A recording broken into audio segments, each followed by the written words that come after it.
ladies and gentlemen. A warm welcome to the fourth and final day of the India Clean Air Summit 2022 and Air Sensors International Conference, India Chapter.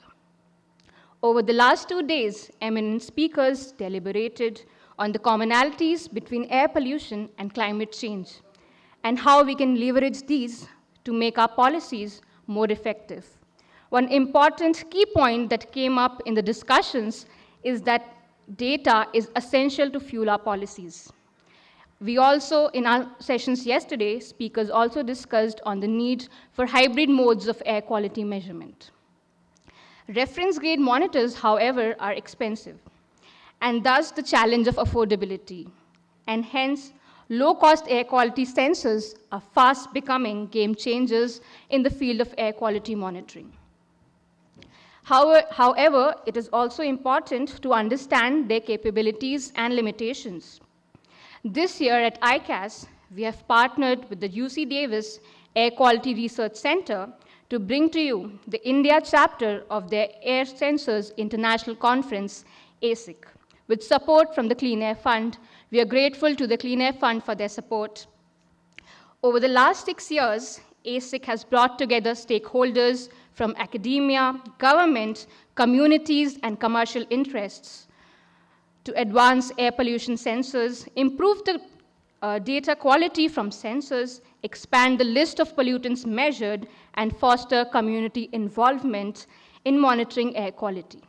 ASIC aims to develop understanding and consensus between various stakeholders on the use of small, affordable air quality sensors. A warm welcome to ASIC to India, and hope that we can build a lasting partnership.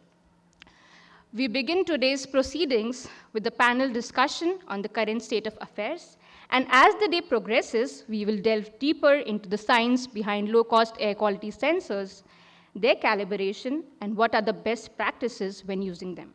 And finally, look into some real-world applications. Once we have understood all about data collection and ensuring its reliability, our closing panel will then deliberate on how to translate this data into common people's language and drive action. Now, without further delay, I would like to invite members of our opening panel to discuss on where we are and where we are going with small, low-cost air quality sensors. I request the session chair, Dr. Pratima Singh, and panel member, Ms. Bhavreen Kandari, co-founder Warrior Ma'ams, to please take their seats. Two members of our panel, Dr. Zoe Shafe, Technical Lead Air Quality C40 Cities, and Mr. Vasu Kilaru, Scientist, US EPA, will be joining us virtually. I request the session chair, Dr. Pratima, to kindly introduce you all to the panelists and take forward the session. Over to you, Dr. Pratima.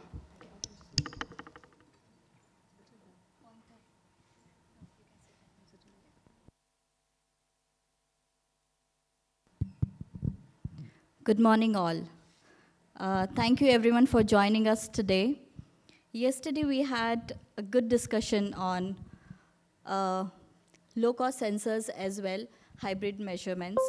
And we heard a lot of people talk that, yes, hybrid measurements are the way to future, but then we need to have good number of reference monitoring as well. And today, we are dedicating entire day to discuss on how India can use low-cost sensors, how data can be calibrated, how instruments can be calibrated, and how do we use the data for creating awareness. For policy, I'm adding that, but yes, policymakers don't agree to that as of now.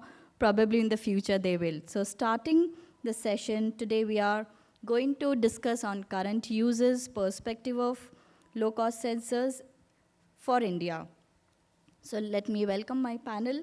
Today we have with us Bhavreen Kandari, co-founder Warrior Moms. Welcome, Bhavreen.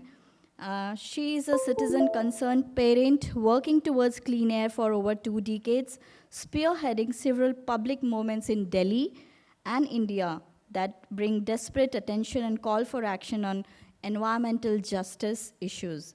She has facilitated the rise and management of social movement campaigns like the My Right to Breathe, Delhi Trees SOS, and recently Warrior Moms, with mothers joining hands all over the country to bring back clean air.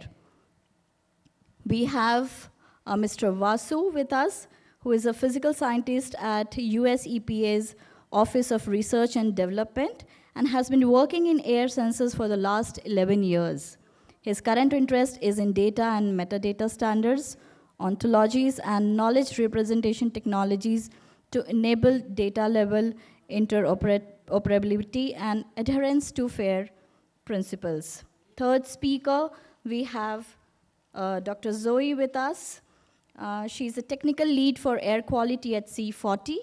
In her role, she provides technical guidance on air quality across C40 and its 97 member cities. She leads the program on the integration of air quality, climate change, and health, and manages urban air quality health impact analysis and advises C40's African cities for Clean Air Initiative. I welcome all the members. Zoe and Vasu are joining us virtually. Starting, I'll hand over to Bhavreen to set the stage for the panel. Thank you, Bhavreen.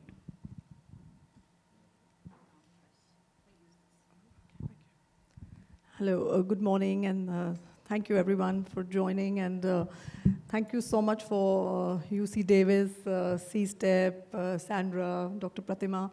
You know, it's a great feeling to see moms and ordinary citizens finding this place between doctors and scientists, and that's something that we dreamt of, like I said, you know, we said decades ago, nobody would even, you know, hear us because obviously we are not the experts.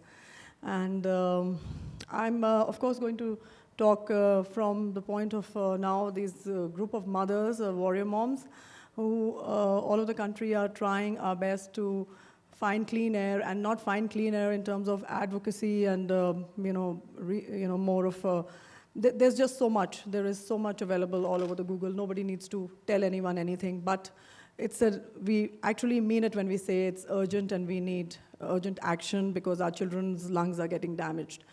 So we are the warrior moms, and all these crucial, the lovely girl, she said that data is very critical. The air quality sensors are very important. They are our weapons for citizens like us who are on the ground, people who live on the ground.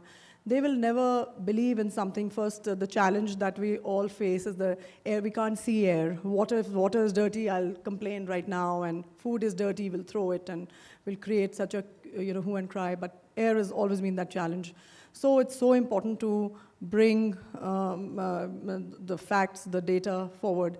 And for that, ordinary citizens like ourselves, and even the more technically challenged masses, it's important that we have something and that's why all the experts are here, and I'll keep repeating this, that we need something very, very simple. It could be even colors, it could be just one figure, but that figure has to be part of our lives, that we open our phone and any social media site, or if it's a hospital, entering in a hospital, the kids are entering the school, we just see it all the time, and we know it's a disastrous day, and we have to remind ourselves. But then, of course, our policymakers will always resist that. But why can't we have something cheap and do it on our own? Because it's for all our children. It's something very, very important and critical. I'll just then start with the slides so we can, yeah. I'll just turn a bit because... Oh, yeah, thanks. So that shows how challenged we are, technically challenged we are. And I have this wonderful, my co-warrior mom here from Bangalore, Maithili, and who's also helped, put this up together. And we'd just a little, it just helps to, put together what we are doing and how it's going to affect us. Can we just...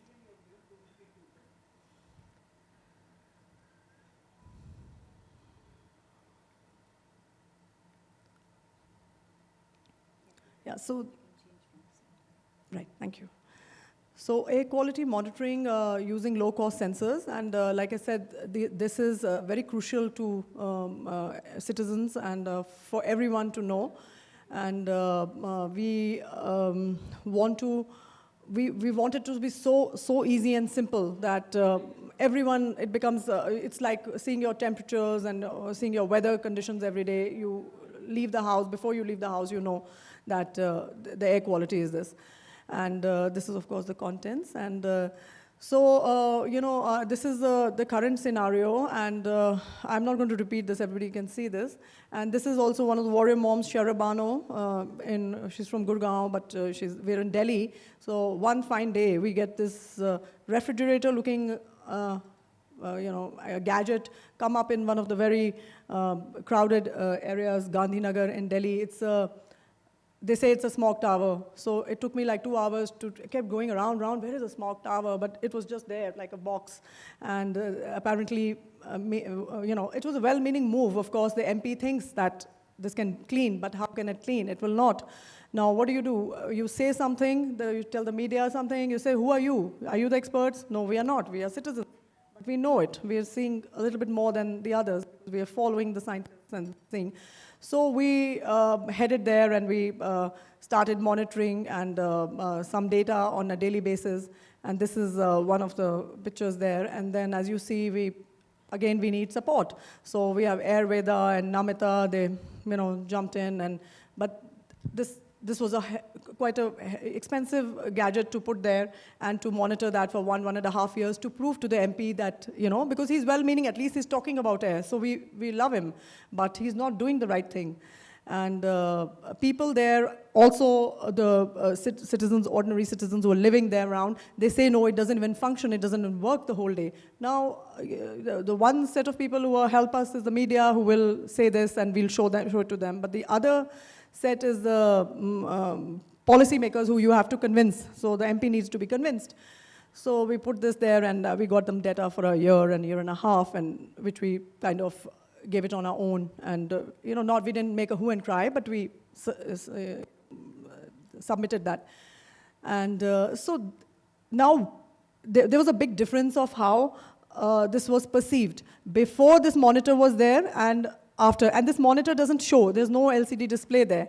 But even then of that display being there, the people got very serious, and they would, every time you would go there, they would ask us that, Madam, ye kya hai? Ye kitna iske upar hai? Kya number aa raha hai? There was an inquisitiveness. So, and even now, that last picture, and I'm going to go to the next slide, is the first time the installation that happened in Gangaram in 2018, with Help Delhi Breathe, helped, and now, of course, Jhatka has taken this forward in a beautiful way. This thing of the LCD display there with an AQI monitor and then the lungs becoming black. So it was an amazing campaign, because even till today, an auto wala, I was an auto driver I was with recently, and he mentioned this. So it's in everybody's mind. They remember that, and this ticking AQI there makes that difference, for citizens to kind of understand, to believe that yes, this is for real, this is not right, and it's red. So this is something that we need, but how do we do it? Because it's just either so expensive and it's so cumbersome for us to even do this one installation. It just doesn't work out. So why can't, the technology has gone so forward, and we, like I said, we dream of every school, institution, every hospital, every sports playground, every club, every stadium to have this. Why not? We should have that. Why shouldn't, even a simple thing like we have these, like we have the Tata Skies and various services that give us all these channels. Why can't we have an AQI there? The real-time data, why can't we have it that we put it on and then we are watching, oh yeah, yesterday was 25, but today is 350. So that is something, I don't know how, because we are not experts and we don't know how, but yes, the scientists here will find a way to do that. And simple, and so this was one of the most hard-hitting campaigns that, has happened. This was, again, a recent lovely campaign by Help Delhi Breathe and with the construction workers. Now, something that we've all been asking the government and Delhi government especially, and they also got a notification and but nothing happened. So that's another challenge, that usually things are said, but it's not done, that every construction site should have a monitoring data there. But for some reason, the files are stuck in the LG's office and all those kind of things. So again, these women who were working with the Mahila Sangathan and the Help Delhi Breathe, they learned, but it's limited people that, that we'll reach out to. This should become so viral. It should be with everyone. It should be that simple. And these people don't even have internet. So we have to understand that it will not be real time. It will be something else, something more simpler in a way. So it cannot be individually for people, but it will be in all these places where they are heading to, which is the government hospitals, the bus stops, and those kind of things. And that's very doable, very, very doable. And the colors, something that they always tell us on the ground. वो लाल रंग आज लाल रंग वाला हवा है madam आज हरा रंग वाला है I'll say that Sandra, they ask for colors, like they say is it red, is it green, that's how they ask people on the ground, they ask me or others. So this was a great campaign. This was a part of Warrior Moms. Now what in Jharkhand we have a wonderful warrior mom, Manorama Eka, who's organized this, and Namita from Ayurveda. She's teaching these people online. So we put a group of people together and to how to use the AQI sensors. But then big question there that how many AQI sensors we have and where all are there rural areas. It's not reached mostly anywhere. And again, even in this area, they have some shocking figures. So, talking of this, I've just remembered this particular person who contacted me from Cuttack in Odisha, and they don't know how to even take a picture and a video, but they've gotten to us, and there are cold trains that are stopping there, and there's fly ash coming, and it's disastrous. They're all getting asthma, they're having problems, medical problems, but they don't know how to measure. And this is something the villagers have asked, can you help us to measure the thing, because the officials don't believe them. So I'm just saying that, this is something that we know, but there must be millions such things that they are not coming out because people can't, prove themselves. Even educated moms like us have to be standing at that smog tower in Gandhinagar to be measuring that data there. This is also, again, see, this is, you can't do this. We cannot reach the masses. This is Anuja Bali in Pune, and who's gone to the people. She's showing that AQI, and she's trying to tell them. This is just to show you on ground how it happens. And yeah, so it's not possible that, you can take your laptops and try to speak to people. So it will just have to be, the numbers will have to be, it'll have to be simpler. So these are our asks and next steps that we ask for low-cost sensor networks. There are weapons, and that is how we're going to be able to go to next steps. Otherwise, we'll keep saying the same things again and again and again. Mostly everyone here, whatever they've said, we've heard that, and we've all said it. But we have to come forward. Then community participation, which will be only if we will be able to offer them something better on data and how to connect with us. The pollution hotspots will have to be identified, measured, and then health implications. We'll have to connect the air pollution and health, and then enact local interventions. And the policymakers, we have to, of course, work with them, which is not easy, but yeah, we will. So that's, and thank you, yeah, and we look forward to all the support. Thank you. Thank you, Bhavrin. Thank you for sharing those pictures, and that definitely speaks a lot. And I think that is the reason why we need to have a wider network of monitoring. And we have been hearing since last 2 days, that we need to create awareness in the language what citizens speak, right? As you mentioned, color. They ask for colors, what's the color? So I have been interacting with, whenever I take a cab or an auto rickshaw, they understand air pollution is a problem. The levels are going up, but they don't have a scientific understanding. But yes, they do understand that it's affecting their health. So yes, representing the data in a simpler manner.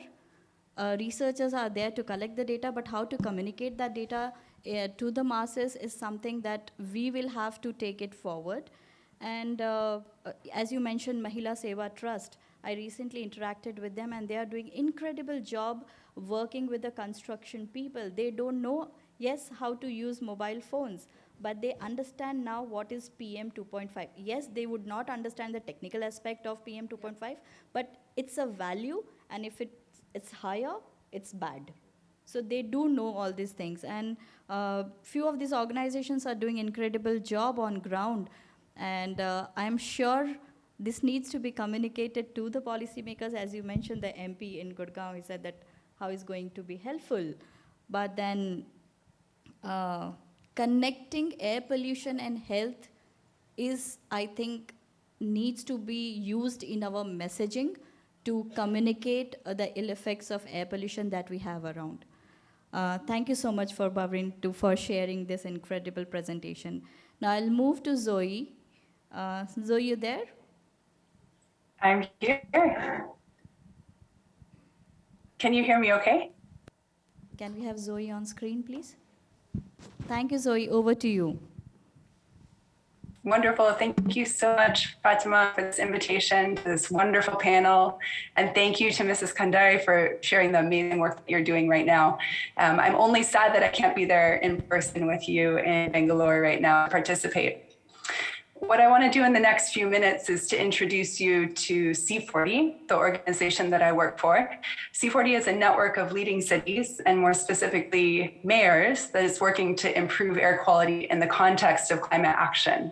So the theme of this year's summit is squarely in line with our day-to-day work.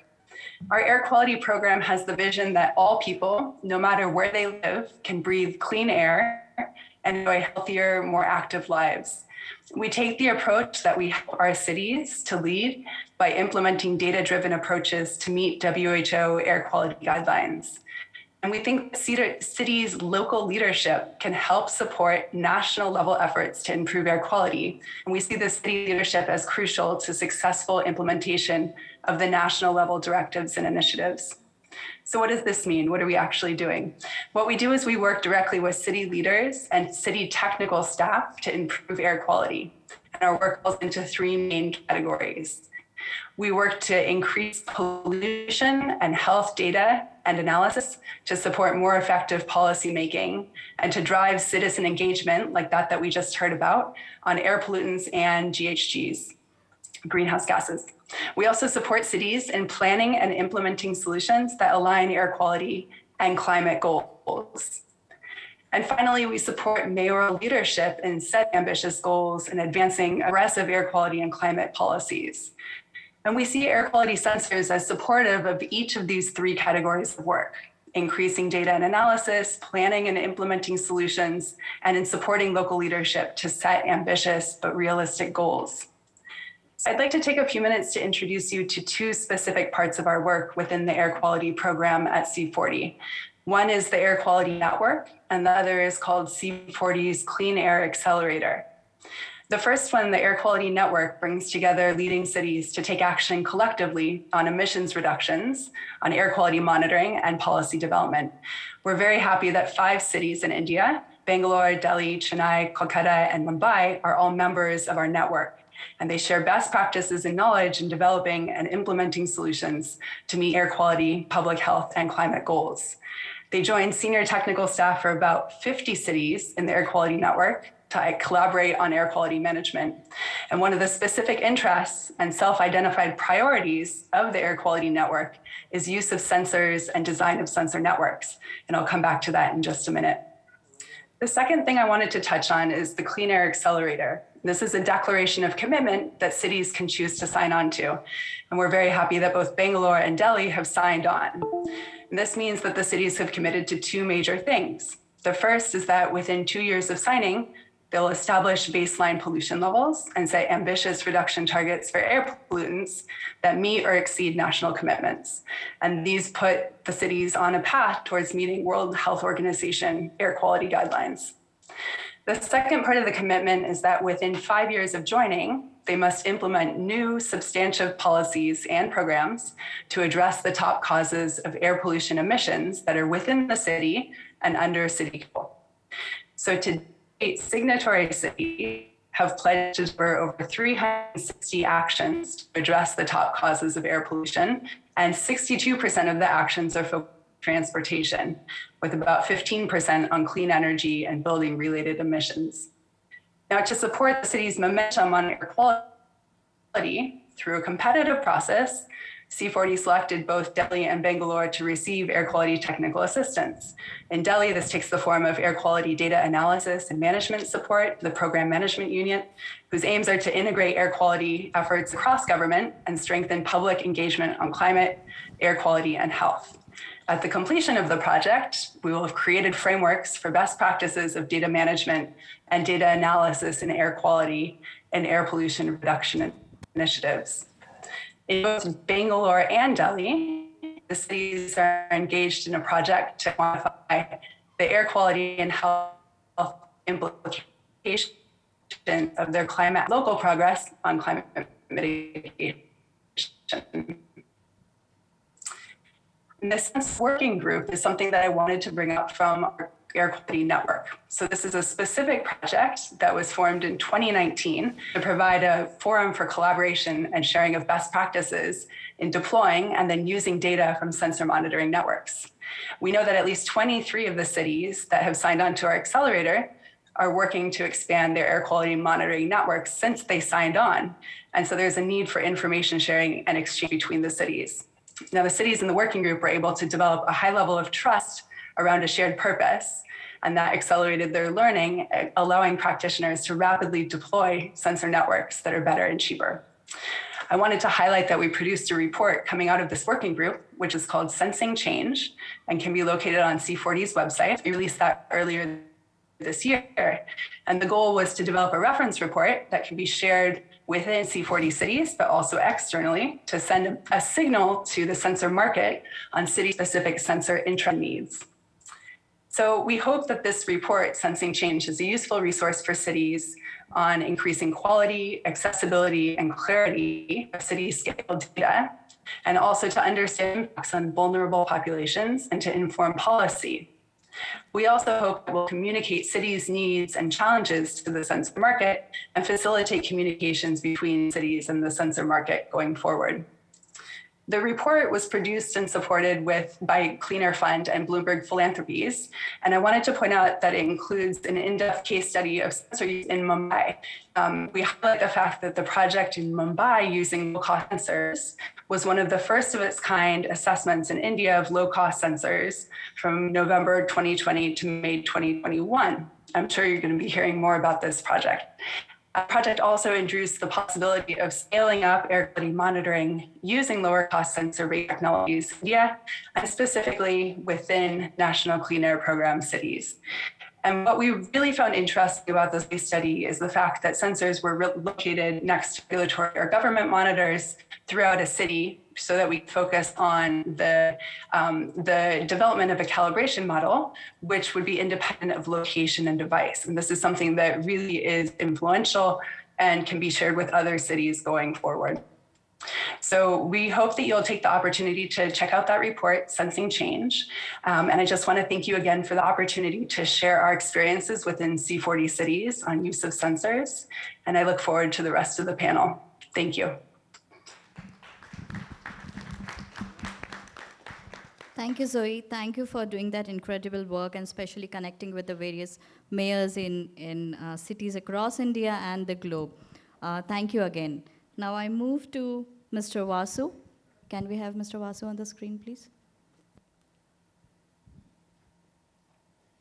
Over to you, Vasu. Hello. Thank you. Yes, we can hear you. Can you all hear me okay? Yes. Okay, wonderful. Thank you for the opportunity to talk with you all. If we look at the global burden of disease reports that come out periodically, it's obviously clear that air pollution is a very significant problem throughout the world, and obviously in some places worse than others. Myself, I work at the U.S. Environmental Protection Agency in the Office of Research and Development, and in ORD, as it's sort of called short, Of course, we do a number of things. We test a lot of sensors to check out their performance. Not every single one, but ones that seem to sort of seem interesting or promising. And we develop a number of reports that are available to the public. We've developed performance targets or sort of standards as such for air quality sensors. Many of these things are available online. If you do a search for US EPA and you do air sensor toolbox, you'll find many of these reports available online for you to look at. Those sensor targets also not only establish some sort of benchmark of performance for sensors, but also the testing protocols one can use to kind of demonstrate what the performance is, whether it meets the benchmarks or not.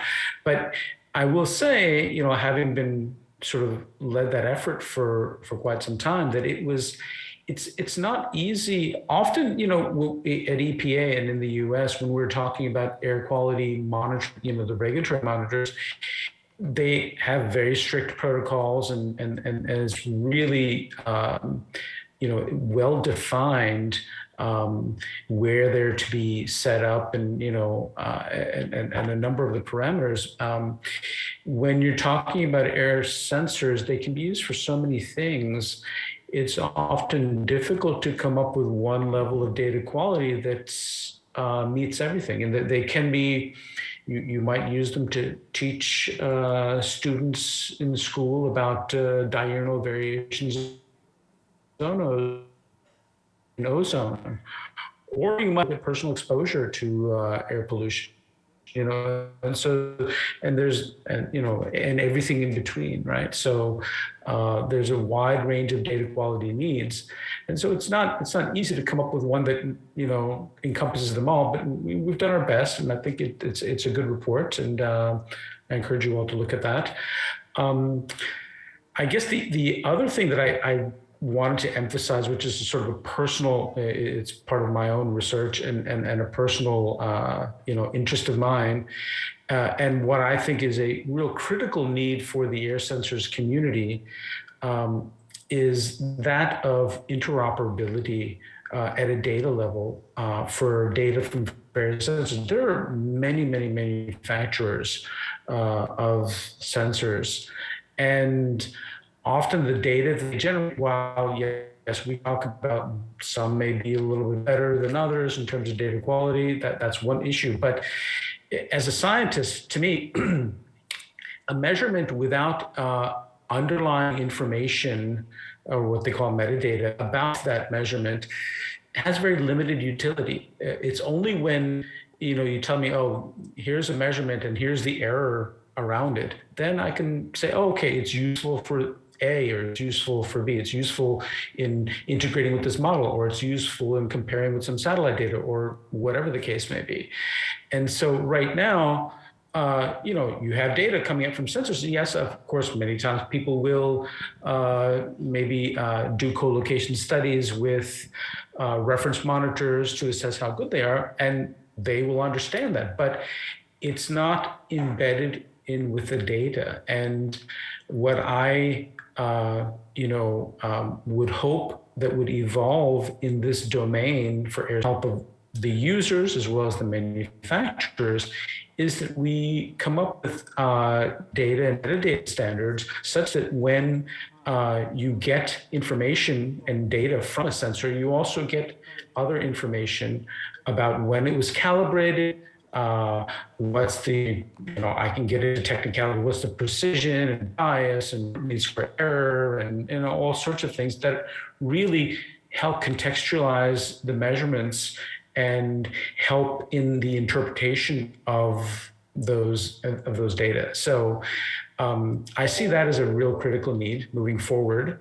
The other thing I would say is a very critical need also is in repositories.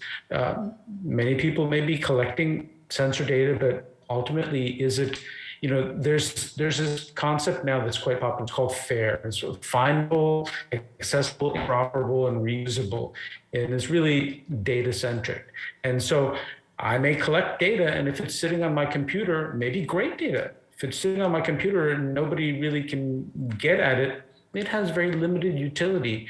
So to be able to have repositories where people can share data. So if you combine those repositories with these sort of data standards that I'm talking about, it really opens up and enables data to be more widely shared and used for a variety of things, whether it's for a scientist, whether it's for an NGO trying to do something, and so I, really hope this domain and, of air sensors can move forward in sort of adapting that. And those are sort of my short comments, and I'll leave room for further discussion. Thank you, Vasu. Thank you for highlighting those very crucial points. And I just want to mention that, yes, going ahead, all the other sessions are going to talk about data calibration, using the data reliability, and how do we, take this data forward towards action. So actually, thank you for, bringing those points at this panel. So now I'm gonna open the session for questions. If there are any questions, please raise your hand and we will take it to the speakers.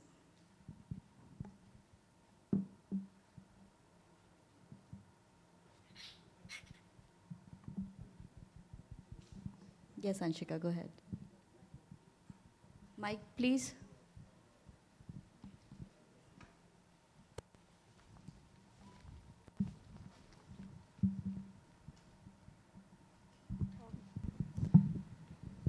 Please mention whom you want to ask the question.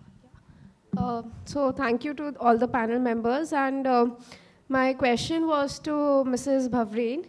And actually, we have seen a lot of success with the government campaigns, especially like the most recent one would be the Swachh Bharat Abhiyan, where it went like door to door talking about ODF, like the target was ODF. So similarly, like if we have a campaign that enhances public participation and talks about air pollution and goes from like door to door, especially targeting rural areas, do you think that would actually solve the issue, like in coming years under the NCAP, if we could have a campaign that can actually enhance this public participation in a way? So where people talk, because Swachh Bharat Abhiyan, you see a lot of people connected with the idea and it had some sort of, impact on people and some targets. So similarly on air pollution or talking about that issue. Yes, so of course, what better can it be, when the government and people will come to support the people of the country, the citizens of the country. I think there's nothing better than that. But first, the government must not be in denial. We have to admit it, that yes, we are in that problem. When we are doing these, it's not only the government nor the politicians, it's also the people. See, like I said, the air is a big challenge even with citizens. The educated citizens as ourselves who don't believe, like, my own family, I had to show them that when you made a paratha inside the room, inside the kitchen, the AQI jumped from 80 to 600. So that is the kind of, more than talking, that is the kind of work we need to do and show the households, how indoor air pollution or air pollution is affecting lives. And when the government comes in, it becomes huge because we cannot reach that. And it's wonderful if we can ever do campaigns together and, bring all these realities forward. So surely, of course, yeah. Thank you.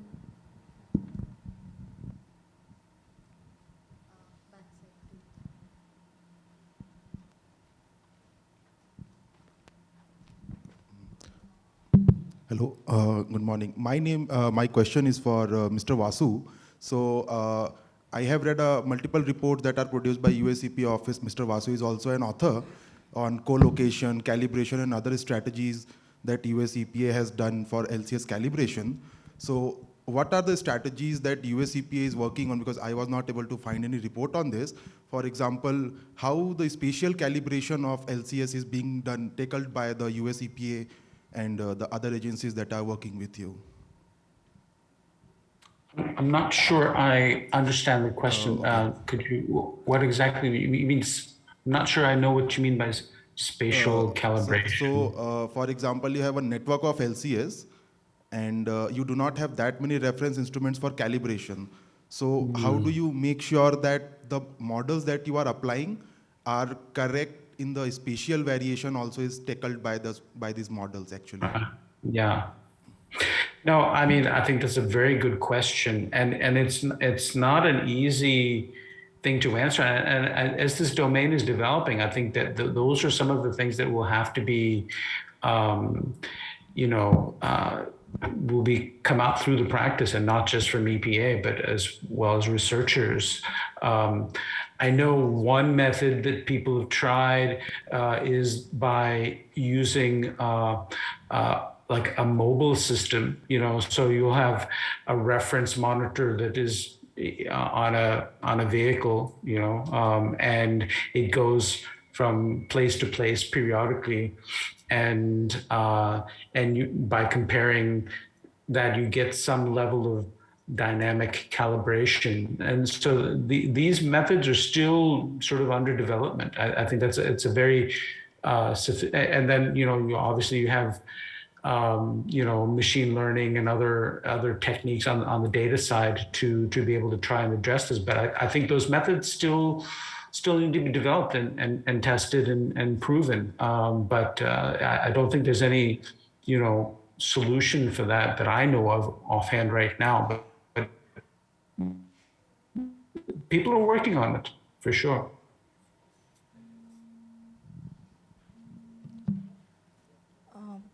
Good morning. My question is to Dr. Zoe. Ma'am, I'd like to know about what has been your experience with city governments on their willingness to use sensors, given the fact that there is still more push for regulatory grade monitors. And when you do citywide networks, do you do citywide, or do you look at only hotspots, and how are you going about selecting those hotspots?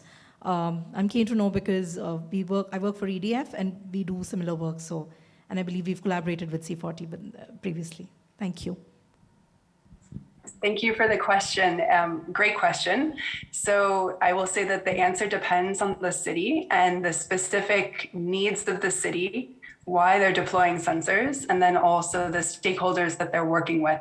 So we have some examples of neighborhoods and neighborhood group coalitions where the neighborhood themselves has identified areas that they would like to monitor.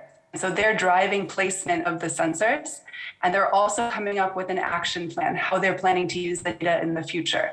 And so there, it's very much determined by stakeholders.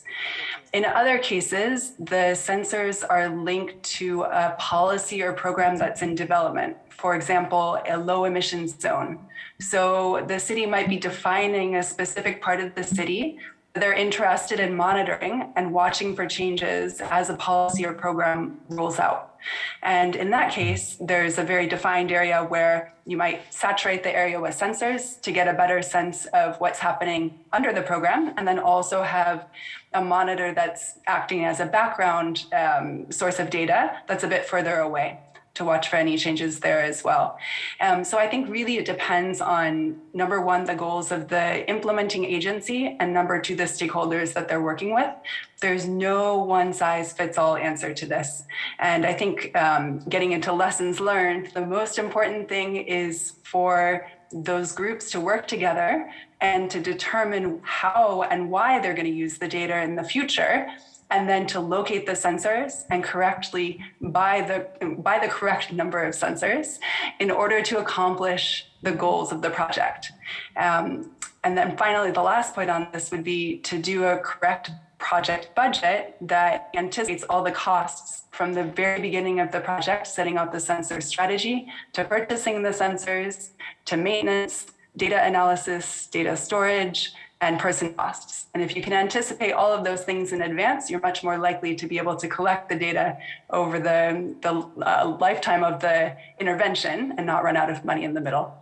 Hope that helps. Thank you. My question to Bhavrin, you mentioned that when you communicate with the common man, there are two aspects. One is sensitization and another is science.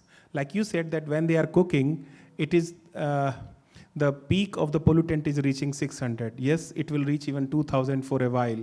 But the government know that either we have a 8-hour standard or 24-hour standard. So what precaution you take that instead of sensitization, you talk science to the common man? Thank you.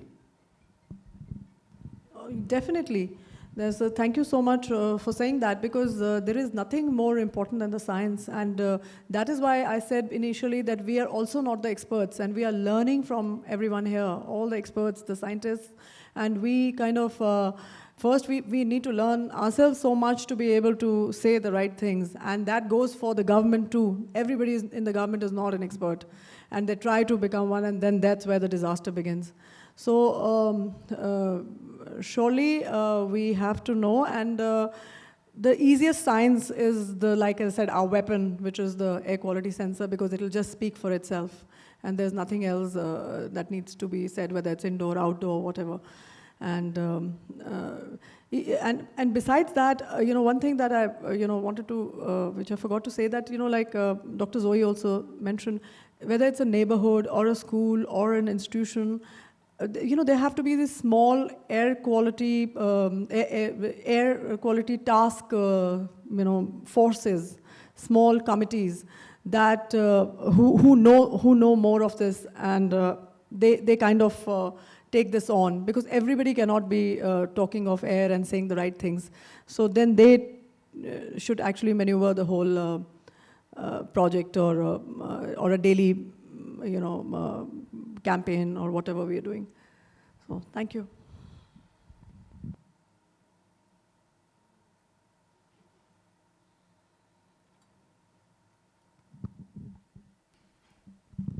Hey, good morning, everyone. My name is Rubal. I have a question to Mr. Basu. For example, if we are calibrating a low-cost sensor with respect to the machine learning technique, can we consider that model to the different locations? For example, I am calibrating a low-cost sensor with machine learning technique in Goa. Can I consider that model for Bangalore? And can be any factor which we can fix for all the locations like in Goa, Bangalore, Delhi?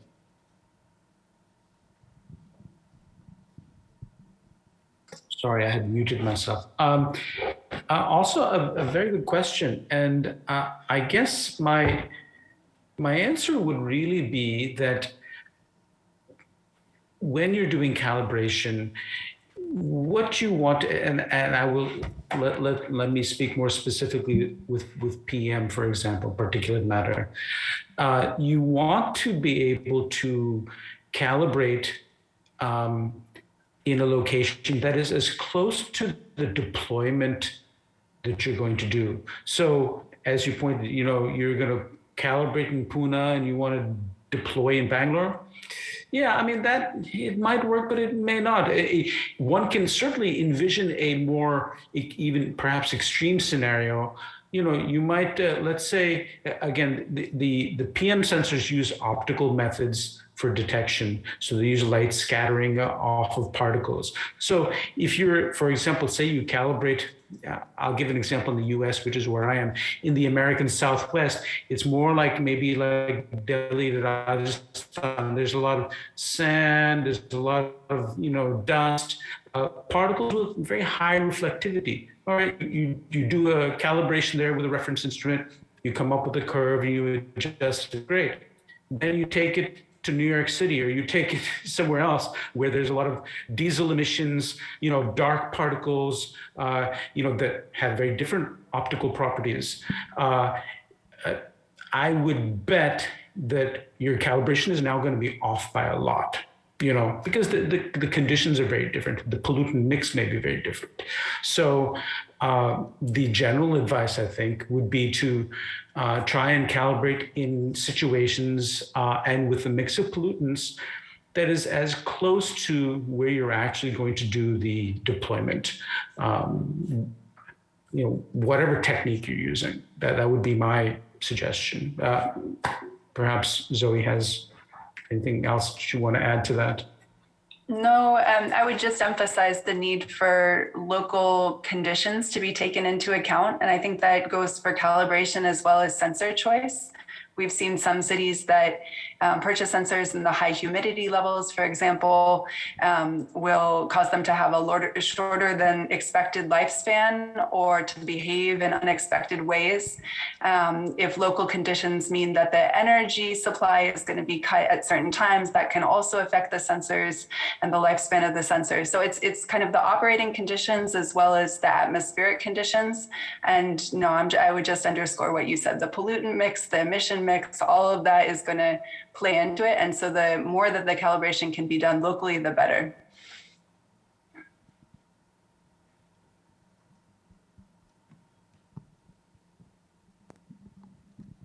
Do we have any more questions?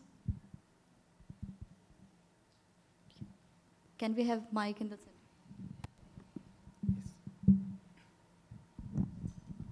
Good morning, Pratima, and good morning to all the panelists. My question to Mrs. Bhavrin Kandari. I'm overwhelmed by your, great, discoveries of your own practical approaches that you have done. My request to you is there any further measure to take the matter forward, like addressing to the government to make it a massive this one? You said you are not an expert, but in my view, you are more than expert.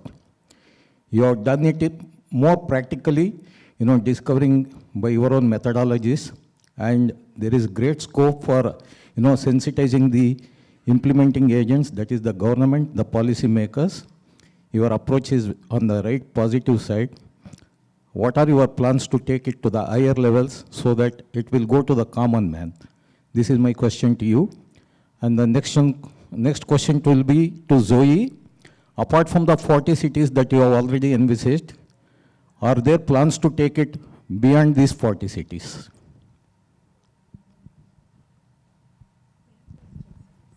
Okay, thank you so much, and thank you for your encouraging words. Of course, we are, doing what we on the ground, what we're doing, but it's not that we are always criticizing and we always, or the government hates us. It's nothing like that. We are speaking to them on a daily basis. It could be tree cutting, it could be anything to do with air, it could be waste, burning waste. So we give our opinions and they are taken well. Even yesterday, Dr.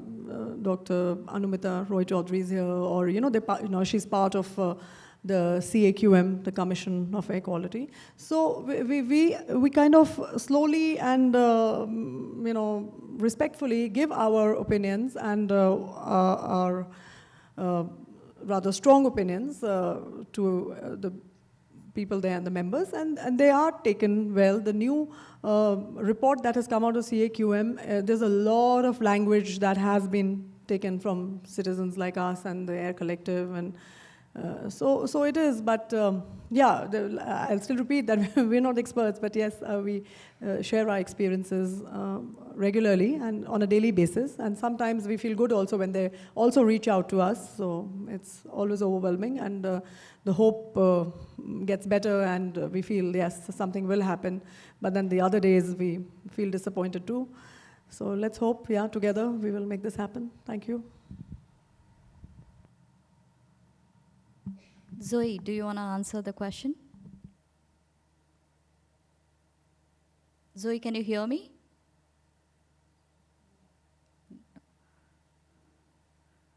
Zoe, can you hear me? Yes. There was a question for you. Do you want to answer?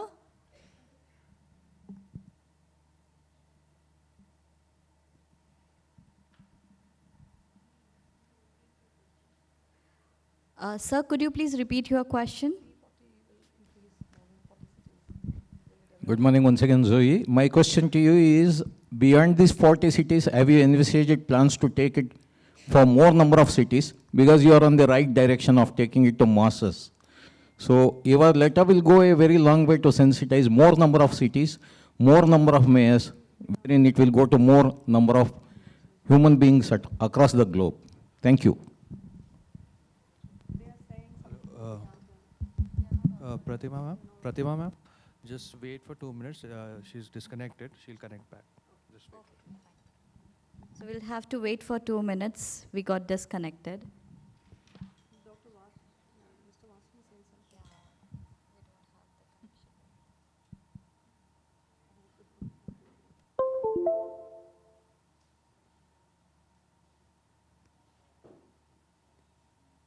Yeah, sorry for all the technical glitch. We all face these problems.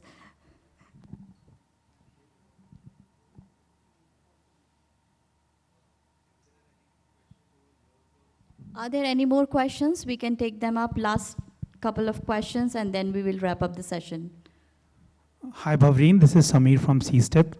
So, yeah, here I am. So, Bhavreen, you have been working on the grounds, and this is very visible also. So, one thing because I hail from Varanasi, lot of women and kids are exposed to household and that pollution that coming from indoor, problem. Even after Ujjwala Yojana also, they are really using the, cook stuff because a lot of problems come in refilling and the things goes on. So, what could be the simplest way for these women living in thatched houses or huts that we could give them as a message? They always readily ask us, how are we exposed to the pollution? What could be the problems? So can you please mitigate any sensitizing options that you could have seen very successfully? Yeah, thank you, Samir. And likewise, all of you are doing fantastic work that we always look up to, and CSTEP, we follow that. And recently, Warrior Moms have been working with this campaign on Chula. And that's exactly something, because I think for them, besides the outdoor, this is the biggest challenge now. And with the LPG prices that have skyrocketed, it's become impossible. And the people who had the LPG cylinders have also become like, planters, and they're using them for sitting and all that. No, they don't have money to refill them. And so Maithili is also here. And maybe Maithili, would you like to, can I allow her to speak? Maithili? So she's a brilliant warrior mom from Bangalore, and moms, and they're doing this wonderful campaign together. Please just speak about it. Thank you, Bhavreen. So as a mother, there is nothing more vexing to us than to see our children suffer. And we, Bhavreen, me, and many of us, we are very privileged to come on this forum and talk about that. But as Samir said, a lot of people, a lot of women from underprivileged sections, they are not privileged enough to talk about their issues or come on to such a forum. So what Warrior Moms is doing right now is to collect the video evidences and their lived experiences of these women, and to bring out those stories in public. And we're also running a campaign for clean cooking fuel. Our dream is for every woman to have access to clean cooking fuel, because women and children are the most affected by household air pollution. Almost 60% of all deaths related to household air pollution are of women. So so we are taking it to the masses, to the underprivileged women, and bringing out their stories. And we're also planning to talk to the officials in appealing to reduce the LPG prices and make it more affordable and accessible. Thank you. And I'll just add to that there is some bunch of postcards that are left at the desk here, and that is exactly what you just asked, Samir. So we'd like that if everyone on the way out can just sign, and that's the message to the Minister of Petroleum, because it's a living hell for all these women. And it's not women, it's women and children. And when women lose health, the whole family suffers for generations. And many of us know that when we've seen our parents not doing well. So please, that one signature will mean a lot, and coming from Bangalore. So thank you. Zoe, going back to you, can you please respond to the question? Thank you, Dr. Pratima. Actually, the audio cut out before the question was asked, so if you could please repeat it for me. Good morning, Zoe, once again. Thank you for all your wonderful efforts that you have been doing, addressing the mayors around the globe, that you said you extended your letters to 40 plus mayors around this country, including New Delhi and Bombay, Chennai, and also our great, fabulous city of Bangalore. Are there any more ideas of addressing it for more number of cities so that you will cover more masses and it will percolate to more human beings around the world? Thank you for the question. Well, I will say that we are happy to work with any of the C40 member cities. There's 97 of them right now that are interested in working on air quality.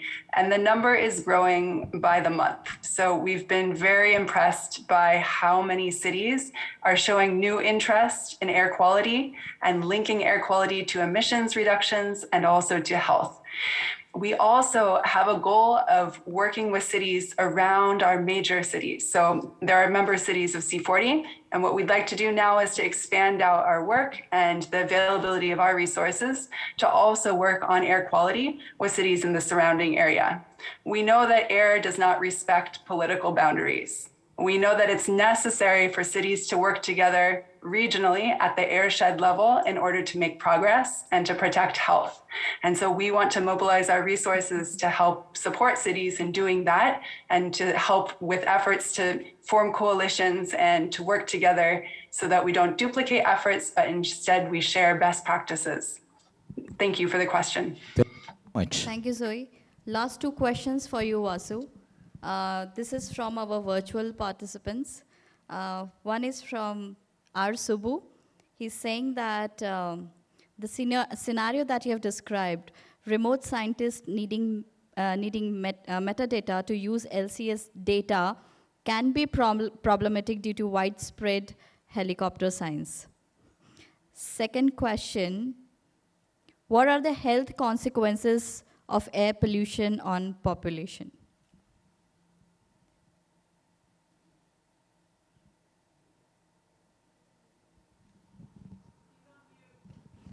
Vasu, you're on mute. I'm sorry about that. Health consequence of air pollution.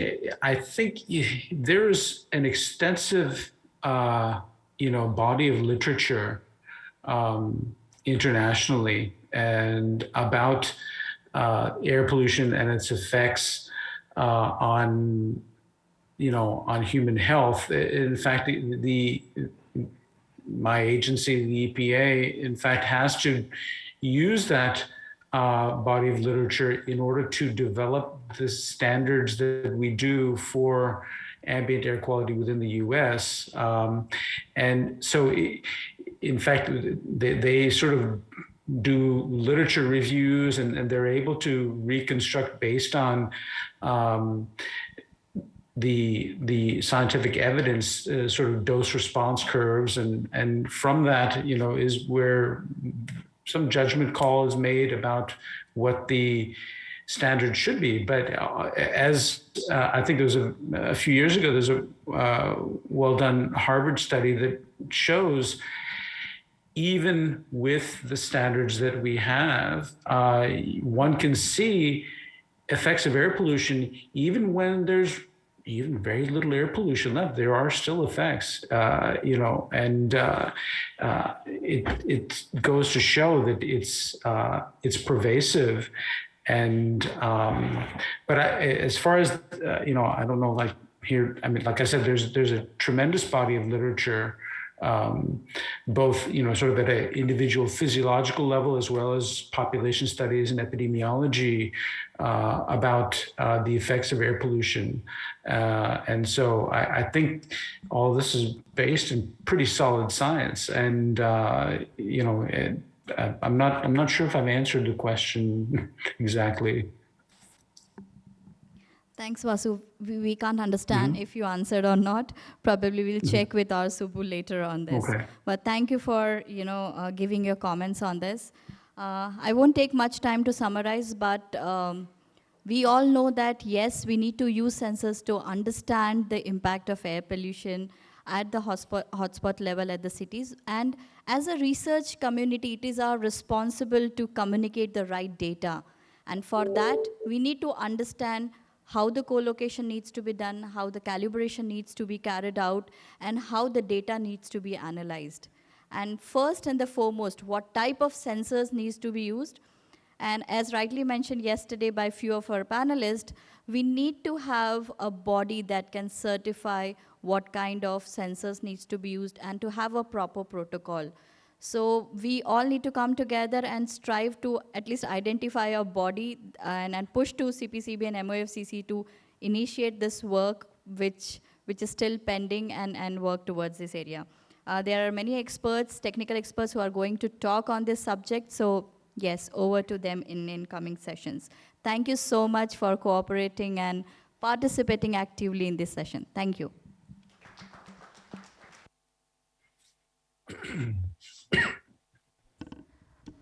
Thank you, Dr. Pratima, and thanks to all the panelists for the engaging session and setting the tone for the day. I would like to extend my thanks to all the panel members, and I request Ms. Sandra Hall to kindly present tokens of appreciation to Dr. Pratima and Ms. Bhavreen Kandari.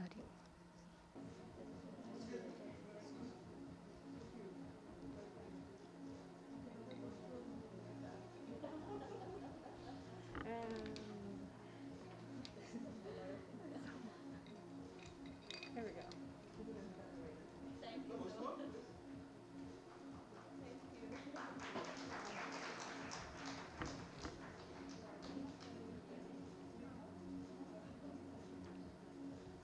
Thank you, Bhavreen and Dr. Pratima. Now, before we break for a quick 5-minute tea break, I'll just quickly go over the our format for the next 2 sessions, which are going to be parallel sessions in different halls. So session 1A is on data modeling and analytics. Parallelly, we'll have session 1B on choosing and evaluating a sensor. This will be followed by session 2 from 12:15 to 1:15. Session 2A is on data assimilation, sharing, and visualization, while session 2B is on network design and operations. While session 1A and 2A will be conducted here in this hall, sessions 1B and 2B will be conducted in the opposite hall next to the dining area. Please attend the sessions that incline with your interests, and please note that session 2 will be followed by lunch. So now we all will convene here post-lunch at 2:05 for session 3. So please go have your tea, and please be back in 5 minutes for session 1A and 1B, depending on whatever interests you. Thank you.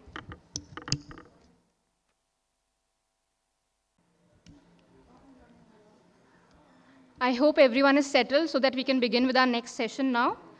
So as I mentioned, session 1A is on data modeling and analytics.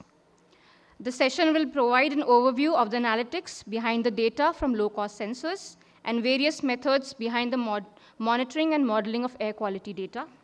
I request the moderator, Dr. Soumya Singh, environmental scientist, UC Berkeley, and the presenters, Mr. Sean Khan, program manager, UNEP, and Mr. Zeel Patel, researcher, IIT Gandhinagar, to kindly take their seats. Dr. Priyanka D'Souza, assistant professor, University of Colorado, Denver, will be joining us virtually. I'll just give you a quick introduction of Dr. Soumya, and I'll then request her to kindly introduce the presenters and take the session forward post that. So Dr. Soumya is currently working as a postdoctoral researcher at the University of California, Berkeley, USA. She's leading multiple efforts towards augmenting India's air quality monitoring network using low-cost sensors. She holds a PhD in environmental sciences from JNU, Delhi. Her research focuses on understanding the sources and processes that drive rural and urban air pollution in India. Over to you, Dr. Soumya.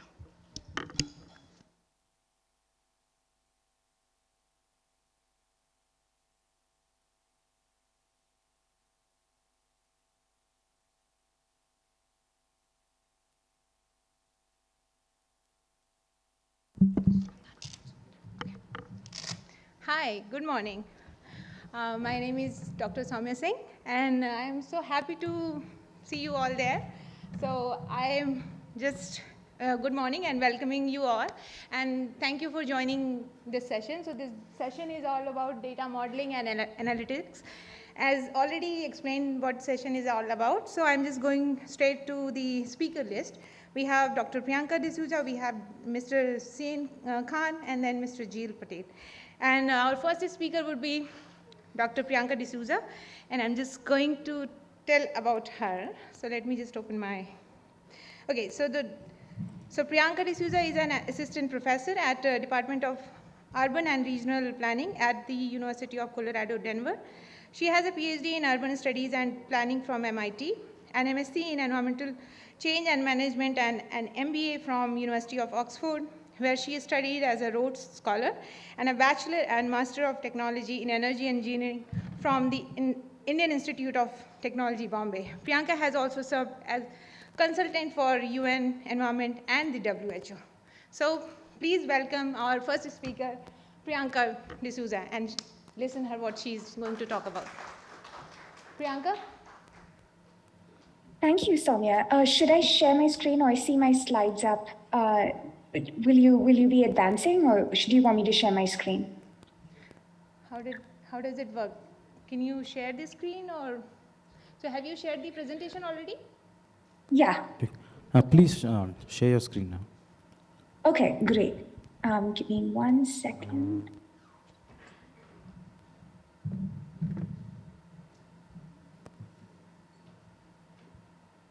Can you see the full screen of my presentation? Yes, we can see it. Awesome. Okay, then without any ado, I'm going to go forward.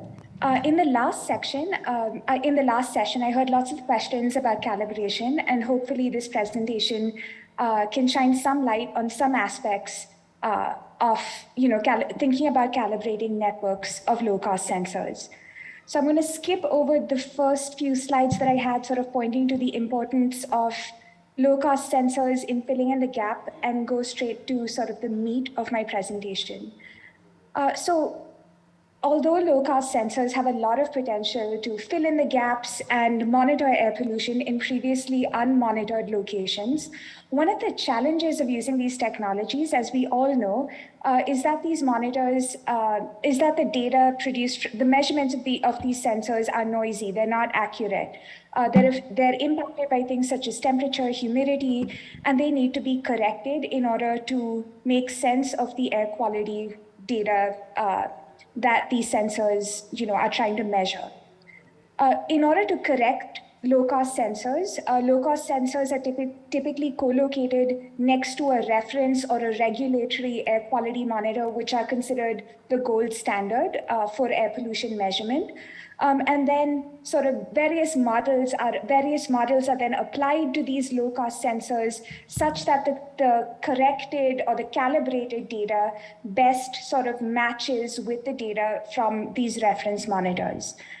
There has been a lot of literature sort of looking at what factors impact the calibration of low-cost sensors. And there's a great review paper that I've linked to in this presentation that shows that the calibration can be impacted by many things, such as the aerosol type, the aerosol composition, the source, the refractive index, etc., the choice of the regulatory monitor that these sensors are co-located with to do the calibration, the time averaging interval used, how long the co-location takes place for, etc. As we are moving from individual low-cost sensors to networks of low-cost sensors, increasingly it is becoming important to ask how transferable are these calibration models developed at single locations where these low-cost sensors are co-located with reference monitors to the rest of the network. And so the work that I'm going to be talking to you about is basically evaluating how transferable different calibration algorithms are, and we've used a variety of models, we've used a variety of sort of time averaging techniques, etc. And we looked at how transferable were all of these models using a neighborhood network of low-cost air quality air quality monitors in Denver. In Denver, we were lucky enough to have 5 reference monitors in the city, and so we used calibration models derived using measurements at these 5 co-located sites, and then applied these calibration models to the rest of the network. And a big question was, how well do these models do in other locations? So we first evaluated these calibration models using traditional methods. So we actually used 4 different types of calibration. So C1 in this figure is basically we used data collected at all 5 sites over the entire period of network operation to develop our calibration model. In C2, we used co-located data only in the same week of the measurements that we wanted to correct. We applied various models. I'm only showing you a subset of models that we applied, a subset of the calibration models that we sort of experimented with, and they ranged from simple linear regressions to using more complicated machine learning, random forest approaches. And as you can see on the screen, it does appear that the random forest or the machine learning methods seem to give you the best metrics. They give you the best correlation between the corrected low-cost sensor measurements and the reference measurements, and they give you sort of the lowest RMSE or the lowest error. And it does appear that sort of the on-the-fly or the weekly correction factor appears to be the best. We also evaluated 2 different models. In many papers, researchers tend to sort of deploy low-cost sensors at the start of the experiment. At the end of the experiment, they tend to do the co-locations at the start and end of experiments only. So we said, what if we only develop these models using co-location data for the first 2 weeks of January at the start of the experiment, and that's C3, and for C4, what if we develop these models using measurements from 2 weeks in January and 2 weeks in another season, May? You can see that during the periods when we evaluated C3, how well the corrected measurements using C3 performed during those 2 weeks of January, you see that these models do quite well, as does C4. However, when we sort of transferred these models developed during these short periods to other time periods of the network, we actually find that these models don't do well at all. In fact, that they do much worse than just using the raw, uncorrected measurements. And note that this is sort of a neighborhood level network in Denver.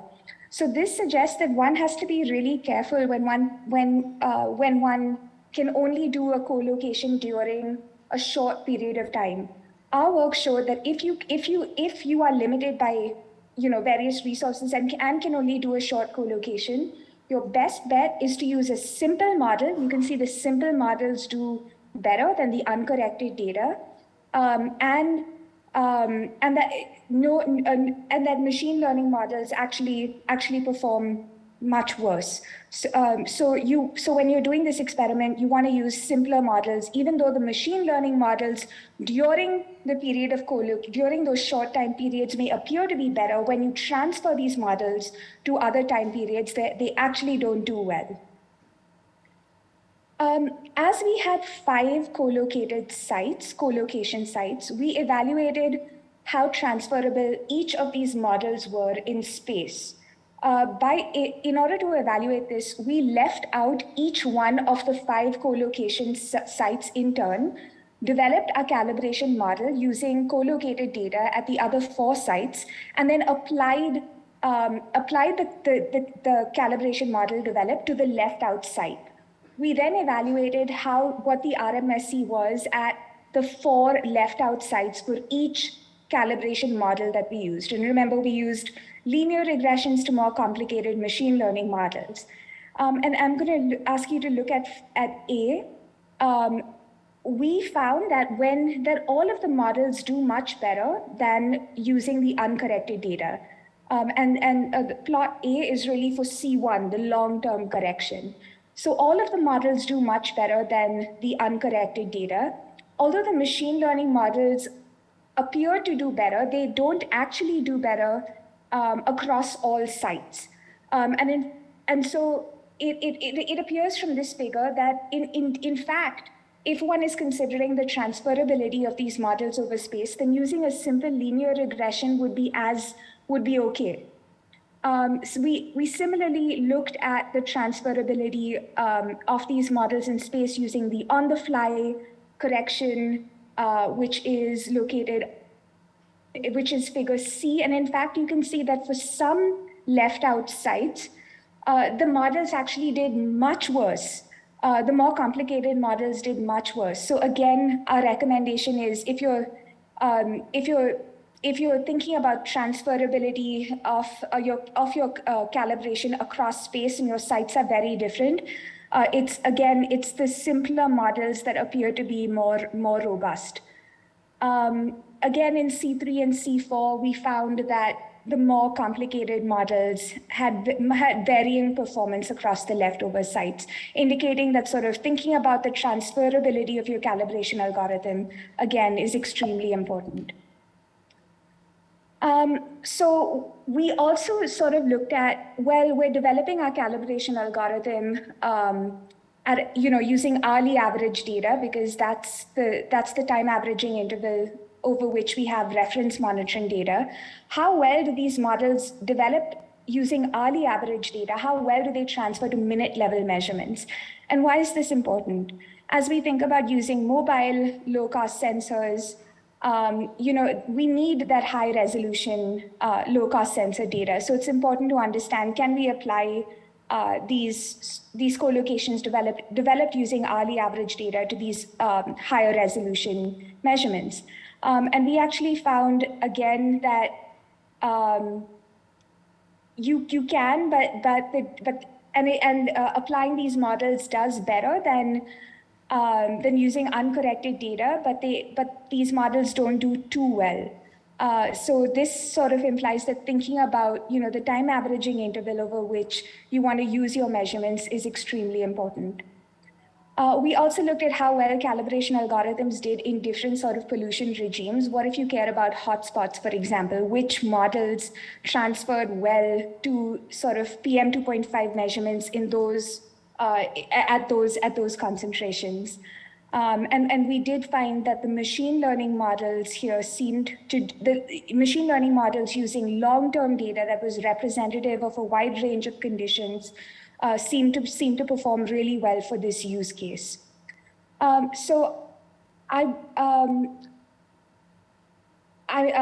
this slide, we also evaluated, how sensitive the hotspots were to the calibration algorithm used. What were the time averaging intervals that needed to be applied to our data to get the most sort of robust hotspots that were most robust to the calibration algorithm?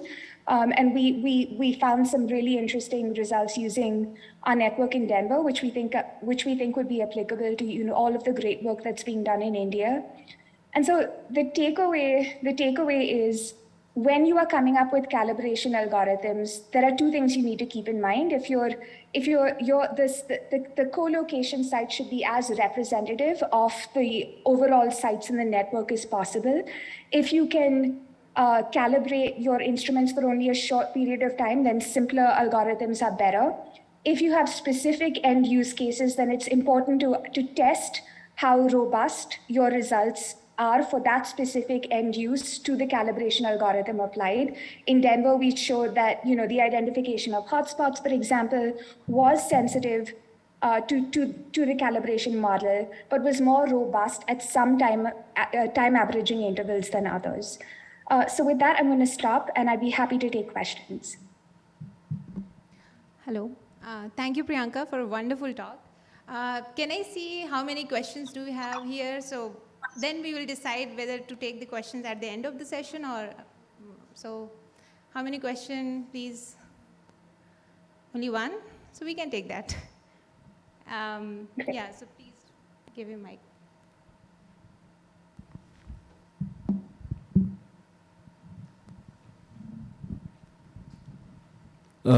Thank you very much for the amazing presentation. My name is Moses from Kenya. I just have two questions for you. One is when you're reporting the models that you did, how many measurements did you compare? How many measurements did you consider? Also for the training data set, how many did you consider?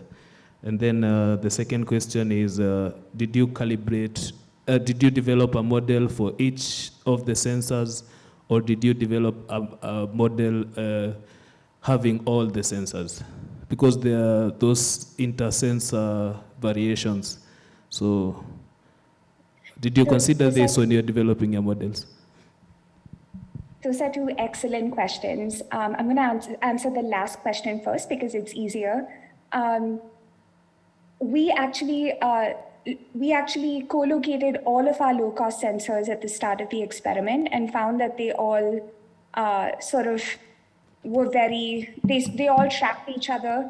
That there was no need for sort of sensor-specific calibrations. We did try sensor-specific calibrations, but the calibration models that we obtained were almost identical. So we just developed a single calibration algorithm for all of our low-cost sensors. Also, given that we wanted to evaluate how transferable the calibration algorithm developed at some sites using some low-cost sensors to other sensors were, in the end, it just made sense to develop sort of a single calibration algorithm for the network. But we did make sure that our sensors sort of tracked each other and one was not, performing or reacting differently than the others. The second question was how many measurements. So we actually applied different kinds of calibration models. For one calibration model, we used data collected by all of the low-cost sensors over almost 12 months of operation. So we had 5 co-located sites operational for 12 months. So our long-term calibration used data across all 5 sites for 12 months. But we also tried an on-the-fly calibration where we only used data collected across all 5 sites for a week at a time to sort of calibrate data by the network during that week. And the reason we did that is lots of cities here are opting for on-the-fly calibration because they don't have to store crazy amounts of data to develop these calibration algorithms. So many cities are moving towards these on-the-fly. But then we also tried short-term calibrations where we use far less data. Does that answer your question? He said yes. Yeah. Awesome. Awesome. Thank you, Priyanka, again. And yeah, just so we will move to the. Is there any question? Oh, Aditi has a question.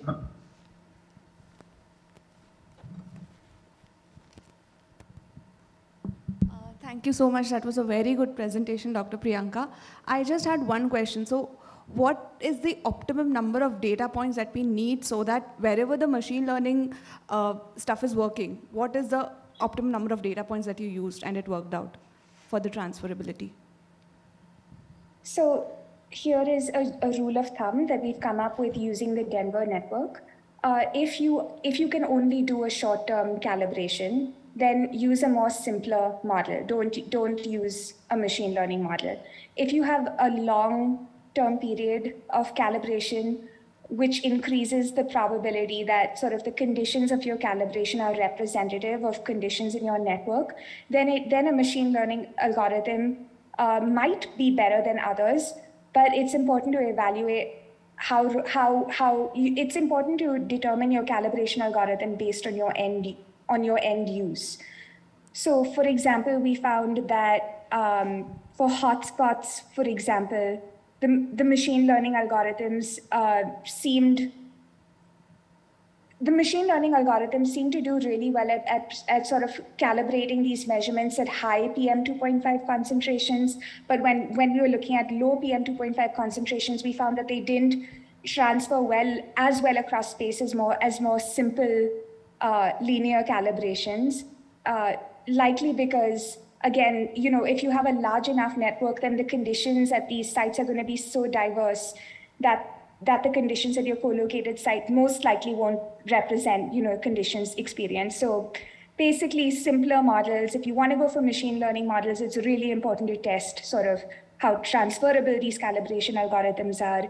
And you can draw on methods that we've sort of laid out in this paper, and I'm happy to talk about this, at any point. Yeah, thank you. Just one more follow-up question. So, so how was overfitting taken care of in this process? Yeah, so we did apply various cross-validation techniques. So we not only tried leave one site out, but we also tried leave dates out, LOBD and LOSO cross-validation. Concerns of transferability exist over and above, even after you cross-validate, just because there are, a limited number of co-location sites as compared to, network sites. Even after you apply your cross-validation, your model is still trained to sort of co-location sites, even if after cross-validation, it's not overfitted to, specific sites. I hope I'm answering your question. Yeah, absolutely. Thank you so much. Yeah.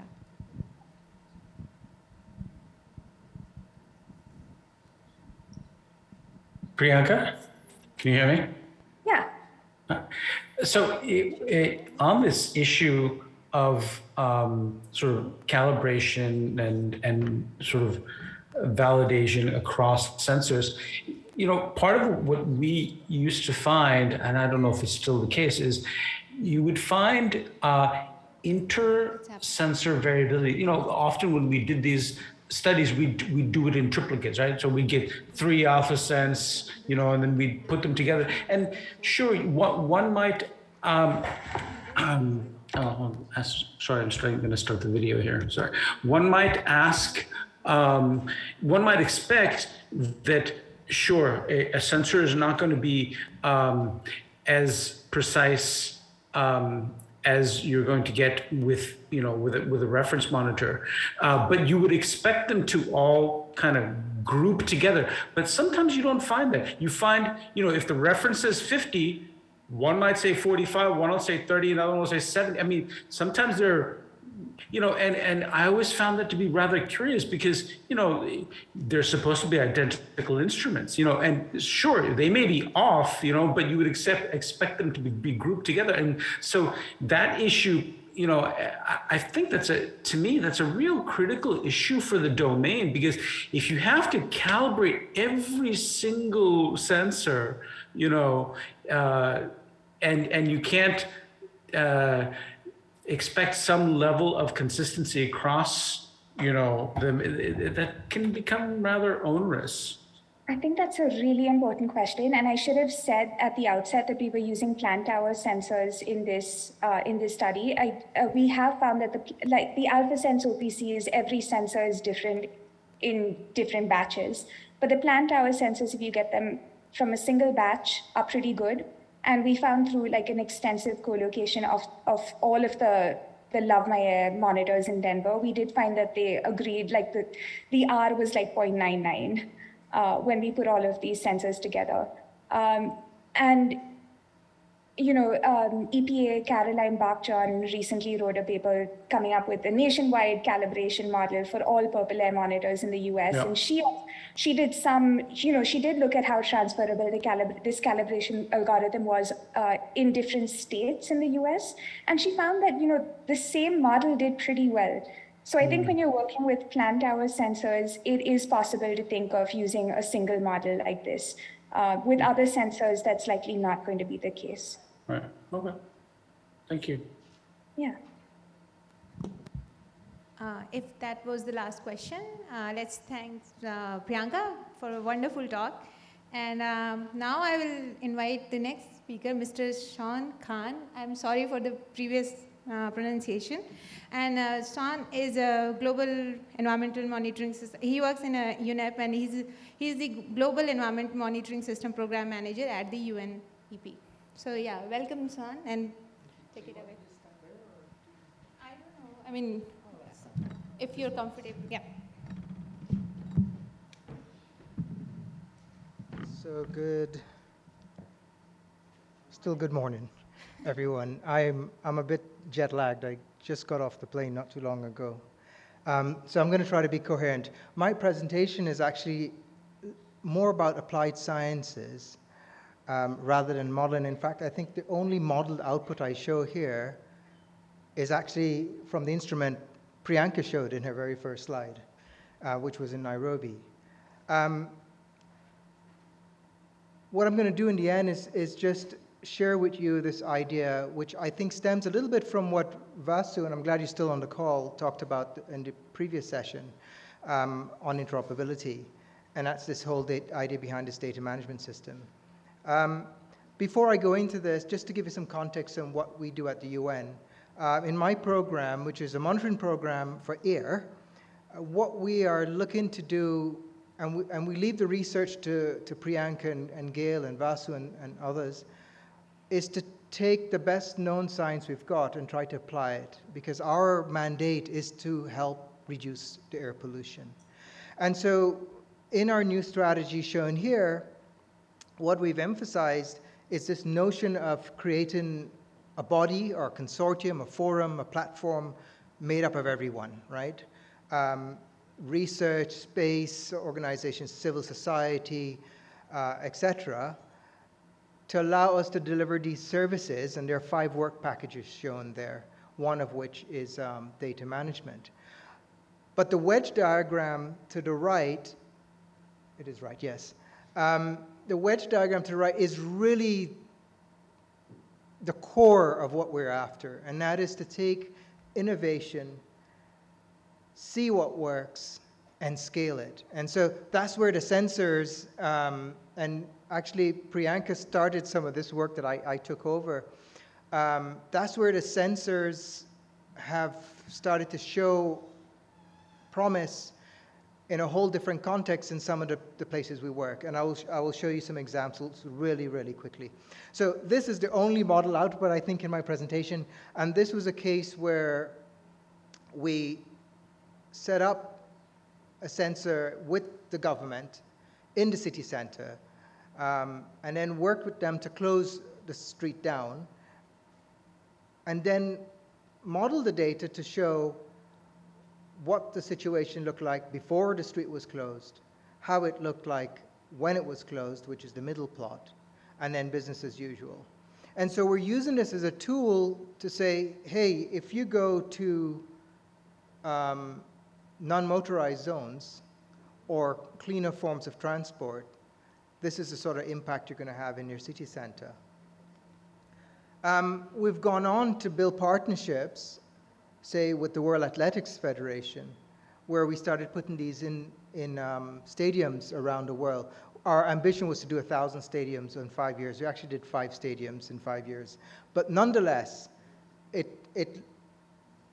helped bring a new conversation around the use or the measurement and its impact on athletics.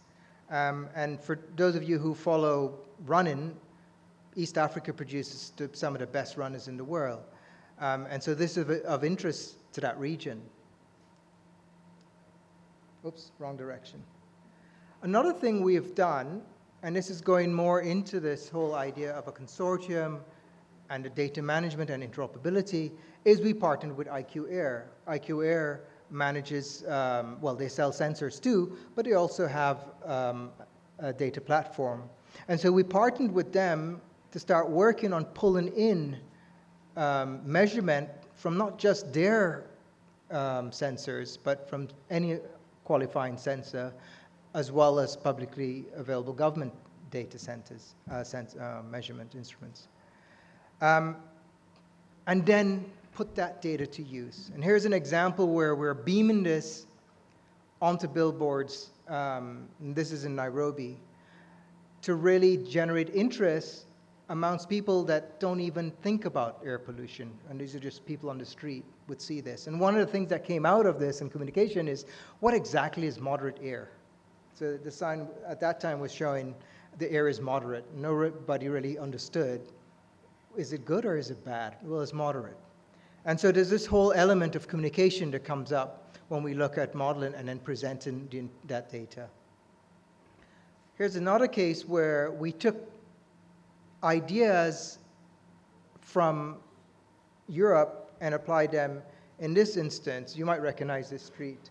On the left is a street called Lutuli Avenue, and on the right is the same street, just I don't know how to call it, revitalized. And in this case, we did the same thing. We set up sensors at the two ends of the street and in the middle, and we used that data to reinforce the idea that these efforts in planning and zoning in cities are actually better. But here's what happened here.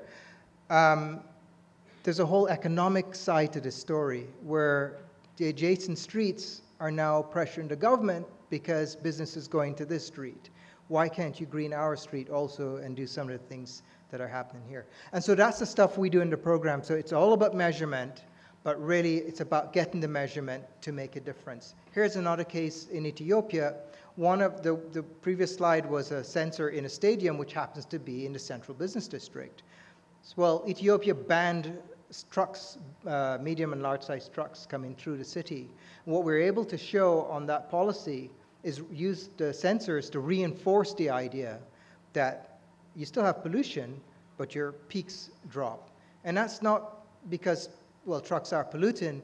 It's more because the act of banning the trucks coming through the city center actually decongest the traffic. And so you had faster traffic flows and less concentrations. One of the outcomes of the work we did with the World Athletics is now there are mandatory requirements for hosting international games. So you can think of football, FIFA, you can think of cricket also. Cities generate enormous money from tourism, from hosting, visibility, a whole host of stuff, in addition to the event itself. And so starting 2027, any country that wants to host an international event, athletics event has to guarantee clean air for the athletes. And so this has spawned a whole new movement for which Kenya in particular and the Ministry of Sports and Culture now is getting into the monitoring business using low-cost sensors. So this is a really interesting development. Both for Addis Ababa and the work we're doing there and also in Kenya, these efforts have influenced their policies. So it is making a difference while we discuss, it is making a difference despite all the questions around calibration, accuracy, and so on. Here's another case where we used the big data platform in Thailand, where anyone from Thailand that went to the platform would get this pop-up saying, there is now a drafted air bill, go comment on it. Now in the past, before we did this using the technology, you'd get maybe 2 digits in comments.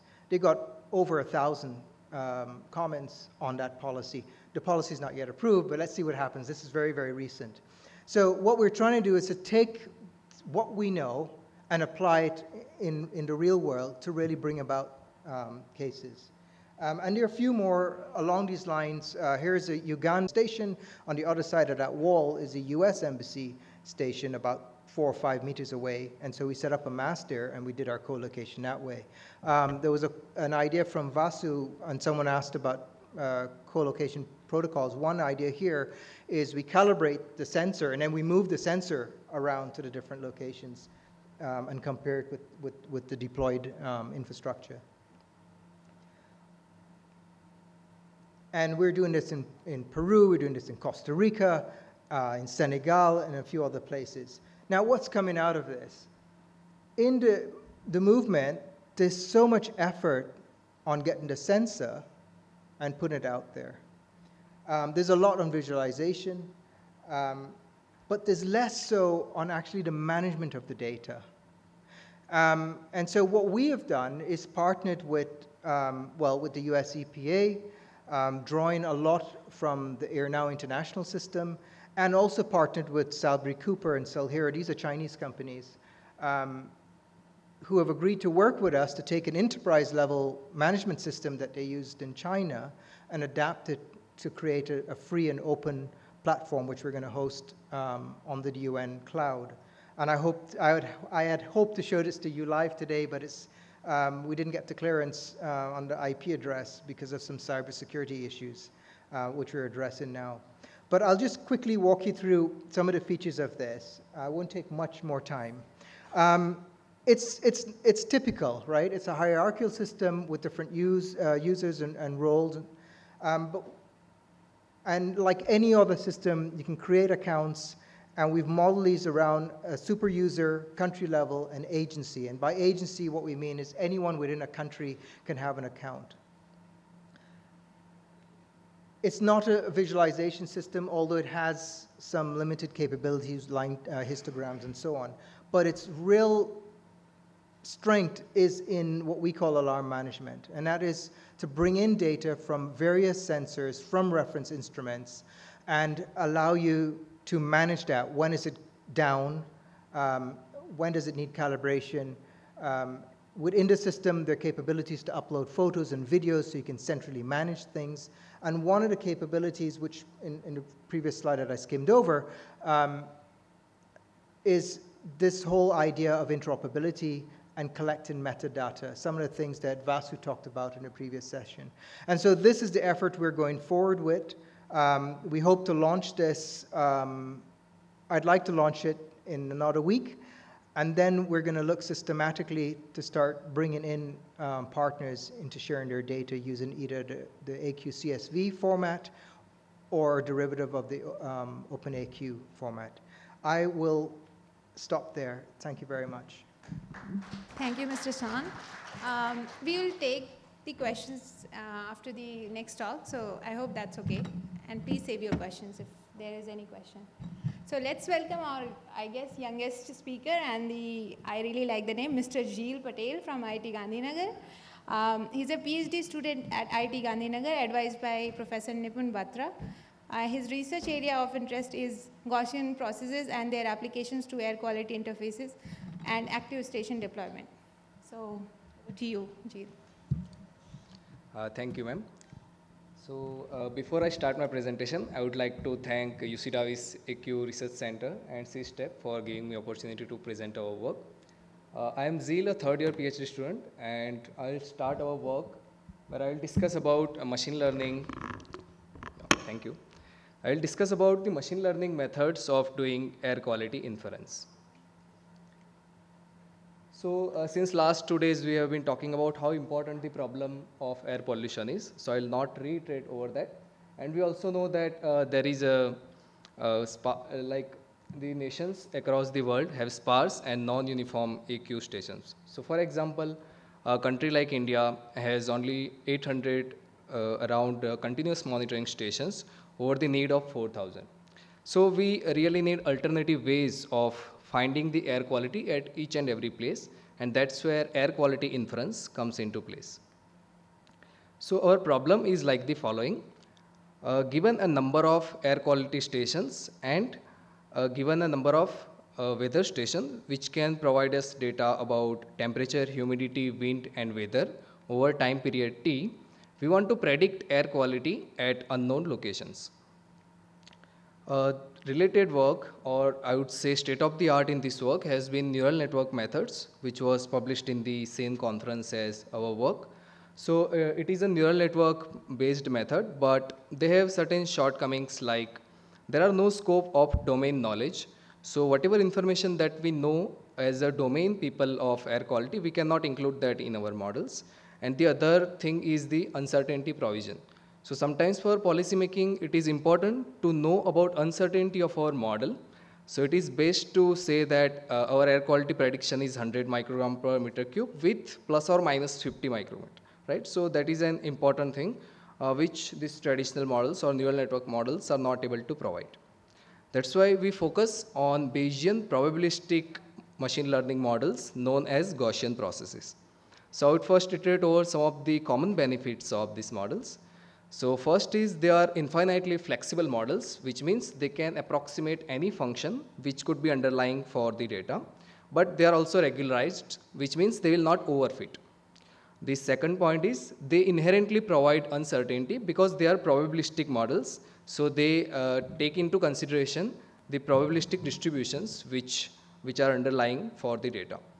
Then the third point is as we go far from the data, they go back to prior, which means that if you are trying to predict far from your data, then we will be predicting something like mean of your prediction. And this might not happen with other models, which may predict some unrealistic numbers, which is not good. Right? And the fourth point is these models are also domain aware, which means we can include some of the information that we know as domain people. I will first give some intuition of Gaussian processes. So let us consider this picture where we are seeing all possible predictors which can predict the underlying function which generates this data. Then we kind of discard all the predictors which are not passing through this data. And that's how we get the predictive distributions.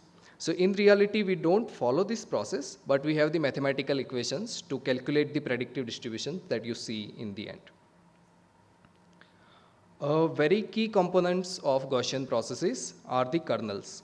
So to understand the kernels, let's consider this picture over here, that we have our hotel, which is denoted as blue point here, and then at 1 kilometer distance we have another point.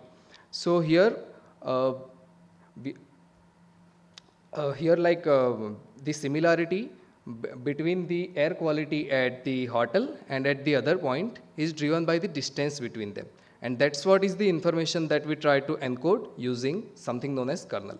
Now, how quickly this correlation or the similarity drops off with the distance is driven by the parameters of the model, which is known as length scale in this case.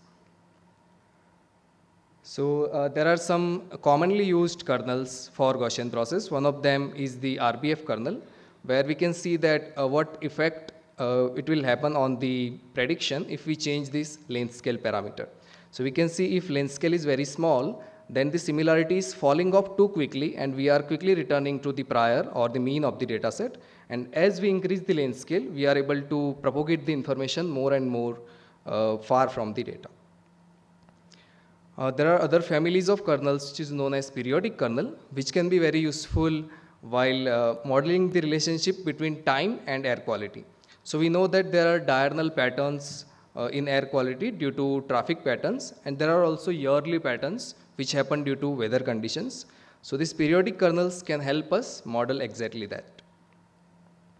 Now coming to our contributions, our first contribution is domain-inspired kernels, which means that we can choose a set of kernels which are suitable to characteristics of the features.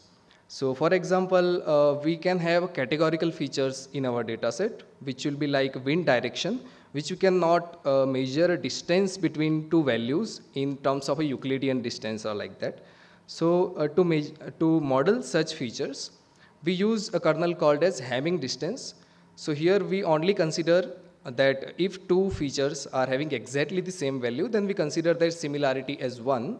And if they are not equal, then the similarity will be dampened by some factor which can be modeled using the parameter length scale. The other kind of features that we will have in our data is time. So to model time, we use a combination of periodic kernel multiplied by the RBF kernel, which lets us model the local periodicity that is available in the data. The third kind of features that we have in our data is continuous features, which are like longitude, latitude, temperature, humidity. And standard RBF kernel is mostly sufficient to model these kinds of features. We also note that we let our model learn individual length scales for these features so that we are able to model different kinds of smoothness for each of these features. Our second contribution is the non-stationarity. So though I have motivated the talk that the distance between 2 points is kind of a measure of similarity between air quality, but that might not be always true. Sometimes the air quality also depends on the locality, right? So that's where the non-stationarity comes into picture, that if we consider two sites which are at the same distance from a particular site, they can have different kind of relationship with the same point. So that's why we kind of use extension of the stationary kernel, which is a non-stationary kernel, and that's where we are able to learn our length scales which are dependent on the site itself. So here we see the L of X point, which is able to capture the local smoothness which is available. Our third contribution is scalability. So we are able to do the batch training, which was not possible till recent times in Gaussian processes, to scale our data, scale our models to large data sets. For our experiments, we have considered data from two cities. One is Beijing and other is London. And we have considered hourly PM 2.5 data sets for a month for a month time. We have also used standard machine learning techniques like threefold cross-validation to make sure that our models are generalizing. We have considered the following baselines to compare our model with. So first four are standard machine learning models which generally perform in regression tasks, and the fifth one is the recent state-of-the-art model. Our results show that we are able to improve at least by 17% over the previous state-of-the-art. And here we can see the predictions for one of the stations over a time period. So we can see that there is a predicted line, and then we can also have a 95% confidence from our model. Now I'll grab this opportunity to also discuss the ongoing work that we are doing. So since we see the success in domain-inspired kernels, we are also exploring other kernels which can be applied to other features. For example, we know that sites which lie in line of the wind direction are likely to have more similar PM 2.5 values, right? And there are kernels known as wind kernel which let us exactly model that. Then we are also focusing on multi-output modeling, which means that a single model will be able to predict multiple pollutants, which are PM 2.5, PM10, and SO2, which gives us computational benefits. There is also an interesting line of work which is known as active learning. So I remember yesterday Dr. Pratima was mentioning that how do you actually decide where to place the sensors? And there is a field in machine learning which can answer to that question. So if we have some set of sensors which are there, so this is a map of Delhi, and we are building a model on top of that, and we get predictive variance, which is a uncertainty that is present in our model. So for example, we can say that wherever we have the maximum uncertainty, that might be the best point to install our next sensor. And this could be one of the strategies, and there are multiple strategies which can be used here. And last point is the multi-sensor modeling, where we are also trying to incorporate the data from low-cost sensors, which will have relatively high noise when compared to the CAQMs. And here, the real challenge to us is that are we able to automatically identify the noise and the uncertainty separately or not? And with that, I would end my presentation and looking forward to interact with all of you. Thank you, Jill, for excellent talk. And if you have a question, we only have 5 minutes. So please, yes. To Zeal, so what is the, what is the interpretability of these models compared to, say, random forest? Yeah, that is a good question. So here interpretability really comes from the parameters that I was showing. Like one of the parameters is length scale. So you can, from observing the length scale, you can see that how far from your data you are able to propagate the information. So yeah, this is one of the point where we look at the interpretability aspect.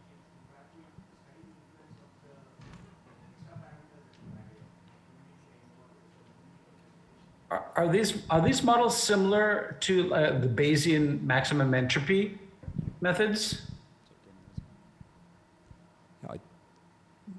Can you repeat the question, please? So what I was asking you is the interpretability, so the effect of these parameters on the output, right? If I take a random forest model, I could at least get feature importances, and I can say that, okay, rainfall is something that influences the output a lot. I was just asking how interpretable it is from that aspect, the Gaussian process model that you spoke about. Right, yes. So if we want to know that which features are more important than the others, then we look at the distributions of the length scales. So as I spoke, we learn a different length scale for each of the features. So we can look at the certain range of the length scale. If length scale is too high, then it means that you are learning a constant function. And if it is too low, then you are just learning a noise. So that way we can look at that which features are more important and which are not. Yeah, my question is that how different is your model than the Kriging interpolation technique? And have your model considered the urban land use landscape like road density? Because when you are choosing your kernels, these urban land cover is a major factor when you are saying that air quality or PM 2.5 concentration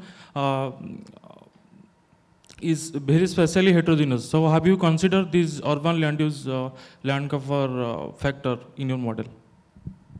I couldn't get the last part. What is the land? Are you talking about the land use or something? So when you are choosing your kernels, that suppose you are measuring from this and you are predicting from Y location. So have you considered when you are predicting, have your model considered the urban land cover types like road density in your model? Right, that is a good question. So previous work has actually considered that, and we have not considered them because the data was not available for the sites that we have considered. But yes, in our ongoing work, we are trying to model this for Delhi, and we believe that this kind of data is available, and we will include that in our model. And your first question was that how different this model are compared to kriging, right? So actually Gaussian processes are called as kriging in geostatistics field. And in machine learning, we are like trying to improve that field more, because kriging, as I believe that it is a kind of there are some fixed kind of models that we can use in kriging, but Gaussian process is an ongoing field of research where newer and newer techniques are coming, and we can really use them in air quality modeling.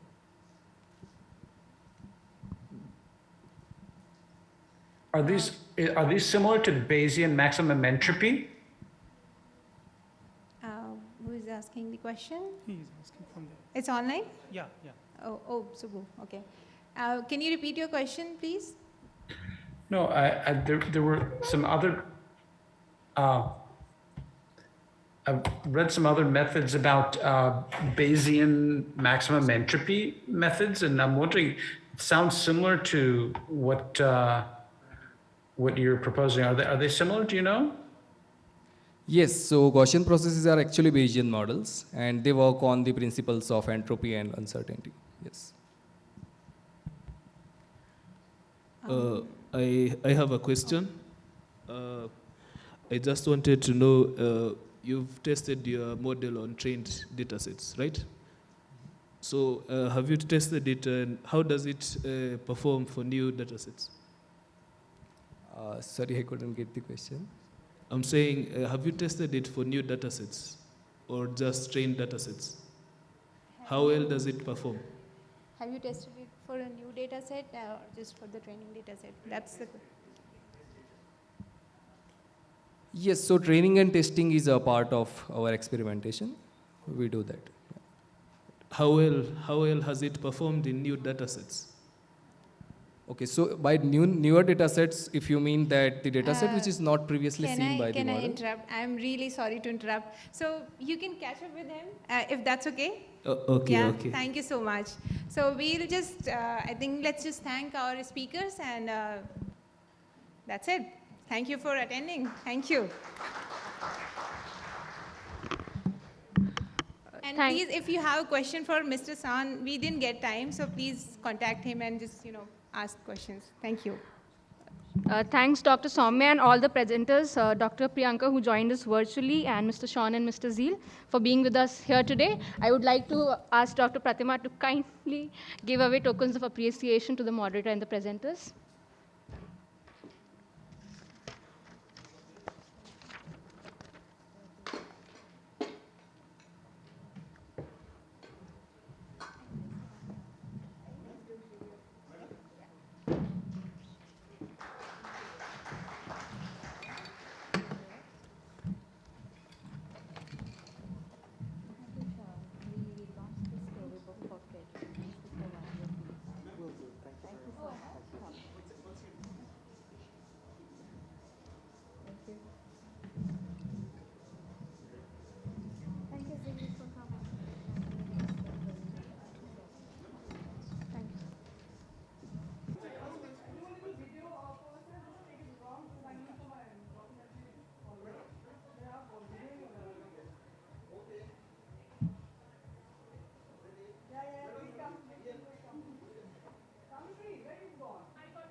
everybody for joining. This is session 1B, choosing and evaluating a sensor. I'm pleased to bring up to the stage our moderator, Mr. Ankit Bhargava from Sensing Local. He's an architect and urban planner with 8 years of experience in projects related to spatial planning, urban government, system design, and architecture. So, Ankit, come on up. Thank you, Sandra. It's really good to be here, and this session is really exciting. This session is called Choosing and Evaluating a Sensor, Co-location and Calibration, and what we'll be doing here is really reviewing the different methods for sensor evaluation and calibration, and we'll be doing this through various case studies in the context of different applications. So it's really exciting because you're going to see really different projects and how these low-cost sensors have been used. I also just want to introduce the three speakers today. We have Dr. Shrikant from CSTEP. He's a senior research scientist at CSTEP. He completed his PhD and MSc from Department of Physics, Andhra Pradesh. He previously worked with the University of Washington as a project manager, IIT Bombay as postdoctoral fellow.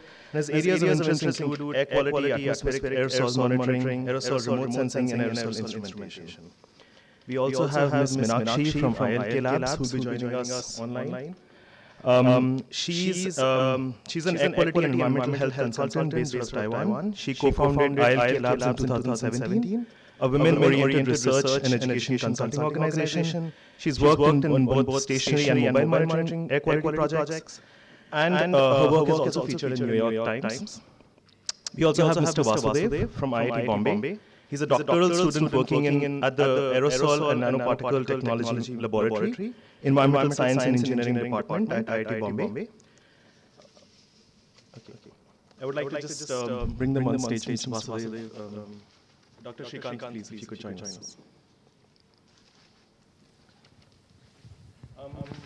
So we'll have 15-minute presentations for each of the speakers, starting with Dr. Shrikant, following up Ms. Meenakshi, and after Mr. Vasudev. My talk is high-resolution spatial mapping of PM2.5 for Bengaluru, combining low-cost sensor data and statistical modeling.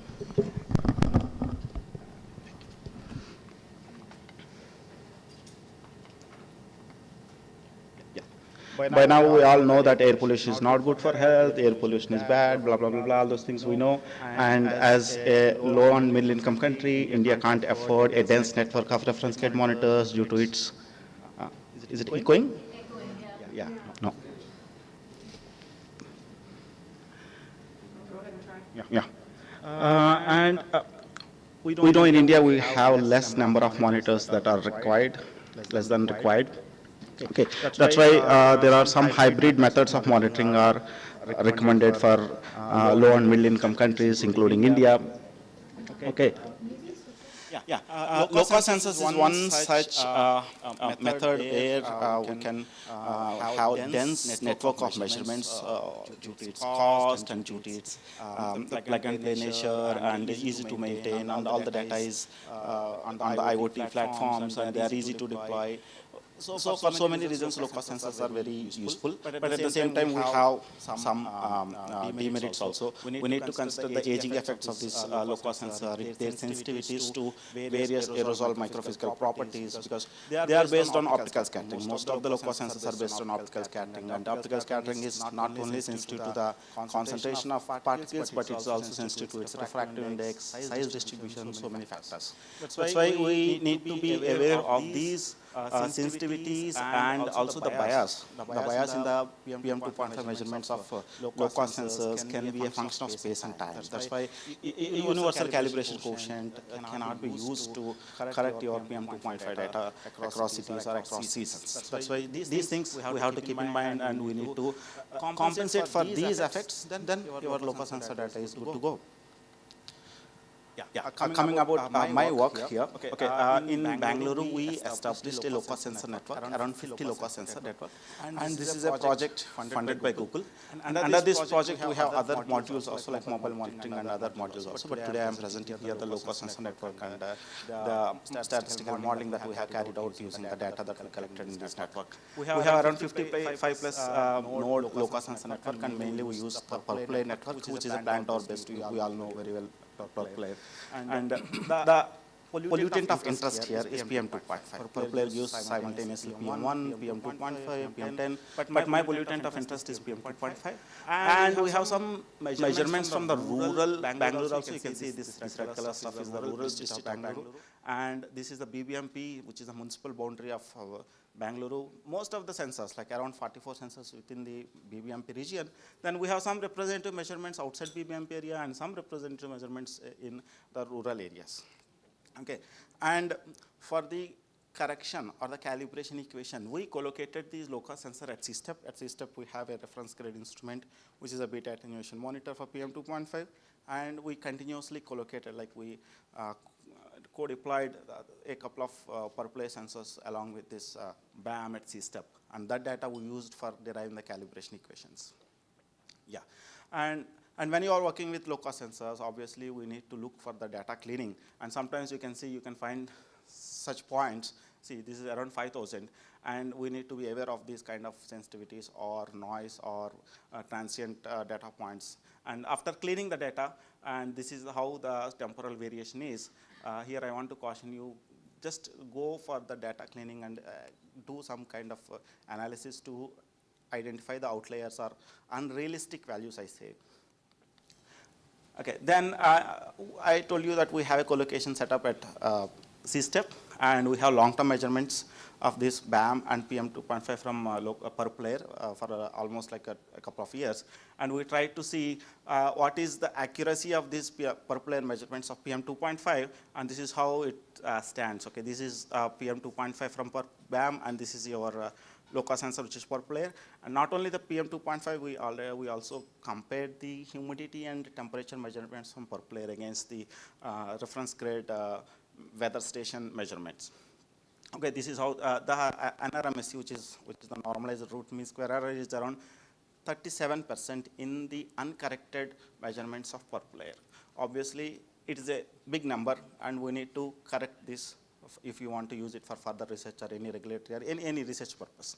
Okay, and what we observed is the humidity is always being underestimated by this per player, and temperature is always being overestimated by this per player. One reason could be the humidity and the placement of the sensor, which is, if you see a per player which is very packed structure, and the sensor, the meteorological sensor is very close to the electronics, might be due to the heating up of the electronics, the overestimation of this temperature. Okay, then obviously we need to correct this data, and we explored a bunch of calibration models, which are mainly statistical. In literature, we have so many machine learning models also, but we restrict ourselves to statistical model because we don't have such huge data set. And we explored various models, but finally we arrived at the simple model. This is a parsimonious approach and a very easy model. And we calibrated, or we developed this model for every month. Okay, instead of combining the whole data into one single bunch, but we did this calibration equation for every month, and we see this is how the corrected data is. After correcting the data using this equation, the accuracy in the PM2.5 measurements of per player has increased. And at the same time, if you average this hourly data into daily, you can see much more better performance, much better performance in these daily averaged values. This is what we applied on the raw PM2.5 data, and we used the same equation across the per player measurements in the whole Bangalore network. Okay, then this is how across the network the PM2.5 data is, maybe this is very hard to see, but you can see during December, January, February, March, we observed some high values, like around the average values across Bangalore is 45, 39, 43, 44, and in April, May, a bit less. But what I want to emphasize here during March, April, May, which is the summer season, the variability, the spatial variability in the data is too less compared to winter. If you see the standard deviation or median or IQR, sorry, not median, IQR, what talks about the variance, the values are higher for the winter months compared to this April, May. Means there is not much spatial variability in PM 2.5 during summer seasons. And using that data, that 55 local sensor data, and we also combined the reference grade instruments from the CAQMS station. There are 8 stations in Bangalore. That 55 plus 8, total 63 points. We tried to build a land use regression model. Land use regression model is like a supervised. We adopted this particular procedure, which is called supervised stepwise regression. This is well-established methodology from ESCAPE study, and and we try to fit a regression model. Basically, land use regression model is a simple regression model where we use land use predictors for predicting PM 2.5 values. Okay, and there are. Please don't worry about these steps, but it is a simple regression model. Okay, for the predictors, we used land use, land cover data from Sentinel, and rail and road network data from OSM, satellite pollution measurements like AOD and NO2 measurements from satellite, and population demographic information we used, and reanalysis meteorological parameters from ERA5, and point sources of air pollution like the locations of the industries and airports, all those things. We used all these data sets as predictors in the model that we developed. Okay, this is the model performance. We got for winter, these are the final model predictors, which are like statistically significant, and after all those checking for the significance and all. And the model R-square is around 0.31 for winter, and summer it is very less.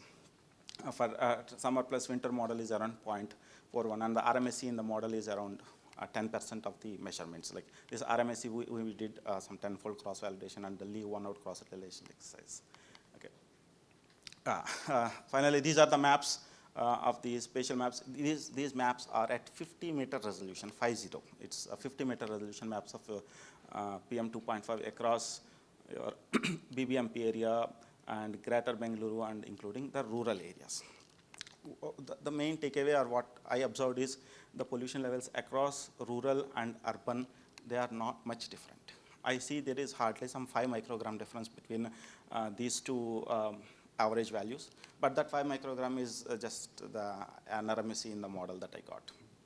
That's why the thing is, like, we need to expand our mitigation actions or mitigation plans to peri-urban and rural areas of the city.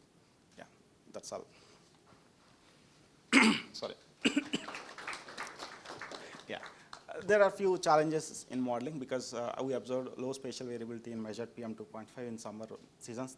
I think that's the reason why we got very less adjusted R-square in our model building.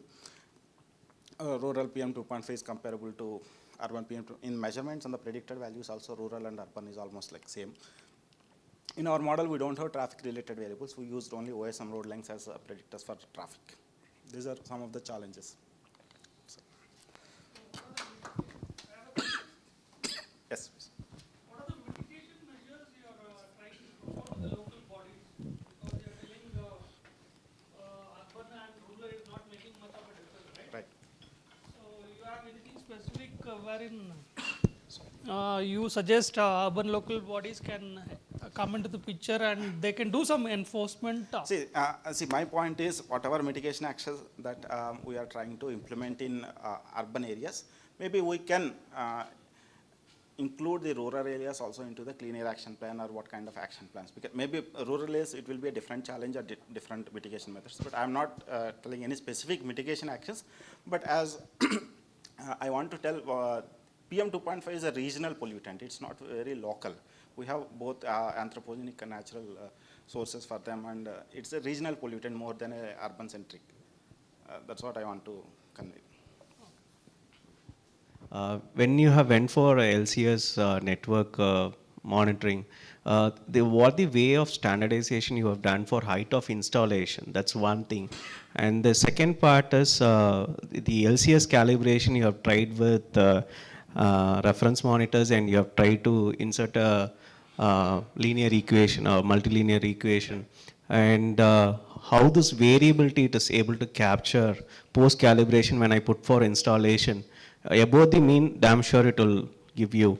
how about the variability? What is the consequence of that variability in your model prediction? These are the two thoughts, areas if you can highlight, it will be helpful. Yeah. Variability in what? Variability in the measurement. Okay. Variability in the measurement above the mean. The first one is what is the standardization of the placement of your LCS network? See, yeah. Yes, all that. Yes, yes. Variability also in seasons. I mean, is there been because if you do a standardization post-monsoon versus November, how does the model incorporate that? Thank you. You are talking about calibration model or a land use regression model? Calibration. Yeah, that's okay. That's why we derived these calibration models on a month-wise. Yeah, that's what that 6 panels are there, no, from December to May. Month-wise models we derived and applied those factors to the network data. We have taken care of the temporality in the calibration factors. Regarding the height of the installation, we followed the standard CPCB protocol, 3 to 10 meters, between 3 to 10 meters from ground level. And can I? Yeah, please. Yeah. If there is, since it has been implemented in Bangalore, I see a lot of trees out everywhere. And when I hope you are installed it in buildings at the topmost part. We need power, we need some space, we need some shade for this installation. That's why we made sure that the installation in such a way where it will have least obstruction for the ambient air. That we have taken care of. Okay, thanks. But the installation is not like on a pole or something like that. Mostly we approach the educational institutions, and we involve the students also into these activities, and we install on the roofs of the educational institutions. Yes, please. Sir, I have 2-3 questions. No problem. One is, sir, you have considered for correlation 1 minute average of the data, or No. you have average for the 24 hours? No, see, it is 1 hour for the calibration equation. We average it to 1 hour because the reference grade instrument BAM gives 1 hour averages. Okay. That's why the data that is 2-minute data from Purple is averaged to 1 hour. Then we correlated with the BAM PM 2.5. Okay, sir. We derived calibration equation based on 1 hour data. Then we corrected the 1 hour data, and we then averaged to daily, seasonal, and yearly. So can we see if we average the data from the BAM also for 24 hours and from low-cost sensors for the 24 hours, have you seen whether the correlation has been increased or decreased, or whether you can comment on that? See, what happens is this particulate matter will have the nature of hygroscopic growth, right? Yes, sir. Then what happens over the day, there is a large diurnal variation in the relative humidity. And the particles also will undergo different type of hygroscopic growth within a day. If we average that, the humidity effect will go out. That's why we try to derive the calibration equation at every 1 hour. That 1 hour also is the limitation due to the BAM. Sir, you have considered the spatial variation for 50 meters. Is there, can be considered as a less distance, or whether you have seen that the spatial variation? It all depends upon the predictor's spatial resolution. Okay, if you go for a satellite-based mapping, you will go for 1 kilometer by 1 kilometer. Why? Because the satellite AOD is available at by 1 kilometer by 1 kilometer. That's a gridded data. Here we use the land use land use predictors from Sentinel, which are available at around 10 and 20 meters. We averaged it to 50 meters, and we can go up to 25, I feel. But again, it requires a lot of computational power. For Bangalore 50 meter, it is like 20 lakh data points. I have to process 20 lakh data points. Yeah. If you feel like if it makes sense, and then we can go for even 25. But here, mostly our limitation is our computational power. We can go up to 25. I have seen papers.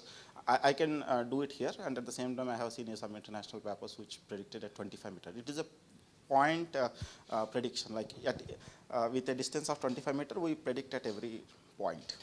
So is there any minimum distance? Sorry, just because we are running out of time. No, there is we can take the questions. No minimum. It depends upon the predictor resolution. We can take some of the questions at the end as well, based on time, just because we have 2 more presentations. Thank you, Mr. Shrikant. Thank you for answering all the questions. Next, we'll have Ms. Minakshi from ILK Labs. Is she already on?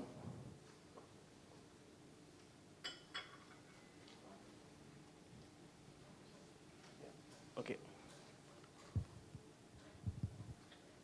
Minakshi, can you try speaking if the sound is okay? Yeah, hi. Thank you, Ankit. Can you hear me? Yes. Thank you. Okay. And you can see my slides. Okay, great. Hello, everyone. Good morning. Thank you so much to ASIC and ICAS for giving me the platform to share this work today. And thank you so much for making it hybrid presentation today when I'm not there. So I'm really grateful for that. And today I'm going to talk about broadly about how to choose and evaluate a sensor.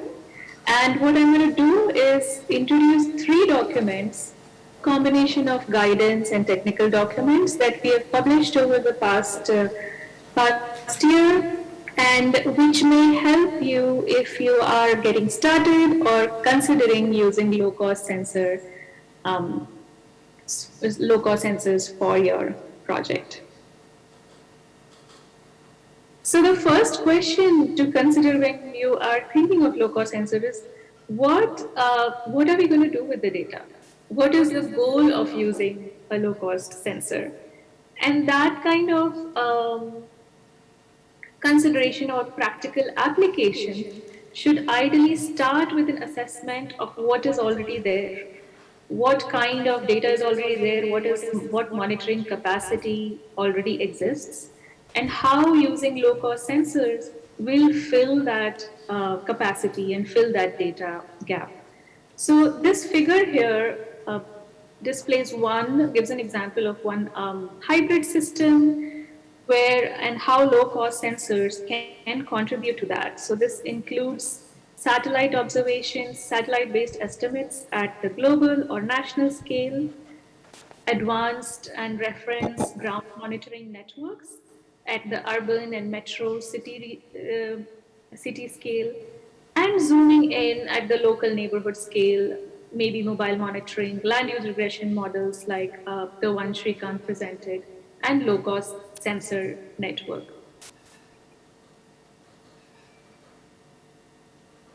So keeping that broad framework in mind, we have written this guidance along with vital strategies to on integrated use of low-cost sensors to strengthen air quality management in Indian cities.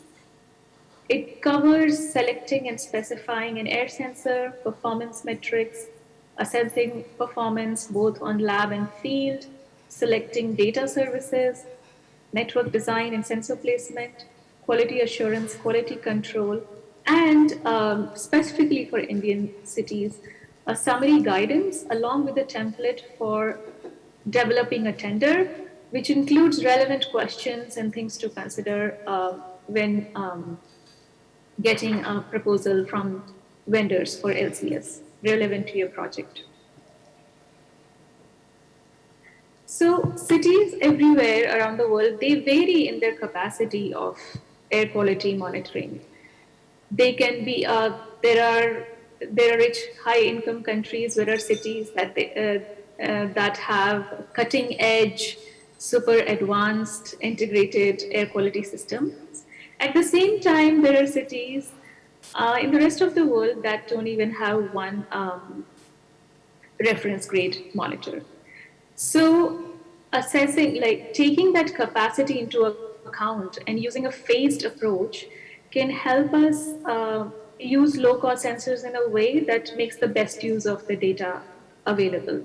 So this table here shows different phases a city can be in, from increasing from 1 with limited or no monitoring capacity to phase 4 with advanced integrated system.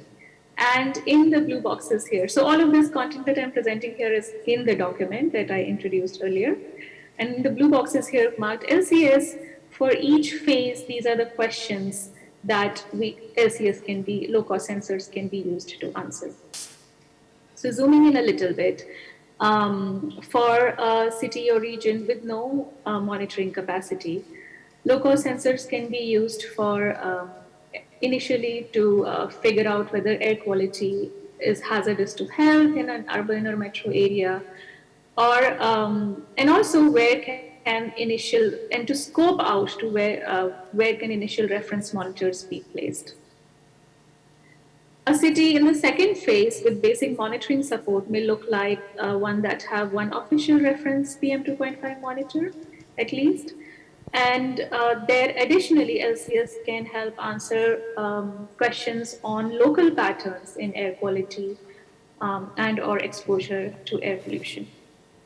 In phase 3, if the city has multiple reference monitors, LCS can help answer finer questions about air quality, spatial trends, like are there exposure hotspots, are there local sources that are impacting nearby particulate matter levels, and things like that.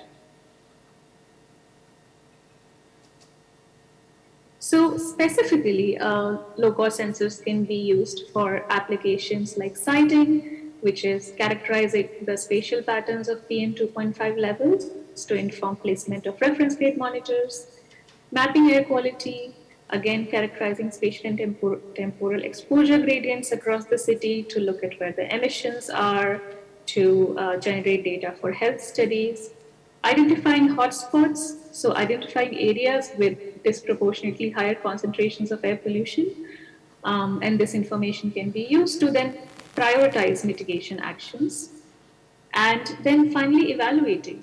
So if you have mitigation, geographically targeted mitigation actions, how do we know what happened if they actually helped lower the exposure? So doing a before and after comparison, LCS can help with that.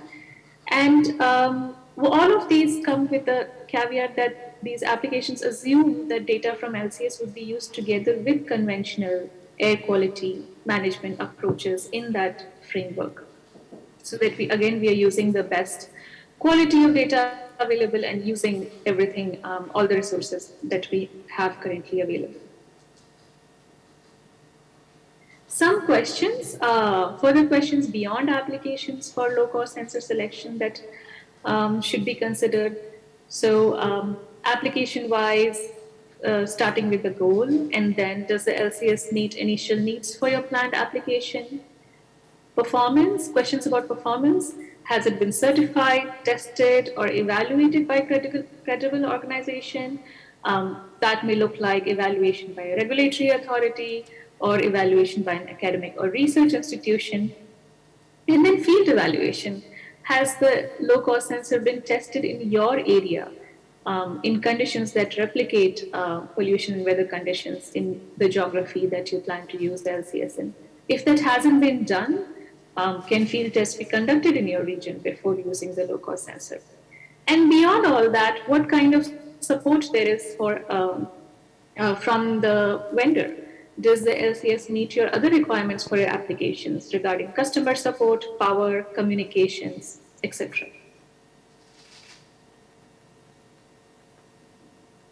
Now, we all know, if you work with low-cost sensors, that low cost is not cheap. Beyond the purchase price, which is the initial cost of monitoring equipment, that definitely is relatively cheaper compared to a reference grade monitor. But there are all these other costs to consider, and that should be considered to make sure that your savings are not offset by these additional expenses.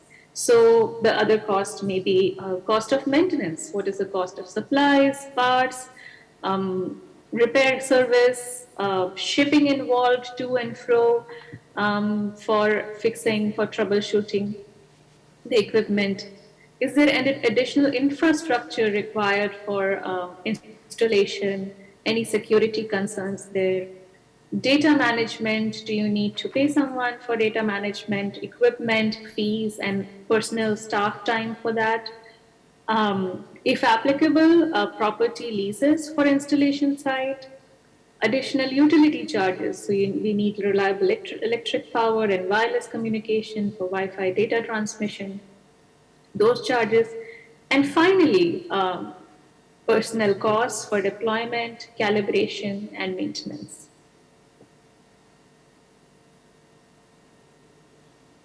So with that, I'll move on to the next document, which is kind of a case study of how, of what field evaluation of low-cost PM sensors may look like.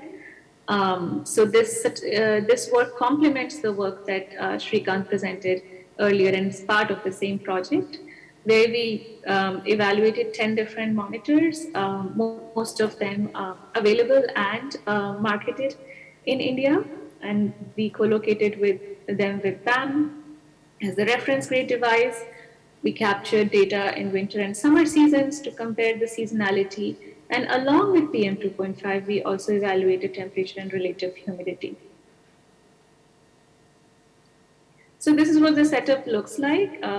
It's at CSTEP Terrace, and we evaluated all of these sensors: Prakriti, Aerogram, Blue Sky, PAX, Atmos 1 and 2. They use different internal sensors: Ayurveda, Prana Air, Purple Air, which we've used a lot in our studies, and Orosure.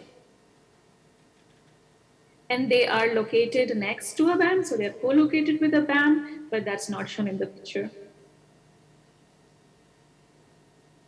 And these are time series trends from all of the sensors. So just to orient you a little bit, the x-axis are all dates, the y-axis is daily mean PM, and the two panels are from winter and summer. So this is December, January, February, and this is March, April, May.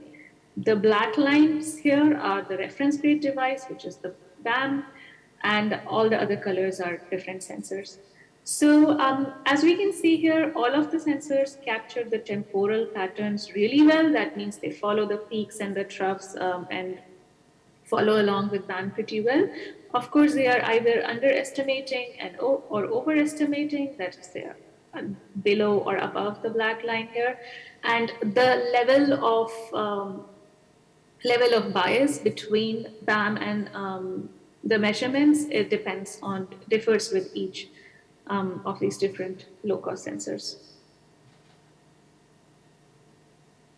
So here are some comparisons from winter. On the y-axis, we have hourly mean from the LCS, and the x-axis has reference grade measurements. So they all have, they agree well to the extent that all of the sensors have R-square between 0.75 to 0.85, and of course the bias depends on the low-cost sensor and varies between the sensors.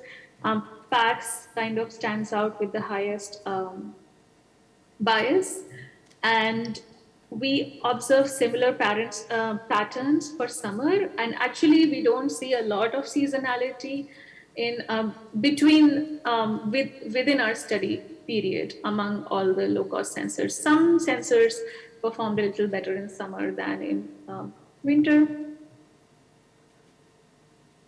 And like we saw earlier in Shrikant's presentation, if we, instead of hourly mean, if we take daily estimates, so daily mean here, all the performance metrics improve.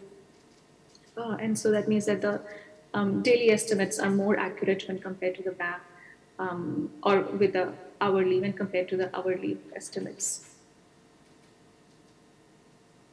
We also looked at the RH and temperature data from these sensors, and the reason we looked at them is because you may want to use RH and temperature information to correct LCS data for more accuracy.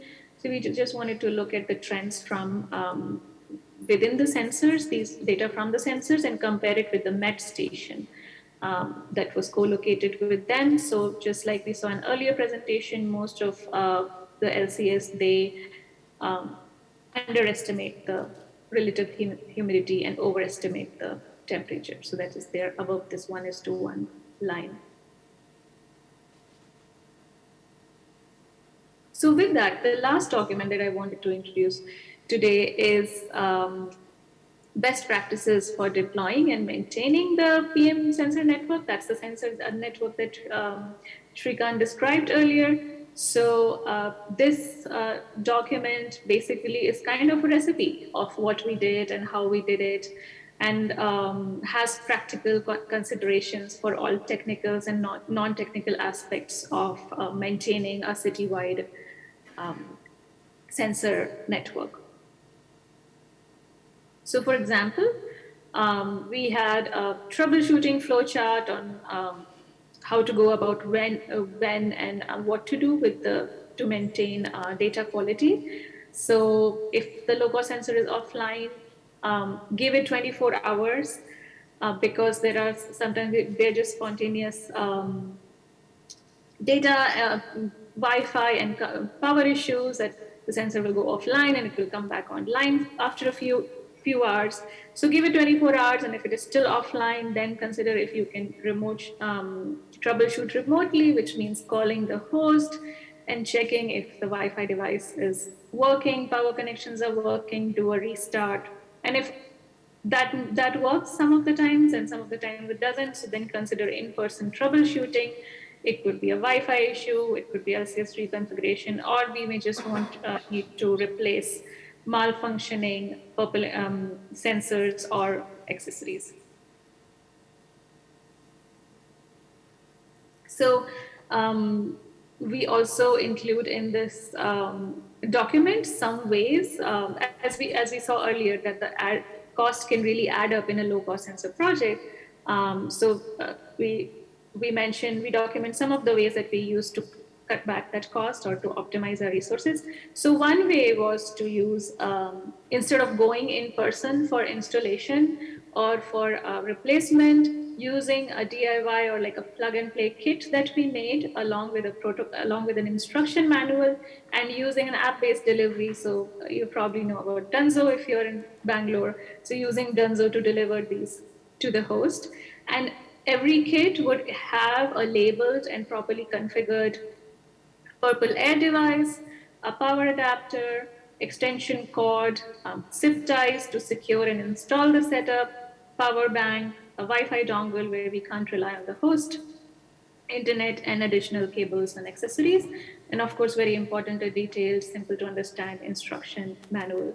So this will not work with all the hosts. It of course depends on how confident or comfortable the host is on just doing this on their own.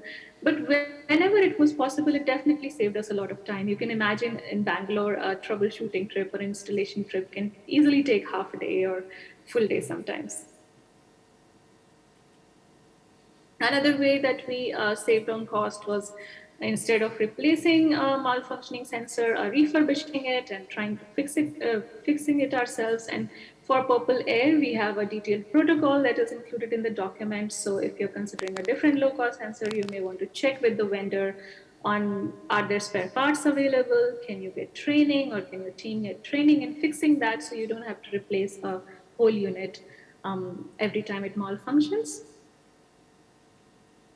And here is an example of how the functioning before and after. So Purple Air has it has duplicate sensors. They are these two blue bars that you see here. And if they don't agree with each other, which they should because they're measuring the same thing, then you know something is wrong. So this is before with the malfunctioning sensor, and this is after repairing by our team. This is a before and after. So that's one example. And actually, that's all I have for you today. I would like to thank my team a lot. These are all the people there in Bangalore, and you probably already know them. And if you haven't said hello to them, please say hello and learn more about this work from them. I'm very grateful to be working with them. And I miss being there in person. Thank you, Meenakshi. For your attention. We can take a few questions. Does anyone have questions? Sure, please.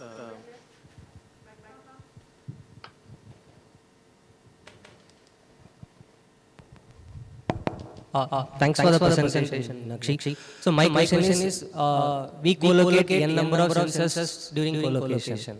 And how do you choose which sensors to be deployed? Is there a QA/QC process that you guys take? These are the sensors that just has to go on the field. If so, how? Hello?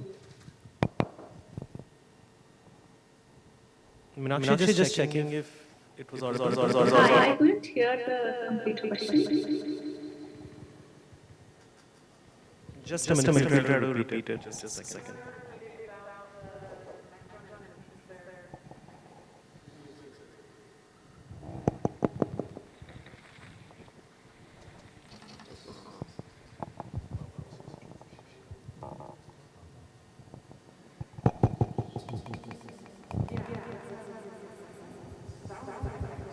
Hello. Can you hear me? Hi, there's a lot of echo.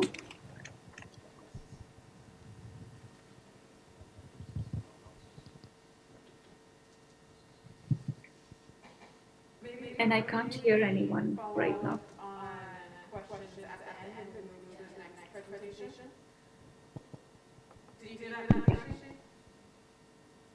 Yeah, that works.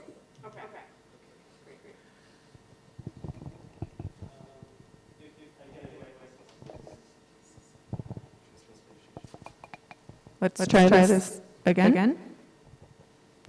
Hello. Yeah. So, good morning everyone. I am Vasudev Malyan and I am a PhD student at IIT Bombay under the supervision of Dr. Manoranjan Sahu.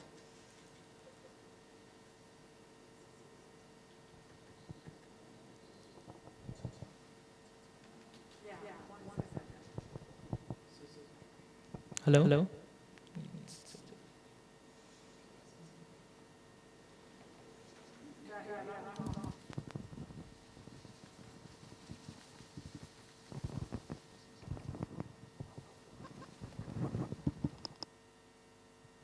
Hi. It's fine now? Yes. Okay. So, good morning everyone. I am Vasudev Malyan and today I am presenting a recent work on fundamental issues with low-cost particle sensors, evidence from a field sampling campaign. Okay, this is the outline of this presentation. Firstly, I'll discuss about the state of air pollution, the current monitoring status of India, and the need for low-cost sensors to expand the air quality monitoring network. Then I'll talk about the sampling philosophy and strategy that we had before going for the sampling. And lastly, a discussion on the results and conclusions that can be drawn from this study. So, air pollution is one of the leading causes of multitude of adverse impacts on human health, ecosystem, and global climate.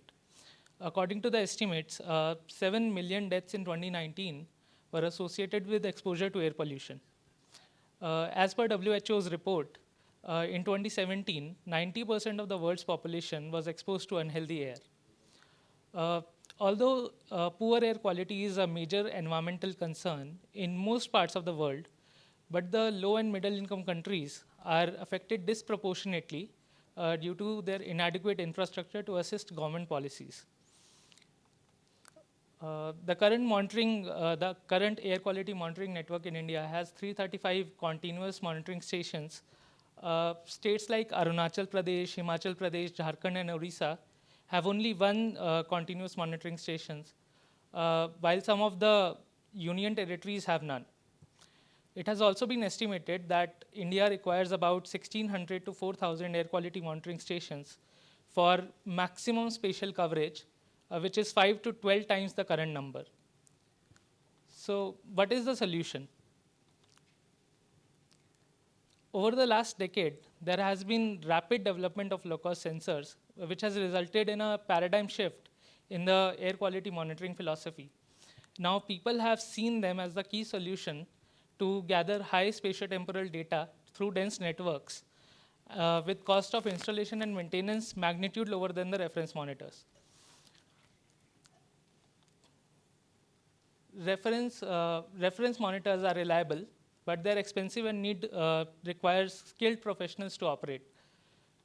On the other hand, low-cost sensors are compact in size, they are simple and inexpensive. But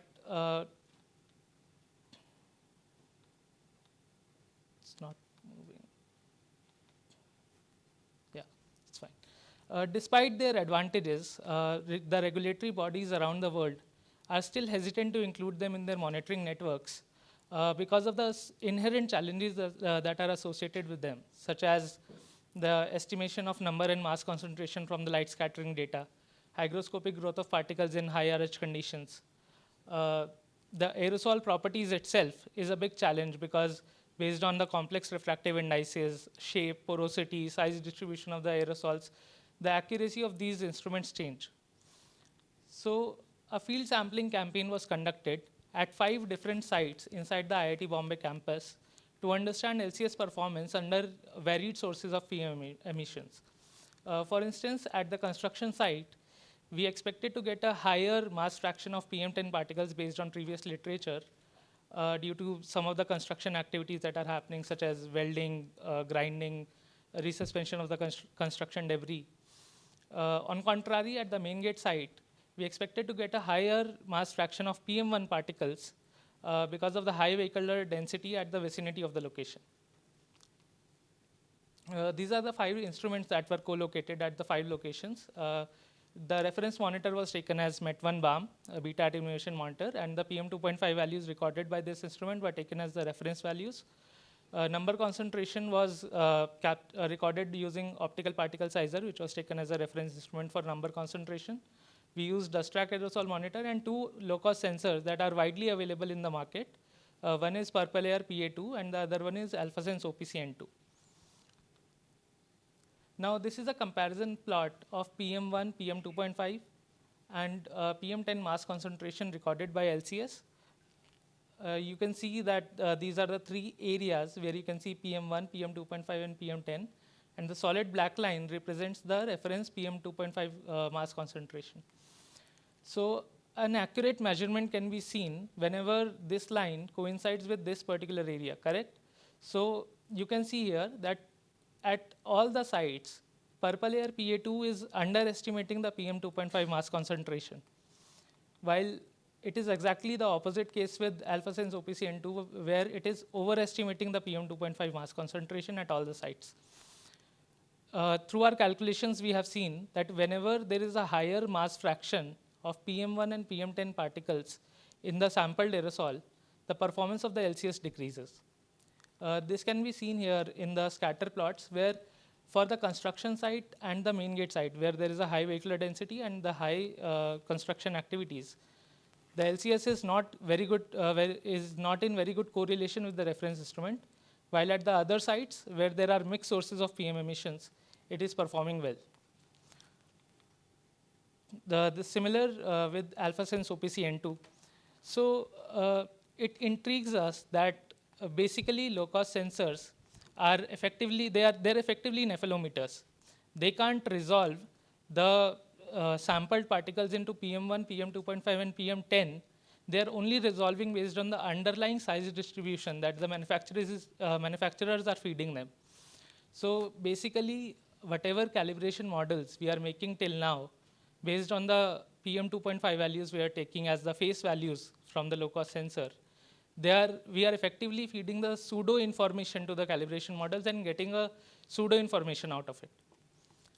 This can be further seen. So these are the key findings, that LCS is highly correlated with the reference monitor at these 3 sites, while it is not in good correlation with at the construction and main gate site. Whenever mass fraction of PM10 and PM1 are high in the sampled aerosol, the LCS performance decreases. And the algorithms that are kept proprietary by the manufacturers are incorrect because they assign some portion of PM2.5 mass to PM1 and PM10 every time we are sampling the aerosols. This can be clearly seen. So this is, these are the calibration models we used for calibrating the LCS at the 5 sites. So we have used multiple linear regression, KNN, random forest, gradient boosting. And we are getting good results of 0.98 and 0.97 respectively for random forest for the respective LCS we have used. But I would like to highlight that this is again, we are misleading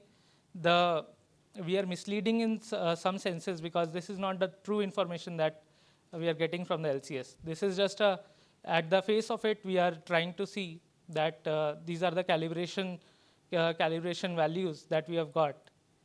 But you can see here, these are the comparison of number concentration with Grimm optical particle sizer and the number concentration recorded by LCS. This is PA2, this is OPC-N2. Now you can see that for predominantly, PA2 has given a 0 value for particles greater than PM2.5. But it is giving me a mass concentration for PM2.5. So essentially what LCS is doing, it is converting this number concentration to mass. But the question is how I am getting a PM2.5 mass concentration when there is no particle count for particles greater than PM2.5.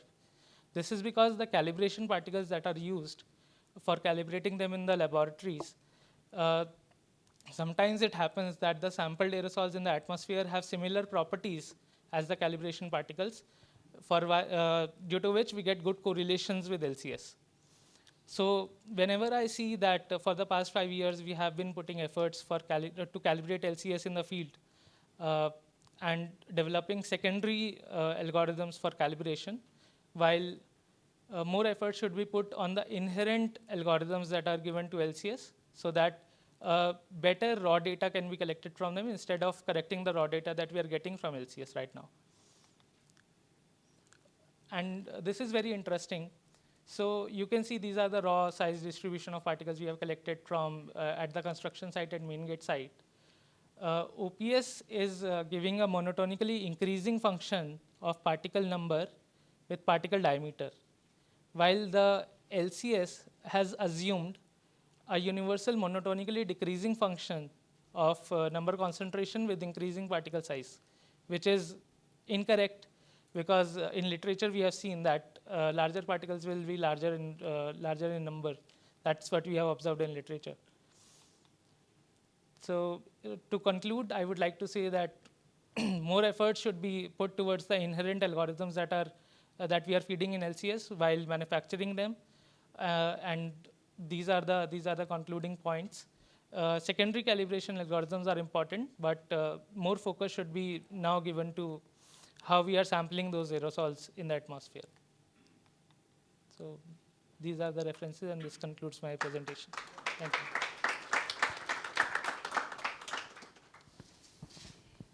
We can open the floor for some questions. I just wanted to check if Meenakshi was still on and if we could do that, or we can do the questions for you since you're there, and then we can follow that up. Okay, so for Mr. Vasudev, thank you, please. Hi, thank you so much for your presentation. That was really good analysis. One question I had for you is it's a known fact, right, that when composition of particles changes, the sensors have to be recalibrated, right? Clearly, these sensors are pre-calibrated in a situation where PM2.5 is high. So when you put them in a situation where PM1 and PM10 particles are in abundance, then the sensors have to be calibrated, right? For that composition and then put in the field. So I feel, and when you did the calibration, you're getting good results, right? So then saying that the LCS are not performing well is a misnomer, right? Because what we are saying is there's a new composition, you calibrated for the composition and the sensors worked well. Correct. And in every talk we have been discussing how the LCS have to be recalibrated on a seasonal basis, because as composition changes, the calibration needs to change. Yes. So I just wanted to sort of understand from you that, what you found seems to support the use of LCS instead of, your conclusion, which said that the manufacturer needs to calibrate differently. They can't, right? Because they can't calibrate it for every possible composition. We already know that. Yeah. So would you like to comment on that? Yeah, so the first thing is that what we have largely misunderstood, that the PM2.5 LCS is giving, it is true value. It is not. It is only at the face of it, it is a true value, because LCS does not know inherently how to resolve the total output, whatever PM mass concentration we're getting, into 3 different mass bins. First thing is that. And the other thing is that I believe there should be some guidelines for the manufacturers, if not for the users, that certain laboratory guidelines that for this many aerosols they should be calibrated, or we try to make the aerosols as random as possible so that if we encounter them in the field, we are getting good raw data so that it can be directly used. From what you have seen from my presentation, at the other 3 sites, we don't really need to calibrate the sensors. And those kind of consciousness should be there so that less computation power is required, and site-specific calibration models can only be made, so that efforts can be put towards certain types of sites rather than calibrating them as a whole. Got it. Yeah. I had one more question. Did you see any differences between the plantar and the alpha sense sensor? Yeah, so the plantar sensor is mostly underestimating the mass concentration, PM 2.5, at the face of it, and alpha sense is overestimating. However, from what I can comment from my experience at the field, that since nephelometers are essentially converting number concentration to mass, and since alpha sense has a better correlation for number concentration, so we can say that yes, alpha sense OPC-N2 is a better performer in those senses rather than plant-tower sensor. Thank you so much. Thank you. Thanks. Just Santosh, did you have a question? Oh.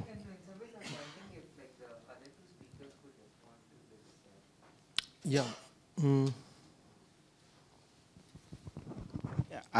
Another thing is this light scattering technique, like when it comes to very, very fine particles, like less than 300 nanometers, less than 400 nanometers, they can't detect that tiny particles. Right.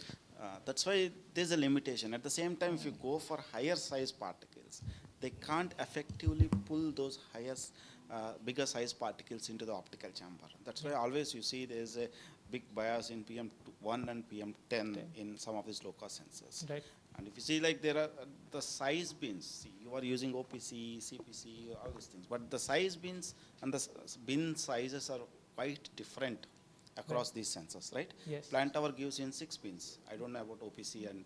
it uses 34 pins. Yes. That's all matters. Yeah. I understand that the internet is down, so Meenakshi will not be able to answer that.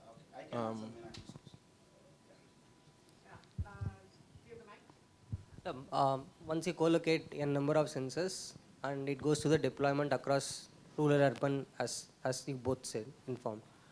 What is the procedure in selection of the sensors for deployment?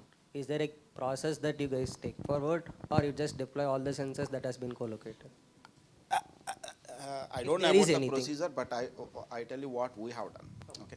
See, Jan, we have around 50 sensors in the network.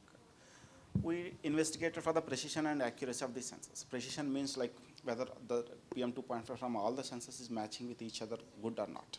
Okay, that is the precision. And second thing is accuracy. With the reference grade instrument, how they are matching, how well they are being correlated in terms of their bias. What we did is we collocated all the 50 sensors, and we have seen that all the data from all these 50 sensors is very well tracing each other. Okay, then we had like around 5 to 10% if there is any, like within the 5, if the correlation or if the bias is within 5%, we deployed all the sensors in the field. So mostly all the 50 has been allocated? Yeah, almost. The collocation period is for 2 weeks? See, the initial precision testing is for 2 weeks, but accuracy testing is, it's going on throughout it. Thank you. So I'll just mention myself. I'm Ronak Mistry. I'm from Pune, and I've been working on carbon capture. So my question is specifically for Ms. Meenakshi, Dr. Shrikant, and even Ms. Namita. Yeah. So I'm working on carbon capture with the emission technology out here, and as the topic suggested was to choosing and evaluating a sensor. The trouble which I'm facing in order to figure out the emission levels and the particulate matters compositions into the emission streams is that my emission streams are almost high temperature streams, which are about 600 and 800 degrees Celsius out here. So figuring out a sensor to actually help me to treat my emission levels so that I can deploy an efficient carbon capture system is what a quest I'm here for. And if any of the panelists could, I was very impressed with Ms. Meenakshi's DIY system.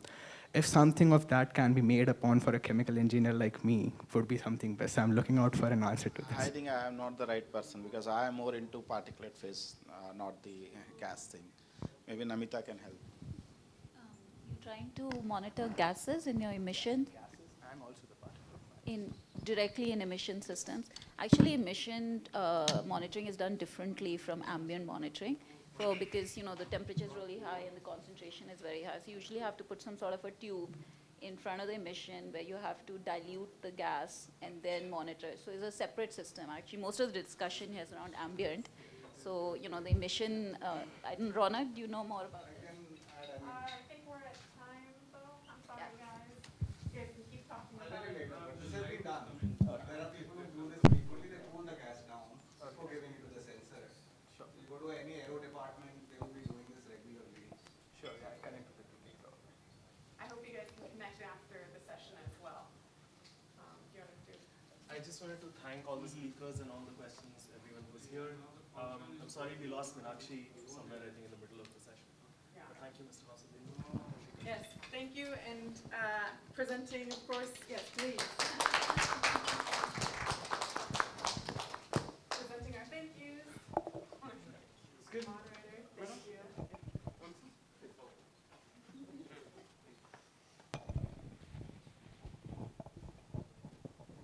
Dr. Shrikant, thank you.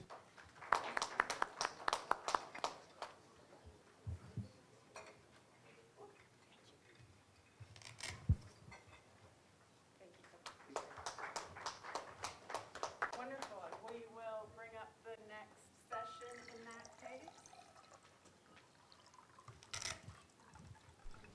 Thank you.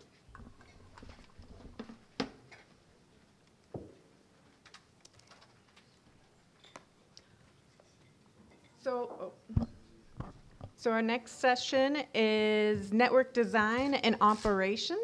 And I'm honored to bring up our next moderator again, Ms. Deva Shah from Google. She is a program manager at Google, and she manages Geo for Good, the India program for the Earth Outreach team. I'll have you come on in. Great. Thank you, Sandra, and thank you for putting together such an awesome summit. A big thank you to CSTEP and all the organizers.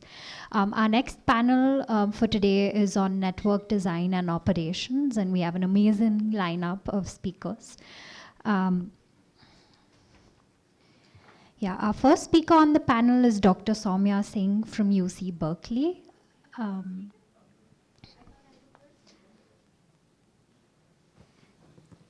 Okay, it's, I think, in the lineup that I have, but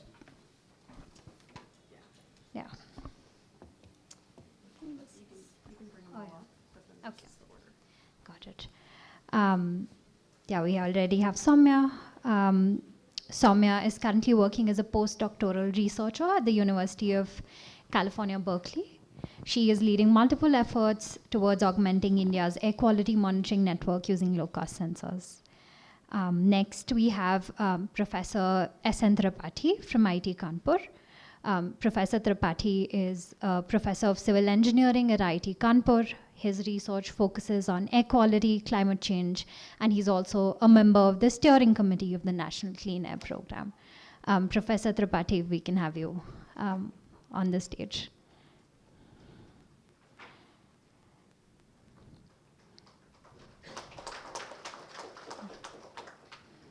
And our next and final speaker is Mr. Ronak Sotaria from Respirer Living Sciences.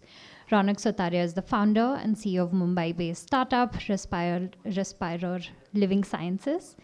In December 2015, Ronak was among the earliest technology researchers to build and deploy the first ever low-cost air quality sensor network across India. Ronak, if we could also have you on the panel.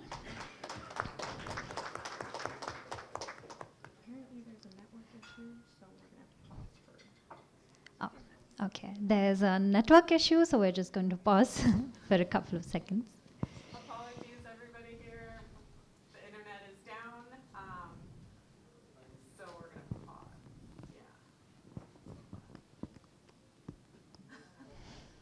Maybe if you wanted to elaborate 5 minutes.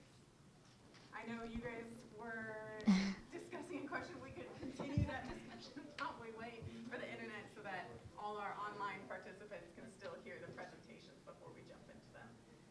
For your question, I mean, there is an experiment done. We've had our devices used in the aero department for a turbine engine where they cooled the air before doing the monitoring. So both for PM and gases. I mean, it's published. if you go to any aeronautical department, they'll be able to guide you on this. But any turbine engine specialist would probably be able to help you. Thank you. Are there any other questions we can chat about? Quality and or exposure to air pollution. In phase 3, if the city has multiple reference monitors, LCS can help answer finer questions about air quality, spatial trends, like are there exposure hotspots, are there local sources that are impacting nearby particulate matter levels, and things like that. So specifically, low-cost sensors can be used for applications like siting, which is characterizing the spatial patterns of PM 2.5 levels to inform placement of reference grid monitors, mapping air quality, again characterizing spatial and temporal exposure gradients across the city to look at where the emissions are, to generate data for health studies, identifying hotspots, so identifying areas with disproportionately higher concentrations of air pollution, and this information can be used to then prioritize mitigation actions, and then finally evaluating. So if you have geographically targeted mitigation actions, how do we know what happened if they actually helped lower the exposure? So doing a before and after comparison, LCS can help with that.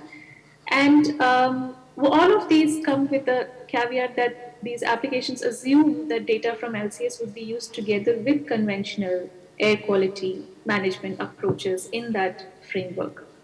So that we are using the best quality of data available and using everything, all the resources that we have currently available. Some questions, further questions beyond applications for low-cost sensor selection that should be considered. So application-wise, starting with the goal, and then does the LCS meet initial needs for your planned application? Performance, questions about performance. Has it been certified, tested, or evaluated by a credible organization? That may look like evaluation by a regulatory authority or evaluation by an academic or research institution. And then field evaluation. Has the low-cost sensor been tested in your area in conditions that replicate pollution and weather conditions in the geography that you plan to use the LCS in? If that hasn't been done, can field tests be conducted in your region before using the low-cost sensor? And beyond all that, what kind of support there is for from the vendor? Does the LCS meet your other requirements for your applications regarding customer support, power, communications, etc.? Now, we all know if you work with low-cost sensors that low cost is not cheap. Beyond the purchase price, which is the initial cost of monitoring equipment, that definitely is relatively cheaper compared to a reference grade monitor. But there are all these other costs to consider, and that should be considered to make sure that your savings are not offset by these additional expenses. So the other cost may be cost of maintenance. What is the cost of supplies, parts, repair service, shipping involved to and fro, for fixing, for troubleshooting the equipment? Is there any additional infrastructure required for installation? Any security concerns there? Data management, do you need to pay someone for data management, equipment, fees, and personal staff time for that? If applicable, property leases for installation site, additional utility charges. So we need reliable electric power and wireless communication for Wi-Fi data transmission, those charges. And finally, personnel costs for deployment, calibration, and maintenance.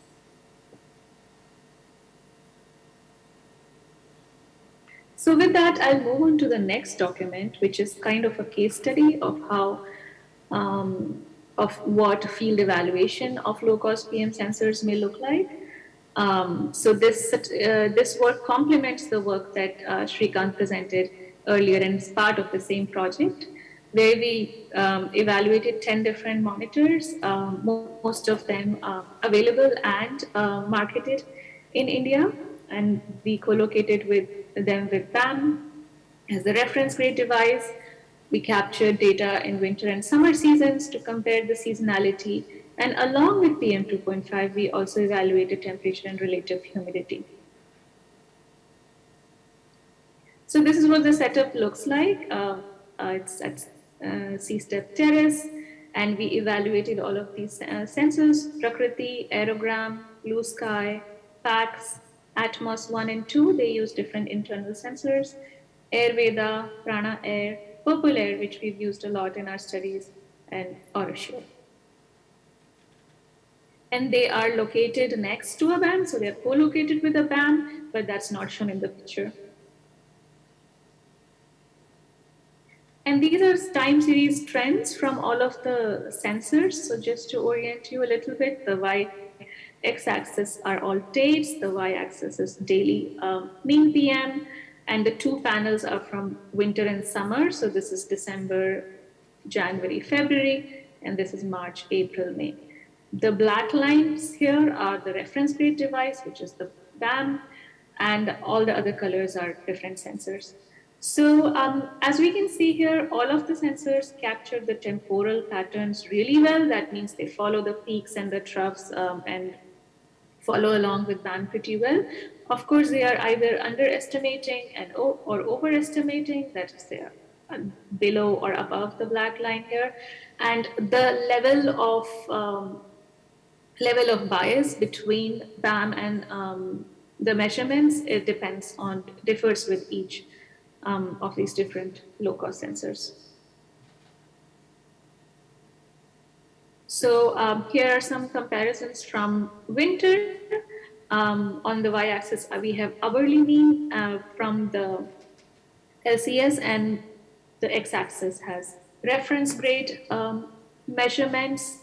So they all have, they agree well to the extent that all of the sensors have R-square between 0.75 to 0.85, and of course the bias depends on the low-cost sensor and varies between the sensors. PAX kind of stands out with the highest bias, and we observe similar patterns for summer, and actually we don't see a lot of seasonality in within our study period among all the low-cost sensors. Some sensors performed a little better in summer than in winter. And like we saw earlier in Shrikant's presentation, if we, instead of hourly mean, if we take daily estimates, so daily mean here, all the performance metrics improve. And so that means that the daily estimates are more accurate when compared to the BAM, or with the hourly, when compared to the hourly estimates. We also looked at the RH and temperature data from these sensors, and the reason we looked at them is because you may want to use RH and temperature information to correct LCS data for more accuracy. So we just wanted to look at the trends from within the sensors, these data from the sensors, and compare it with the Met station that was co-located with them. So just like we saw in earlier presentation, most of the LCS, they underestimate the relative humidity and overestimate the temperature. So that is there above this 1:1 line. So with that, the last document that I wanted to introduce today is best practices for deploying and maintaining the PM sensor network. That's the sensor network that Shrikant described earlier. So this document basically is kind of a recipe of what we did and how we did it, and has practical considerations for all technicals and non-technical aspects of maintaining a citywide sensor network. So for example, we had a troubleshooting flowchart on how to go about when and what to do with to maintain data quality. So if the low-cost sensor is offline, give it 24 hours because there are sometimes they're just spontaneous data, Wi-Fi and power issues that the sensor will go offline and it will come back online after a few hours. So give it 24 hours, and if it is still offline, then consider if you can troubleshoot remotely, which means calling the host and checking if the Wi-Fi device is working, power connections are working, do a restart. And if that works some of the times and some of the time it doesn't, so then consider in-person troubleshooting. It could be a Wi-Fi issue, it could be LCS reconfiguration, or we may just need to replace malfunctioning sensors or accessories. So we also include in this document some ways, as we saw earlier, that the cost can really add up in a low-cost sensor project. We document some of the ways that we use to cut back that cost or to optimize our resources. So one way was to use, instead of going in person for installation or for replacement, using a DIY or like a plug and play kit that we made along with an instruction manual, and using an app-based delivery. So you probably know about Dunzo if you're in Bangalore. So using Dunzo to deliver these to the host. And every kit would have a labeled and properly configured Purple Air device, a power adapter, extension cord, zip ties to secure and install the setup, power bank, a Wi-Fi dongle where we can't rely on the host, internet, and additional cables and accessories. And of course, very important, a detailed, simple to understand instruction manual. So this will not work with all the hosts. It of course depends on how confident or comfortable the host is on just doing this on their own. But whenever it was possible, it definitely saved us a lot of time. You can imagine in Bangalore, a troubleshooting trip or installation trip can easily take half a day or full day sometimes. Another way that we saved on cost was, instead of replacing a malfunctioning sensor, refurbishing it and trying to fixing it ourselves. And for Purple Air, we have a detailed protocol that is included in the document. So if you're considering a different low-cost sensor, you may want to check with the vendor on, are there spare parts available? Can you get training, or can your team get training in fixing that, so you don't have to replace a whole unit every time it malfunctions?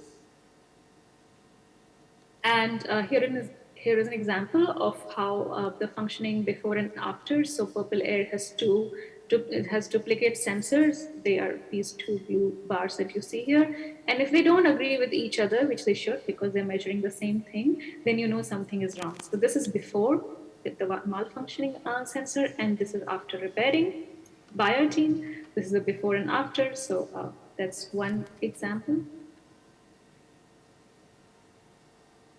And actually, that's all I have for you today. I would like to thank my team a lot. These are all the people there in Bangalore, and you probably already know them. And if you haven't said hello to them, please say hello and learn more about this work from them. I'm very grateful to be working with them.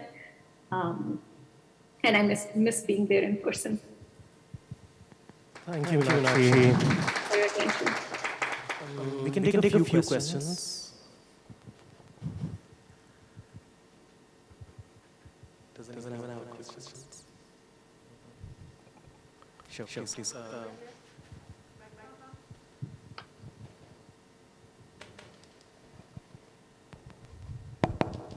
Thanks for the presentation, Nakshi. So my question is, we co-locate n number of sensors during co-location.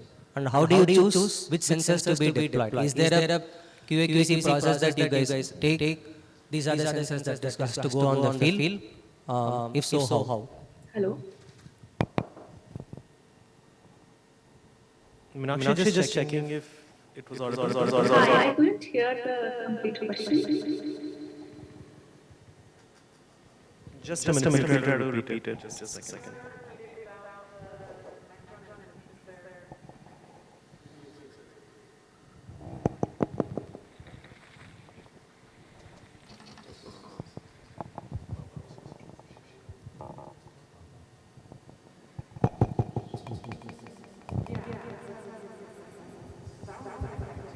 Hello.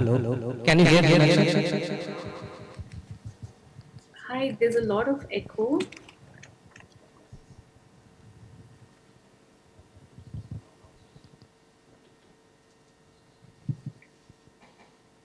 And I can't hear anyone right now.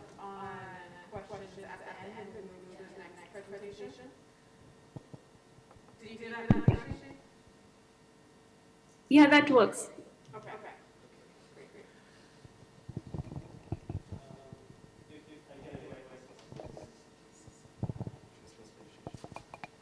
Let's try this again. Hello. Yeah. So, good morning everyone. I am Vasudev Malyan, and I'm a PhD student at IIT Bombay under the supervision of Dr. Manoranjan Sahu.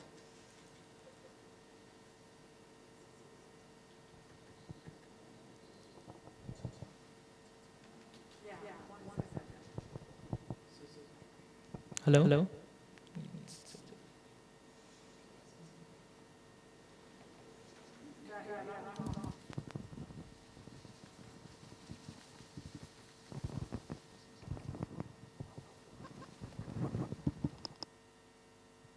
Hi. It's fine now? Yes. Okay. So, good morning everyone. I am Vasudev Malyan, and today I am presenting a recent work on fundamental issues with low-cost particle sensors, evidence from a field sampling campaign. Okay, this is the outline of this presentation. Firstly, I'll discuss about the state of air pollution, the current monitoring status of India, and the need for low-cost sensors to expand the air quality monitoring network. Then I'll talk about the sampling philosophy and strategy that we had before going for the sampling. And lastly, a discussion on the results and conclusions that can be drawn from this study. So, air pollution is one of the leading causes of multitude of adverse impacts on human health, ecosystem, and global climate. According to the estimates, 7 million deaths in 2019 were associated with exposure to air pollution. As per WHO's report, in 2017, 90% of the world's population was exposed to unhealthy air. Although poor air quality is a major environmental concern in most parts of the world, but the low and middle income countries are affected disproportionately due to their inadequate infrastructure to assist government policies. The current air quality monitoring network in India has 335 continuous monitoring stations. States like Arunachal Pradesh, Himachal Pradesh, Jharkhand, and Orissa have only one continuous monitoring stations, while some of the union territories have none. It has also been estimated that India requires about 1,600 to 4,000 air quality monitoring stations for maximum spatial coverage, which is 5 to 12 times the current number. So, what is the solution? Over the last decade, there has been rapid development of low-cost sensors, which has resulted in a paradigm shift in the air quality monitoring philosophy.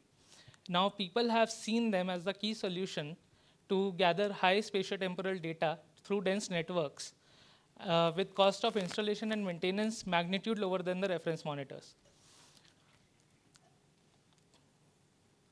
Reference monitors are reliable, but they're expensive and requires skilled professionals to operate. On the other hand, low-cost sensors are compact in size, they are simple and inexpensive. But it's not moving. Yeah, it's fine. Despite their advantages, the regulatory bodies around the world are still hesitant to include them in their monitoring networks because of the inherent challenges that are associated with them, such as the estimation of number and mass concentration from the light scattering data, hygroscopic growth of particles in high RH conditions. The aerosol properties itself is a big challenge because based on the complex refractive indices, shape, porosity, size distribution of the aerosols, the accuracy of these instruments change. So a field sampling campaign was conducted at 5 different sites inside the IIT Bombay campus to understand LCS performance under varied sources of PM emissions. For instance, at the construction site, we expected to get a higher mass fraction of PM10 particles based on previous literature due to some of the construction activities that are happening, such as welding, grinding, resuspension of the construction debris. On contrary, at the main gate site, we expected to get a higher mass fraction of PM1 particles because of the high vehicular density at the vicinity of the location. These are the 5 instruments that were co-located at the 5 locations. The reference monitor was taken as MET1 BAM, a beta attenuation monitor, and the PM2.5 values recorded by this instrument were taken as the reference values. Number concentration was recorded using optical particle sizer, which was taken as a reference instrument for number concentration. We used dust track aerosol monitor and 2 low-cost sensors that are widely available in the market. One is Purple Air PA2 and the other one is AlphaSense OPCN2. Now this is a comparison plot of PM1, PM2.5 and PM10 mass concentration recorded by LCS. You can see that these are the 3 areas where you can see PM1, PM2.5 and PM10, and the solid black line represents the reference PM2.5 mass concentration. So an accurate measurement can be seen whenever this line coincides with this particular area, correct? So you can see here that at all the sites, Purple Air PA2 is underestimating the PM2.5 mass concentration, while it is exactly the opposite case with AlphaSense OPCN2, where it is overestimating the PM2.5 mass concentration at all the sites. Through our calculations, we have seen that whenever there is a higher mass fraction of PM1 and PM10 particles in the sampled aerosol, the performance of the LCS decreases. This can be seen here in the scatter plots, where for the construction site and the main gate site, where there is a high vehicular density and the high construction activities, the LCS is not very good, is not in very good correlation with the reference instrument, while at the other sites, where there are mixed sources of PM emissions, it is performing well. The similar with AlphaSense OPCN2. So it intrigues us that basically low-cost sensors are effectively, they're effectively nephelometers. They can't resolve the sampled particles into PM1, PM2.5 and PM10. They're only resolving based on the underlying size distribution that the manufacturers are feeding them. So basically, whatever calibration models we are making till now, based on the PM2.5 values we are taking as the face values from the low-cost sensor, we are effectively feeding the pseudo information to the calibration models and getting a pseudo information out of it. This can be further seen. So these are the key findings, that LCS is highly correlated with the reference monitor at these 3 sites, while it is not in good correlation with at the construction and main gate site. Whenever mass fraction of PM10 and PM1 are high in the sampled aerosol, the LCS performance decreases. And the algorithms that are kept proprietary by the manufacturers are incorrect because they assign some portion of PM2.5 mass to PM1 and PM10 every time we are sampling the aerosols. This can be clearly seen. So this is, these are the calibration models we used for calibrating the LCS at the 5 sites. So we have used multiple linear regression, KNN, random forest, gradient boosting. And we are getting good results of 0.98 and 0.97 respectively for random forest for the respective LCS we have used. But I would like to highlight that this is again, we are misleading in some senses, because this is not the true information that we are getting from the LCS. This is just at the face of it, we are trying to see that these are the calibration values that we have got. But you can see here, these are the comparison of number concentration with Grimm optical particle sizer and the number concentration recorded by LCS. This is PA2, this is OPCN2. Now you can see that for predominantly, PA2 has given 0 value for particles greater than PM2.5. But it is giving me a mass concentration for PM2.5. So essentially what LCS is doing, it is converting this number concentration to mass But the question is how I am getting a PM 2.5 mass concentration when there is no particle count for particles greater than PM 2.5. This is because the calibration particles that are used for calibrating them in the laboratories, sometimes it happens that the sampled aerosols in the atmosphere have similar properties as the calibration particles, due to which we get good correlations with LCS. So whenever I see that for the past 5 years we have been putting efforts to calibrate LCS in the field and developing secondary algorithms for calibration, while more effort should be put on the inherent algorithms that are given to LCS so that better raw data can be collected from them instead of correcting the raw data that we are getting from LCS right now. And this is very interesting.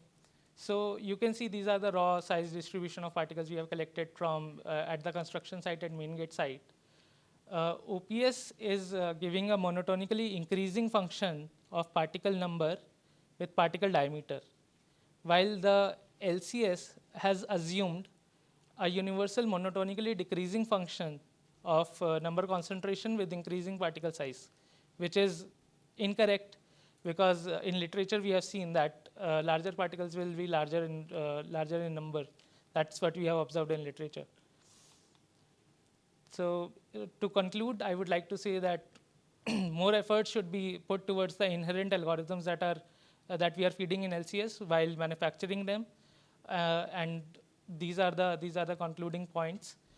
Secondary calibration algorithms are important, but more focus should be now given to how we are sampling those aerosols in the atmosphere. So these are the references, and this concludes my presentation. Thank you.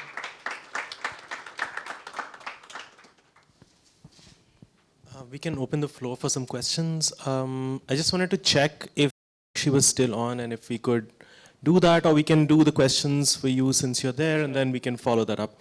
Okay, so for Mr. Vasudev, thank you, please. Hi, thank you so much for your presentation. That was really good analysis. One question I had for you is it's a known fact, right, that when composition of particles changes, the sensors have to be recalibrated, right?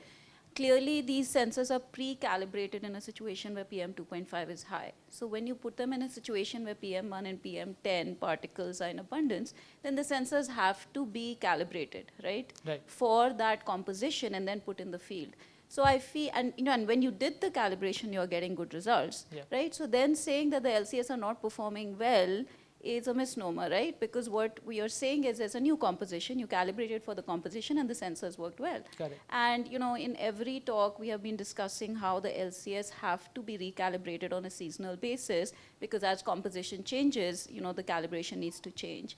Yes. So I just wanted to sort of understand from you that, what you found seems to support the use of LCS instead of, your conclusion, which said that the manufacturer needs to calibrate differently. They can't, right? Because they can't calibrate it for every possible composition. We already know that. Yeah. So would you like to comment on that? Yeah, so the first thing is that what we have largely misunderstood, that the PM 2.5 LCS is giving, it is true value. It is not. It is only at the face of it, it is a true value, because LCS does not know inherently how to resolve the total output, whatever PM mass concentration we're getting, into 3 different mass bins. First thing is that. And the other thing is that I believe there should be some guidelines for the manufacturers, if not for the users, that certain laboratory guidelines that for this many aerosols this should be calibrated, or we try to make the aerosols as random as possible so that if we encounter them in the field, we are getting good raw data so that it can be directly used. From what you have seen from my presentation, at the other 3 sites, we don't really need to calibrate the sensors. And those kind of consciousness should be there so that less computation power is required, and site-specific calibration models can only be made, so that efforts can be put towards certain types of sites rather than calibrating them as a whole. Got it. Yeah.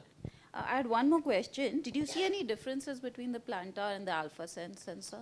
Yeah, so the plantar sensor is mostly underestimating the mass concentration, PM 2.5, at the face of it, and alpha sense is overestimating.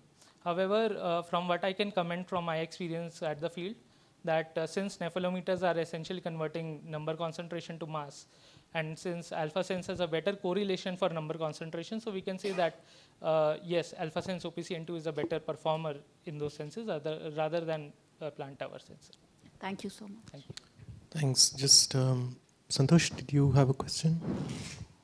Oh.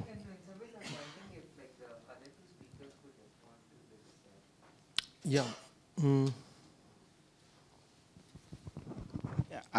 Another thing is this light scattering technique, like when it comes to very, very fine particles, like less than 300 nanometers, less than 400 nanometers, they can't detect that tiny particles. Right.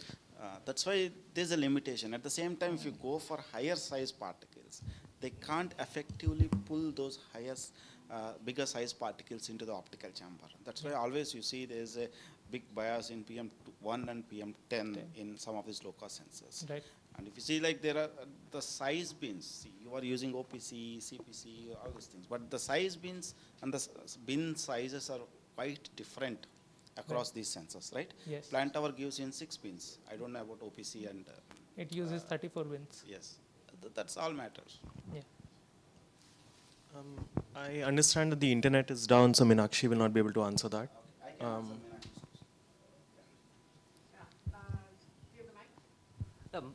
Once you co-locate a number of sensors and it goes to the deployment across rural urban, as you both said, informed, what is the procedure in selection of the sensors for deployment? Is there a process that you guys take forward, or you just deploy all the sensors that has been co-located? I don't know about the procedure, but I tell you what we have done. Okay. See, Jan, we have around 50 sensors in the network. We investigated for the precision and accuracy of these sensors. Precision means like whether the PM2.5 from all the sensors is matching with each other good or not. Okay, that is the precision.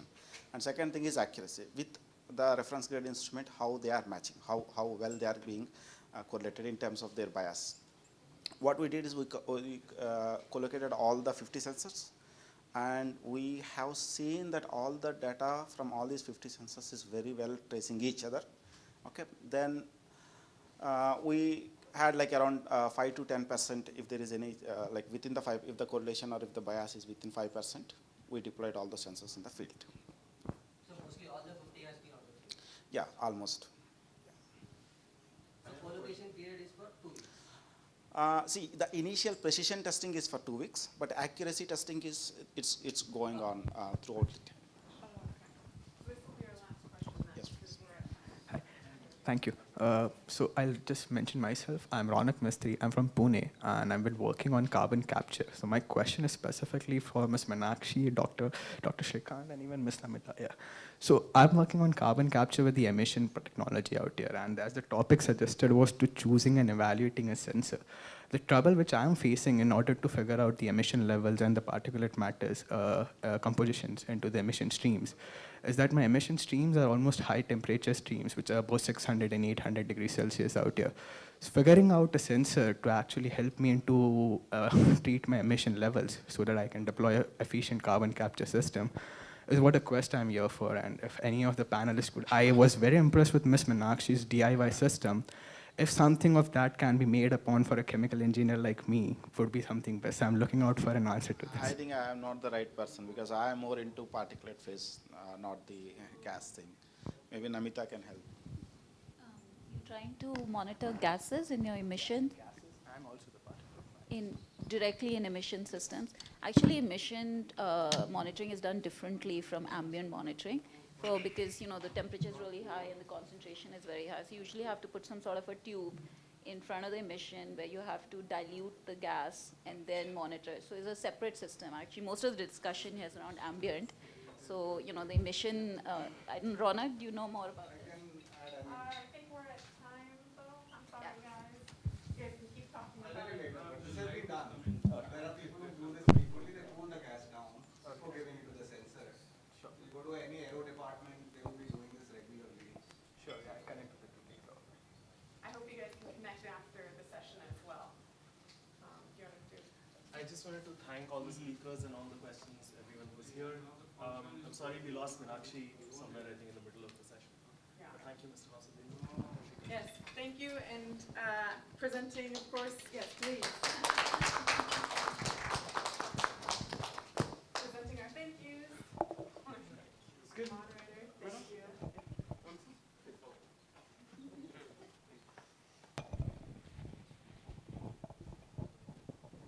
Dr. Shrikant, thank you.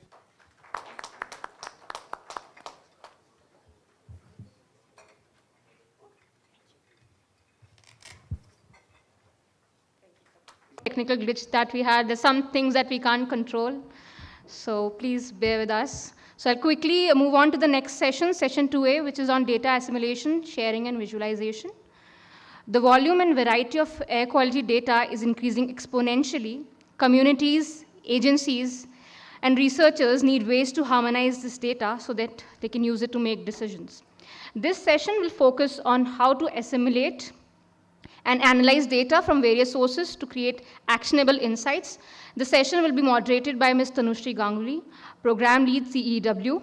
I request Ms. Tanushree and the presenters, Mr. Ayan Karmakar, Co-Chief Marketing Officer, OIZOM, and Ms. Swagata Day, Technical Advisor and Researcher, Environmental Defense Fund, to please take the dais. Mr. Vasu Kilaru, Scientist, US EPA, will be joining us virtually. Now let me introduce the moderator, Ms. Tanushree, to you all. Ms. Tanushree is an air quality researcher who's working on developing a data-driven approach towards clean air policy making in India. At the Council, her work focuses on assessing the potential of alternative methods of monitoring air quality and understanding and addressing the current regulatory hurdles in effective implementation of clean air policies. Prior to joining the Council, she worked with the Center for Science and Environment and has also worked as an air quality consultant for an environmental consulting firm in California. Over to you, Ms. Tanushree. Thank you so much. Oh boy, that was quite a wait. I hope this session is worth the wait, and thank you everyone for your patience in sticking around while we were trying to fix the technical glitches. As I've already been introduced, I'm Tanushree Ganguly, the moderator, the Sutradhar for the session, and I am joined by some excellent panelists who are absolute masters in the space of air quality measurements. The title of the session, Data Assimilation, Visualization, and Harmonization, is a bit of a mouthful. So I'm going to try and kind of simplify it for people out here. We have different air quality networks, which based on consumer grade and portable air quality monitors cropping up across the country. Now, let's say you have two different monitors, different brands, different calibration algorithms at the same place. How do you really make sense of the different numbers that these two sensors actually put across? Now, those are some of the kind of challenges which we're going to try and address through this session. And I'm going to start by introducing my speakers. In the previous sessions, what we've done is we've first introduced a speaker and then they've gotten on with their presentations. But I'm going to quickly go ahead and introduce all the speakers at once so that we can have one round of applause before we actually get into the presentations. So of course, we have Mr. Vasu Kilaru, who has joined us virtually. You all already know who Mr. Vasu is. Vasu is a physical scientist with the EPA. And he's been working with air sensors for close to 11 years now. For over a decade, he's been working with sensors. His current interest is in data and metadata standards. Now, this is critical because since morning, we've been talking about interoperability, right? And this term metadata has also sort of been heard a bunch of times. So we'll get to know a little bit more about the term, as we hear Mr. Vasu speak. And of course, there'll be, interoperability, ontologies, and, how do you sort of enable data level adherence to FAIR objectives. So that's Mr. Vasu. Our second panelist is Mr. Oyon Kormukar. He's actually told me to pronounce his name correctly. It's not Ayan, it's Oyon. So for everyone here who's going to interact with him, his name is Oyon Kormukar. Oyon is an experienced professional in the field of environmental technologies. With an experience of around 10 years, he's developed solutions with novel technologies for the benefit of the environment. And besides, Oyon is also a theatre enthusiast, so he's an active sort of member of the performing arts community. And finally, I have Ms. Shagota De from the Environmental Defense Fund. She's a Delhi-based researcher working on air quality management, emission inventory, and sensors. She leads the hyperlocal hotspots identification work for Environment Defense Fund in India. And she was previously the Deputy Program Manager for the Center for Science and Environment.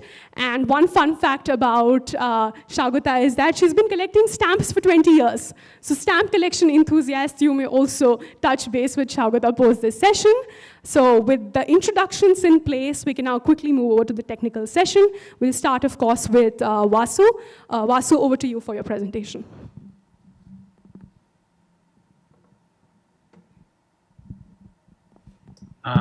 So do I share my screen? I guess that's what I do, right? Okay. Hold on here. Vasu, so you'll have to share your screen. Could you please do that? Can you see it? I think it's popping up. Yeah, I think if you could go into the slideshow mode now. Slideshow mode, okay. Fantastic, we are on. All right. Thank you for having me. I wanted to talk this, I guess it's evening for me, it's nighttime for me, about something that's near and dear to my own heart. And for this domain of air sensors, I really see there's a couple of real critical needs that I see, and this is, to me, one of them, and that is data standards. As we've talked about and has been mentioned, every single sensor will come, its data format, the physical format, the, which columns are what, and the units used, all that is, of course, different, as well as the other metadata information that describes how accurate and what the precision and bias and accuracy and error and all these, and when was it calibrated, all these things are known, but not always exposed, let's say. Let me go down here. All right. First, I have to say that, this is sort of a standard disclaimer that I have to present that these are my views and not necessarily the views of my agency. So that's there. So the current situation, heterogeneous landscape. We have, as I said, many manufacturers, many models. The output formats are different. And anybody that's worked with even one and certainly multiple sensor instruments from different manufacturers, it's time consuming to try and integrate them together. Even the timestamps and how they do that might be different, and so it's doable. It just takes a long time to do so, and so not much metadata involved, meaning metadata meaning data about data, information about the data, right? And so things like, as I mentioned earlier, calibration date, time standard, the units you're using, any data quality indicators, they may be known, but they're not known widely to everyone. And knowing that would make an immense amount of difference in how that data can be used, when it can be used, when it's appropriate to use it, when it's not,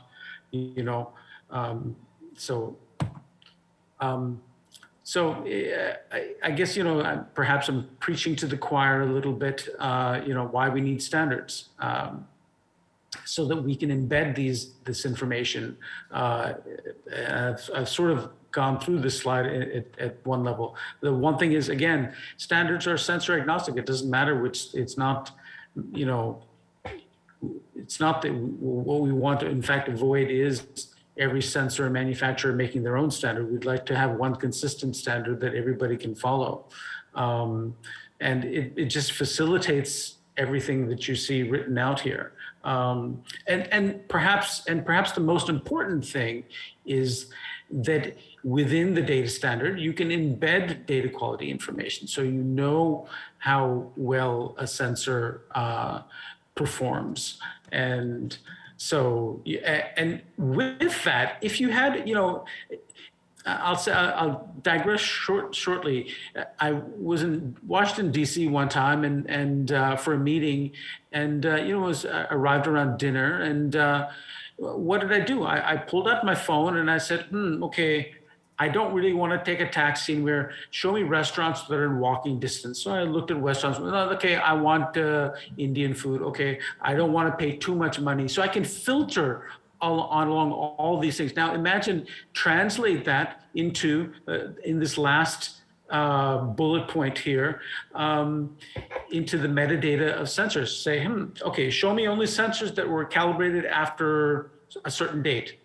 Boom. If this data was embedded and all this data was open and exposed, you could ask questions like that, and you would return results that are appropriate. Show me sensors that have a root mean square error less than 5. Okay.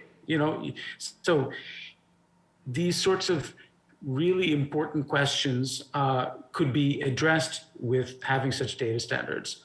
Now, one might say, well, this sounds like a big effort, to have to do all this.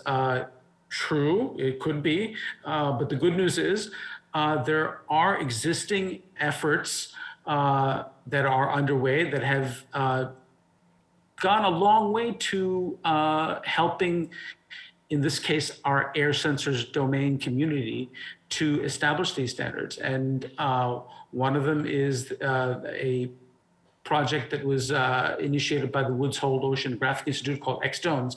And from it says cross-domain observational I forgot the M, I'm sorry. M is for metadata. Cross-domain observational metadata for environmental sensing. Like, that's exactly what I'm talking about. And it's cross-domain. So they've developed something mostly for oceanographic sensing, but because it's cross-domain, it can be applied to other areas. And so, which is what we want to do. And they base their effort on the bullet below, which is the Open Geospatial Consortium, which many of you may know. They have, they're an international standards organization, and they've developed these XML-based standards, sensor ML being one of them that describes the hardware. They also have another standard called time series ML, which can be used to describe time series data. And as I said, it's an international group. So it's not, it's very well respected, of course. So again, to me, the future, this is what I would love to see, is that sensor data is fair meaning the common term of the word fair, findable. You can find it easily on the internet. It's accessible, it's available to you to download, it's interoperable, and it's reusable. And all that is helped by the use of these standards. And so repeated some of these slides here, but I don't want to belabor the point, but I think you all, my bottom line here is that to me, it's a very important aspect of this domain to really move further into being, a fully fledged entity, to be able to easily exchange. There are many other domains, look at satellites, for example, there may be some, uniqueness to different satellites because they collect different parameters, but they follow certain formats, and which makes it easier to, interoperate and download data and make the data, be able to integrate them and assimilate them easier. And the air sensors domain really needs that. And it's time to start thinking about that. And I hope all the people here will, sort of take that point home. And these are just essentially links to some of the things that I've talked about. And this last link down here, I think is an excellent read. It's not too technical. It's from Janet Fredericks, who is sort of the one that started that XTERMS project, and Mike Botts, who used to work for the Open Geospatial Consortium. I highly recommend anyone interested in this topic that last link is a great place to start. With that, I'm gonna leave it and give some time for some questions. Fantastic. So this is, thank you, Vasu. You've ended the presentation well before time. I'm going to open up for questions for about 3 or 4 minutes. Any burning questions that we would like to get addressed? Any questions out there?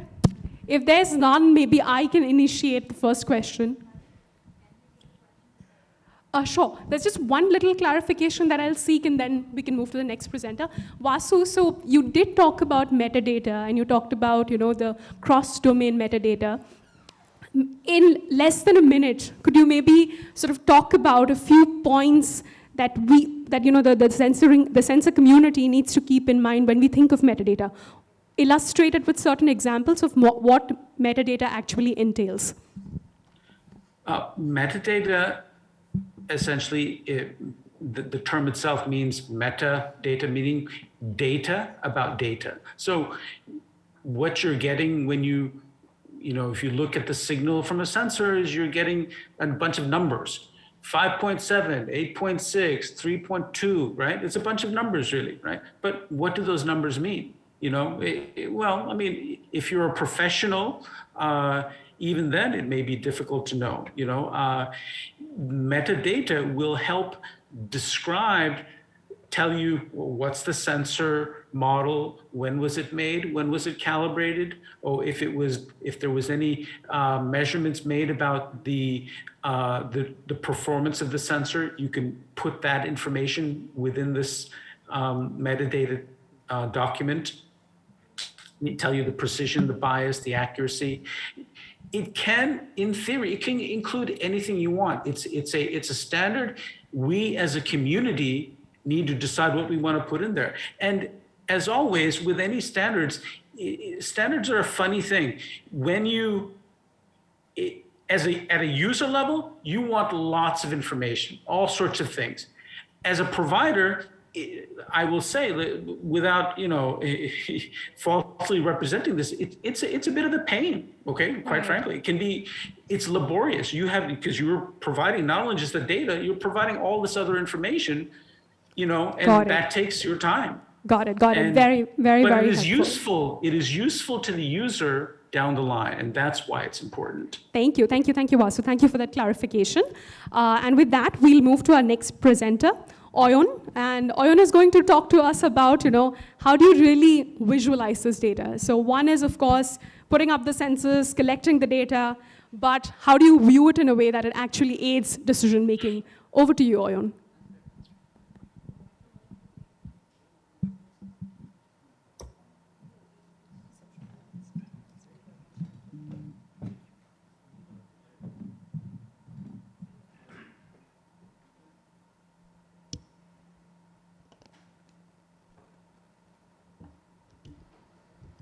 Thank you, Tanushree.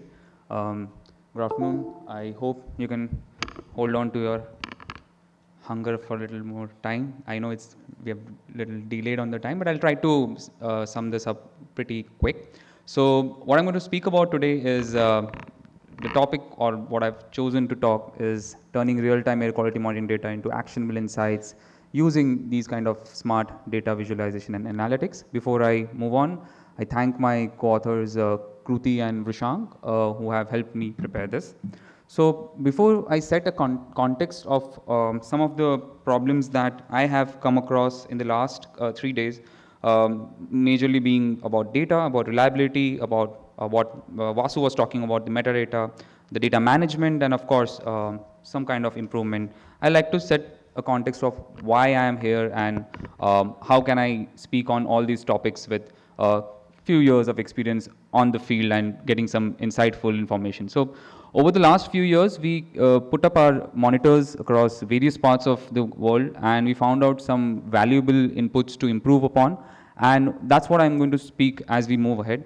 So we started working on these kind of monitors. We are not specifically talking about sensors. So the problem here is sometimes we know all the sensors that are available. It's pretty open, but when you make a unit, a monitoring system, and put it across on the field, that's where there are many challenges which come up when you have to keep the uptime for a longer duration. So while we used for various applications from just city monitoring, we understood that industry is one thing that even in this conference I found that not a lot of people are talking about, but there is a huge risk to the people working in industries who are prone to equivalent air pollution on a day-to-day basis, whether it is safety for those workers who are working at very pollution-prone areas, or even other people who are in the industry towards the EHS. So when we started working on all those parameters, we understood that it's just not your air quality that's in the city that is important. There are specific odors that also come into the picture. So it's also VOCs and mercaptans and formaldehydes which need equal attention, and started developing systems for that. So we started working on the urban area and as well as on the industrial segment to complete those loops. And from those, we found some pretty important information to work. This one particular one is a heat map that we started building to, which is now a pretty common thing, but this was back in 2017-18 that we started thinking of multiple hyperlocal data points and going towards AI. So what I'm trying to show is how the first point can be spoken about, that is data and accuracy. So we've spoken about calibration in the previous session. So we built up an infrastructure where we started thinking of providing good data, and for that we needed a zero air and a span gas calibration at our setup. So we did that. We ensured that all the units, so some of them were asking whether we can do all the units, you can calibrate it. Yes, we can. We have done it. We are doing it at our facility and even on site. So that is possible when we got a feedback from the users at the field that we need to calibrate it after maybe 6 months or a year. We started providing cylinders that are like canisters, and then you can connect it in the monitor and you can then do an over-the-air calibration. There are local softwares which we have prepared, which does not depend on any kind of internet. You just need to connect to the unit there, and the process has become very smooth. So calibration of each and every sensor on the site is possible, and we have done that. Secondly, this is a setup that we had at Atira, that is in Ahmedabad, which is an NABL lab, and we found so many issues when we started it. So there's something called cross sensitivities in gas sensors, where some gases are cross sensitive to the other, like SO2 and NO2 sometimes happens. With ozone it happens. So that's where also there are something that we worked on to improve the accuracy of these units. Now comes the part where data sharing is a crucial thing. So in a lot of places, we found that most of these systems are IoT. So that's a SIM card that you need to put in the unit, and then you can see the data over the cloud. But the network, I mean, I don't have to give an example. We yourself can see that in the basement, we don't have the network on our phones. So imagine there are many sites which face that. So what about those sites? How do you collect data there? What happens when there's no network? So we got this problem, and then we started working on that. So today, the units have a memory backup of almost 3 months. In case if there is no network, you can store it and then retrieve it when the network comes. So such kind of operational issues came in front of us, which we made sure that there is no data loss for any kind of historical analysis. And these are some things that I'm just sharing as part of my experience. And then we started working on industrial protocols to identify this. So the third portion which I now want to focus upon is the visualization. So we started developing a software in-house, and we call it Envisom, and there are multiple modules that we identify that we need to showcase to all our users who are maybe city administrators or industrial managers to take good insights from the data. So the data was then published to various platforms. So one thing that happened was we created a display module which can be put up on an LED inside a hotel room or hospitals, so that people started creating that kind of an awareness. So that technology kind of solved that problem. It was a very single click, easily done thing. So that made something that was possible. I'll show you some more examples as we go on. So The first one, as we see, is something called as overview. That gives a bird's eye view of what's happening on your city. So which is pretty standard, but you can click on them, identify which monitors are online or offline, and then take actions on that. The second one is your dashboard, which gives widget view. We had some instant information that administrators or researchers needed, and that's what we worked upon. This is something that is pretty interesting that I want to speak on, the cluster model. Just if you could wrap up in the next 2 or 3 minutes, Arun. We are really running low on time, and we need Shagota to come in as well. Apologies for that. Yeah, I'll do that.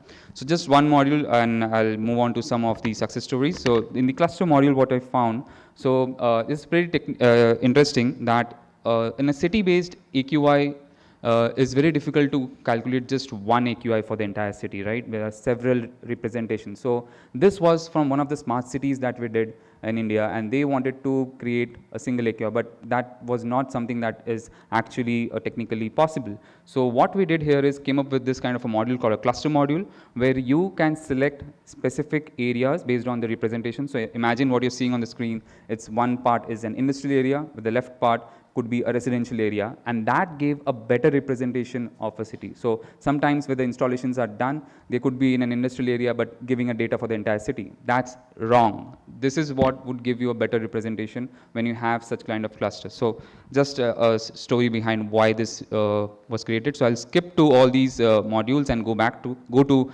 the case studies that I had for you. So one of them that we did was I just want to focus a little bit on this complaint management. So this was something that another city administrator had asked for, where I think I was talking to somebody and they said that there's a lot of pollution in the solid landfill side, a lot of gases there, and there is no medium to question them or kind of put an information. So we developed this complaint module where people can put up their queries, take a photograph, add that information, that kind of smell that they get, and this can then be integrated to your city command and control center or any kind of portal that the authorities use. So that was one interesting thing that we did. So this is a view of the Gandhinagar smart city that is currently using. They're using the alerts module. So if you have some values going high, you can send an alert based on an SMS, on an email. So made that process very easy, where people don't have to rely on a software to go and check the data, but they can actually receive information on their phone. The real decision makers can know instantly of what is going on. This was Kakinada, and they used something like this as a dashboard.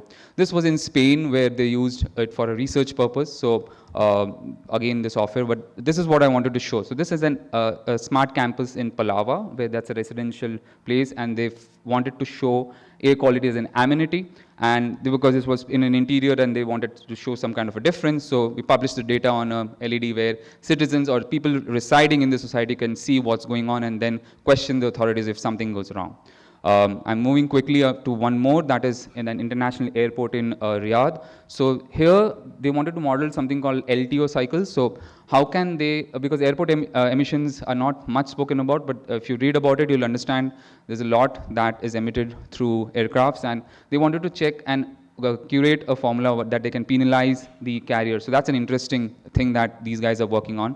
I'll quickly summarize in a minute here. So this is something, again, an industry that I was trying to talk, how people are using the data for the industry and some other food production. And the last one that's an interesting case study is with the cement plant in Ethiopia. Their neighbors surrounding the industries wanted to question, or they raised a complaint, and they wanted a reporting system that in case if something goes high, they could take some action. So such kind of visualization and sharing makes it easy for them to take care. The last point that Vasu raised was about the metadata, and we are working on that. I'm glad that somebody spoke about it. What can be the sensor calibration information? How can we work about it? When was the last time the sensor was replaced, or any kind of such thing? So I hope I have summarized it in quick time in one breath. So thank you so much for your time, for your patience. Yeah. Apologies for making you rush through that excellent presentation, Oyon. Thank you so much. If you have any questions about the range of case studies that Oyon has presented, please do touch base with him during lunch and the rest of the sessions. With that, finally, over to you, Shagota. Shagota is again going to talk to us about, how do we look at different sensors, different manufacturers? How do you really look at performance? So over to you, Shagota, for that. Thank you, Tanushri, and good afternoon, everyone. I'll try and make this quick. I know a hungry audience is an angry audience. Okay, so I'm not going to take much long. So I just want to introduce Environmental Defense Fund's work on hyperlocal monitoring, where we are using air quality sensors for local area action plans. And for that work, thank you. For that work, how we are selecting sensors and how we are handling the data. So I'll do a brief overview and I'll be happy to take questions from all of you over lunch. So this is one of our flagship projects that's been all over the world, but this is the Google Street View car in Oakland, California, where essentially you have a sensor mounted on an electric vehicle, and they go around the neighborhood finding specific sources of pollution within a hotspot. Why is this interesting is because while the communication and the conversation around air quality management, we've talked of transboundary sources, we've looked at city-level action plans, we have hotspots, but do we really know what are the specific sources within a hotspot? And some of them are not really visible. For example, in some areas in Delhi, in unauthorized industrial areas, do you have some kind of an industrial unit that's running behind closed walls? And how do you mitigate that? How do you find emissions from there? Because you don't know what's going on. It's behind a closed wall, and there is definitely no stack.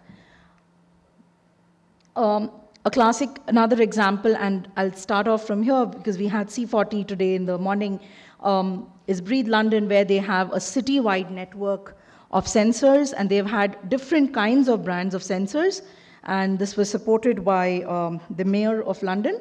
And here you can, as you can see, you can, at any given point of time, at any locality, you can check what is the pollutant concentration. So these are stuff that's happening across the globe. How do we Indianize this and do this in India? I'm a chemist, and that's why I like that diagram. That reminds me of Dalton's atomic theory. No, but what we have here is that you have a very small, locally designated area, all right? And you have sensors across grids. And since ideally you should have sensors in each grid, and the smaller grid, the better it is. But if you cannot have as many sensors, you have these predefined routes where you put mobile monitors. And we generally do this on two-wheelers, electric two-wheelers, or electric e-rickshaws. And then you go around the route in the narrow alleys and find your pollution hotspots. How we define the route depends on preliminary survey. It should have a whole different types of roads, arterial roads, small roads, big roads. And an important part is that our sensor data is not independent. It's going to be next to a CAQM, because the CAQM gives us the ambient air pollution. The sensors will tell us how much of it is ambient and how much of it is localized before it becomes part of the ambient.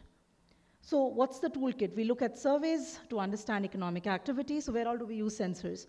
We do emission inventory. We understand the micro sources and micrometeorology.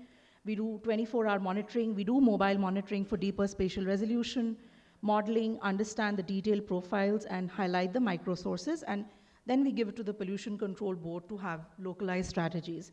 Where all are we using sensors here? At 3 different places, at 3 different stages. So how are we evaluating sensors? And my fellow panelists have already spoken a lot that there are no standards. The performance of sensors changes with meteorology. There are too many players in the market. A lot of the people I've worked with are all sponsors here, who you know who you are.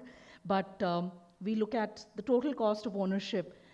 Fine, when you compare them to a CAQMS, yes, it's low cost, but the costs add up over time. So what exactly do you define low cost? And let's, for a moment, remove Delhi, Maharashtra, West Bengal, Karnataka. What about a PCB in Meghalaya? What about a PCB in Manipur? Can they scale this work up? So that's why we define costs very stringently. And what parameters and what limits are you looking at? We also evaluate technology. So PM sensors are usually particle counters, and gases, you have electrochemical gas sensors or IR sensors or chemiluminescent sensors. So brief methodology, we've looked at commercially available sensors. When I started out, I had about 20 brand names. They're all made in India. I'm sure the number is much higher. And we've made a list of desirable parameters, and we send them out to vendors on a Google Sheet, and we invite preliminary bids and procure one sample, and then we do blind testing next to a CAQMS in actual field conditions. And then we do a final selection and precision testing, and then we procure. So this is just an indicative list of parameters. For those of you who filled this Google form for me, you know this is just about 10 or 15. There were 40 such things that they had to fill. But primarily, we looked at cost, certifications, have they been used before? What are the pollutants? We started with PM 2.5 and NOx, but now we have requests from pollution control boards to do SOx as well, detection range, limit, bias, and all of those. So how do we do a proper selection, proper co-location? We select a site. It's ideally, so if it's our studies in Delhi, we're looking at Delhi NCR. So next to a CAQMS, least possible crow fly distance. You check the effect of wind speed and wind direction, look at the wind rows, and find a building of similar height. The CAQM sensors are about 13 to 14 feet. That's about 2 feet above the chat of the roof of the CAQMS. So you need to find a building where you're going to put the sensor of similar height. And then, so this is one example where we tested them for 15 days. We had PM 2.5 and NO2. We also had a manual monitor in size. We did a descriptive analysis, visual analysis, and then we selected some finalists. This is data. So this is for almost 28 days because it rained in between, so we continued on, and they are tested blind. So we give the data to our partners, and they look at S1, S2, S3, S4, SN, no particular brand. So that is absolutely, we are non-partisan as far as that is concerned. So, here we see that S1 has shown the most similar results. Then we went ahead and did pairwise correlation, and we found S2 and S3. So then S1, S2, and S3 were chosen for phase 2, and S4 was discarded. Phase 2, we actually got permission from the government to put a sensor on the CAQMS. This is just one.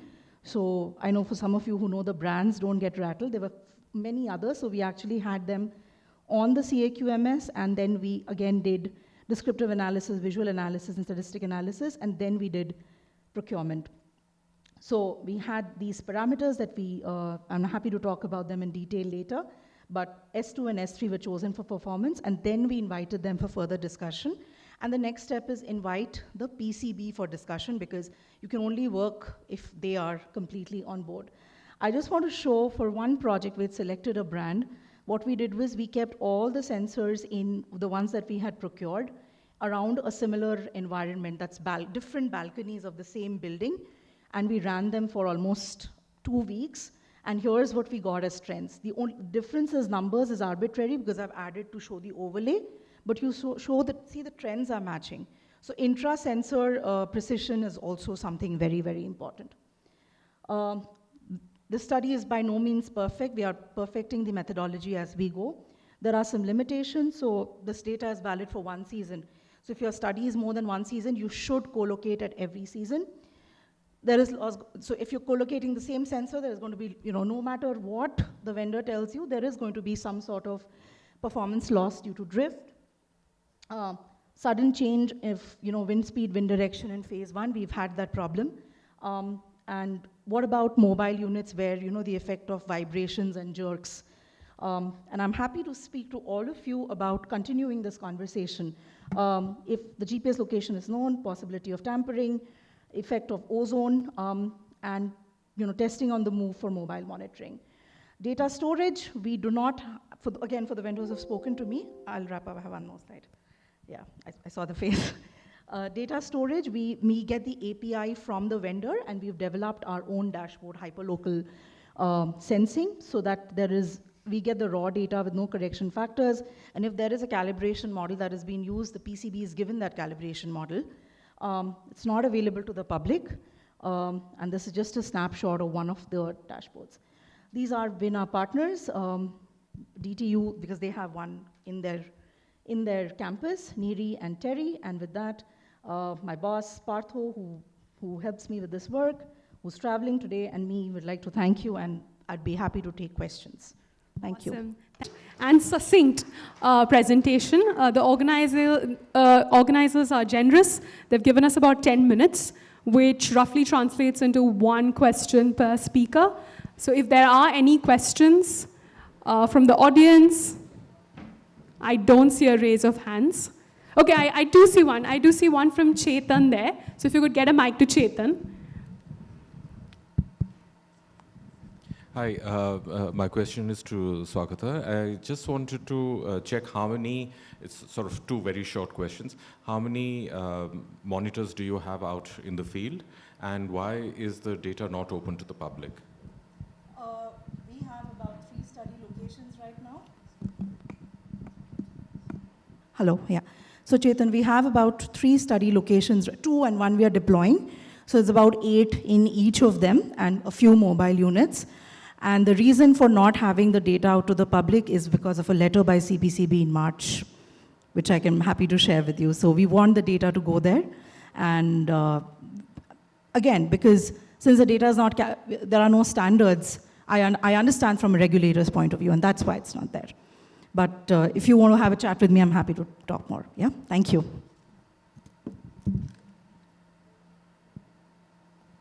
Any further questions?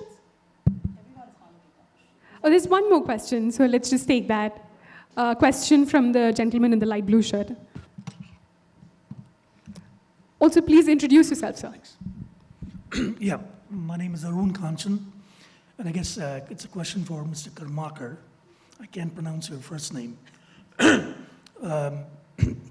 talked about calibration gas, right? Like in the factory calibration, basically. So what's the purity of that gas? And what is kind of the local certification body, which actually does the, so it'll be different for different gases, I'm sure. Yeah, go ahead. Yeah, so these gases are the ones which are used right now for all the, even for the reference station, and they have an impurity of less than 2% for the gases. The zero air that we use has 99.99% purity. So that's the thing, and the certification, these gases are standardized like in GC. They check it, and we use, it's a standard company, it's SI traceable, so that's the validity of these gases.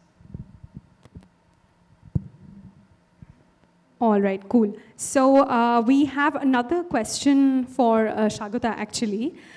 This is from Udaya. Udaya, wherever you are in the audience. Okay, okay. Okay, awesome. So it's from Subbu, who's joined us virtually.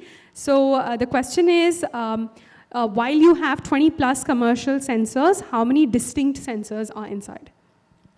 That's an excellent question. So not many. We have about 3 to 4 brands of particle counters. Most of them use plant hour, and 3 to 4 of NO2 gas sensors. But you'd be surprised, even then they perform differently.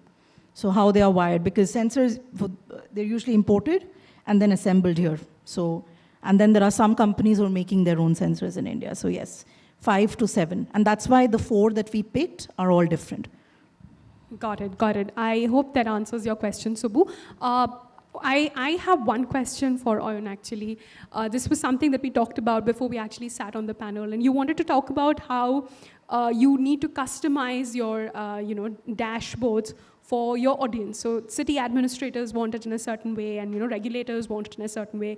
Do you want to reflect on that a little bit as to how this customization differs from audience to audience? Yes, so that's what even I was trying to show. So this example of cluster module is specifically a very city level requirement. Industries don't need that kind of a thing. Whereas something like alerts and email alerts or automations based on that is a very industry specific tool. So what we have done is we have standardized it because it's very difficult to customize for people. But yeah, users have different needs. For example, what Vasu was mentioning, that was fantastic. We are actually working on it. A lot of administrators need, when was it last calibrated? What's the performance of these sensors? We are already working on that kind of thing. Yes, so that's what the customization is all about. Awesome. If there are no other questions, we'll probably call it a close. Final round for questions. Awesome. So we don't have any more questions. This is a wrap from our side. The key messages, metadata, standards, fair practices. That's what you need to keep in mind when you're working with sensors. Thank you so much. You've been a lovely audience. Thanks, Ms. Tanushree, and the speakers who joined us virtually and in person for the engaging session. I'm sure it was worth the wait for the audience. I'd now like to call upon Dr. Pratima to please present tokens of appreciation to the moderator and the speakers.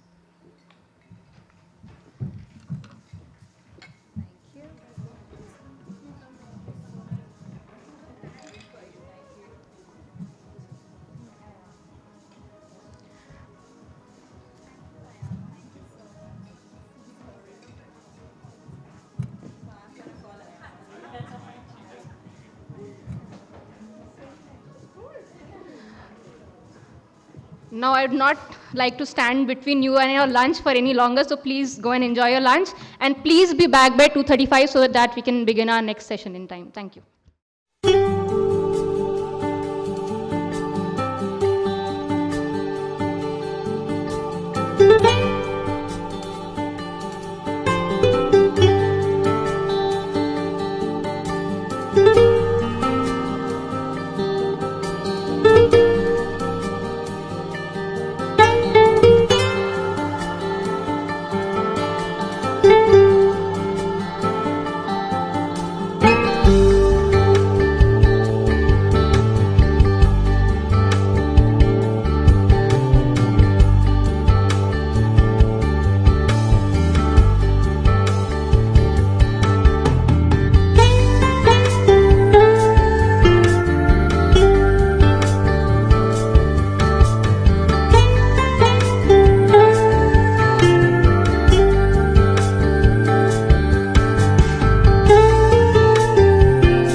So our next session is network design and operations. And I'm honored to bring up our next moderator again, Ms. Deva Shah from Google. She is a program manager at Google, and she manages Geo for Good, the India program for the Earth Outreach team.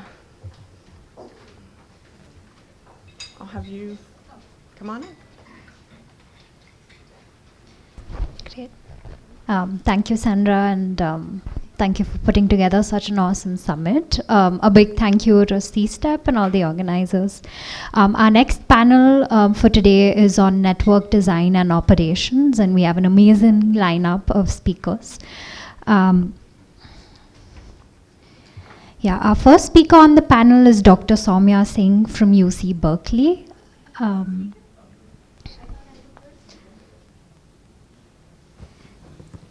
Okay, it's I think in the lineup that I have, but yeah. Okay, got it. We already have Soumya.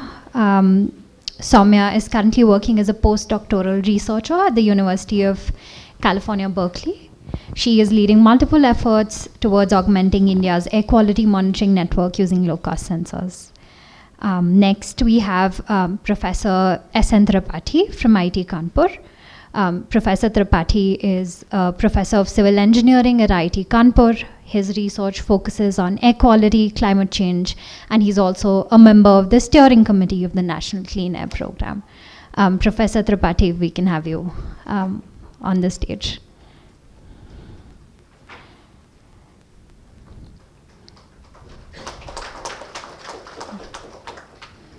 And our next and final speaker is Mr. Ronak Sotaria from Respirer Living Sciences. Ronak Sotaria is the founder and CEO of Mumbai-based startup Respirer Living Sciences. In December 2015, Ronak was among the earliest technology researchers to build and deploy the first ever low-cost air quality sensor network across India. Ronak, if we could also have you on the panel.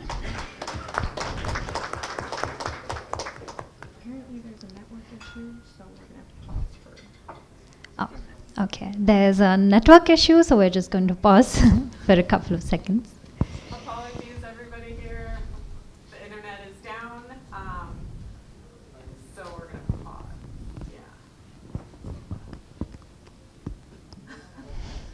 Maybe if you wanted to elaborate 5 minutes. I know you guys were discussing a question. We could continue that discussion, probably wait for the internet so that all our online participants can still hear the presentations before we jump into them. For your question, I mean, there is an experiment done. We've had our devices used in the aero department for a turbine engine where they cooled the air before doing the monitoring. So both for PM and gases. I mean, it's published. If you go to any aeronautical department, they'll be able to guide you on this. But any turbine engine specialist would probably be able to help you. Thank you. Were there any other questions that we can chat about? No? Okay. Thank you for your patience.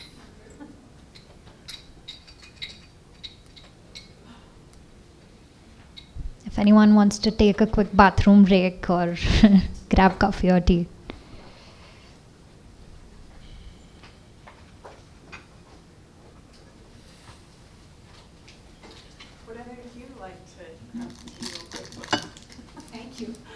We'll start in the next minute.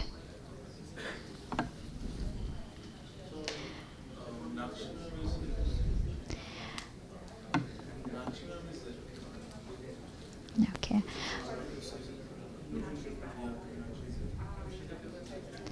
Yeah, thank you everyone for your patience while we sorted through the technical difficulties.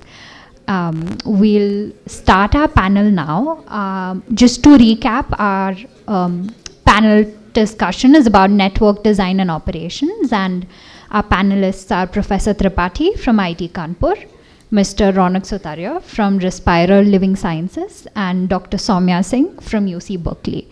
I would like to invite our first speaker, Professor Tripathi. Professor Tripathi, could you please come on stage? Apologies again, everyone. So we have Professor S.N. Tripathi from IIT Kanpur. He'll be our first speaker for the panel on network design and operations. Over to you, Professor Tripathi. We are all set now? Wonderful. So yeah, first I think a big thanks to technical team that they got it sorted out. Yeah, so good afternoon. And I'm going to just talk about some of the work we have been doing in the sensors area in India for some time. And I should start by acknowledging some of the people and funding agencies like Maharashtra Board. We did a project with ICAS, India-US Science and Technology Forum, run by DST, Bloomberg Philanthropies, Ericsson, most recently, of course, Open Philanthropy, and Duke University, which has been funding us as a part of Department of State project. I owe a big thank to them because most of this work couldn't have been possible without their generous funding. So yeah, this is organized along these lines. Basically, we started looking into the sensors accuracy and precision, and we did that for several seasons, for several cities. I'll be showing some of those results. And then now, slowly, we are trying to lay or deploy a network over different cities, and we are also trying to move into the rural areas of India. And then some applications come in mind that has been talked about in the previous session. And I would also like to give some examples of that. And of course, a new idea we are trying to work on is to identify the sources using the low-cost sensors which are trained using a bunch of machine learning models and AI techniques by co-locating them with some high-end real-time chemical speciation measurements. So these are basically 3 or 4 major, themes around which I am going to show and discuss here. So let me just start with this multi-city calibration of both particulate matter and gas sensors. So we have done calibration of particulate matter PM 2.5, gas sensors PM 10 as well, and by doing a co-location and then also on the fly, and then we are trying to even move beyond that. So I'll try to give one example of each of that. So this is work we did basically part of that ICAS DST project, where Ronak also was part of that work, where we looked at the sensors precision and accuracy over different seasons by co-locating them with the reference grade monitors like BAM in India, in Kanpur, for a clean, relatively clean season like pre-monsoon or monsoon, and then also during winter. And also we co-located them at the Research Triangle Park, facility of EPA in US. And I'm showing only result here from that was obtained from the co-location data of PM 2.5 plant tower sensors next to BAM in Kanpur. And what you see, the upper panel is basically the first on the left shows the intercomparison obtained between sensor and the BAM for the clean time, that is monsoon time over Kanpur. And the next one, that is the right corner in the upper panel, shows when you do the averaging for 24 hours. So that is first time one looked into the effect of time averaging on the performance of the sensor. And as you now is quite well known that if you increase, and this has been known actually in other areas of atmospheric measurement, that if you increase the averaging time, it basically dampens some of the high frequency or those fluctuations.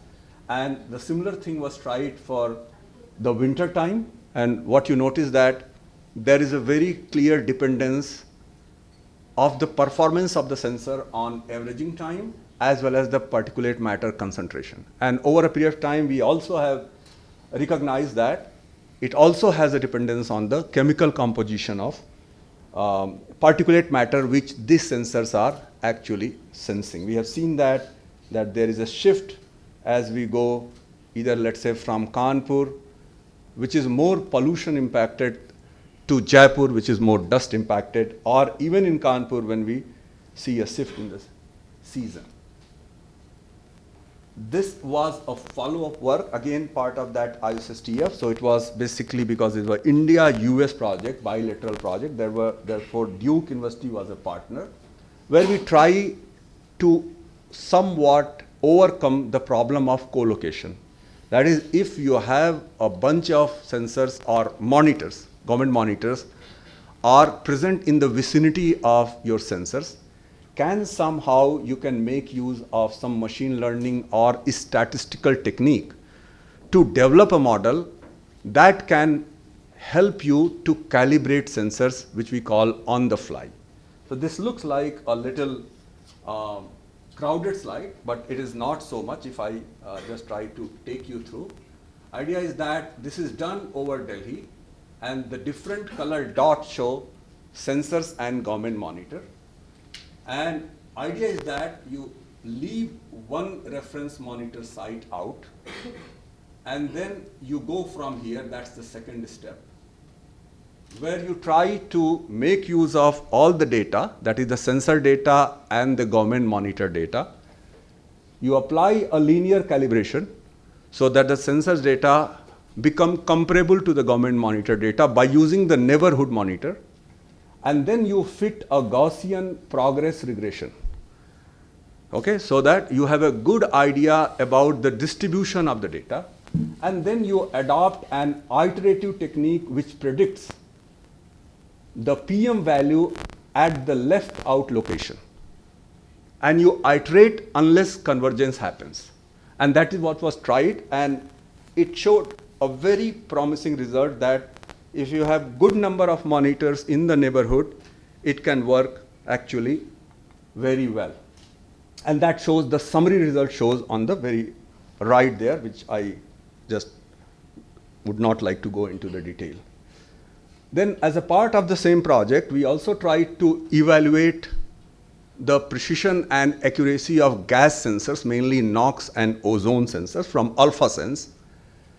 And we co-located them next to reference gas analyzers in Delhi and Mumbai, and for 2 different seasons. And we also did a swap out experiment where we actually swapped out sensors. What is shown here is basically the performance of these 2 sensors, which are shown in 2 different colors. One is ozone and another is NOx, for 5 different kind of progressively complex machine learning model. So you start with linear, and as you go to k nearest neighbor D metric learning, it's a complex model. The requirement of data is large, but as you see, by looking at these violin plots, that which shows the distribution of error, because this is a distribution if you look in the y-axis for both blue and for orange, it shows that if you look at the mean and median values, which are shown by this center line, it progressively reduces. It comes to few percent if you go from linear to these very high-end machine learning model, and that is true for this season, or if you look for other season, that's a consistent performance for both kind of sensor. You can bring down the error for ozone to 15% or 10%, and for NOx 20%. If you use sufficiently strong machine learning algorithm, and if you have good amount of well-calibrated high-end data available. So next, what we have done, which some of you might be knowing, that this was supported by actually Bloomberg and Maharashtra Pollution Control Board, where Ayurveda, Respirer, Oizom, and PAX, they all actually contributed to that by giving us their sensors. So 40 sensors were deployed across Mumbai network for about 7 to 8 months. And we tried to look into both, again, precision of these sensors, accuracy of these sensors, as well as compared to the government monitors, and then also try to develop some model which can help us predict the values of the sensors using a short period co-location. So you develop a model using a long period co-location, and then you try to apply it to a target site using a short period co-location. That is the next thing we want to move, which is a slight advancement compared to the Gaussian progress regression based approach, what we did in Delhi. And I'm showing here basically the census data, that is the raw data, the government monitor data, and then the corrected data for 2 sites where all these sensors were deployed in Mumbai. That is airport and Vile-Parle. And our major findings were that sensors actually had a good uptime. All sensors had a comparable or more uptime than the government monitor actually, which was very heartening to see. And then we also found that by and large the error across the board was less than 20%. And some sensors even could achieve an accuracy of up to 10%. And in fact, if you apply some even further or better machine learning model, you can achieve an accuracy of 8 to 7%. And this was done using the deep neural network, okay? And then a very recent thing we tried using that data set from Mumbai, where we tried to make use of, as is shown here, a very long period co-location. For example, this is shown that you have the long period co-location in Mumbai for 5 sites. And then we tried with the meta-learning approach where some models could learn on their own and they keep on learning that way.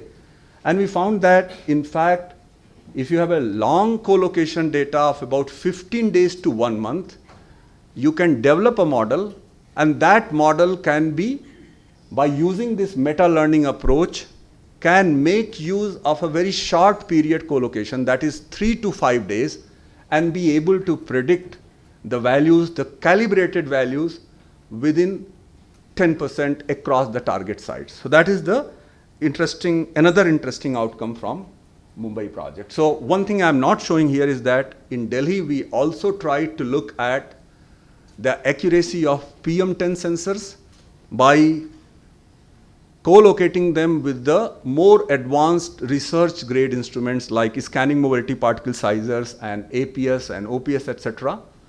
And some interesting results came out. In fact, we just saw that some people at NOVA are also putting some effort in that direction, and they wanted to work with us in that direction.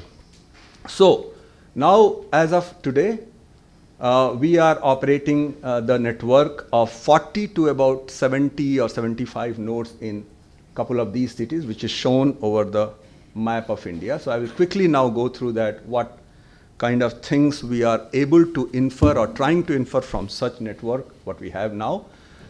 So let me begin with first showing you that the network we have currently in Lucknow city. This is the city boundary, outer city boundary of Lucknow, and this is the inner city. So this is a district and this is city. We have about 73 sensors operational since January 2022.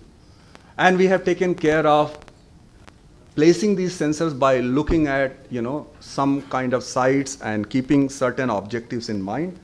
One of the objectives is to identify sources, another is, for example, looking at hotspot.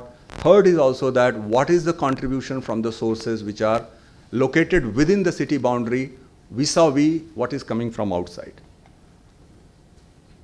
So this is an interesting thing. I'm not going into detail, but we have tried 3 distinct statistical methods to detect the outlier from this reasonably long data set or large data set we have from Lucknow. So we are storing 5-minute data from 75 locations. So we have a long time series, and we are trying to identify an outlier in terms of time and space. And interestingly, all 3 statistical techniques are giving about 7 to 8 outliers which are consistently exceeding the NOx levels, or they are close to NOx level over the time period averaged over January to July of 2022. These are shown by these pink dots, okay? So we are just trying to even refine this problem a little further. The slides are not moving. Is it the network is again or something? Okay. Now, so I think I moved 2 slides ahead. Maybe one before. Yeah. No, before. Yes, I think we are going ahead. 2 before. One more. Yeah.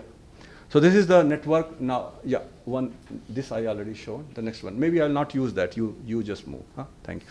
So this is what is a network currently in the Guwahati. This is Brahmaputra river. And you see that network of 40 sensors which are there. Then you have 40 sensors in the city of Jaipur. Next, please. And some of the, just to give you an idea that Jaipur has 3 sites, government sites, and Guwahati has just 1. So for example, one thing interesting, we have deployed 3 sensors in Guwahati at next to a big, cement plant, and one is 7 kilometer and another is 14 kilometer. I'm just showing this result that next to this big cement plant, what kind of values you are seeing. Otherwise, Guwahati is very clean, and as you move, how things are dampening. And then there are different kind of localities you see. These 4 are, where how it shows the, at different times, etc., how the PM is changing. Next, please.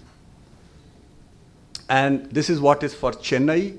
You see, it's a very busy market in Chennai, and whereas across the day you see very small values, but just in the morning, when they open up right from 3 a.m., early morning, there is a big increase. So these are going to be very interesting data set to understand the exposure. Next, please.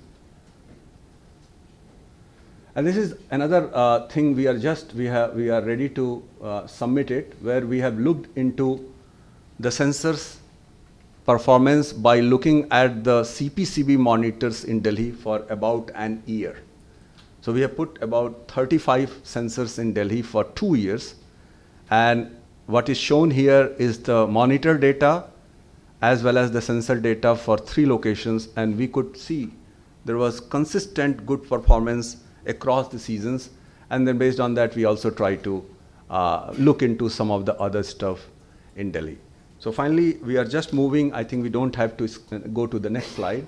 So now we are trying to also deploy a network in the rural part of 2 states in India, and we are still trying to work it out. We are in discussions with the state governments.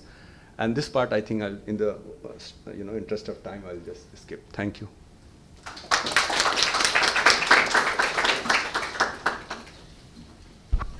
Thank you, Professor Tripathi, for sharing your results and insights from your Pan-India low-cost sensor networks. We're really excited about your next project for rural networks coming up. Our next speaker is Mr. Ronak Sutaria from Respiro Living Sciences Private Limited. Ronak, can you please take the stage? Sorry, quick announcement. Sure, go ahead. Session 2A started in the main hall. If anybody wants to join, you can go ahead and join. Sorry. Yeah, and just a quick follow-up. We will be taking all audience questions at the end, just in the interest of time. So if you have a question, don't worry, we'll come back to it after all the presenters are done speaking. Yeah.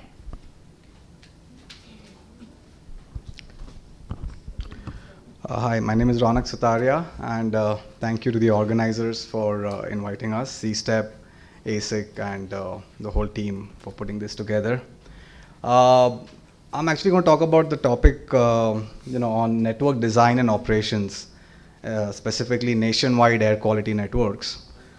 There's a lot of conversations on calibration, accuracy of data, and I'm actually not going to talk at all about that because there are a lot of experts, and calibration has been talked about extensively. So I'm actually going to talk essentially about what it takes behind the scenes to run a nationwide network of 500,000, 2,000 monitors, and some of the considerations that need to be kept in mind. So it will be essentially, just to introduce ourselves and what we do. We are a startup based in Mumbai with manufacturing in Pune. We are essentially an IoT company, IoT and big data, focused on climate science and air quality problems in India, specifically focused towards regulators, aerosol scientists, and industrial emissions deployments. And we've got a couple of awards from the government on some of the projects we've done. We started this work in 2015. We've been doing air quality monitoring work since then. It started as a non-profit project, and in 2016 onwards, we've been engaging with Dr. Tripathi and IIT Kanpur, and it's now been 6 years we've been doing work over there. Along the way, we've started working with a few other partners, including with Microsoft, and a few projects outside India. So essentially, I'm going to talk about some of the projects we are currently doing and what are the technical considerations we keep in mind.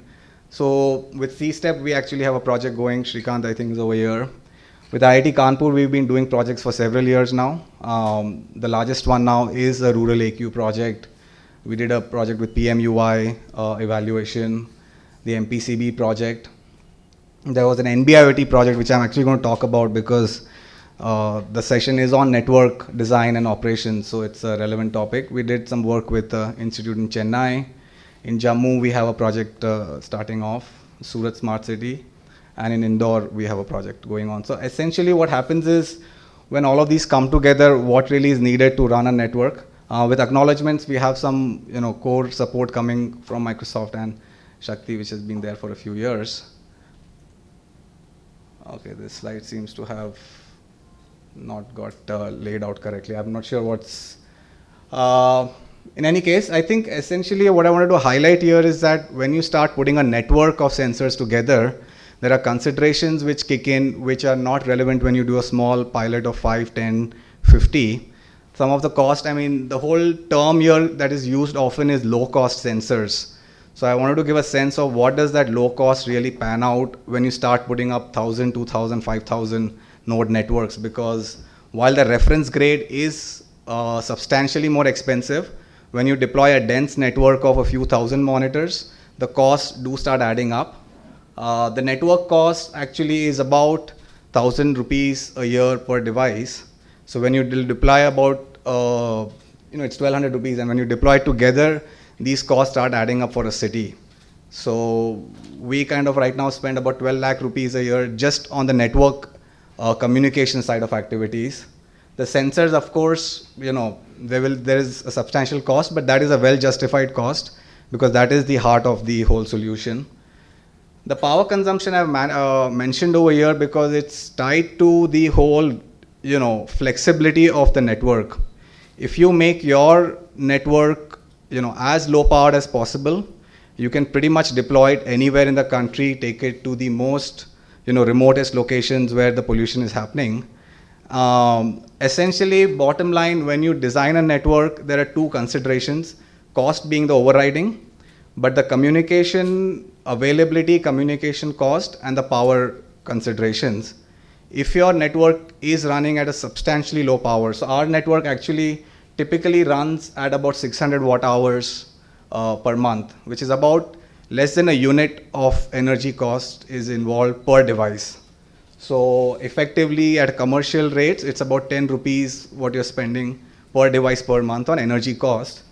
That's not substantial, of course, that's extremely trivial, but the important is the power ratings, because that allows you to use newer technologies like energy harvesting, solar of course being the simplest, but solar may not be available in all the months. So effectively people like us who build networks, focus on communication and power as the bedrock of building these networks. So this presentation essentially is that, this is the underlying infrastructure on which the entire air quality is built. The accuracy is the overriding concern, but we think of this as the highways and the roads. And if you don't fix this well enough, you're going to get pothole-ridden roads, and you may drive a driverless EV, but if your roads are completely broken, then no matter how good the EV is, you're still not going to reach the destination. So investing in good technology is essential on some of this. In terms of communication technologies, narrowband is the upcoming one, for these kind of devices. 2G, 4G, 5G are being rolled out. But out of the energy cost that I showed you, about 90% of the energy is used in communication. So narrowband is actually going to give you a solution which will let your device run for a year without running on mains. So it's a big breakthrough technology. It runs on a substantially smaller band for the cellular operators. So they actually, Jio, Airtel, are going to prefer narrowband for sure. But like I showed you, just a small network has a cost of about few tens of lakhs. There are technologies available which have zero cellular cost. And here we are talking of an air quality network. For a city, air is one of the components. Tomorrow there'll be a noise network, there'll be a water network, there is an energy network. Each one is going to have their 15 lakhs cost coming. Effectively, if you put all of that together, you're spending a few crores on doing the same thing again and again. So the case we are making is that as a technology provider, there is a case to be made to invest in lower cost, lower power technologies. And this project, of course, we got an opportunity to try out multiple things. This was done with Dr. Tripathi. It was a 5-year project, which was essentially then done in 3 years. But we got a chance to implement different things. We've tried out a lot of different communication technologies, machine learning technologies. And there have been a lot of findings. A lot of it has been published on 6LoWPAN also, on NB-IoT also. So essentially, when you put a network together, on the right, there are sensors, of course, and there are a lot of experts here.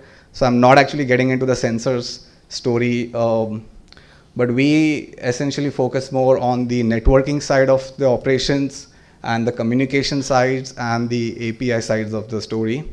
So that's pretty much where we put a lot of our focus in. Finally, I'm going to wrap up with some work which has been, so we have a lot of failure in sensors. Ultimately, network design, sensors at the heart of it. Microsoft Research actually has been taking a lot of our failed sensors. So they've been putting some material together on tracking the signals or the fingerprints of failed sensors. So they have about 100 of these failed sensors, and this is the work that is just going to be coming out. But they're trying to fingerprint what does a failed sensor look like, so that out in the field, you can track it, because it is going to continue giving you data, but it's going to give you bad data. So there is some work going on here, and this is fairly recent, just a couple of months old of work, but essentially they've fingerprinted all the failed sensors and found out what kind of signals do they give. So this is some of the other work that's going on. I think that's pretty much it from my end. Yes, that was a quick session.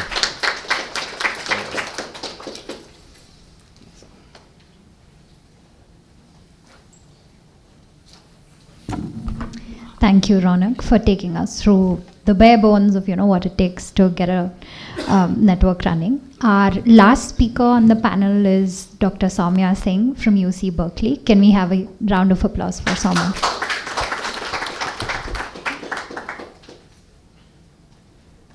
Hello, good afternoon, everyone. So I'm going to present in the session Network Design and Operations. So I'm so glad to share the session with Professor Tripathi and Ronak because what they have talked about. My talk will be a little bit different. So we are covering a lot of the part of the sensor network design altogether. So can I have my slides, please? And yes, please, thank you all the organizers and everyone to invite me for this talk. So I'm just going to start the talk.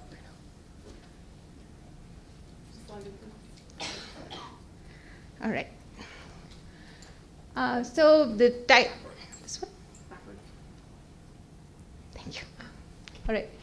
So the title of the talk is how we design the low-cost sensor monitoring network to map the urban and rural gradient in India's air quality. And can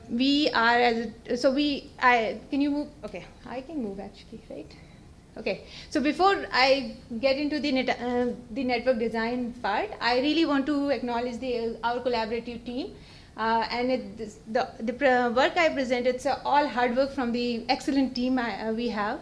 So yes, some happy faces, some names, and some names are not there probably, but yes, so acknowledging them all and then moving to next. So first, I want to talk about the motivation probably. So IGP is the Indo-Gangetic Plain region. So I just wanted to say that loud because I think most of us know what is IGP, but in case you don't know. So that runs from the northwest to the, you can see that this part is the IGP. So so basically it's, I mean, we all know that it experiences the severe air pollution, and the most of the population in IGP, more than 65% population lives in rural places, and we have till now very limited measurements in rural area. So our motivation is to understand the rural to urban gradient, which are poorly understood so far. And if you can see this graph I'm showing here, this is basically the satellite, this left side is satellite derived annual mean surface PM 2.5, and what you see on the right side is the segregation. So if you think about India, they have, so this is North India IGP and Eastern India, West India, so that's the x-axis. And you can see how the urban and rural areas and non-urban PM 2.5s are very comparable. So that's what we are interested into from our network design to understand. So that's our goal, and our project name is Samosa. So I just want to tell what is the Samosa. So it's a sensor-based air measurement observatory in South Asia, and right now we are focusing in India right now. So that's the goal, is to understand linkages of rural and urban air quality in IGP. So I'm just going to talk about what is our sensor network framework. So first is the IGP, that's our study region, and we have a very unique approach for monitoring, so that we have a several cluster there. And I'll explain in next slide what is that cluster looks like. So then we have a several cluster. We have, so if you think about, just take one cluster, in each cluster we have a different settlements. And what does this settlements mean? That, so we have a settlements from the large city, small city, town, and villages, and then background. And then we go in each settlement, and we have a multiple sites covering each settlement. So it's not that we are presenting just one settlement by putting just one sensor. So there are multiple sensors in each settlement, and our sensors are, so we are using purple air until now. I mean, yes, we are using purple air. So each purple has a 2 channel. So they are using plant towers. So we are also looking into the data continuously, seeing that, whether this channel is, one channel is not working. So we have a good track of what measurements are going on. So yeah, so our study design, if I can just summarize that based on 2 major factors. First is the interconnected air shades in IGP. I will explain that later. And the second is gradient of population size of settlement. So if you think about the large, so I'll just first talk about the population. So if you see from large city to the villages, you will immediately think of the large cities having a bigger population. So we have all the 1 million plus cities in large cities, and then we have small cities, and then we have town and villages having the minimum population. And then we have an interconnected airshed approach. And the next slide, yeah. So this is basically the our approach is densely monitor cluster, and if you see here, these are the clusters we have selected. So if you focus on India, this is the Punjab Haryana cluster, this one, and then we have a New Delhi, we have 2 clusters right now in Uttar Pradesh, that's a central cluster, and then eastern cluster, we have a cluster in Bihar, we have a cluster in West Bengal. And just highlighting what are our research objective, is to understand the linkages of rural and urban air quality in IGP. And so the background of the map is basically showing the PM 2.5 concentration, the satellite concentration. That is not, we have not done that, that's just a modest data.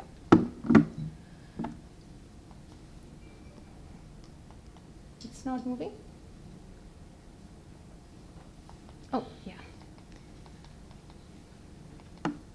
Yeah, so I talked about the airshed. So what is airshed? Airshed is basically a region you can imagine, which, so these are the yellow blocks are the airsheds, which are identified based on the meteorology. So if you, there is an air mass trajectory and then the PM 2.5.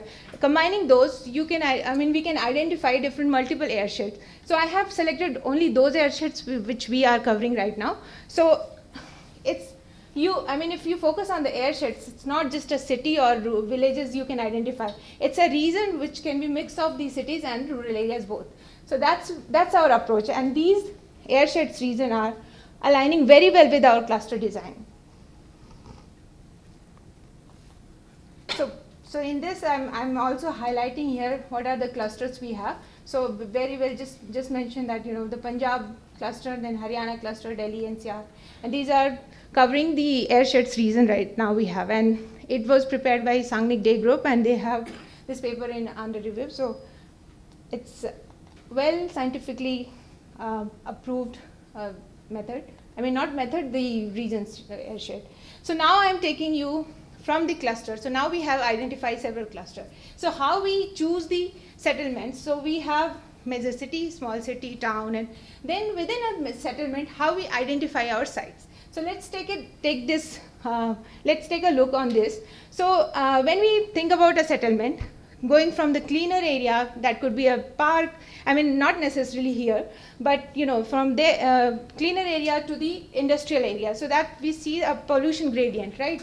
And that's how we have selected, that is the idea we have taken into the selection of the sites.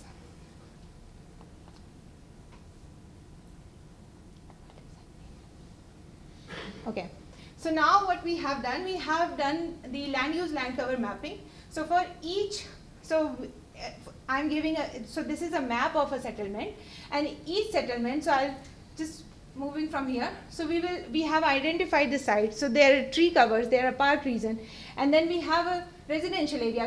We have identified those regions as well. So those red blocks we have selected for the site. And then we have industrial sites, we have residential plus traffic area.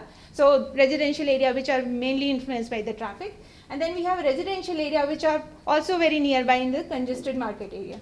So after doing all of this, we combine all these maps, and then we have a different sites.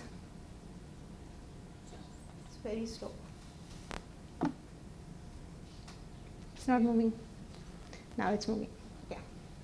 So now what you see, those 5 land use land cover maps, we have now combined that, and now, okay, so there is a lag.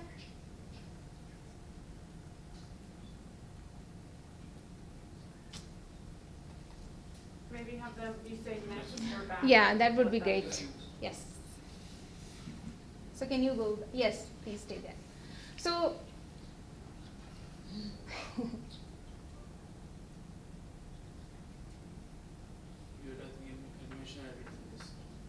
let's just go next, please. Next, please. Next, please. Next, please.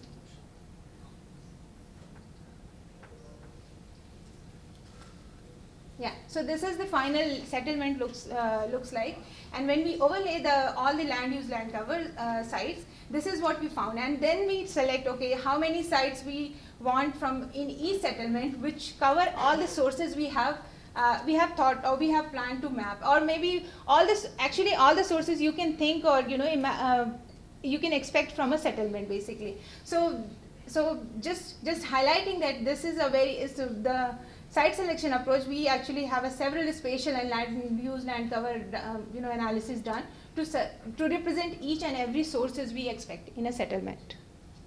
Next, please.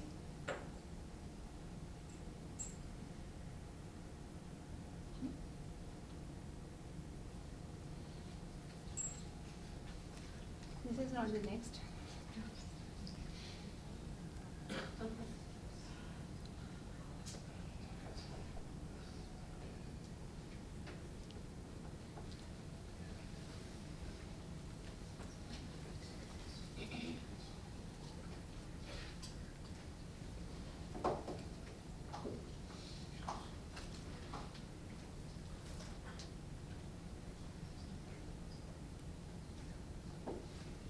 So based on what I just explained, I'm just going to show what is right now we have how many sites. I mean, these are the sites. So you see that's the India map with IGP highlighted, and then on the right side you see basically. So this is the UP cluster. We have 2 clusters right now, and we have the color you can see is the large city, small city, and town. These are the monitors right now, and this is just an example how a large city would look like. So the star would be a resident. Star is basically the regulatory monitors, and the square is basically where we have put. So so far. And then village, we have a criteria of having at least 3 to 4 monitor in each settlement. So depending upon moving from village to the large city, that number will increase, because we, as we move from the village to the large city, there are much more dense sources we expect. Next, please.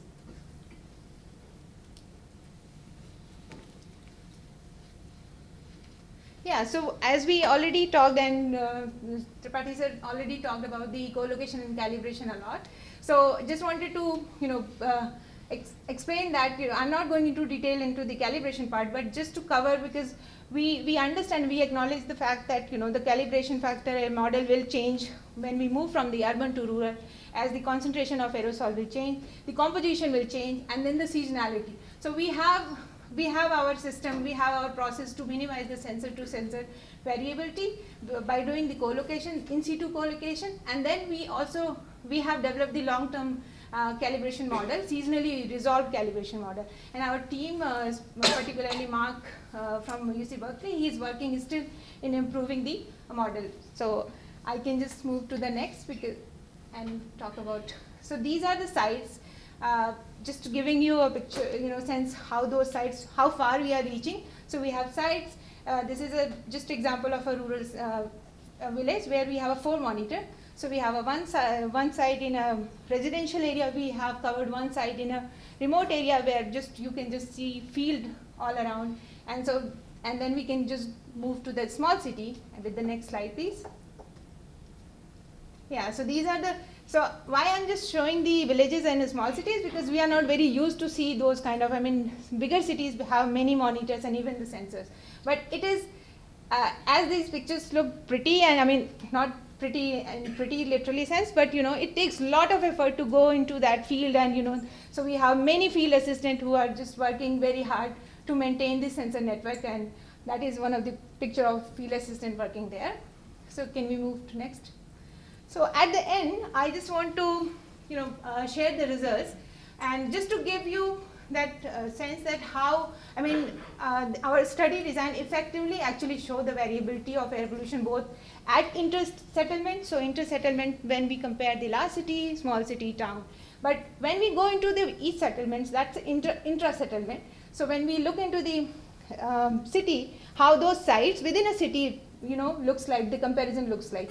So basically, if you move from large cities, so we have 3 large city right now, and you can see these sensors, these dots are basically site average for PM 2.5, and I have taken just 2 months of data just to give you, sense of how that data looks like. And then we move from small city, then we have a town, we have many villages right now covering, measuring PM 2.5. So, one message also we can take from this slide is these values are very comparable. Like, the urban-rural gradient, what we thought is, 2 minutes? Oh, okay. So these are, that one message I also want to, without going into actually the number, just to show that, how we cannot expect, rural area must be cleaner, or just it's fine in villages. So with that, I think I would end, and next slide, please. So these are the summary points. So a systematically designed and managed sensor network is instrumental to understand air pollution across IGP, and our study design is strictly based on the research objective to understand the urban and rural gradient of air pollution in IGP. And through our stratified cluster approach, we are measuring, those settlements, and including those interconnected airsheds. And then, as we already can see that, those smaller settlements are not cleaner than any big cities. So yeah, with that I would end, and I also want to go to the next slide, please. Thank you. And this is how this journey started. From here at CSTEP, the left picture, where I co-located the 20 sensors and did the pilot project, and then we are right now collaborating with IT Delhi and CW. So that's it. Thank you, and I'll take the questions. And also I want to mention that my colleague, my team member, Sairam, will be giving a lightning talk on the how we are maintaining this larger network. So please do visit his lightning talk. Thank you. Questions for everybody. Okay, so I can go? Yeah.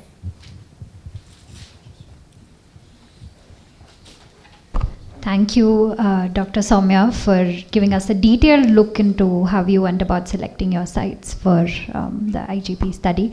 Now we'll take questions from the audience. If you have a question, please raise your hand and mention which speaker it's for.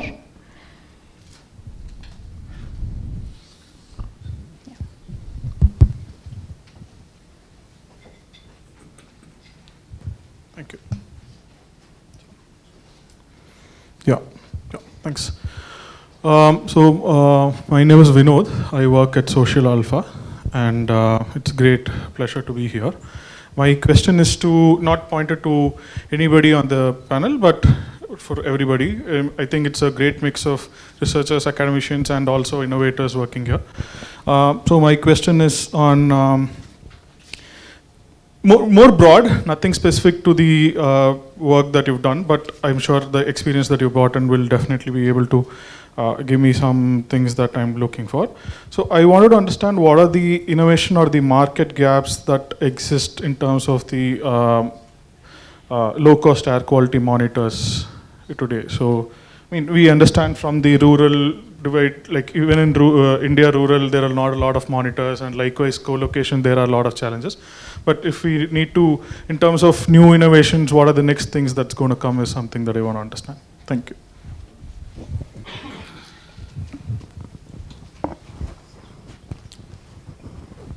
New innovations, I think probably on the, on the city level, I think there is a lot happening. Probably at the industrial side, things are still more evolving. How to balance out, the low cost with the requirement for the higher accuracy that the industries might happen. I guess we just need more people doing this kind of work. Honestly, I think it's the people is the gap. I mean, there are some companies here, Namita is here, there are all these startups here, but I don't think it's enough. The problem is so big that probably we need 100 companies working on it. I think that's what I can think of.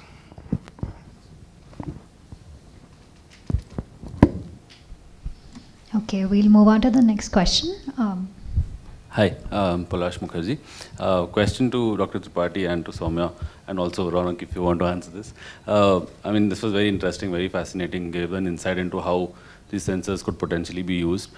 Given that this session is specifically about network design, and you're looking at exploring the gradient between urban and rural, could this kind of a network be used to identify air sheds, air influence zones, and then go to a regulatory framework toward, like the air quality management district network that we have in California and other states? And how do you think this work can be taken forward?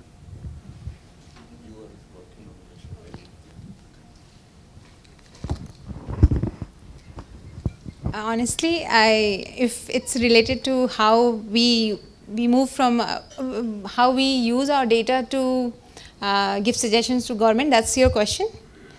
To identify air influence zones, like you. Okay. So, I mean, that's our that's our foundation, right? We are basically using the satellite PM 2.5 data and then the metrology to identify air sheds already. And then we are putting because we are using the air sheds are based on some of the ground measurement, regulatory measurement, and then also the satellite measurement. So that's why by using the low cost sensor, we are just increasing the density, not just increasing the density, and trying to understand if within that settlement there is a real variability. Is that? That makes sense. I was also addressing it from a more national perspective. The IGP we know is one continuous influence zone, but say for within Maharashtra or within any other state, how do we identify sub-regions or sub-influence zones using these kind of sensors and sensor monitors? So actually those air sheds I showed in yellow color, those are, I just selected for our site because we cover, we have overlapping cluster, but there are air sheds region all across the country. So, if there is a other project coming, definitely that can be replicated, but yeah, definitely doable. Yeah. Thank you for your question. Okay. We'll take the next question. Thank you. I think first one to Professor Tripathi, more like your opinion on this. Are we there to talk about number concentrations? So we have come a long way talking about PM 2.5 and PM 10, but like the PM 1, PM 0.1, and basically the number concentrations. What I understand, maybe Ronak can verify, that plant tower or even Sensorian, the primary variable they measure is number. But and then they have an algorithm in place there which converts it to mass. Okay, so and that they don't reveal. So if you have your own sensor, you have that. So that's why plant tower actually gives you size distribution. And we have not evaluated PM1, but as I said, that PM10 also had a very good, reasonably good performance vis-a-vis the synthesized mass obtained by combining the data from SMPS and APS, which I said before. So size distribution, and as I said that just I got a mail from NOAA that they are looking into the size distribution from plant tower and then trying to compute a scattering coefficient and seeing the ability of the sensors to do such kind of measurements and compare vis-a-vis nephelometer, which is very expensive instrument. So I think things are already moving. Okay. I think follow-up maybe to Ronak. So we still, I think even here we still use a plant tower and SPS 30. I think that's what is more common, right? So let's say when we talk about the manufacturing these sensors in here, so what is the bottleneck? Is it the algorithm development part? Because in the end it's a photodiode, like you have something for the scattering. So is it the algorithm part where we are lacking right now, or is it just the cost involved there? I think it's not been tried a whole lot, but I would say actually it goes back to a market demand. And in India, yet it's not a mature space for this. I mean, when you fabricate sensors, I mean, I'm sure plant tower sells at least 10 million. I mean, so you need to be able to have that much of demand to justify, because otherwise a $20 sensor, $30 or $50 sensor, it cannot be made, unless you are having that kind of volume of demand. So in India, we saw the resist. I mean, we are still negotiating after 4 years whether should we put, 100, 200, 500. Whereas I know US has about 20,000 already in the last 2 years. China, nobody has a count, but I'm sure it's in hundreds of thousands. I mean, literally we should have been in hundreds of thousands right now, given our situation. But we are still battling with 1,000 or 1,500 node network. So it boils down to adoption. The agencies are here, the government agencies. I mean, the US EPA very massively backs this work, whereas we have, a fight going on all the time. So, thank you. If I can add one more question there. So regarding the Coimbatore market where you had the early morning spike, so is it that was when the shops were opened, right? Or? Yeah, Chennai is a busy market. When the people just come, and you're right, that activities start, there's some market. I mean, my postdoc told me. Okay. And persistently we have seen this spike. So is it like fruits and flowers? I think everything is there. I don't know what market, but I think it's one of the busiest market. If I look at the slide, you might recall that. What's the name? Do you recall the name? It's Coimbatore market. Okay, in Chennai. Yeah, Chennai. Is it a busy market? Of course. I mean, okay, so and I was just wondering, it's the VOCs playing the part there when things open, or the resuspension when the activities start? Very difficult to see. Okay. I have to look the data a little more. Yeah. Thank you. Thank you, Dr. Ravindra Keval. I'm Professor of Environment Health in PGI Chandigarh. It's nice to see that now focus is on rural area, and we were working in this area, and Professor Tripathi also knows that how we showed about AOD data is changing fast in rural area. Basically, the polluted they are becoming, and also through ground-based measurement, because people think that rural area is more clean. But now, question to all those who are in sensor business, that we want to make use of your data. So when it's going to be public, so that we explore as an open scientist who look for the open data. When do you think that your data will be available to us for more scientific and rigorous analysis? Thank you. See, the data for a very specific intended use is always available, right, to scientists or researcher. Now, does that answer your question?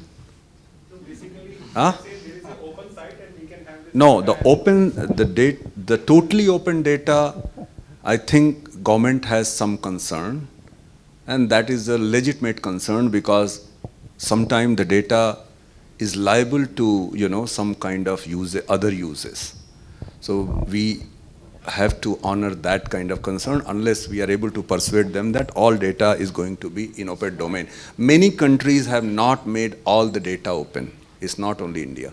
But as I said that the secondary data is available, primary data is available for the people who clearly, write to the people who are collecting the data, and that's the approach I think as of now is being adopted.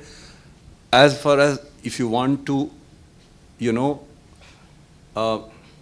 make or let the data be used by the policymakers or government. But otherwise, as a private citizen, you can certainly collect and open the data as you wish. It's totally, open for the individual data set.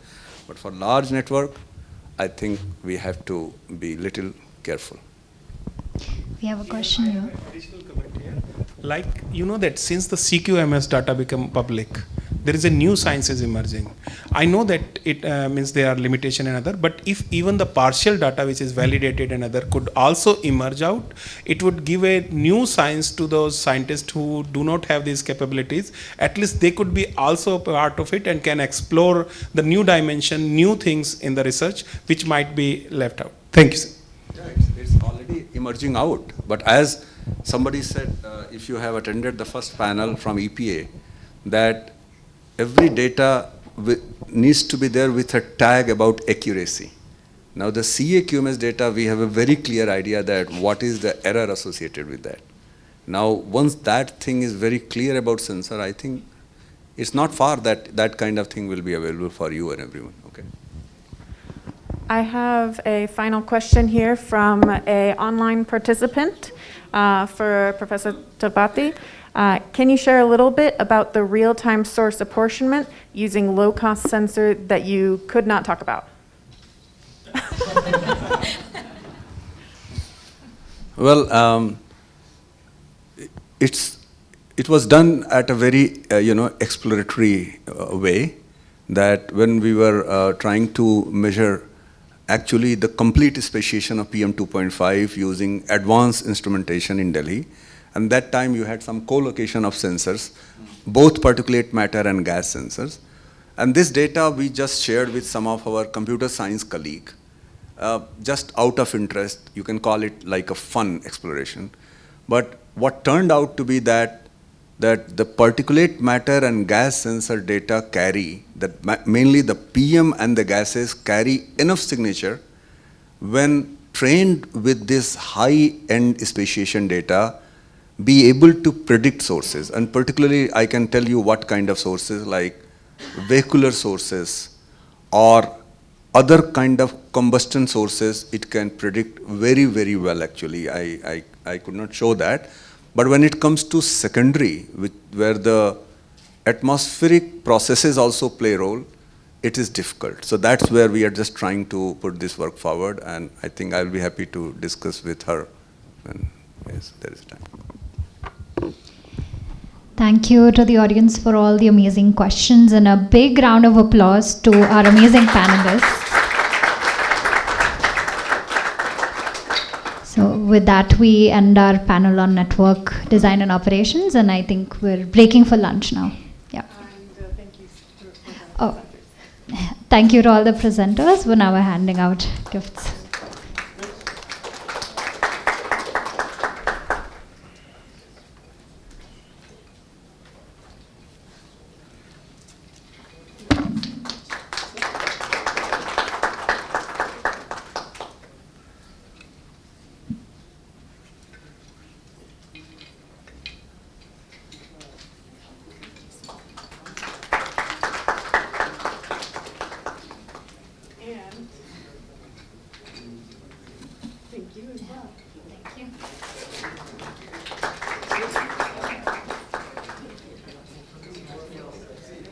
We are breaking for lunch, and we have about 40 minutes for lunch, and so that we can catch up on time. So thank you for your patience and understanding.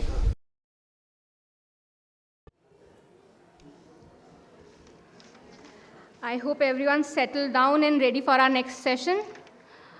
So for session 3, we will discuss performance targets and sensor calibration. The session will highlight efforts to develop calibration methods and apply performance targets to better understand low-cost performance sensors. The session will be moderated by Ms. Namita Gupta, founder Ayurveda. I request Ms. Namita and presenters Mr. Adil Khan, research analyst at CEW, and Mr. Chetan Agarwal from the Center for Education, Development, Action and Research to kindly take the dais. Dr. R. Subramanian, Senior Scientist Query, will be joining us virtually. Now let me introduce the session moderator to all of you. Ms. Namita is the founder of Ayurveda, an air quality monitoring startup with a mission to help people breathe well and live well. Prior to founding Ayurveda, Ms. Namita was the Chief Product Officer at Zomato, where she led product development. And before her return to India, she spent 13 years in the US, 6 at Facebook in Silicon Valley, and 7 years at Facebook. I request Ms. Namita to kindly introduce the panelists and take the session forward. Thank you. Over to you. Hello, everyone, and welcome to the panel on performance targets and sensor calibration. I know this session is right after lunch, so I hope you guys will all stay awake. There has been a lot of discussion in the past few days on the importance of calibration on sensors. And, as a sensor manufacturer ourselves, we spend an inordinate amount of time, looking at sensor calibration and its performance against reference-grade devices. Today we have 3 very esteemed panelists with us, and I hope all of you are as excited to hear them as I am. We'll start with Dr. R. Subramaniam from Kiri. He will be attending online, so I'll quickly introduce him in the meantime. Dr. Subramaniam is a senior scientist at the Environment and Sustainability Center of the Qatar Environment and Energy Research Institute, Kiri, where he leads Kiri's research on sensors for air quality and climate. He is also a research fellow at the Kigali Collaborative Research Center in Rwanda, a visiting researcher at OSU Effluve CNRS in France, and an adjunct faculty member in the Department of Mechanical Engineering at Carnegie Mellon University, Pittsburgh, Pennsylvania, USA. Sir, I request you to make the presentation now. Great. Thanks, Namita, for that introduction. Can you hear me okay? Yes, we can see you. Fantastic. And you can hear me, right? That's great. Okay. Thanks for the invitation, and thanks for the opportunity to present the research that I've been doing over the last several years. Now, I started this journey on using low-cost sensors for air quality studies in 2015. About 15 years into doing research on air quality with the traditional methods. And this has now grown to be a major focus of my research portfolio. Today, I'm going to be presenting our results from Pittsburgh, where this journey started. And I'm going to show some results from Doha, where I currently am at the Qatar Environment and Energy Research Institute, KIRI, in Doha. Obviously, this work requires a huge team effort, and we have several of my collaborators in Pittsburgh are Albert Presto, Naomi Zimmerman, Carl Malings, Rose Eilenberg, Rebecca Tanzer, Alexei Haudliuk, Alan Robinson, and we also work closely with the Allegheny County Health Department, who are the regulatory body for Allegheny County, where Pittsburgh is based. Our funding was provided by the US EPA and the Heinz Endowments, which is a charitable organization in southwestern Pennsylvania. I'm currently a permanent staff scientist at KIRI in Doha, Qatar, and my colleagues here are Mohammad Ayub, who's my manager, Nicola Bart, and Christos Fontoukis. And so to talk about air quality in Pittsburgh, obviously, I don't know if any of you remember, but in the 50s and 60s, Pittsburgh was a very polluted place. And today, so the gray shaded photograph on the left, let's see if I can actually show my pointer here, shows that you could barely see the building opposite through this tunnel. And back when it was really, really polluted, and now it's a lot better. thanks to the efforts of the EPA and environmental regulators over the last 30 years or 40 years in Pittsburgh. But there are still concerns, especially for when you're thinking about environmental justice areas. So the green shaded areas here are considered environmental justice areas, which means they are poorer communities, non-white communities that are more susceptible to local industrial air pollution or other sources of air pollution. And so Allegheny County, at least a couple of years ago, was a non-attainment for PM2.5, sulfur dioxide, and ozone. And so we're trying to investigate how air quality varies across the city of Pittsburgh because there were only five reference grade PM2.5 continuous monitors in Pittsburgh. That's Lawrenceville, Parkway East, Braddock, Liberty, and Lincoln. And so we created about a 10 times denser low-cost sensor network using the ramps, which I'll talk about next. We selected sites based on traffic density, building height, restaurants, and other key indicators of urban air pollution. And we worked with the community groups, the Group Against Smog and Pollution, as well as Clean Water Actions. We were working with local community groups, and we are working with the regulator, and we are funded by the US EPA for this particular study. And our data, just FYI, are shared openly through OpenAQ, and we also provide monthly reports to local communities. When we were working, when I started this journey in 2015, 2016, we didn't really find a sensor box that actually worked well enough for my purposes. So I collaborated with Sensavere, a startup in Pittsburgh that is now part of Sensit.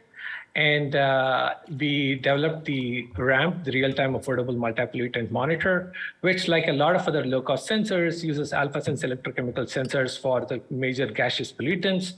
And it uses optical nephelometers for PM2.5 here. We are seeing some MET1 neighborhood PM monitors. We also use some purple air devices as well. And we have published a lot of papers on this, on the calibration and use of these sensors in this network.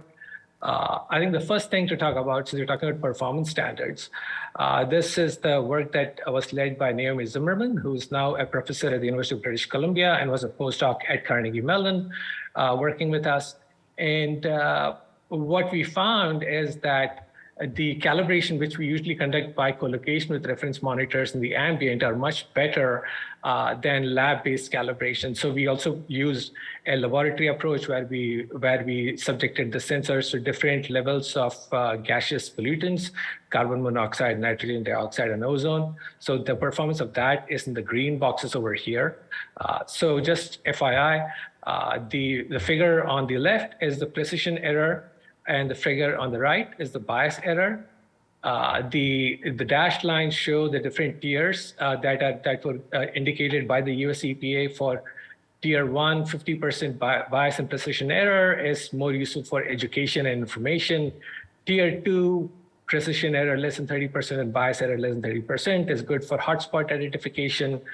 And then you got regulatory monitoring, which is down here, less than 10% for ozone, about 10% for CO, and 15% for NO2.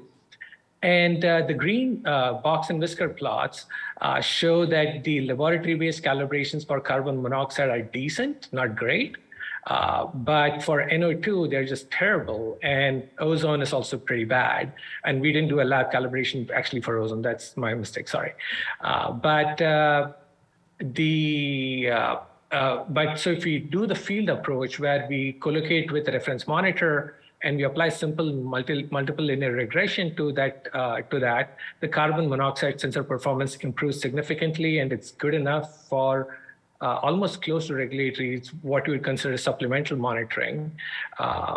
The NO2 does better than 30% for precision and bias error using this multiple linear regression approach. And that's good enough for hotspot identification. And ozone is just above that with the linear regression approach. But if we use the random forest machine learning model, then NO2 sensor performance slightly improves, especially for bias here. It's lower than the blue box. But for ozone, we get much more improved performance, about 15% precision error on average, and less than 15% bias error. So that's would be considered as supplemental monitoring tier 3. And so the takeaway here is that field collocation-based calibrations are best for these gaseous sensors, especially NO2 and ozone, and we do require machine learning calibration models for that. Quickly for optical PM2.5, obviously there is a well-known dependence on humidity due to aerosol hygroscopic growth, and we're able to correct for that using aerosol composition or using a linear regression approach. And so when we actually apply this to Pittsburgh, what you find is that usually in Pittsburgh, the winds are from the west or the southwest, as shown by this windrows. And when the wind is from the southwest or the west, pollution is lower than when the wind is from the south, that is down here. And so the red dots are the median, and the blue dots are the 85th percentile. And we see that the range varies quite significantly across the network, from almost no difference in the due to the shift in wind direction to almost 70% higher. And where do we find increased pollution from the southerly winds compared to the westerly or southwesterly winds? So this basically color plot here, where the markers are colored, darker colors indicate a greater influence of the shift in wind direction, are down in the east side of Pittsburgh. The yellow means there isn't a significant difference, but here there's dark yellow, which means PM2.5 increases by 5 microgram per meter cube, which compared to an annual average 10 microgram per meter cube is about 50% more pollution due to the shift in wind conditions. And it turns out that there is steel industry still a legacy of 1950s Pittsburgh and continuing to operate. And the wind is from the south, this pollution comes up, channeled through the river and into the east side of Pittsburgh. And this we are actually able to track very well using this dense network of sensors, obviously enabled by the lower capital cost. So of course, as probably others have talked about, there's costs in terms of actually processing the data and making sure you get good data out of it.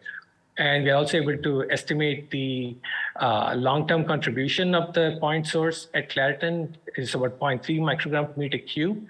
But when the winds are from the south on average across the network, it's about 1.6 microgram per meter cube.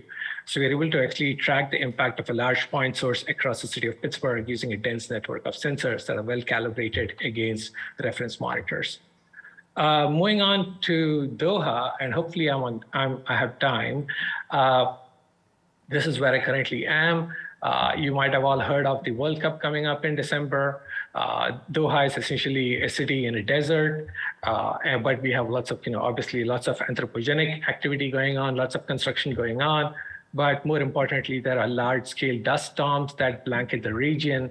And so sometimes the PM10 exceeds 5,000 microgram per meter cube. And my colleague, Christos Ventukis, is able to actually forecast it using WRF-Chem. So while these dust storms usually blanket the entire city, we do actually see variations in pollution when the dust storms are not as significant. So Kiri operates 6 reference grade monitoring stations across Qatar. So Ash-Shahaniya is the regional background site. Kiri is where my office is. This is also a background site. Hamad Medical and American School of Doha roadside sites. Tumama is actually at the stadium, the Tumama Stadium, which hosts some of the World Cup matches, and Wakra here. And so comparing the Kiri station on the x-axis against Tumama and Tumama in the blue dots and Wakra in the yellow dots, we see that Tumama often sees significantly higher PM2.5 concentrations, and this is entirely with reference grade monitors, significantly higher PM2.5 concentrations oftentimes than the Kiri station, whereas the Wakra on the other hand, so this is Tumama and this is Wakra, right? So Tumama sees significantly higher PM2.5 than this station, and Wakra sees much lower PM2.5 than this station, and they are just in the city. And this is due to micrometeorology at Wakra, as well as ongoing construction activity at Tumama over the last couple of years due to preparations for the World Cup. But this indicates that there are hyper-local sources of pollution across even this compact city. And so we are trying to use low-cost sensors to try and map out that pollution across the city. At this point, we have over 50 sensor-based devices. And they are a number of different manufacturers. You might have heard of some of these names here. We deploy them. You can see these sensors, clarity nodes, deployed here at our AQMS station. And we collocate them with our reference monitors. We have been evaluating their performance for over a year in a variety of different locations now. And so what do we find? Number one, so we are using this new sensor called the QuantAQ modular PM that combines a nephelometric PM sensor with an OPC. And looking just at the nephelometric PM sensor data, which is basically a plant tower sensor, the y-axis is the modular nephelometric PM 2.5, and the x-axis is the FIDAS reference grade PM 2.5 monitor. And when the PM 2.5 concentrations, we see sometimes up to 1,000 microgram per meter cube using the reference monitor, the plant tower only reports about 100 microgram per meter cube. So significant underestimation, and it's essentially saturating and not really seeing any of this pollution. What is interesting is that the markers here are colored by the fraction of the supermicron fraction of PM 2.5. So when you think of PM, I consider PM1 is particles smaller than 1 micrometer, and that's the submicron fraction of PM, 1 to 2.5 micrometers. So PM 2.5 is fine PM, and that's basically anywhere up to 2.5 micrometers, but the 1 to 2.5 micron particles are the supermicron fraction of PM 2.5. And so if we look at the supermicron, the particles mass from 1 to 2.5 micron divided by the total PM 2.5 mass, where the plant tower doesn't see these particles is when there's significant supermicron fraction of PM 2.5. And so that's usually dust storms or large dust events. And even when there is mostly fine aerosol, like submicron aerosol, that's the blue colors, it still tends to overestimate the PM 2.5, so that needs to be corrected. So looking at the modular PM, which is the hybrid, which uses an OPC for the supermicron aerosol and the nephelometer for the submicron aerosol effectively, there are some nuances to that. We find that this significant underestimation disappears. Now it's off by a factor of 2 maybe, but we have developed some corrections that actually reduce this even further. And now the modular PM, combining the nephelometer and the OPC, compares very well with the reference grade PM 2.5 monitor, even for whether it is for dust storms or for combustion aerosol. And so we have actually applied this to the huge event that's happening in Qatar, which is the FIFA Arab Cup 2021. Sean mentioned that starting in 2027, all athletic events worldwide will be required to provide clean air for their athletes. I'm happy to say that Qatar 2022 is the first time FIFA is actually monitoring air quality at a World Cup event. And we have been monitoring air quality at different stadiums, at the 6 stadiums for the Arab Cup in 2021, and use that data to implement various measures such as pushing for electrification of diesel generators. So about 90% of the diesel generators will be electrified to reduce both the carbon footprint as well as reduce hyperlocal air pollution at these stadiums. And we also pushed for electrification of buses. So that's again part of the co-benefits of zero carbon, alternatives to fossil fuel based power or transportation. And we're also, I'll show you something about dust piles as well. And for these, we have ended up with the sensor ramp and the QuantAQ modular PM. So this was near Ahmed bin Ali Stadium, where there is a large construction dust pile due to the ongoing construction activity. This is the Ahmed bin Ali Stadium, and we have a couple of sensors, sensor 1 and sensor 2 over here, and this is the dust pile over here. And what we found is that, especially at Ahmed bin Ali Stadium, so this graph here shows sensor reported PM 2.5 on the y-axis and sensor reported PM 10 on the x-axis. So more markers in this side of the 1-to-1 line or basically of this side, the more PM, the PM to PM10 to PM2.5 ratio means that there is more dust. And we see a lot more of that at Ahmed bin Ali Stadium than the other stadiums. And so we are actually able to pick up the impact of what seems to be these huge dust piles, construction dust piles at the stadium using these sensors. And so we are actually pushing for removal of these dust piles before the World Cup as well. So my take-home message, and hopefully I'm not gone over time. So for effective sensing of urban and hyperlocal air pollution, when you're considering performance standards, when you're looking at calibration and how you actually apply the use of these sensors, correlation, people often talk about R squared, but that's not enough. We actually need to look at accuracy in terms of bias and error as well. So we've written a paper about that in the Journal of Aerosol Sciences. You can follow me on Twitter where I tweet about these things at Subu_caps. Machine learning algorithms are essential to getting good quality data from NO2 and ozone sensors. But oftentimes machine learning algorithms can be opaque. And especially if manufacturers keep them as proprietary, then you don't know how they're actually processing the data. So I believe that, if you really want to build trust, you need to be transparent and publicly share your algorithms, which is what we do.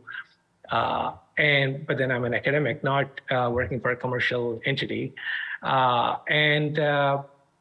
We also found, this is another paper that I didn't talk about, we found that machine learning algorithms can hide sensor degradation, especially for NO2 sensors. So we do need to periodically verify their performance every 6 months or so. PM sensors, like I said, the nephelometric plant tower sensors, I love plant tower sensors and Sensorion sensors. They are fantastic. They're super precise and they can detect submicron pollution really well. They're good for that purpose. But if you're looking for dust applications bigger than 1 micron, you really need to use AlphaSense OPC, basically the optical particle sizers. Now, again, I've heard other people call nephelometers as optical particle counters. They are not. But rather than fighting that fight, let's just call them as plant tower or Sensorion versus the AlphaSense optical particle sizers. You just need to pick which sensor you want. Ideally, you would combine both types of sensors as they have complementary features that can be used for getting good quality data. And with that, I'm happy to take any questions. Thank you. Thank you so much, Dr. Subramaniam. That was extremely insightful talk. Hello. Yes, thank you so much, Dr. Subramaniam. That was an extremely insightful talk. Next up, we'll take questions at the end. We have 3 panelists here, so we'll do the presentations and we'll take questions in the end. Next up, we have Mr. Adil Khan. Mr. Adil Khan is a researcher in the air quality team at Council of Energy, Environment and Water, CEEW. His work at the council revolves around analyzing data from monitoring stations, satellite retrievals, and model outputs to recommend policy-making decisions. His research interests lie around data analysis and sustainable resource management. He holds a master's degree in environmental science and resource management from Terry School of Advanced Studies and a bachelor degree in chemistry from St. Stephen's College. Looking forward to your presentation, Adil.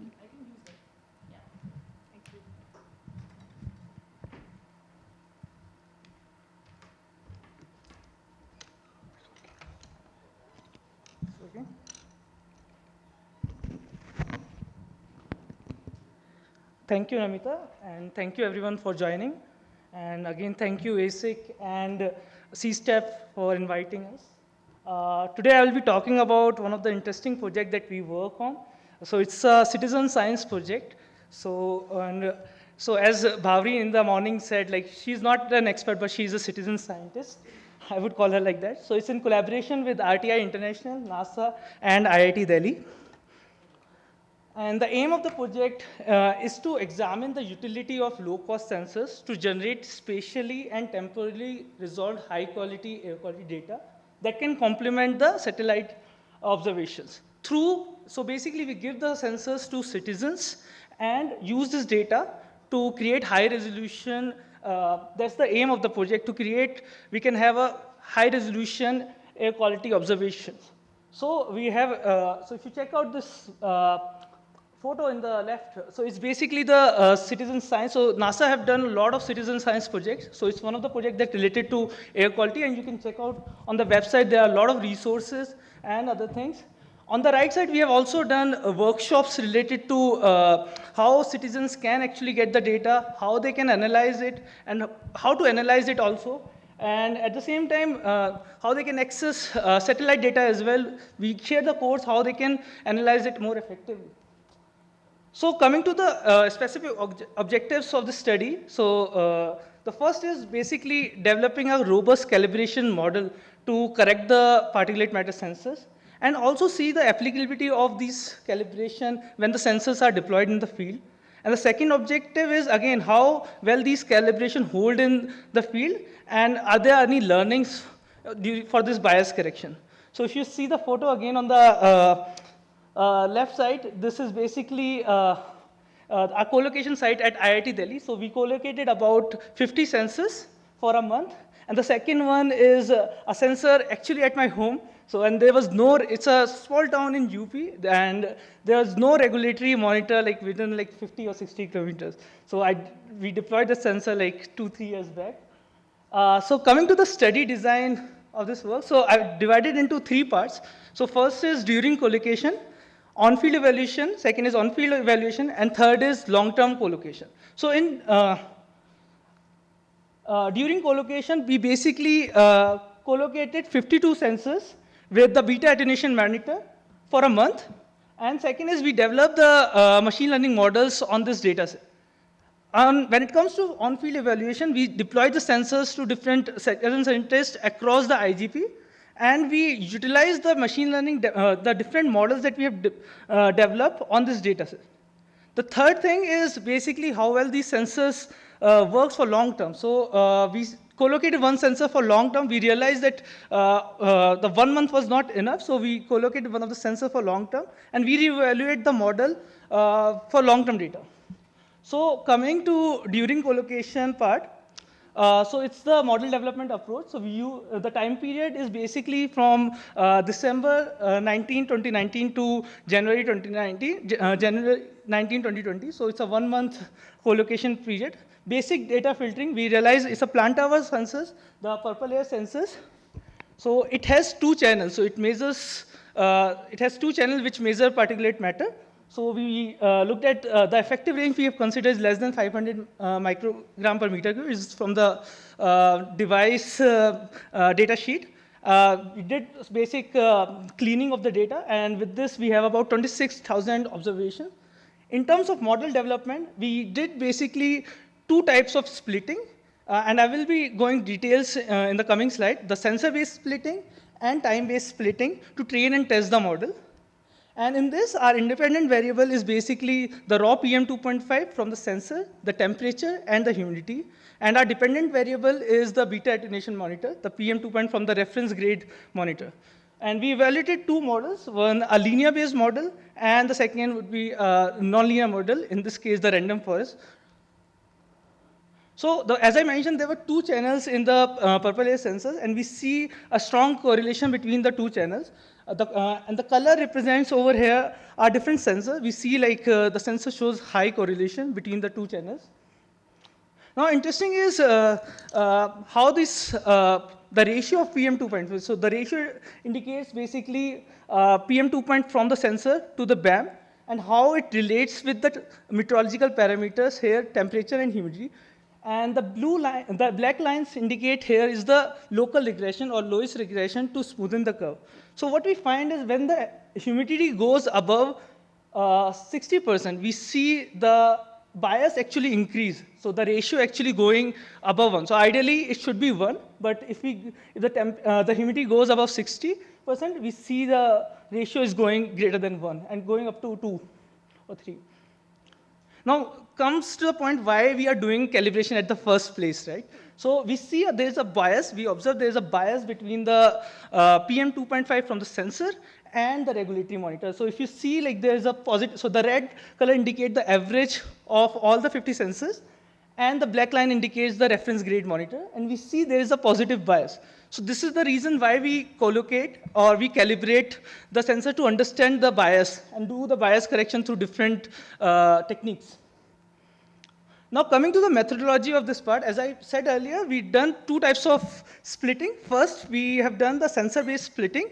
So in this, we have used 45 sensors. We collocated 50 sensors, and we used 45 sensors to do model development.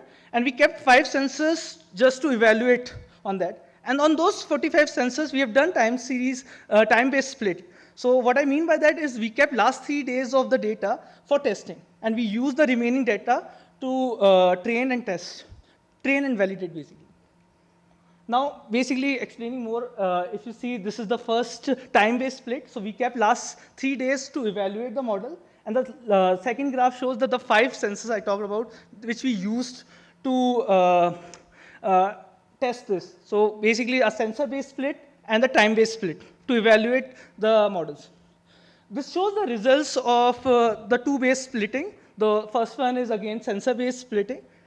We see, like, in the sensor-based split, well, the random forest model outperforms the linear model. So if you see the correlation and other performance metrics, it performs much better. And I think Dr. Subramanian also talked about it, that the random forest model works better. But if we do time-based split, we found that the performance reduces, and the linear model is as good as or it is equivalent to random forest model. So this changes when how we splitting the data. And this. Now coming to the on-field evaluation, once we, after the collocation, we deployed those sensors in field and how well those sensors perform. And first thing is, like, we have deployed across the IGP region, and this is basically the sensor and the city, basically the average of purple air sensor and the regulatory monitor for different cities. So I will take one example of our favorite city to talk about air pollution, which is Delhi again. So how well these sensors performed in Delhi.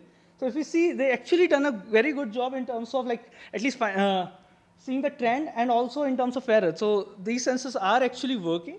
So if you see the R square, it's 0.85, and the absolute percentage error is about 25%. So they are actually working. This is very promising results. Next, when we're talking about Delhi air quality, we would be interested in how these are, when we talk about Delhi air quality, it's also about stubble burning. We have deployed the sensors in Punjab as well. There was citizen scientists in Punjab as well. And we, what we have done is basically mapped for different cities and districts. The red line here shows the number of fires, and the blue line shows the PM 2.5. And if you see, like, those districts which shows high peak in fires, you can see the high peak in PM 2.5 as well. And for example, Bhatinda, if you see, like, there's high PM 2.5 and high number of fires, and you can see the peak are matching. Same goes for, like, Gurdaspur. Gurdaspur have low PM 2.5, and even the fires were low. Now coming to, like, we have developed those calibration models, how well they perform when we calibrate the sensor in field. So what we have done for this is basically we map the sensors with the nearest regulatory monitor and divide it in different bins. So I define the bin based on less than 1 kilometer, 1 to 2 kilometer, and 2 to 5 kilometer, and how well the different calibration models work. So if you see, the random forest model were able to calibrate the sensors better for within 1 to 2 kilometer. Okay, sure. Now, what we have also done is basically we kept one sensor for long-term collocation and see how well that perform. So this is basically the training and testing. And we see, like, in that random forest model also performs better. The sensors were able to capture the city trends and also high pollution events like stubble burning. In this case, we find that the nonlinear model performs better with sensor-based splitting, while a linear-based model performs slightly better when we do time-based splitting. Calibration definitely improves the performance of sensors as quantified by change in the improvement we see in the error. And finally, the nonlinear model calibrates the sensors better in the deployed and long-term collocated sensor. Finally, coming to the challenges and the future scope. Again, the challenges were like, so this project, when we started, it was before the COVID. So there was a lot of issues in terms of giving the sensor to the citizens. That was like, due to this, the uptime of the sensor have been an issue. The sensor-to-sensor variability is also an issue, and in terms of correction and calibration. And due to the low-cost nature of the sensors, we have seen that the sensors are starting to degrade as well. So the long-term evaluation has been an issue. So finally, the future scopes of more machine learning models can be tested and evaluated, like neural network and XGBoost. And the dynamic calibration can also be carried out by co-locating it with reference grade monitors in different cities. And finally, spatial and regional calibration can also be developed. And with this, I would like to acknowledge my team. And if there's any question, feel free to email me or ask. Thank you. Thank you so much, Adil. Thank you for an excellent presentation. Next up, we have Mr. Chetan Agarwal, who's a senior fellow at CEDAR, or Center for Ecology Development and Research. You have 5 minutes, Chetan. Hi, everyone. So I'm coming to this topic as a recent practitioner. We tried doing a co-location study to calibrate sensors for the Gurgaon Metropolitan Development Authority. I won't get into the results too much, but our learnings from the experience is more what I'd like to share. But we took 6 sensors, each of 3 firms that we had shortlisted, and we put them next to the reference grade monitor. And then, 2 of them performed quite well. The third one had issues coming up and running. So that was broadly. But when we were looking for performance metrics, we finally kind of zeroed in on the US EPA has some kind of performance metrics which they've developed for low-cost sensors. And then MCerts, the kind of certifying agency in the UK, also has performance metrics. And the reason why this study was done in the first place was because the GMD had co-located, they had put some low-cost sensors a couple of years ago, and they were not sure, how well they match up with the BAM, and is it worthwhile to go for a citywide network. So they wanted to address the issue of accuracy and precision as well, which is why this study was done. And we've basically found that India has not developed, there's been talk of both certifying monitors, low-cost monitors, and developing performance metrics, and we have not really done that. And the metrics which the US EPA suggests are meant for relatively low levels of particularly PM 2.5 and PM 10 pollution levels. And the levels, so the percentage metrics they have might work, they could be transferred here, but the absolute levels they have, like for standard deviation of 5 micrograms, really, that would not work, especially in winter time when our levels are like off the charts. So the reason I actually asked to be put on this panel also is that and also what we heard yesterday from our regulators, from the Pollution Control Board, especially the states, it's not their mandate to do this work. They are regulators, and the previous presenter, Subramaniam sir, what he presented, I think that was very useful, that different, you need different levels of accuracy for different purposes. So for education, 50% variation is okay, but for regulatory, you need 10%. So I think part of the confusion is really the regulators are saying we need this level of accuracy, which is probably around 10%, and LCS will not meet that. So we need to really convey to them that this is not for regulation, it's for indicative use. And even MCerts has a 50% variation for indicative low-cost sensors. And if, rather than waiting another 3 years for CPCB to take a view on this matter, if the people who are actually doing these kind of calibrations, and the many people who have presented yesterday and today, if a group of them gets together and comes up with some indicative performance standards, both which should be, we should try to match, compare the sensors with, and also certain protocols which can be applied, and then, generate that learning. So we have a body of learning which is independent of the government, but at some point it would get a stamp of approval in terms of, these are the standards and these are the protocols. I don't think we should be waiting for the regulator, because the regulator is not, their objective is not to do educative kind of work, but it's required. So thank you. Thank you for that, Chetan. I will open it up for questions. How much time do we have for the session? 10 minutes? All right. Any questions from the audience over there? Can we get the mic there, please?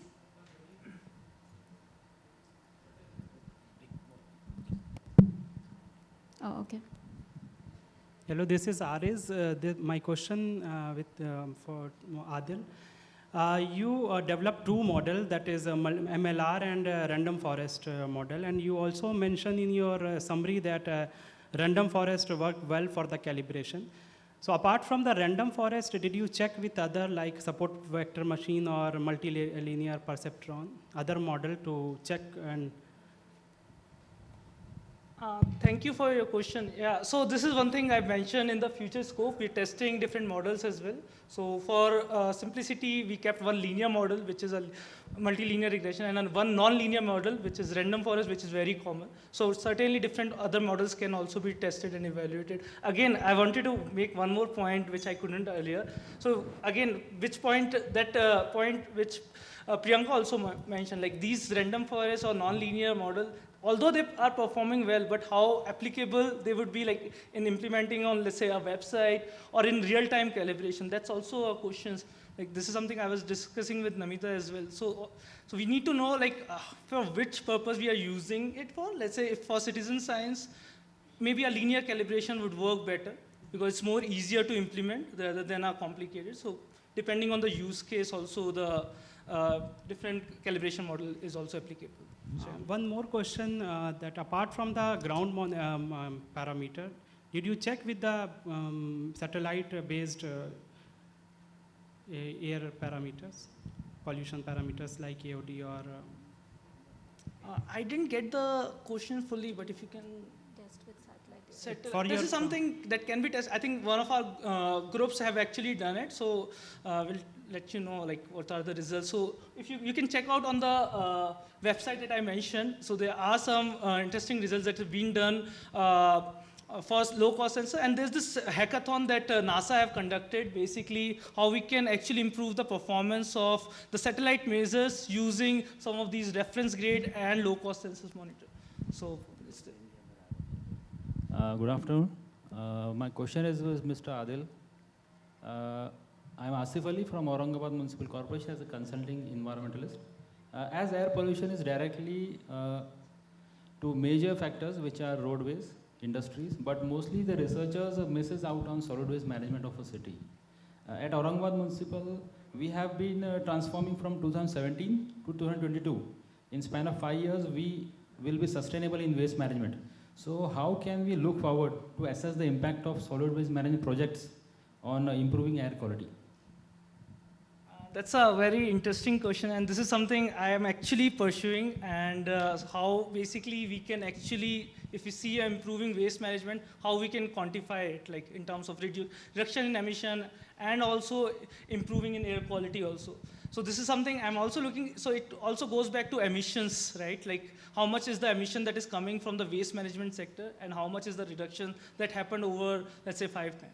And we can run a dispersion model and also see something as a proxy in seeing the air quality, because air quality is also dependent on multiple sectors. So by seeing improvement in air quality, how we can attribute to whether it is because of solid waste, that's also a question that is there. So maybe we can monitor at landfills if we see like there's some no burning or something, like there are some things that we can do for sure, like at landfill monitoring and other things. Any other questions? Here, Ram here. This is a clarification to Dr. Subramaniam.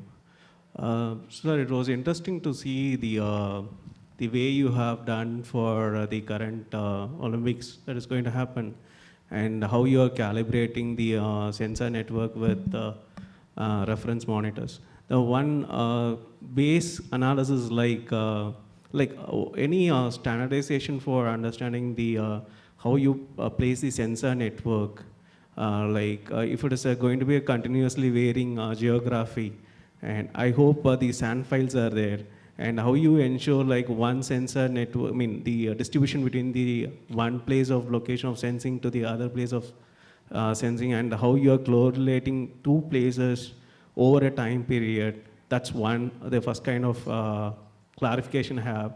And the second one is irrespective of either it's Dr. Subramaniam or the other panelist, I see like everyone are using a correlation coefficient R squared and RMSE as a base for evaluating the calibration.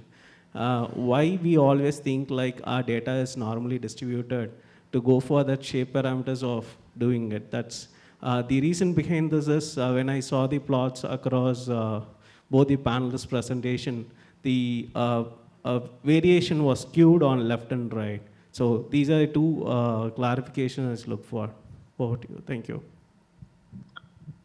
I think there is a lot of questions in two parts, but I'll answer your second one first. So I didn't actually use RMSE. I used mean absolute error, which is basically just averaging the errors and normalizing them to the average. So I don't think that actually assumes any distribution of errors. The second part is that the first half of your question. So that is a significant challenge because the sensors are stationary around the stadiums, and obviously a stadium, even if it is reasonably compact, right? The whole point is that there are lots of generators, there are parking drop-offs, bus drop-offs, things like that, that do contribute to hyperlocal air pollution. And so this is the limitation of using stationary sensors, for example, because you may not be able to capture all the different sources at a particular stadium.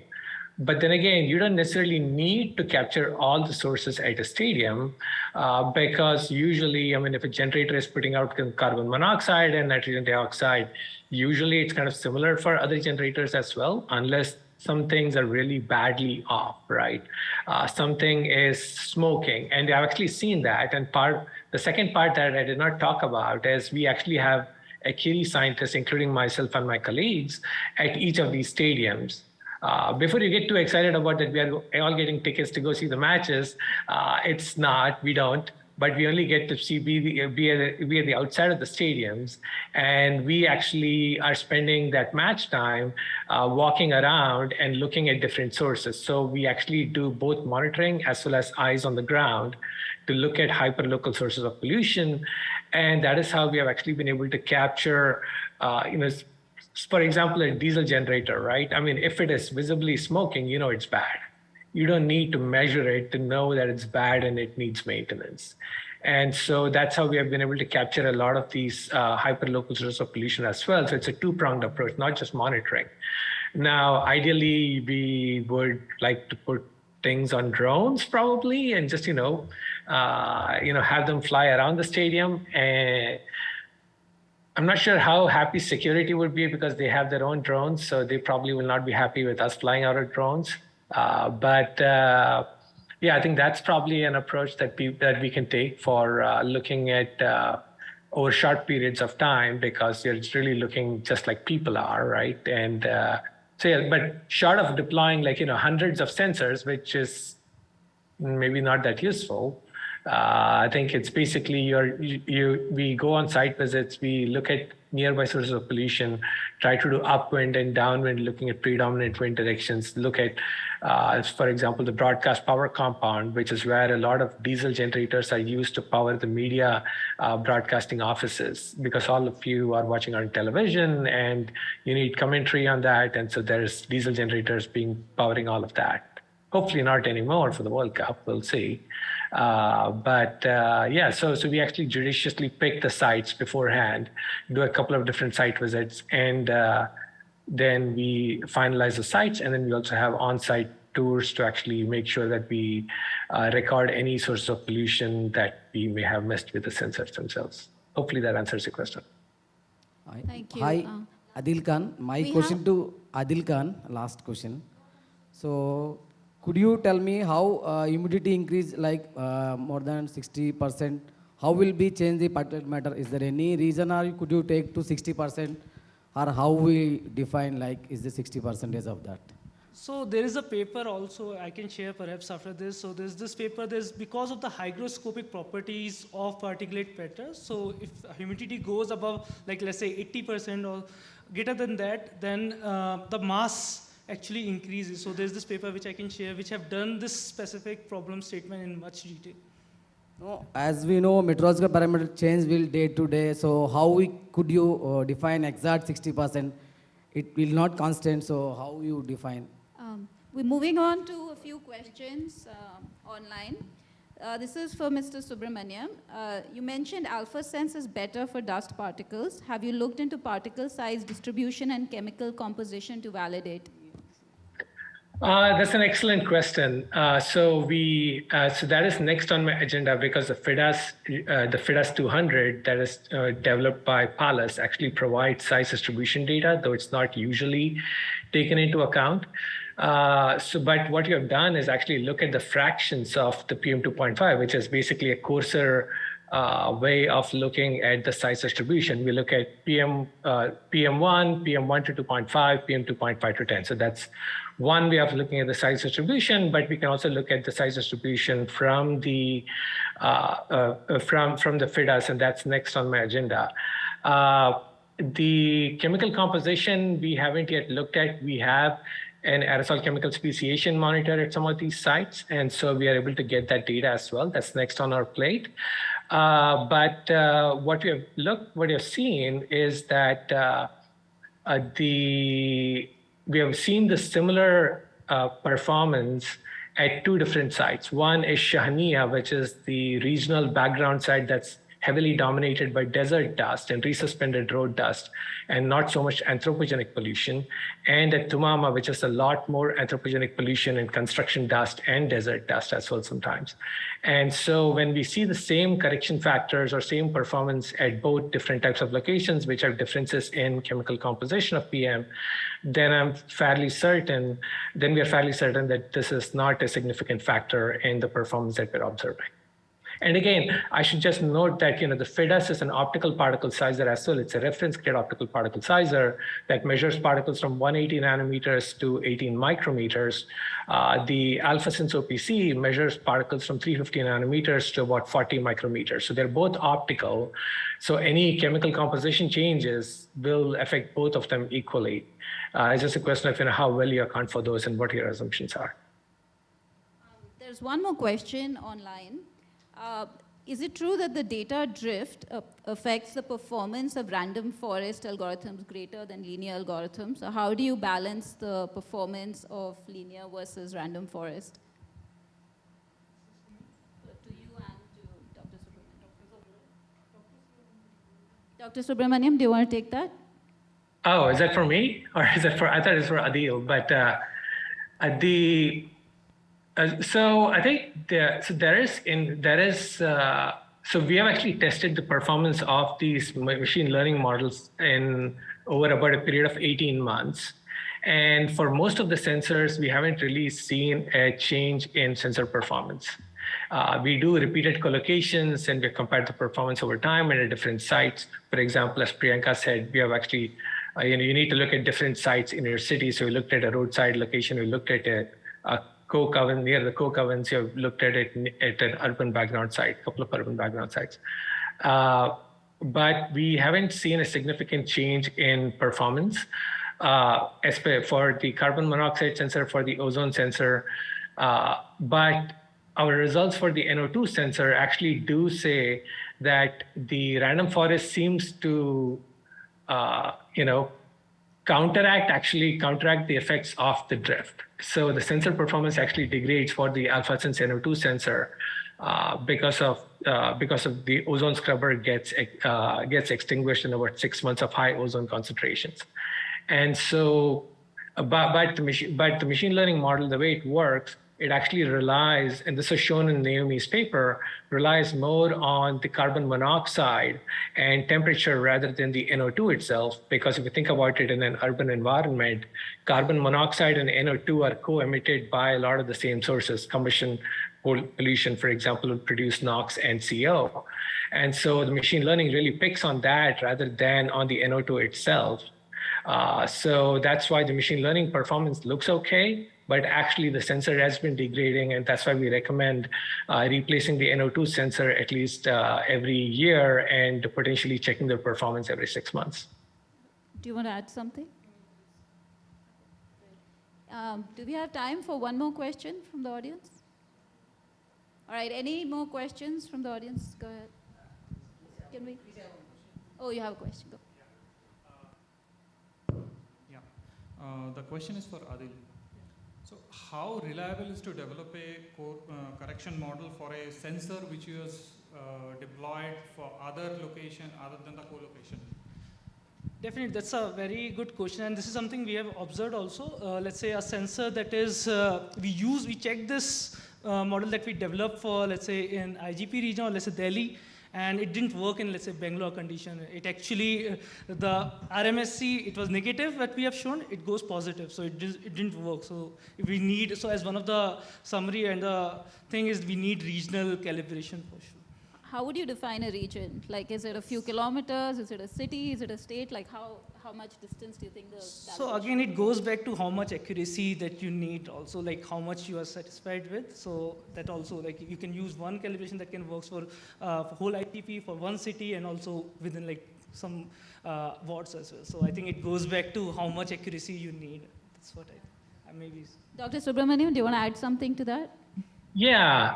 So I think what is important is that geography is important in only so much as it contributes to the sources affecting that region. Okay, because if, for example, Bangalore has a certain mix of cars and buses and construction, and Chennai has the same mix of cars and buses and construction, and the pollution sources don't really differ that much.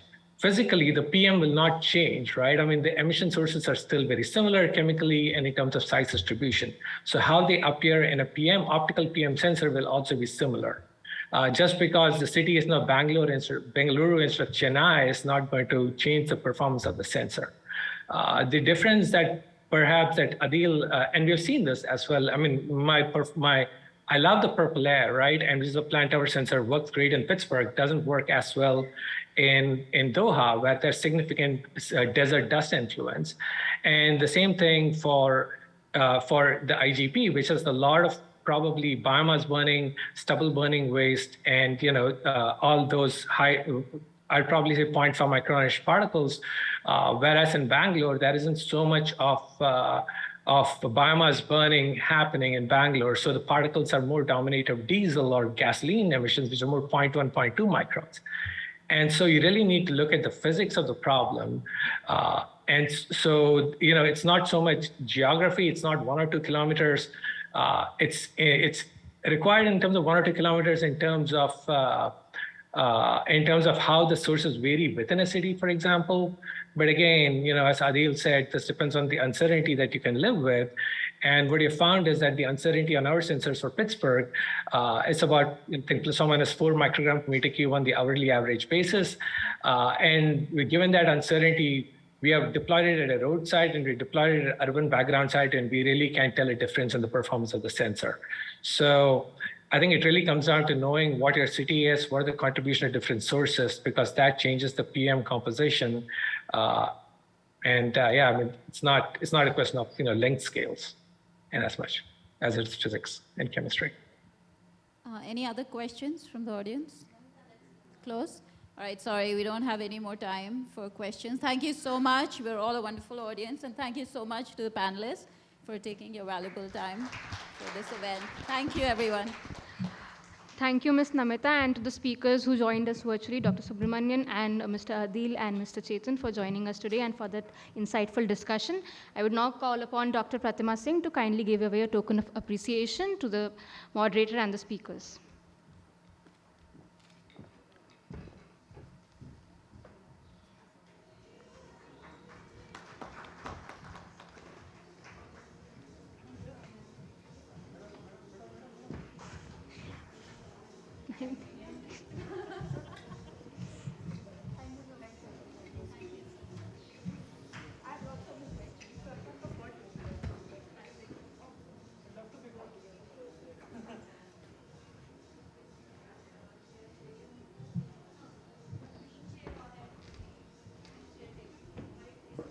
our next session is called Lightning Talks. As the name suggests, the presenters will give very quick 4-minute talks on their research work.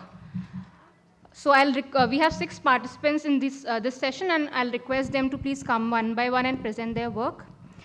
The presentations, all the presentations will happen consecutively one after the other, and after that we'll have a 30-minute break where you can go on to the opposite hall, look at the presenters' posters and discuss with them. So I'll be introducing the presenters in the order that they're required to present. I request them to take their seats here, come up in the order, introduce themselves, their organizations, and present their work. So the order that we'll follow is Dr. Afifa Aslam, Department of Environmental Sciences, University of Jung, Pakistan; Mr. Sairam Dandapani, CEW; Dr. Suvarna Trivedi, University of California, Berkeley, and NIT Rourkela, India; Mr. Mohsin Khan Pathan, SVNIT Surat; Mrs. Akansha Priyadarshini, Phoenix Robotics Private Limited; and lastly, Mr. Karm Patel, IISc Bangalore. So kindly take your seats here and go ahead with your presentations.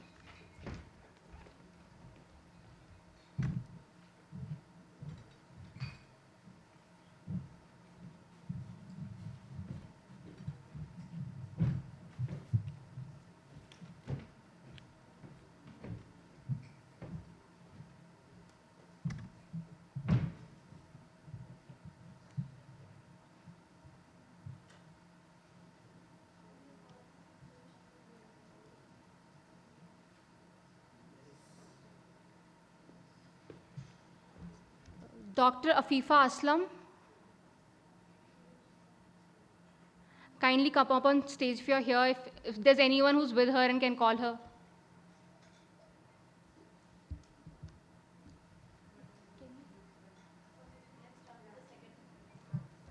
You can come, you can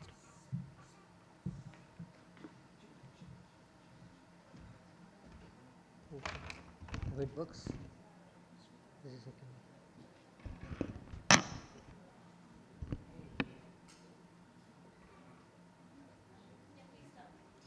Hi, good afternoon, everyone.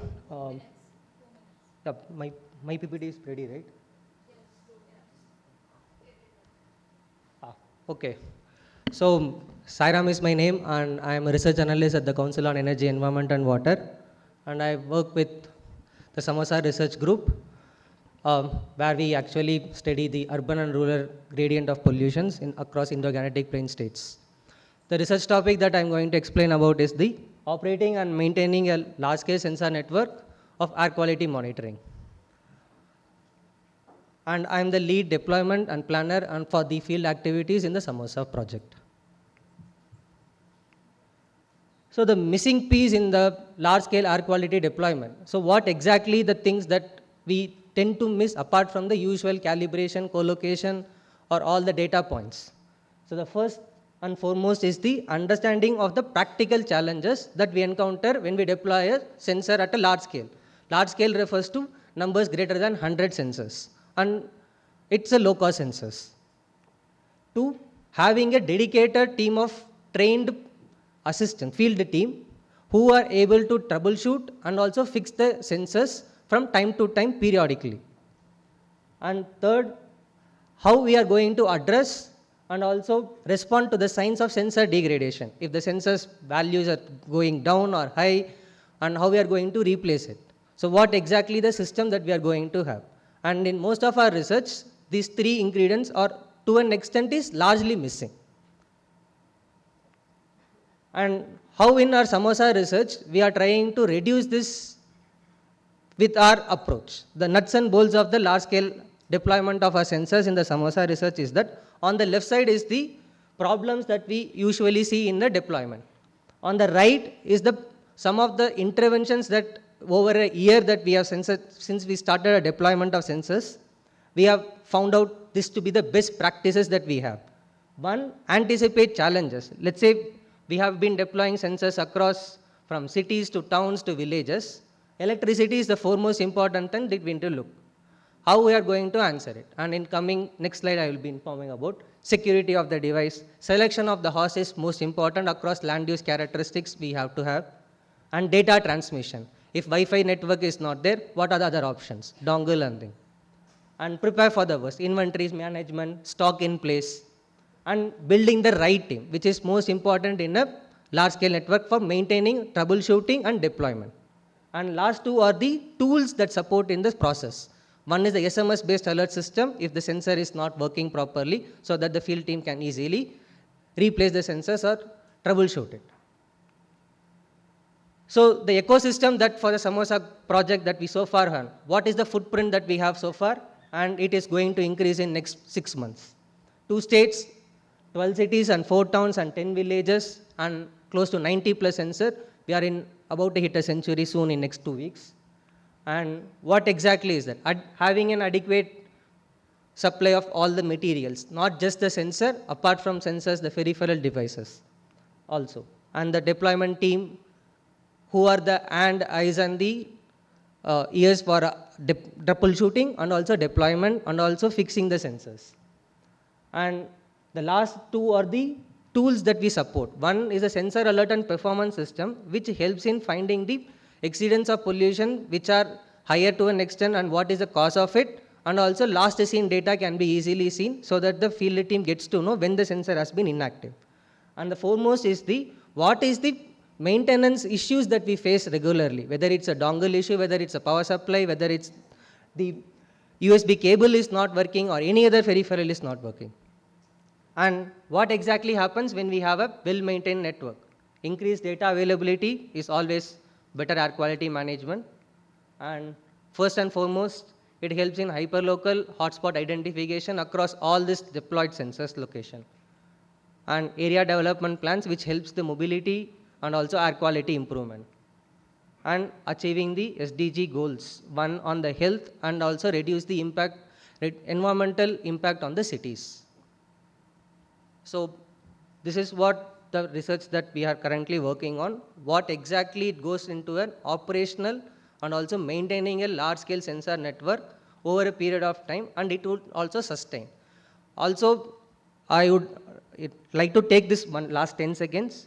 None of the materials that so far we have deployed has been wasted. Like everything goes for either a recycling or it will be reused for us. So end of life product is also being used. The cycle, the circular economy is also being followed properly, both from CWE perspective and also from the Samosa research group. So right from the USB cable or from the sensor, we have never thrown outside. Either we recycle or refurbish it. So thank you.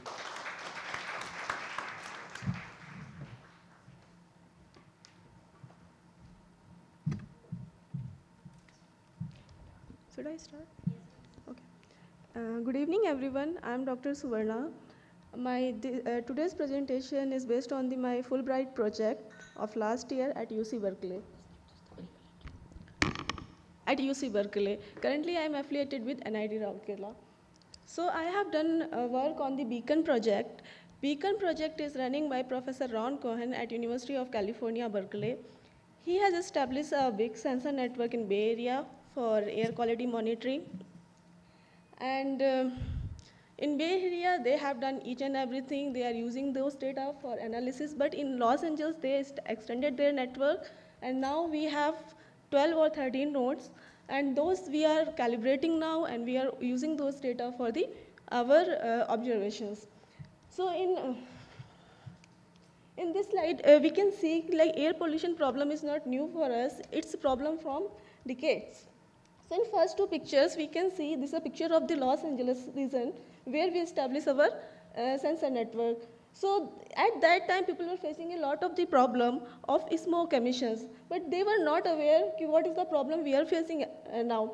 So Hagen Smith was a chemist. At that time, he came and he has given a solution for this problem, and then he recognized this is a problem of smoke. So he has provided a solution with the help of the community, scientific community, and he has provided solution for the automobiles.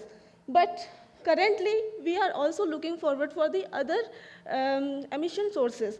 So sometimes the common sources for the gases like CO and CO2, both common sources are emitting those gases from the different sectors, but there is a problem. We are not able to identify their accurate concentration. So nowadays we have designed this kind of the node in which we have almost all the sensors related to CO, CO2, NOx, and ozone. So we are designing these nodes in a lab, and these nodes we are deploying within the range of the 2 kilometers. So we have established 12 sensor nodes nearby the University of the Southern California. With the help of the data, because we have a field station, we have calibrated that data, and we have calculated the emission ratio with the use of the machine learning models. Usually we are using linear regression models, and that result I have shown here. With the help of the linear regression model, we have calculated the ratio. And we have calculated the ratio for the three different regions, and here you can see there is a variability in this ratio for 3 different regions. And we have also compared our data with the previous studies, and we came to know that as nowadays we have some advanced technology related to our vehicles and related to our power plants. So those technology help us to reduce the emission level. And with the help of this ratio, we are able to identify With the help of this ratio, we are also able to identify the different point emissions. So usually, some of the person in my group, they are using inverse modeling. They are using inverse modeling to identify the carbon footprints by taking CO and CO2 as individual, or by taking this ratio. And this is my group. Sorry. Yeah, this is my group. Everybody has different tasks, but we are designing our sensor node together. And calibration part is taken care by Naomi. And rest of the group is working on the observation, which we are taking out after establishment of our stationary sensor network. Thank you.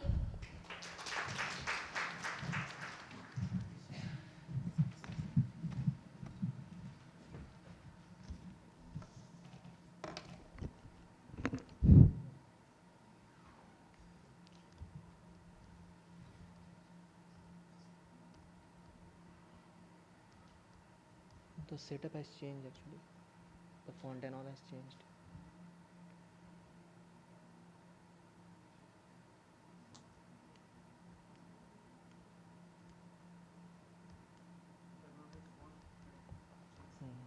Okay, it's fine.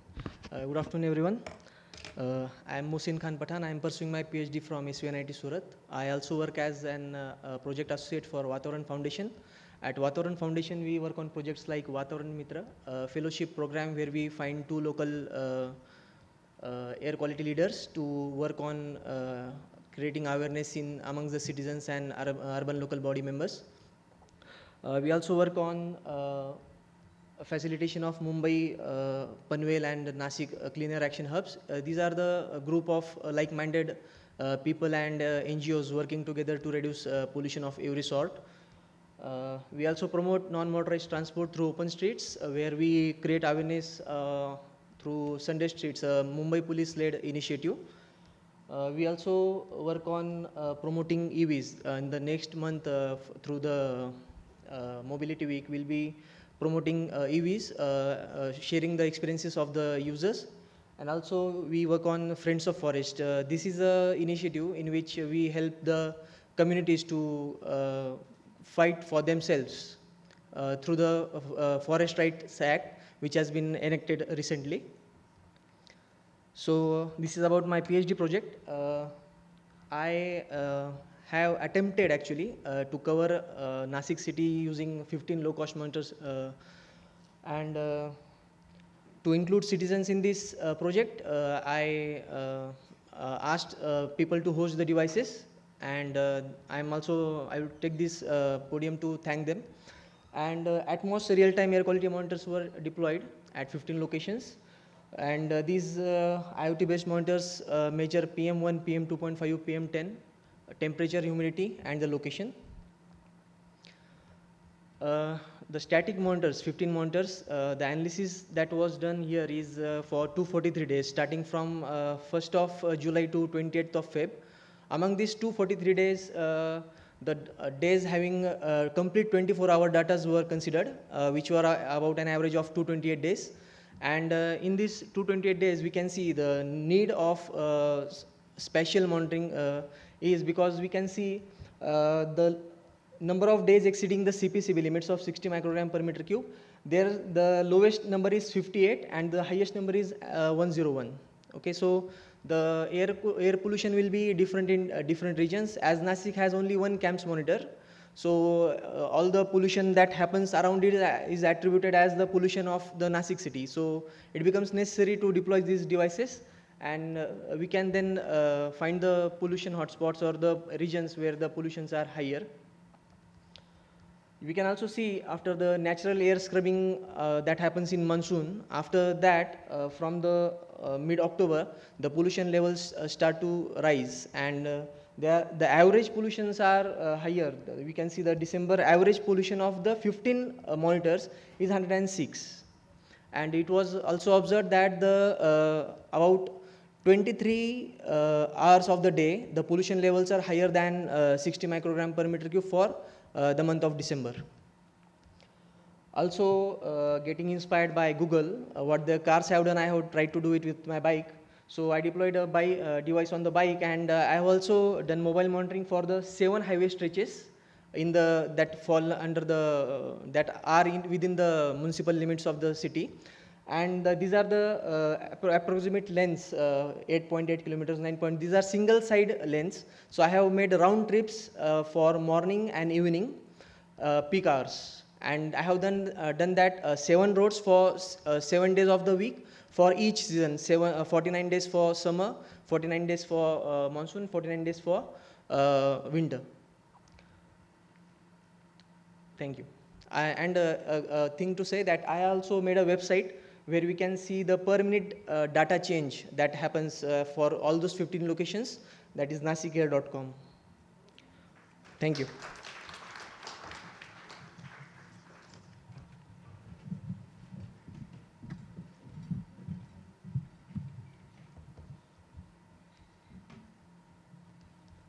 Hello everyone, I'm Akanksha from Orasha Private Limited. This is a wonderful session, and I thank UC Davis and CSTEP for providing me the opportunity to talk about Orasha's contribution in making up a hyperlocal monitoring network in India. One thing I have noticed is so many researchers, so many environmental consultants are here. And when the task comes up for them to choose a low-cost sensor device, I've seen a common link. Everyone is going to Purple Air. And if we talk about Indian manufacturers, there are many who have stalls here. We are also one company out of that. So I would tell you about how Orasha has contributed to this. And additionally, I have seen researchers and consultants have done the hard work of collecting the data as well. They are going to sites. I mean, they can just sit in their offices and then they can do the research work. But they are doing the hard work. So I'll let you know how we can solve this problem. So before diving into that, firstly, I will just quickly tell a few points on climate change and air quality, how those are linked. Already the session has happened yesterday where we have clearly seen the correlation between the climate change and air quality and India's commitments to cater to the climate corrective actions. And here we are speaking about air quality. So the challenge of solving this problem, if we talk about from a top-down approach, the first piece about monitoring, so that needs to be a simultaneous effort to monitor both climate change and air quality. It cannot go independently. It has to go hand in hand. And there are, several correlations. I would not go deep into this. But what I really want to talk about is hyperlocal air quality monitoring network. Everyone have already known about this, but I'm talking about even more optimally designing a hyperlocal air quality monitoring network. So we have not much deeply touched into the mobile sensing devices, right? So what I'm proposing is, we have seen there are requirements of thousands of devices of low-cost type as well to be deployed in a city. But if we combine and correlate, if the scientific community comes in and deploy a particular strategy, where like the numbers can be even brought down. So we have a use case where we have done a project in the city of Bhubaneswar, a temple city. This was done in partnership with Google. So there we have installed 30 devices in public buses. Even, why public buses? We actually differentiated here in terms of not adding an extra carbon footprint. Rather, the public buses are already running, and we have put up sensors there. We have been monitoring the data from around like 3,000 kilometers that the buses have already traveled. 15 million data points we have already collected. And we are validating this data, we are correlating it with stationary stations, both the CPCB stations, the high-end reference monitors, along with the stations that we have deployed. We've also deployed in Bhubaneswar Smart City, so we are trying to integrate these data with the data that the smart cities already have. And of course, citizens, city officials and communities. So city officials might be interested in the regulatory monitors, but I'm talking about a community level monitoring, like where we bring in citizens, communities, researchers, environmental consultants to actually use this data for their educational and research purposes. So our approach at Orasure is three-phased. Like we start from the collection of the data utilizing IoT. Then in the validation and modeling, we have an Orasure platform that utilizes AI and ML, and the calibration of the data that we do with the reference grade devices also use the machine learning algorithms. And then the broadcasting of the data, like since we want a platform, an open source platform, crowd platform, where the research community can come in and utilize the data rather than doing the hard work. So they can, so we are actually in the progress of like utilizing blockchain to have a decentralized platform so that everyone can use this data. So yeah, I don't have more slides, but yeah, I want to finish up with one very interesting quote by Joris Lamb from Tree Wi-Fi, who quoted, "Imagine if trees gave free Wi-Fi, we would all be planting like crazy, but it's pity that they only give us the oxygen we breathe."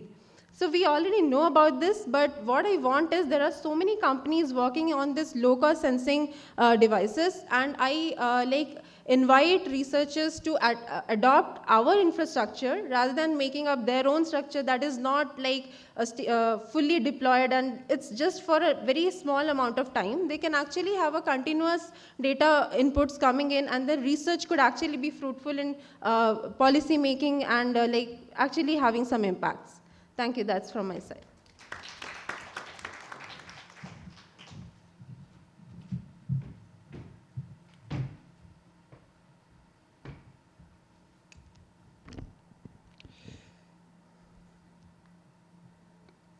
Good afternoon, everyone. Myself, Kaum Patel. I am currently doing my master's in ISC Bangalore, and today I will present the key findings of our work titled Samachar, Print News Media on Air Pollution in India. So I have worked on this project at IIT Gandhinagar under guidance of Professor Nipun Batra and Dr. Sarad Gutikunda from the Urban Emissions. So by the way, English translation of Samachar is the news.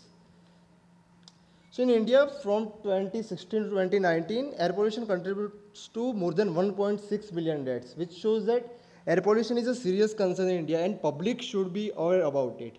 So here news media plays a pivotal role in shaping the public perception.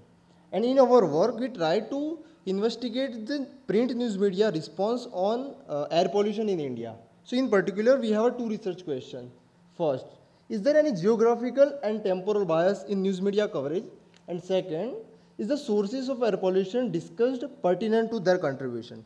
So in our work, we have collected around 7.4 thousand news articles from the two major English media, the Times of India and the Hindu, over span of 2010 to 2021. And we are using PM 2.5 data set as a representative reading of air pollution. So this map is showing annual average of PM 2.5, and as we can see immediately that Indo-Gangetic Plain is the most polluted than other cities. So then we asked them, the news media focus on these cities or not. So for that we have compared air pollution level and number of news articles published the cities in Indo-Gangetic Plain. And we observed that although air pollution level in Indo-Gangetic Plain is almost similar across all the cities and they are too much far from the India limit, but the number of news articles published on these cities are non-uniform. For example, Delhi itself has 5,300 news articles, while other cities has less than 100 articles in 11 years. So then we asked, then which cities get higher news media attention? And we found that metro cities has the highest number of news articles, but their air pollution level is relatively low than Indo-Gangetic Plain. And this concludes the geographical bias in English news medias. Delhi is the capital of India and one of the most polluted city in the world. So it gets a higher news media attention. So we want to investigate temporal pattern in the news media coverage. So here green line shows number of news article and red line is showing air pollution level over the time. Here we observe that air pollution related discussion is a periodic, but we found that Delhi's PM 2.5 level is 82% of times above the India limit. That means air pollution is a year-long problem in Delhi, but news media focus on this issue only when air pollution is too much high and visible as a smoke in the months of winter. And again, this is a concern because short-lived discussion does not lead to policy implications. Our second research question is about the investigate that if news media discusses source contribution like proportional to sources proportional to their source contribution or not. So we found 5 major sources from previous studies, and we have here the red bar is showing source contribution and green bar is showing number of news articles which mention these sources. And here we can observe that news media prefer to focus on quickly visible sources such as vehicle emissions, open burning, but they miss to report about household air pollution despite their significant contribution in air pollution.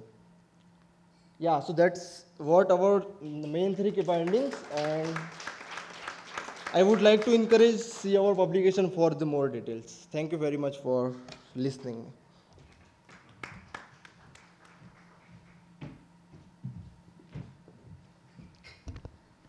Thank you for being with us here today, and I would now request Ms. Sandra Hall to kindly present tokens of appreciation to all the presenters. And as we go ahead with this, I would also encourage you all to kindly go to the opposite hall, look at the posters, and interact with the presenters. Thank you. And we'll meet here again after half an hour for our next session.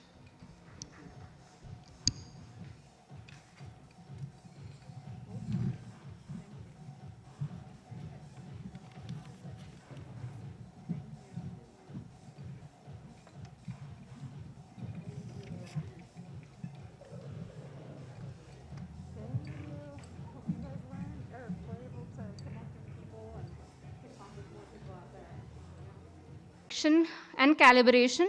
Let's take a look at how this data is being used for real-world applications in our next session. This session will share challenges, lessons learned, and best practices from organizations and individuals working to measure and mitigate air pollution.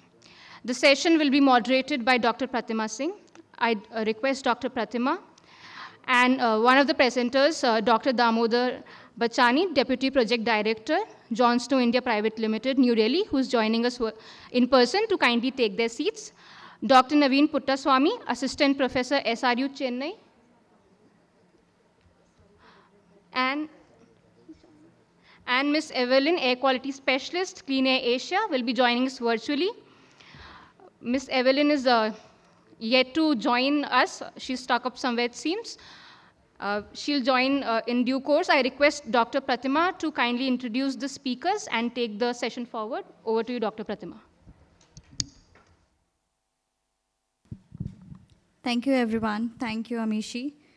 So the session is real-world census application. We have heard from technical experts on how to understand the data, how to calibrate, how to place them, but we also need to understand that how do we use this data for real-world application, and this is here we are.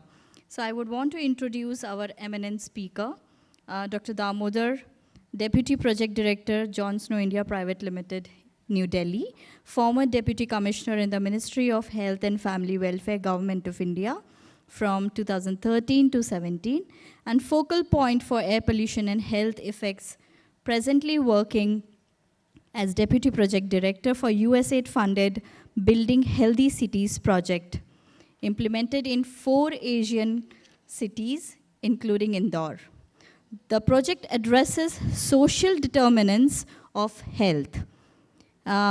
He has installed around 20 low-cost sensors and engaged clean air guides to identify sources of air pollution and take measures to control it. Welcome, sir. We have Ms. Evelyn with us, who is an air quality specialist, Clean Air Asia. She has 8 years of combined experience in air pollution monitoring, emission inventory, health impact assessment, and use of data analysis and capacity building to inform policy developments towards improving air quality. Evelyn plays a key role in the development, implementation, and review of air quality activities and projects of Clean Air Asia by providing technical guidance. Welcome, Evelyn. So, we have Dr. Naveen also. Welcome, Dr. Naveen. Thank you for finding time to join us. So Dr. Naveen is from SRU Chennai. He works as an assistant professor, Faculty of Public Health at Sri Ramchandra University. He has over 8 years of experience working on household air pollution, exposure assessment, and biomonitoring approaches in 5 mother-child cohorts across the country. His research aims at applying novel exposure assessment techniques, biomonitoring approaches, and the use of affordable sensing technologies for long-term monitoring of exposure of PM. Welcome, Dr. Naveen. So over to you, Damasus. I think you have a presentation, right? Yes.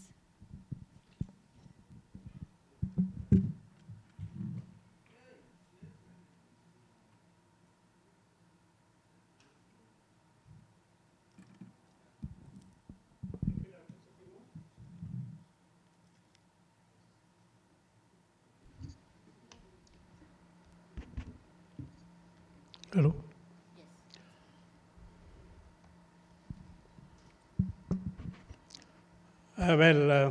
Among environmentalists and data scientists, I am perhaps one of the few who is from medicine and health. But I saw some of the colleagues who were present perhaps yesterday from AIMS and PGIM who were there and with whom I have worked. Having worked in the ministry for almost 2.5 decades, particularly last 4 or 5 years, our focus was on non-communicable diseases, including cancer, diabetes, cardiovascular disease, and stroke. And when I was made the focal point for air pollution, I found that second commonest cause of death in India and many developing countries is chronic obstructive pulmonary disease, chronic lung disease in simple terms, where air pollution was one of the very important determinants. So we constituted a steering committee to look at how health could be affected by air pollution, and that's how my journey began. And after retirement, when I joined this particular project, I thought that among various social and environmental determinants, air pollution is very important, and that needs to be monitored and addressed at a community level. So this particular presentation would be focusing only on that. That was not the only thing which we did, though. As Pratima just mentioned, we covered 4 cities of Asia, but I will present only of our Indore, India. This particular project, as you see here, was a multi-sectoral project. It was not a health system strengthening project, but factors or determinants that lie outside health sector that could affect health. And this demonstration project tried to see that while urban development is very important, we cannot address development without focusing on health. You have to see health lens and see through it whether urban development is affecting health or not. And that's why this structure that we prepared was more of a multi-sectoral, as you can see here, with 3 important core values. Multi-sectoral engagement, that means trying to include environment, education, women and child development, of course, health, and so on. data-driven decision making and data-driven learning. Data is, I consider as a doctor, I consider equivalent to a nervous system. All the information that goes from various parts of the body goes to brain, and then brain reacts. And that way, information becomes a very important tool for management and, of course, planning and resource allocation. And also the citizen empowerment. Unless the benefits of all these studies do not reach the beneficiaries, the citizens themselves, then what is we doing? Just not for academic research. Every research has to reach to the communities to which it is focused. And in fact, in many community engagements and data walks, people were saying that for the first time, our data are being shared with us. The results are being shared with us. And that's how they engineered to participate in this very, very actively. You may be knowing that Indore is one of the cleanest city of India for last 5 years. And somebody was asking a question about whether solid waste management has a role to play in air pollution control or not. Yes, we found it here. Since 2015, all the indicators were going down, whether it is sulfur dioxide or nitrogen oxides or particulate matter. And one of the reasons was a very good solid waste management system in Indore. There was no sort of waste burning in places like slums. In most of the instances. So we found very good sort of demonstration that how city can work together towards not only cleanliness but also improving the air quality. To ensure that there is multi-sectoral engagement, we constituted a multi-sectoral smart health working group where not the health sector alone but even the CEO of the smart city with which we were having this MOU were chairing this particular group, and all the important sectors were represented. Of course, I will not be able to show it here, but there was this indoor interactive infographic. You can see what all activities we did there. When we began this project, there were only 3 stations. And you'll not believe, only industrial area station, which was donated by EPCA, was the only real-time station that was there. The other 2 were manual. And of course, later on, 3 more have been added. But for a 2.5 million city, just 6 sensors, only 4 real-time cannot give you the depth of the pollution that is happening there. And that's how we started this particular project. It was a sort of mixed method study. We had qualitative as well as quantitative data being shared. The population covered was more than 300,000. And we, through our clean air guides, which I'll just explain, the community volunteers, we did household surveys also to find out their understanding about air pollution. How do they define air pollution, and what are the local causes of air pollution, and what behaviors could be changed to control air pollution. Of course, in between, during this particular 1-year data, we had COVID, and that's why regular monitoring was affected. But in spite of that, we were able to complete this study. 20 stations were installed at very strategic points based on the conversation with various stakeholders, what are the points there, and group them into 4 particular groups: the commercial group, the industrial group, one cluster was around slums, and then the residential, and traffic congestion points. The clean air guides were actually volunteers from the same communities where these were installed, and they were trained. So these were social workers, MSWs, Master in Social Work, and they know about how to engage with the communities and educate them. So that's how we identified them as our champions for controlling air pollution. We try to do assessments and found that, during these performance targets, all of these were achieved to satisfactory levels.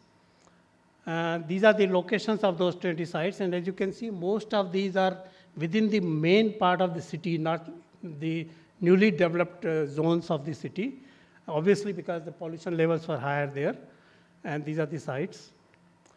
And these clean air guides, as I just mentioned, are postgraduate students and some other pass-outs who were trained in Indore School of Social Work by scientists, by, of course, the company through which we hired these clean air guides, and myself.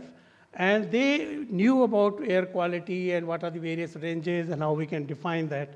So their function was to read these cleaner guides, of course, on their mobiles through the, these stations, and tell the communities about the ranges of air pollution, try to identify the local sources, and educate them to address those sources. Quickly, the study results, we found after the training, the knowledge of clean air guides went up quite high. This was one of the gentlemen, Mr. Waghela, who was from Pollution Control Board, local Pollution Control Board. These were the handmade paintings by the clean air guides to educate the communities about the ranges of air pollution. And they never knew about that. Air pollution also has ranges. But through these pictures, they could find out how many days they are in green zone and yellow and so on. And these are some of the meetings that are taking place within the households. And we also try to find out, based on the various studies, community-based surveys, also interaction with the local people, what are the common sources primary sources of pollution in each of these sites. And that became our basis for addressing those sources. There are some of the pictures that they took.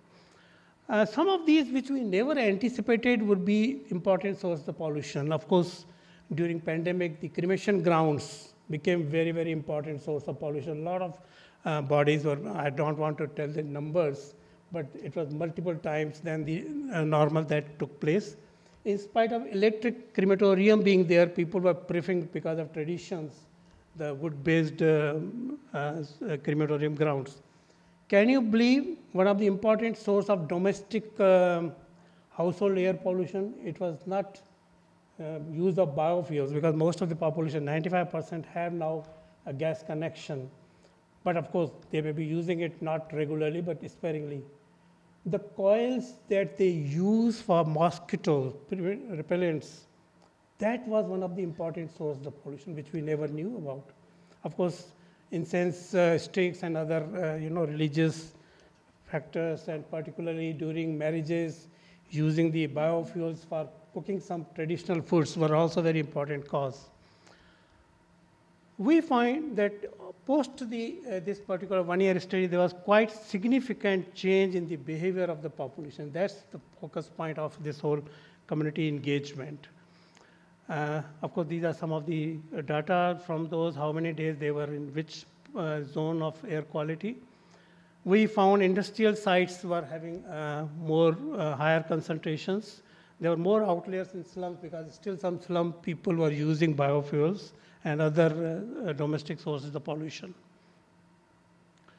Well-known fact, during winters, there were higher values. And we also mapped all these sources and found that particularly during Diwali, the festival of lights, there were a lot of crackers being burnt, and that was one important spur of pollution. But the good thing was that within 2-3 days, it came to almost normal, because the quantity of crackers used after our educational efforts were much less this year. I mean 21. Leading to all this, how government also participated is the key. And that's how some of the interventions that have since been started by the local city government, I would like to highlight in 1 or 2 minutes. One was campaign to stop engines at red lights. That was virtually taken up by the government in a very, very aggressive mode, I would say, at 18 or 19 local transaction points, where they know that there are a lot of traffic congestion. And they have also expressed that there was a reduction of about 21 microgram in a year. I mean, comparing January with January. Industrial pollution has reduced since then. There are a lot of green trees and green belts. People are encouraged to come by bicycles rather than by scooters and other petrol vehicles. People, particularly women's group and children, are growing trees in schools and communities. There's a lot of congestion around commercial points, which has now been addressed. There are parking lots that have been set up for the vehicles. People used to keep the engines on at these moments. That has also stopped. At construction sites, now people are taking a lot of measures which were there, but people were not following it. And the good thing is the data from these sensors as well as air monitoring stations are being clubbed together at the integrated command and control center and used for policy and monitoring. And that is one important thing. I would like to mention here that I think somebody was asking about why government is not taking action. The best point that has emerged since then, not just in Indore, but throughout the country, under Clean India mission, the Swachh Bharat mission, air quality has been introduced as one of the parameters which was not there earlier. It was only water quality and sanitation and solid and liquid waste management, but now from this particular year. And that's why there's keen interest from the Indore Municipal Corporation to focus on this part. Once it is in the indicator, they would like to monitor better. Yeah, one or two recommendations that we'd like to suggest that as we were focusing mainly in the dense population within the city, we need to have more sensors around, particularly in the peri-urban area. And the good thing is Confederation of Indian Industry has put up now another project in the same city with 30 more sensors covering the peripheral parts of the city so that the construction sites and other development zones are also covered. And the brick kilns that lie outside the city, but due to wind flow, the pollution comes inside, that will also be taken care of.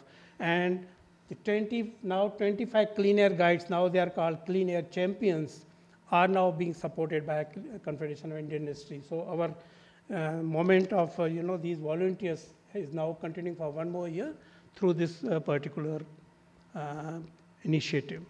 I'd like to stop here. Thank you very much.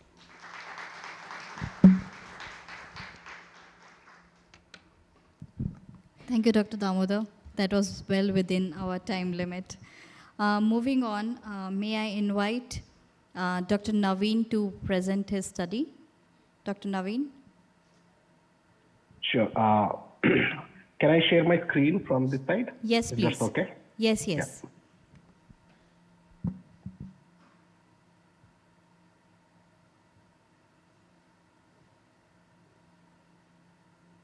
Is my screen on now?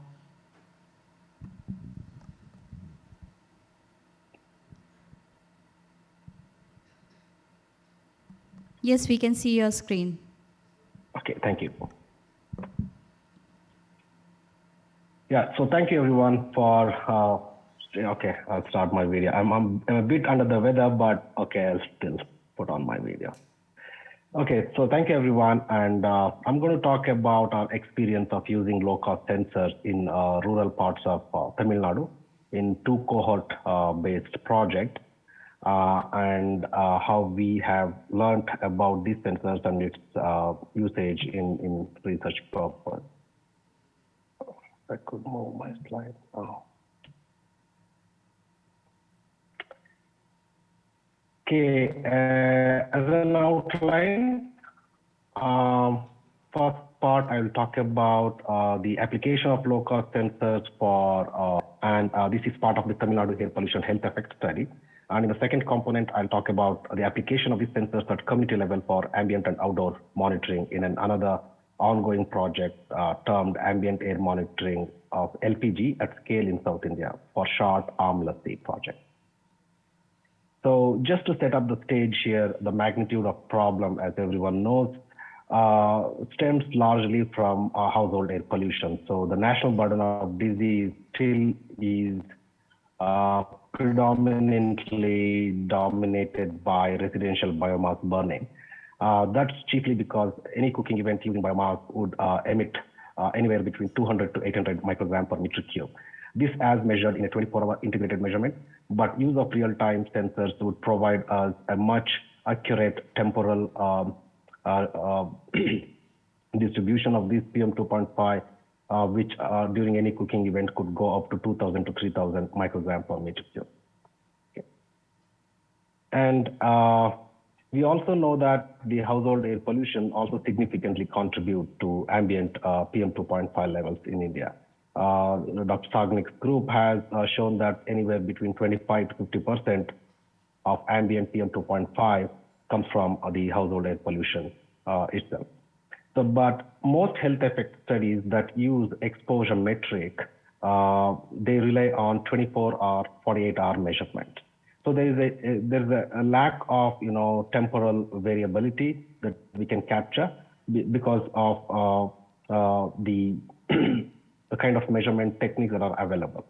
So with the advent of these low-cost sensors, we could now have an opportunity to extend the period of monitoring to beyond 48 hours, provided they are used in the right context. So first study, we wanted to explore the application of these sensors in health effect studies. So for which the aim of this application of these sensors was to evaluate their performance in indoor environments. A majority of the low-cost sensors have been used in outdoor or in urban settings, but indoor environment is very limited. And much of our subjects, in this case, pregnant women who spend about 97% or even 100% of their time indoors, it's important that we capture the indoor exposure metric. So we use these sensors over a 21-day period monitoring in both urban and rural locations in Tamil Nadu across various fuel categories.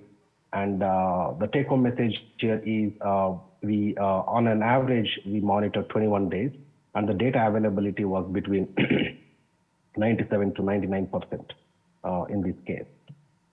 We used different monitors here in order to capture both personal as well as the microenvironmental measurement. For personal, we used UPass, and for the area monitoring, we used two sensors indigenously developed in India. One is Atmos, another one is called Aerogram.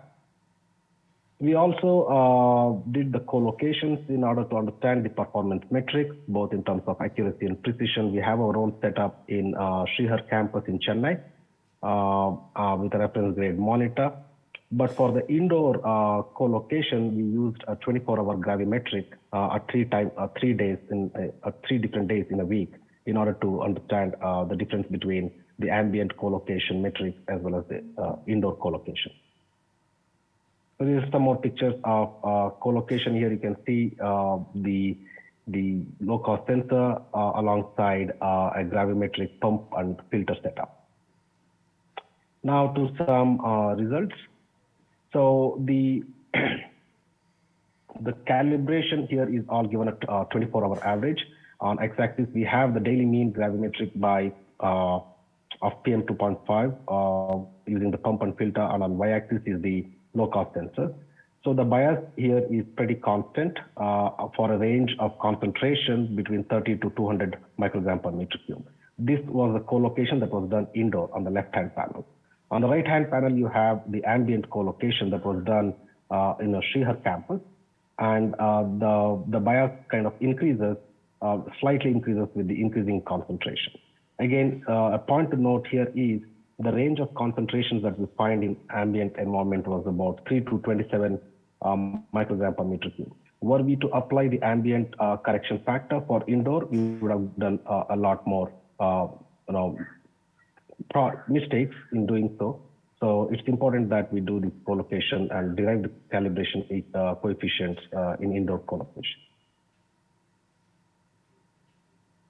And there was not much difference in the bias corrections between rural and urban.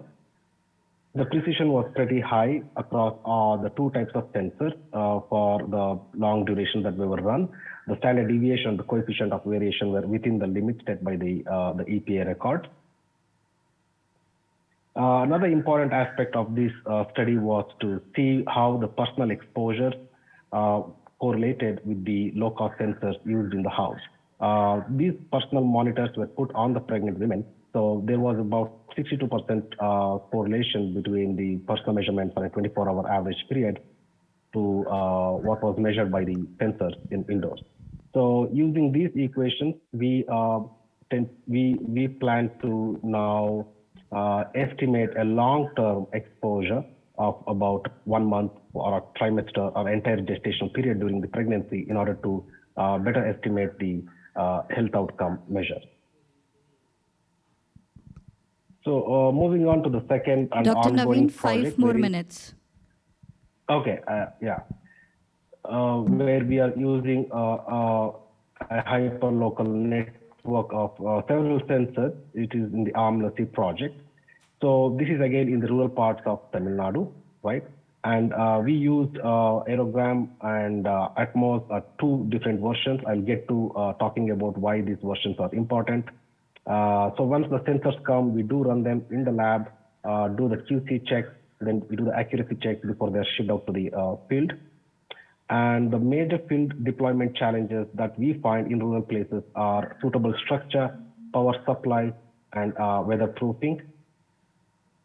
These are some of the pictures that are set up in our rural places.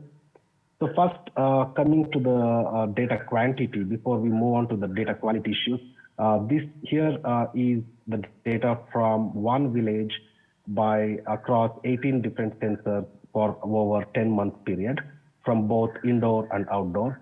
You can see there is huge data missingness, data gaps in indoors, majorly in indoors compared to the outdoor. This could be due to the power outage issues, or the people just take out the mains and things like that. When we looked at the difference between the two sites, it became stark that the Nagapattinam site, which is the coastal site, has a better network coverage. So there is not much of data missingness there. But the other site, which we term as VP site, which is a hill station, there was a lot of data gap across all the sensors, showing that the network is a huge issue there. We also looked at how the data is captured between SD card and API. There's about 99% correlation, but still some of the data points are on and off between these two modes of data capturing technique. So some of the common challenges I want to dwell here is I've categorized them to connectivity, hardware, and software issue. What we found in using these sensors over the last 20 months is being the hardware issues. The sensor displays go off, the GPS do not latch on properly, there are a lot of 0 PM values. So these are some of the things that we found more common across the 120 sensors that we have deployed. I'll skip this. So once we started working with the sensor developers, so the version 1, for example, here, which was given to us in 2020, had a lot of troubleshooting attempts that we had to go and attempt in the field, nearly 176. And when we worked iteratively with the sensor developers and got the version 2, which is now been running in the field for the last 3 months, we only have had 6 troubleshoot attempts. So this is a very important aspect in any of the projects that adopt low-cost sensors, is to work very closely with the sensor developers in order to get your best optimal use of it. Another important aspect, this is my last slide, is the maintenance cost. So here's where I think the low-cost sensor term needs to be a little bit debated. I would still stick to calling it as affordable sensor. The low-cost sensors, the version 1 really had a lot of pairs that had to be replaced and refurbished. So the cost was almost double for us on version 1. I'm not taking the sensor name, but version 2, when we worked closely with the developers, we got better sensors there, and they're running fine without much refurbishments or repairs. So in summary, I would like to add in here from our experience that sensor performance should be evaluated before deploying in the field. The consent of the community or individuals that are part of the project is very key to achieving greater compliance. And project objectives should drive the design of sensors to meet the needs of local conditions. What is the sensor life? Can we run the sensor throughout the project duration continuously? Should we rely on local storage or the cloud storage and weatherproofing? I would like to thank a lot of our collaborators, particularly here, CSTEP, and Shrikant has been a major source of support, as well as is involved actively throughout this work. Ames, Inclin, St. John's, and other universities in the US. So thank you so much for your attention.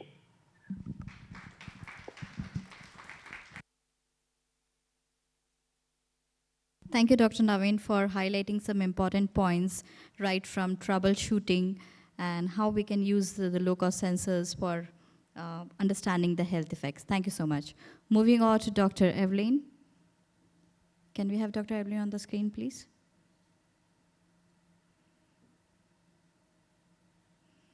Hi, everyone. Good afternoon. Hello, good afternoon, Dr. Evelyn. Over to you. Hi, so thank you very much for this opportunity. So I am Evelyn Gail Tamaya. I'm from Clean Air Asia. And today I am going to share about the Asia Blue Skies program, which is funded by 3M. And today the focus will be on the implementation of the project in Manila, Philippines. So this is in collaboration with the city government. And I'm going to talk about how the air quality sensor data has been very instrumental in the development of the city's Clean Air Action Plan. So for context, the Clean Air Asia is an international NGO, and we are focused on informing for action, empowering our partners through capacity building to help them be part of the science-based policy development that we do. And the main goal is for cities to achieve improved air quality. And in the context of the city of Manila, the same is a goal wherein we want to improve air quality and make the city of Manila a healthier, more livable city, in consideration that this is the most densely populated city with more than 74,000 people per square kilometers. So we usually partner with city governments and national governments, and the usual question would always be, what do we do to manage air pollution? And we always go back to this guidance framework for better air quality in Asian cities, wherein we build on having a strong knowledge base. So it's identifying how much of pollution we're talking about, where does it come from, what are its effects, and all of these information are used to develop solutions that are in varying levels. And we want to make sure that the solutions are not just declarations, but actually institutionalized through policies. And this is through the development of the Clean Air Action Plan. So in the context of the city of Manila, we always go back to the motivation of the health impacts that it poses to the health risk that it poses to the public. And in the city of Manila, so this is pre-pandemic, there's very high incidence of respiratory related morbidity and mortality cases. And if we look at the cases of illnesses and deaths, the causes of these incidences, a lot of these, so majority of these, more than half of the 10 leading causes can be worsened by exposure to poor air quality. And you see here the data from the mortality cases in 2018 and 2019, higher than 60%, and then it increased further to 71% are the cases that can be worsened by poor air quality. Of course, this has economic implications because it's very expensive to get sick. Health insurance of all the claims that were obtained from health facilities in the city. And we have a rough estimate of more than 150 million pesos being spent because of diseases that are aggravated by poor air quality. So it was very clear that improving the air quality in the city can contribute to improving the health of its citizens and, of course, reducing the economic burden. Now, how does this relate to air quality monitoring? So even if there is an indication that the situation is not as ideal in terms of air quality, it's still different when we work with stakeholders when they can see the information. So as part of the project, we established a network of low-cost instruments in the city. And in the beginning, we had 3 sensors strategically located in different locations, such as in a roadside, in an open green space, in a school zone. And eventually we added more sensors to cover 2 heavy roadside sites and indoor and outdoor of a public maternity hospital. So the map that you're seeing on the right shows the distribution of the sensors across the city.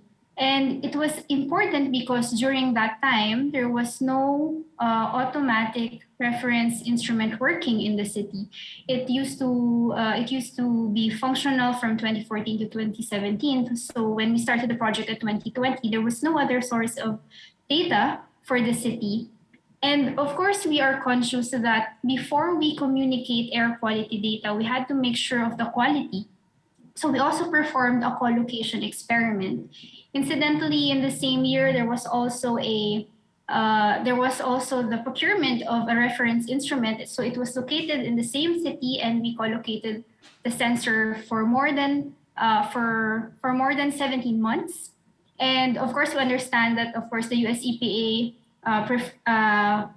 in the guidelines mentions 3 co-located sensors with the reference instrument. But during this time, working with what we have, we co-located just 1, but for more than 17 months. And then in our next project in the same city, we co-located more than 3 sensors at the same time. And we've seen a low inter-sensor variability.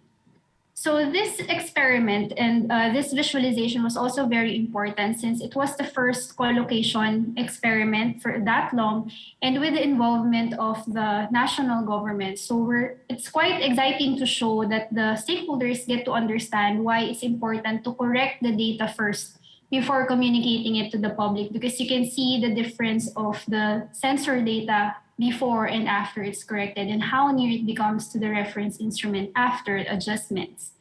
Because of the sensor network, we were able to have a glimpse of the trends of air quality in different locations in the city at the same time, showing peaks that are mostly observed. It was observed mostly in January and December, and peak hours from 6 to 8 in the morning and 6 to 7 in the evening, slightly varying depending on the specific locations. So this also shows how activities can alter the quality of air in the location. And to note that the port area and the Aurora intersection, where there are a lot of heavy-duty trucks, are where we observe the most number of days with unhealthy AQI. Because of the data as well, we were able to demonstrate through quantified measurements that during the very strict lockdown in the city from March 15 to April 15, because of the pandemic, there was an observation of decreased PM2.5 concentrations in the same time that there was a decreased average percent congestion in the roads. So these were very instrumental in helping really the public to visualize what happens when there are changes in the sources of emissions, which leads us as well to another component of the project where we looked into emissions inventory. So by the way, the image here just 5 more minutes.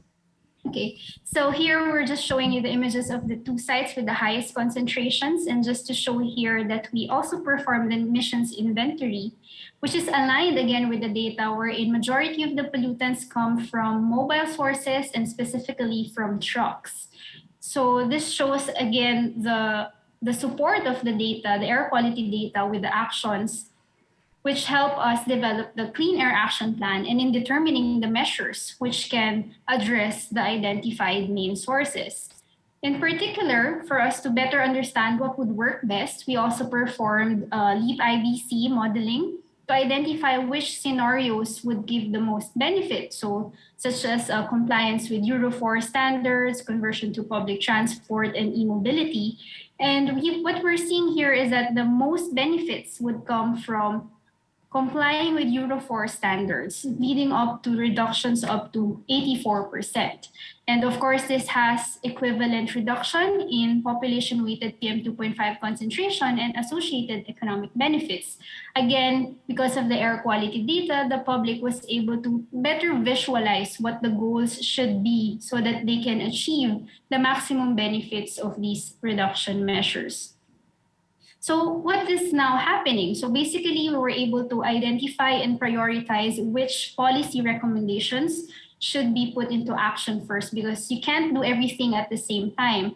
And right now, we are operationalizing the City Clean Air Action Plan, forming a transport core group, and starting with the government's vehicle fleet in terms of compliance with the Euro 4 standards, and continuous engagement of the public, as well as capacity building trainings for the City of Manila, together with the communication plan. Ultimately, partnerships equals progress, and this led to more efficient use of resources. But it's also important to understand what are the goals and the needs of the stakeholders. At the same time, of course, we have to continuously build the capacity of the partners so that we can sustain the efforts. And very important, data is key. Comprehensive data collection and analysis is essential in identifying really the urgent actions, identifying priority measures, and guide the decision makers what should be done first. Basically, because of the air quality sensor data, it motivated the city to actually be more engaged, be more proactive, and be more engaged in all the activities and the policies at the national, at the local level, and at the same time at the community level towards the improvement of air quality in the city. So these are the team members, and of course, we're always grateful for the support of the Department of Public Services of Manila City, and of course, to 3M. Thank you. Thank you, Evelyn, for showcasing how low-cost sensors can be used towards preparing cleaner action plans. That was a great example. Thank you very much. Now I'm going to open the floor for question and answers.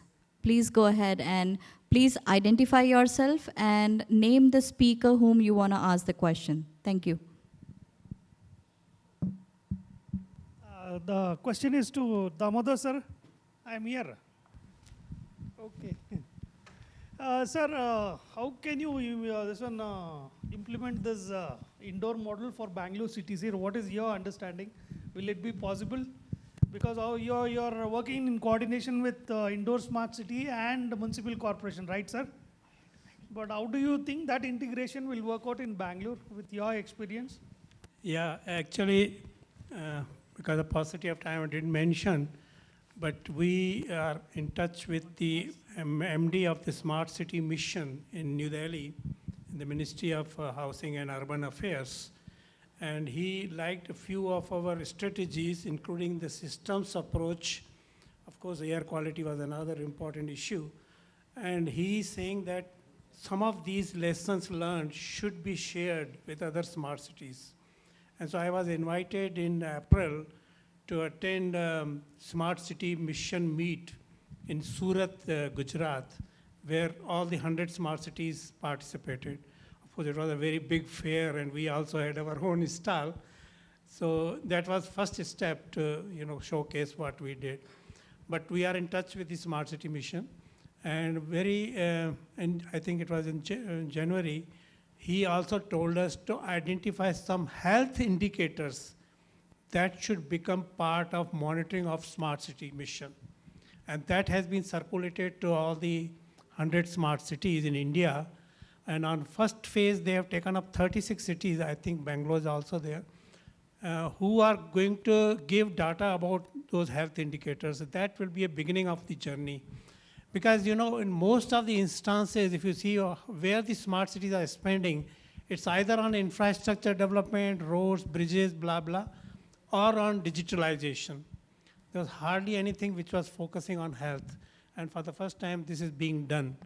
So we will be definitely sharing more thoughts about this, because this project has actually ended in Washington, D.C. We had the final event in July, and this in India project is ending in August. I mean, just 3 days from now, but we are in the process of dissemination, and would like to, it was a demonstration project. One of the objectives was replicability in other smart cities. So we hope some of our learnings, not only in Indore, but in other 3 cities of Asia, would be useful for many cities. Actually, I was invited in Bangalore also, and they wanted to take up Tumkur as one of the cities. And we also prepared a plan for them. So I don't know where it is gone now, but the things are there, yes. The whole idea is health has to be kept in mind when you plan for smart city mission or urban development, without which the advantage and the benefits will not go to the public. Actually, there are many monitoring negative indicators that happen with rapid urbanization and industrialization if you don't take care of this thing. Sir, there are many studies which say that Delhi now, if you are Delhi citizen, fortunately I left Delhi, that's why in 2018, you can lose 8 years of your life. It was 6 years earlier, but now 8 years. I don't know, Bangalore, it could be 3-4 years of life lost because of air pollution. So one has to think from those point of views and try to improve. Yeah, sir, one added this one. The solid waste management in Bangalore, it is taking a lot of this one, sir. So can you just put some light on that? Yeah, hi. Hello. I'm Ronak. I'm from Pune, and we are working on carbon capture. Dr. Tamodar, you in your presentation did mention about some irregular and unknown sources of pollution, which also included crematorium ground sites. I would like to understand, is there any work going on onto that frontier point, and are there any visions already laid out for dealing with the emissions and pollution coming up from these unknown sources or not? From which sites? Crematorium ground sites. Yeah, actually, you know, these are cultural values which will be difficult to change overnight. In spite of 5 crematorium being there in Indore, there are hardly any users. But look at Delhi. I mean, there are also crematorium, and many educated people are going there, thinking about how much wood we lose, how many forests are being, you know, deprived because of this tradition of using wood in the crematorium. But it has been since ages, and it will be very difficult to change a short period of time. But I think over a period of time we have to think about. Actually, they also have tried out using LPG in place of electric, that it may be more acceptable, because, I mean, of course there will be still pollution, but at least wood would be saved. So you use LPG crematorium also. That's another alternative, and I hope over a period of time things will be improving. But these are since centuries, and it will be difficult to change.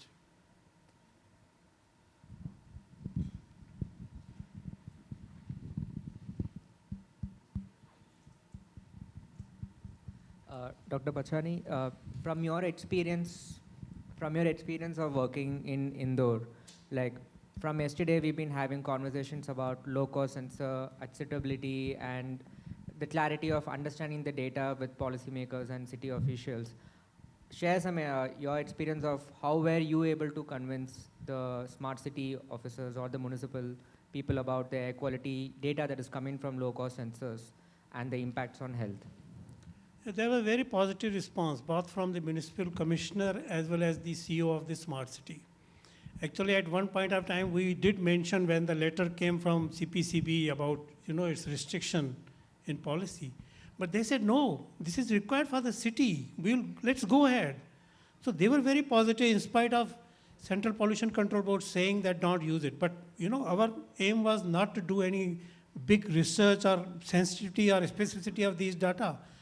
Identify the local sources, address those sources there.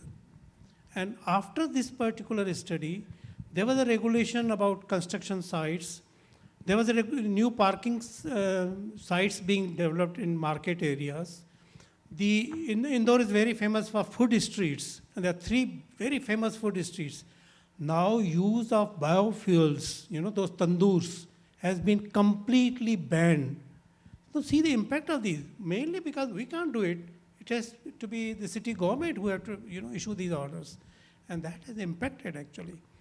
And this macro planning at community level through community engagement has been the success of Swachh Bharat, and we wanted to build on that. Now once public has started, you know, thinking about this thing, and I have many photographs to show that wherever there was some, you know, small bits of local waste, because, you know, the vehicles were not able to reach narrow lanes, so they were still burning. Now they have completely stopped burning the waste at those slums. Instead, they have now planted some trees there so that people don't throw any waste. For small lanes, there have been now very nicely designed 3-wheelers, very narrow, you know, not those autos which you see on the streets, very narrow, which can go inside the lanes and collect the waste. You may not be knowing that solid, I mean both the wet and the dry waste from each household is collected separately in Indore. That has been the model. And of course, because the positive I didn't mention, but the wet one is being used for energy production, and all public buses in Delhi are using that gas for running the vehicles, the public transport system, and not petrol or diesel. So see the long-term effects. On one side, you are reducing the solid, segregating at domestic level, using one for the fertilizers, another, I mean composting, the other for energy, and that's how you are recycling without any waste being created and no nuisance being created. I mean, these are very positive strides, and many, I have been living and going to other cities also, they have in the campaigns, dry, separate, wet, separate, but how many people are doing it? None. Indore has shown that this is possible because of community engagement. And I hope for air quality also, there will be much more community engagement. If they think about not burning waste or not using these mosquito coils and things like that. For mosquito coil, I would like to add one small story. When this was there, they said, what we do? There are mosquitoes. Why they were mosquitoes? Because they were breeding places. Why they was breeding? Because the liquid waste was not properly managed. So the root cause was that liquid waste drainage system. Once we took care of that, breeding stopped. People stopped using coils. So you have to go and do the micro assessment and do the macro planning if you really want, but has to be across the city. I mean, this was an experiment with 20 sites, but there are 600 slums to take care of. Do we have any question for Dr. Naveen and Dr. Ms. Evelyn? Do we have any question for Dr. Naveen or Ms. Evelyn? No? Any questions for Dr. Damodar? Okay, fine. So we'll wrap up this session. Thank you very much. Thank you, Dr. Damodar. And very good example of using open data source, using community to generate data and using that for devising plan. And I'm sure we all can learn from that. And Evelyn also showed a very great example of how these low-cost sensors can be used to develop cleaner action plans, which we still aren't doing that here. So probably... Also, I'd like to mention that this Tamil Nadu, you know, they showed that for rural, you don't have any monitoring stations by Pollution Control Board. Correct. But there's so, I mean, if you travel by train, whenever there's a village, you will see a layer of smoke. True. We have seen never that. monitored. Yeah. So you have to think about those rural areas. We have seen that when we were working in Bihar, in every village we visited, there was a layer of white smoke. And in winter, you know, why this, the entire Gangetic plan you see in the satellites, they're totally polluted. True, true.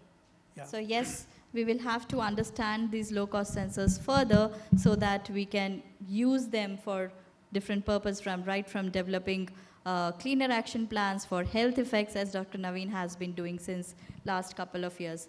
Thank you and all the panels, Dr. Damodar, Evelyn, and Dr. Naveen for participating. Thank you very much.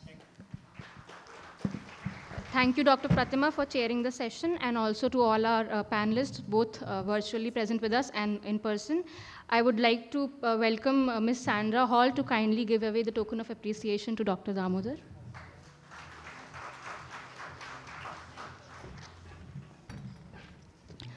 Just monitoring air quality is not enough. The gathered data and insights need to be translated into action, which is what our closing panel for the day is going to deliberate on. They will discuss on how to use sensor data and drive action. The panelists will also discuss what was learned throughout the day and how the different sectors can work together to create a consensus on air quality monitoring policies in India that can improve air quality on a local level. The session will be chaired by Dr. Vignesh Prabhu, Senior Associate CSTEP. I request the session chair and our esteemed panelists to please take the dais. We have with us Mr. Avijit Michael, Executive Director, Jhatka, Mr. Chetan Bhattacharjee, Senior Managing Editor, NDTV, and Ms. Farah Kazi, Strategic and Technical Communications Consultant, Respire Living Sciences. We also have Dr. Sarita Ehlawat, Head, Living Science Group, IIT Delhi, who will be joining. Okay, I regret to inform you that Dr. Sarita Ehlawat is not well and will not be able to join us today. I now hand over the stage to Dr. Vignesh to kindly take the session forward.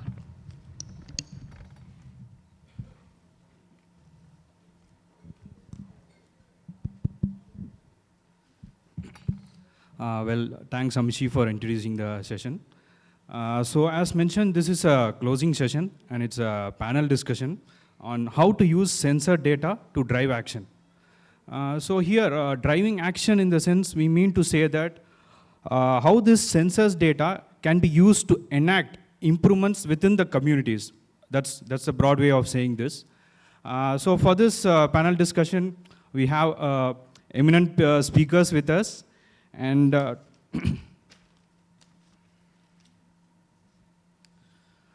introduce Mr. Chetan Bhattacharjee, he is Senior Managing Editor at NDTV, where among other things, he writes on air pollution and related policies. So to mention, whenever I open or come across his articles, or even his quotes to say, it's just impressive, you know, how the way in which he communicates and presents the data is just awesome. So we are pleased to have him here. With that, we have the next panelist, Ms. Farah Kazi. She is from Respira Living Sciences. She is a former biotechnologist and a data visualizer. She has almost 7 years of experience in communication. Presently, as I mentioned, she works at Respira Living Sciences as a strategic and technical communications consultant. As an OpenAQ ambassador, she has communicated the importance of OpenAQ data and has conducted various sessions within various communities on how to use the data and how to communicate the information that they have generated. We are pleased to have you here.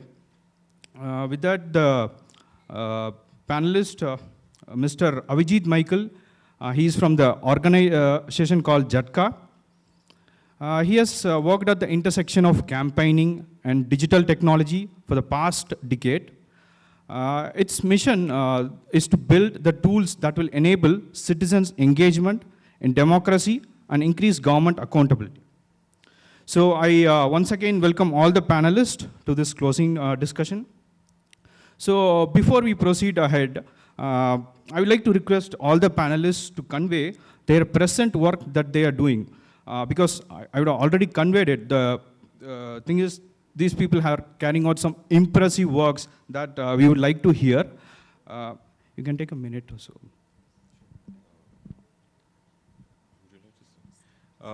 Well, the bulk of my work is, of course, related to the news, but as far as air pollution and air quality and climate change is concerned, one is always on the lookout for climate change headlines, air quality headlines, to try and see what is the kind of, how we can simplify it, how we can communicate that in a simple, de-jargonized way, so that it makes sense to people who are not scientists, who are ordinary people, who are parents, who are sons and daughters of elderly parents. They may have health issues. So how to make it more relatable? That is broadly my, you may call it an agenda as far as air quality is concerned, to try and disseminate science, the science behind it in as simple a language as possible.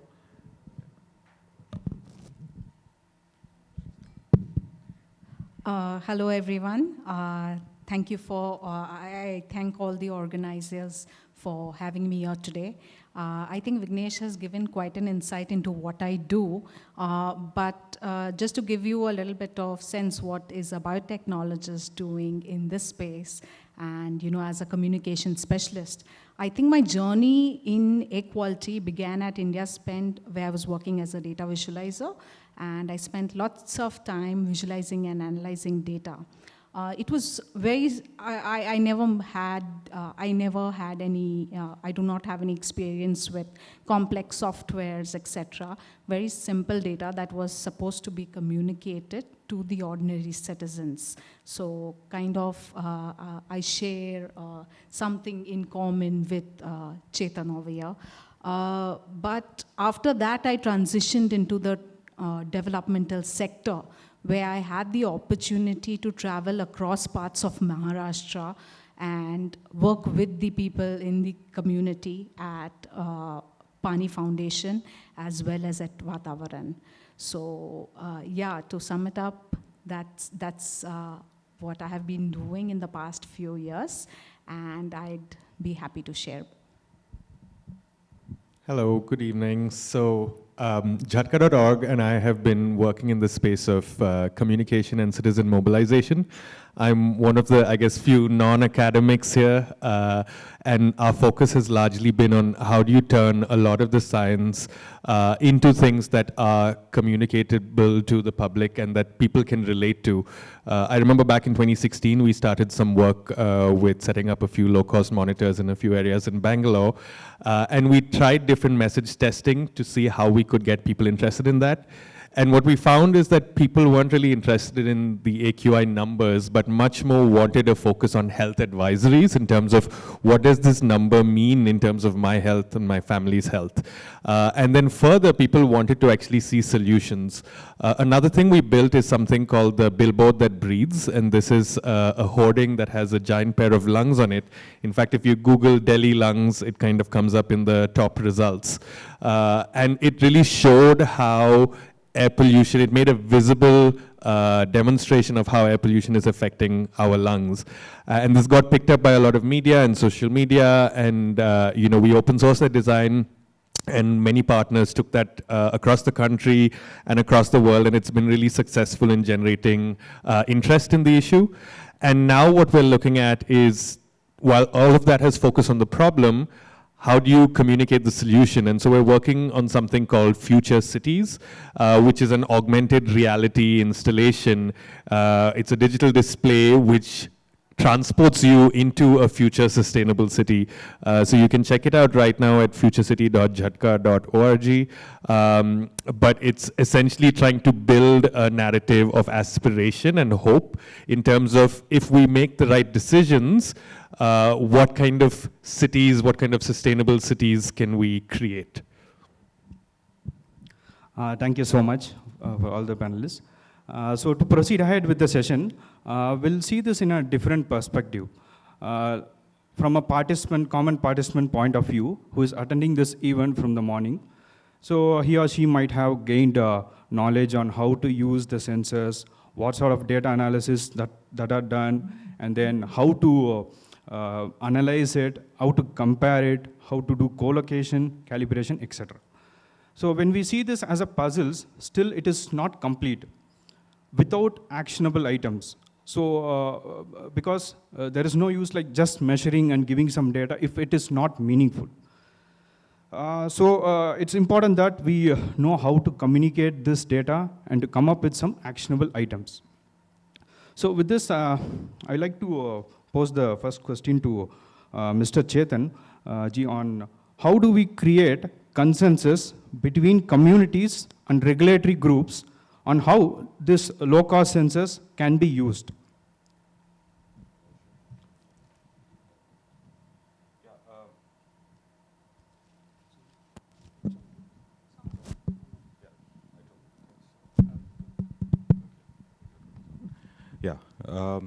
Yeah, that's a good question, and it's quite a hill to climb. I think a lot of the work, one thing I would like to say is, first of all, thank you to UC Davis and CSTEP for organizing this. And what I've seen actually in the last couple of days is the kind of, the extent of work that's being done here, the extent of passion that all the experts have brought to the table. What has also taken me by surprise is the amount of deployment of low-cost sensors. I did not realize that, I think there must be several hundred, possibly 1,000 or more. I think one step towards what you are asking would be to see how much of this data is actually out in the open.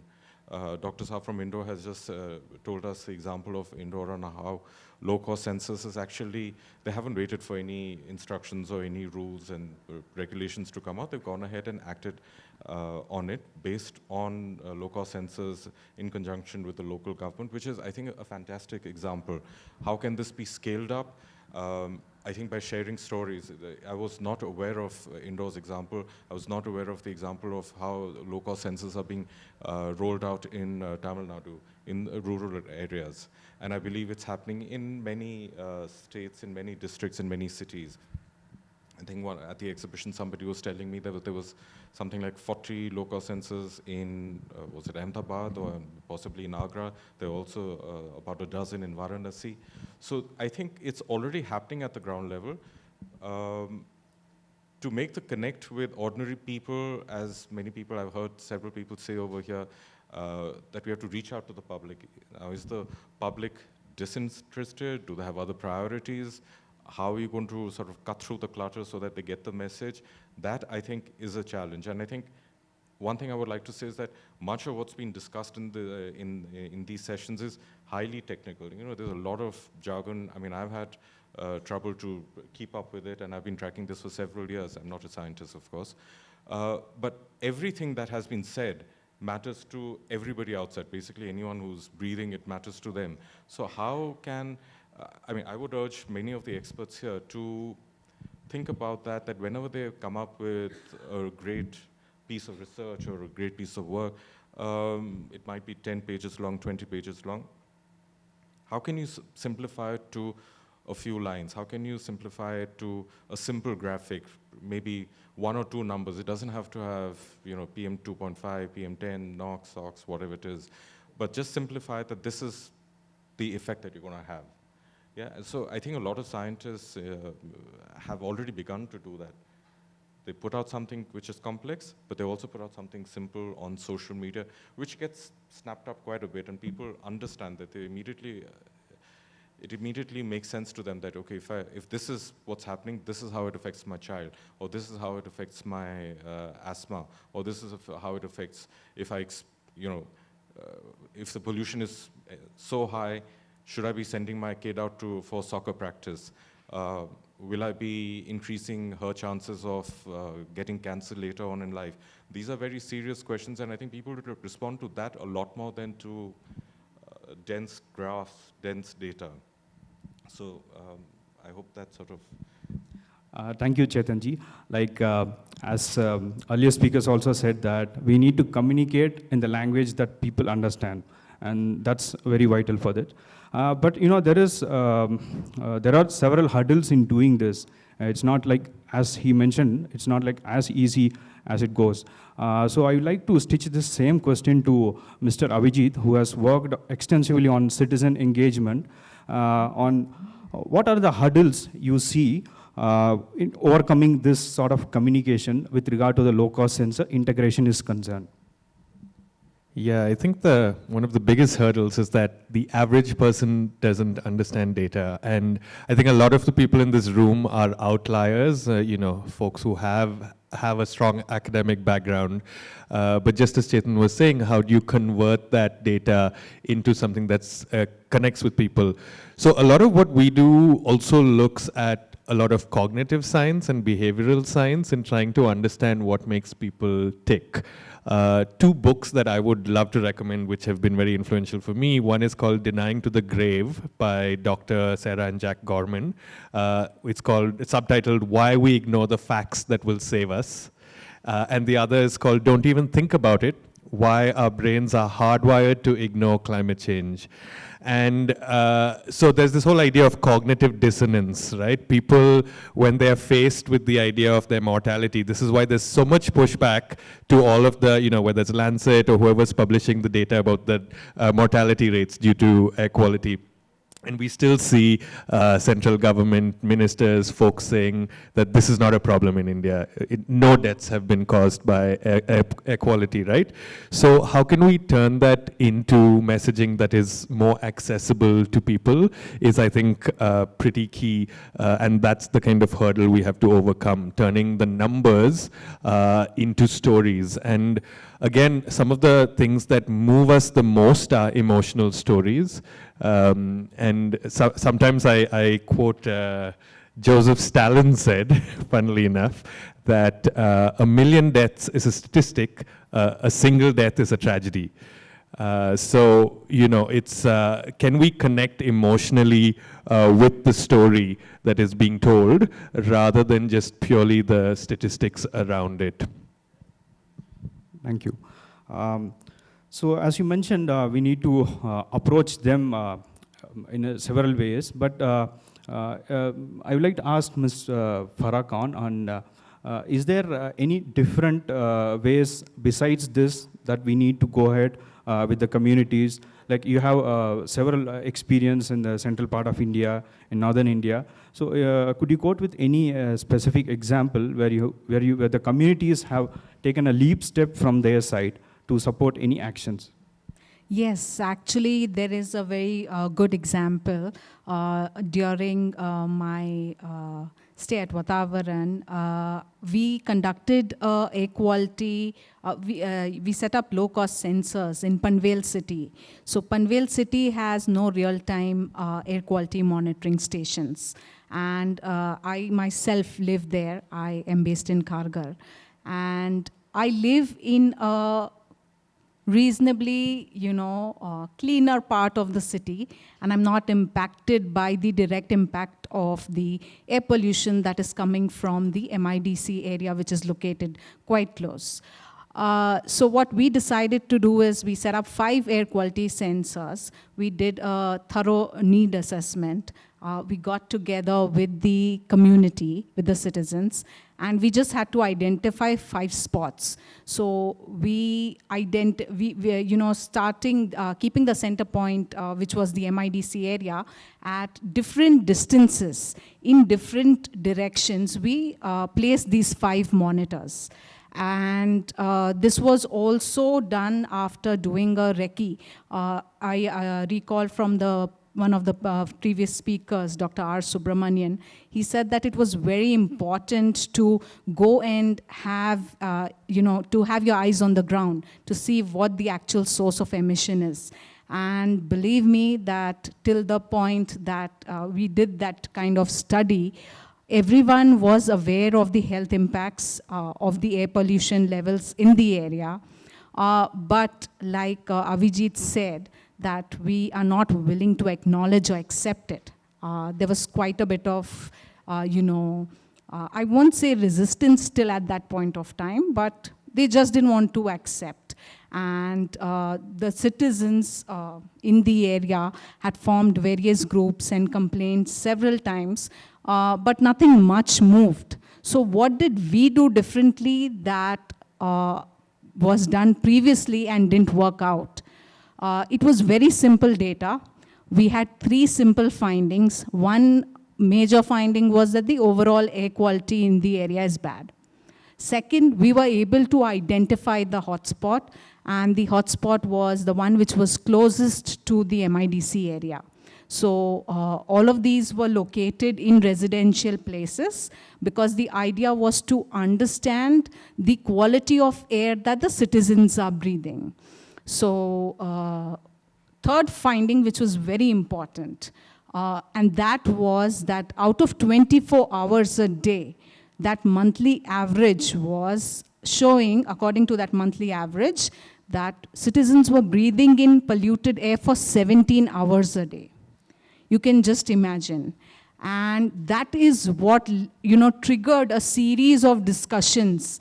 And many had, very different kind of opinions to give on that report. It was the most widely covered report in the region. Almost 30 publications had covered it. So what was it that we did differently? We provided data in an area where there was no data to begin with. There were some small pilot tests conducted by MPCB. The last emission inventory for that region dates back to 2010. So there was a data gap. We filled in that data gap, even if it was just for a month. And we kind of put a face or a number to the levels of poor air quality that people were breathing. And I guess that is when, all of the discussions began. This was also supported by a digital campaign. So data alone didn't get us over there. We used scientific data. We used social media for communication. We created a video. Like Avijit and Chetan both said, that, it's very important to give a face. And that one person or few people who were there in the video, one of them said that they moved from Mumbai to Navi Mumbai because they wanted to experience a better lifestyle. a better living standard because they didn't want to live, in a crowded city which was polluted, etc., etc. So what is the point of me, having moved out of Mumbai to come here to get a better standard of living? These are all the questions that people started to ask.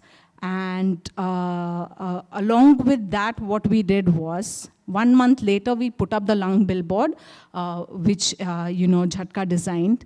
It turned black in 10 days. So we told the government, okay, you do not accept this data, but these lungs are black.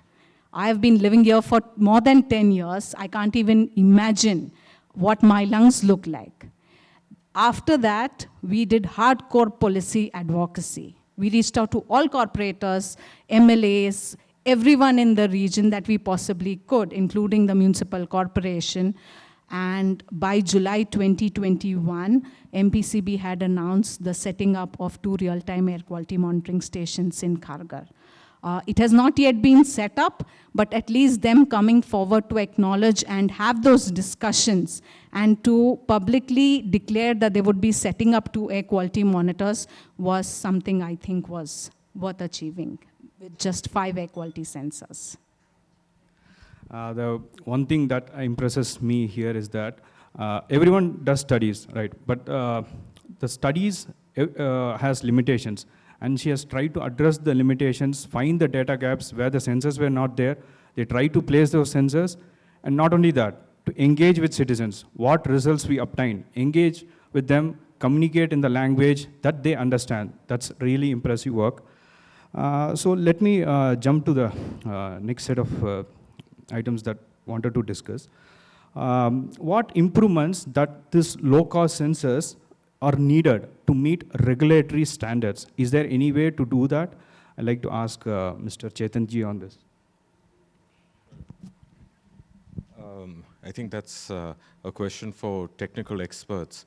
So I don't think I'd be in a position to answer that, but what I would like to say is that whatever data we do get out of this, and I think we are fairly close to, from what I've gathered, maybe about a year, maybe max a year and a half, 2 years away from all the various low-cost sensor data experts coming together and at least accepting what should be a standardized way. So I hope that happens sooner than later. What we need to do is figure out how to jumpstart the process, because I think it's already been so many years where we've seen Delhi is the most polluted, North India is the most polluted, India is the most polluted country. And a lot is being done. Nobody can deny that. But a lot more can be done, and a lot more needs to be done much faster. One thing I would say is that one thing that can come out of this, the findings that can come out of this, can we frame it in a way with 3 factors, in terms of people's health, in terms of wallets, and in terms of votes. This is, after all, I see it as a political problem also, because we have various political parties, especially nowadays, boasting or saying or claiming that they will do this for health, they'll do that for health. So I think the time is right to be able to frame it in ways that people can understand immediately, not just in the data. I think is just almost ready to be shared, and hundreds of more monitors than the current, whatever, 300, 400 odd monitors that we have, official CPCB monitors. So I think the positioning, the time is right. We just need to jumpstart it to more action. Thank you, Chetanji, on this. I was curious to know on this from all the panelists, what needs to be done to improve the use of low-cost sensors network in India? I'd like to start with Ms. Farah on this.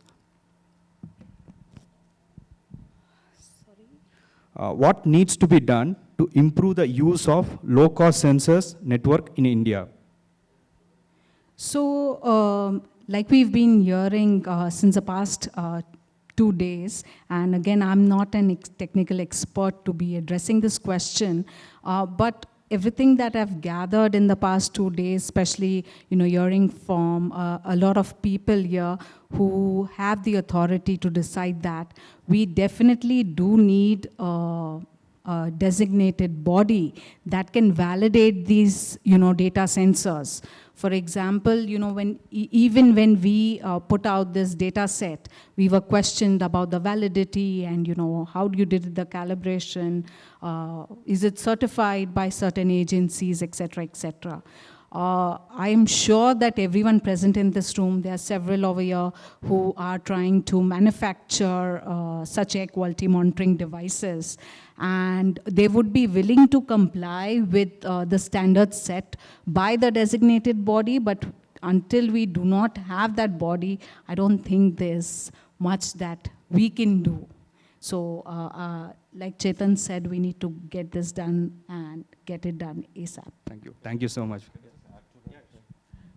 Just to take on from what Farah just now said, what I've also come across and what all of us have seen in the last couple of days is that there have been enough research being done by extremely credible organizations and scientists to show that low-cost results, low-cost monitoring and reference grade monitoring is pretty much in the same way. There's not much of an error gap.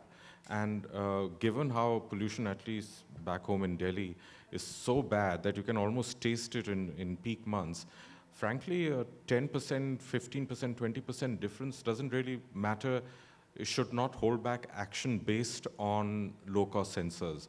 So I don't really see the need or the reluctance to A, publicize this, and B, take action based on low-cost sensors. That's a holistic answer. Thank you for that. I think I just heard that Ms. Farah is having a flight to catch. So we don't want to risk Bangalore traffic in this. So I'll just like to share one small example. When I was at, last year, I had the opportunity at Vatavaran to design and implement a Vatavaran Clean Air Fellowship program. This was done with two intentions. Again, we wanted to increase the air quality network in the two-tier cities, as well as we wanted to build capacities among the youth. Okay, and one interesting thing that came up through this is one of the fellows, her nephew, just 3 years old, was wondering what that AQM device is about. So he kept on asking her, what are you doing, you know. And she didn't know how to explain to a 3-year-old about air quality monitoring. She has completed her MSc in Environmental Sciences, but she was stumped for a second. Then she said, you know, when this light, it turns green, it means the house is very clean. And if it turns yellow or red, that means the house is dusty. 2 days later, in the middle of the afternoon, he started sweeping the floor.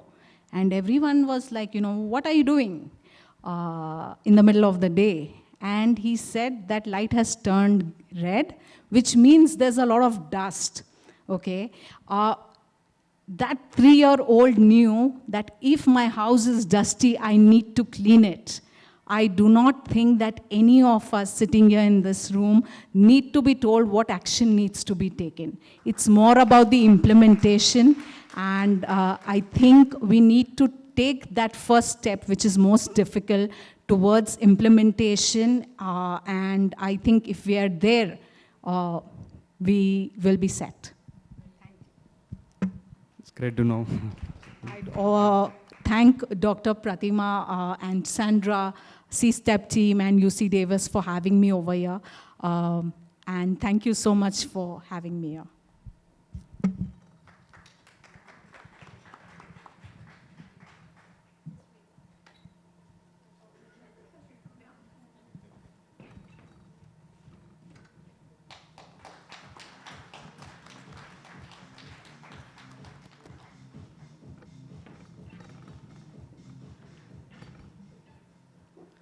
Okay, to proceed ahead, I would like to stitch the same question to Abhijit Michael on his perspective on how to improve the low-cost network in India. Is there good examples in some places, or is that people are not ready to adopt it, or what are the ways in which we can improve the network in our country? Right. So, I mean, there are, I guess, two parts to this question, and I'm not going to address the part around the, regulatory aspect. I'm not the technical expert. But in terms of, say, if you're asking getting more citizens, and a lot of people spoke about citizen scientists, getting more citizens to adopt this, I think, again, a key part is looking at incentivization. And this is, again, trying to figure out how do you answer that question, why should I care for the citizen? So if you want someone to set up their local low-cost sensors, why should they care to do that? And so really having that messaging, and again, health is a narrative that is really strong. It's something that, pretty much all of us are concerned about. We did a lot of testing of message framing, and we found that health and children's health were the two key things. I mean, Bhavreen was here the other day, and again, like a lot of parents think about it through the lens of their children.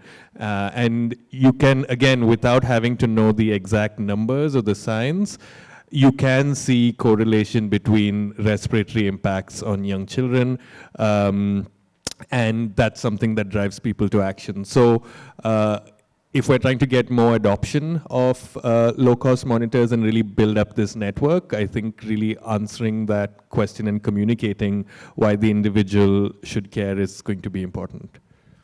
Right, communication is the one thing which we need to focus on. So before I conclude, I would like to take questions from the audience. Please identify yourself and the speaker whom you want to ask questions. Good evening, Dr. Vignesh, Mr. Chetan, and of course Farah has just left, and also good evening, Mr. Avijit. My name is Vijay Kumar. I am from the Bengaluru Metro Rail Corporation. My question to Chetan, now that you people have been doing human service in the media, what is the way forward you want to suggest about making the messages more and more stronger in the days ahead to communicate, the vitality of, studying and knowing more and more about air pollution? What is the vision forward by NDTV, and similarly by other medias? With your rich experience, you can throw light on this. Thank you. See, I think while the media does certainly have a role to play in propagating, in amplification, its role for something like this is going to be limited only because there are only so many headlines that any newsroom, forget NDTV, but any newsroom, paper, digital, television, can take from just one sector. So I think it has to be from multi-pronged. It has to be from the media, of course, as you say, but also from the scientists, also from civil society groups, definitely from government. It happens from time to time from the judiciary. So it has to be a multi-pronged thing. And to sort of address part of your question and what he asked, Vignesh asked earlier, one step could also be to tap into, say, networks like we saw earlier in the day from Warrior Mums. Now they have several hundred group. Is it possible for low-cost sensor manufacturers or scientists or groups to provide them, say, maybe 10, 20 low-cost monitors? All of them are not just part of warrior groups, but they're also, I'm sure, part of local residential groups and school groups and other local community groups. Can they push this conversation there? If they start reporting what the quality is, air quality is, and what it means, does it mean, will they be able to actually amplify it a lot more? Because, I'm more likely as an ordinary person accept what my neighbor is saying or what my family member is saying than what maybe a distant news organization or a distant scientific research organization is saying, or perhaps for that matter of fact, even a government is saying. So I think the community way of transmitting this message along with the others is very valuable. Is there any more questions?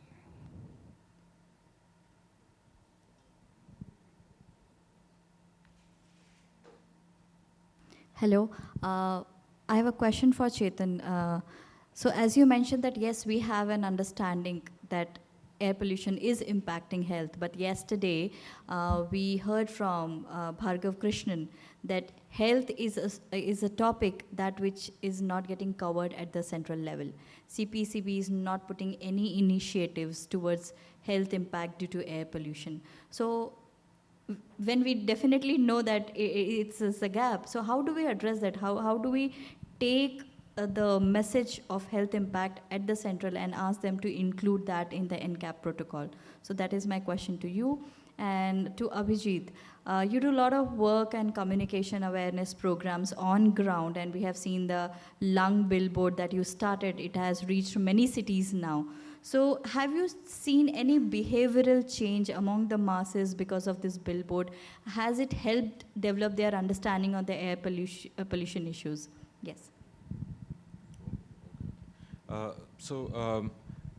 That's a very good question, and as you're aware, a very difficult question to answer also. So I'm not sure how one can go about it. I think that's one area where the press can play a role. It's also, but there are also a lot of back channel and one-to-one meetings that institutions such as yours have with the CPCB, with the state pollution control boards. There are questions that voters can ask their MPs, particularly in really badly polluted places, and their MPs can actually ask those questions in Parliament, and therefore, and the Parliament, the government can demand those answers of CPCB or whoever it is that needs to answer that. So, but then again, it's not just the CPCB, it's not just them who needs to answer it. It can be amplified, and it is amplified. It is reported widely on the various health studies that keep coming out from time to time. Doctors are doing a lot of good work. I think here in Bangalore, in Delhi, of course, there's Dr. Kumar.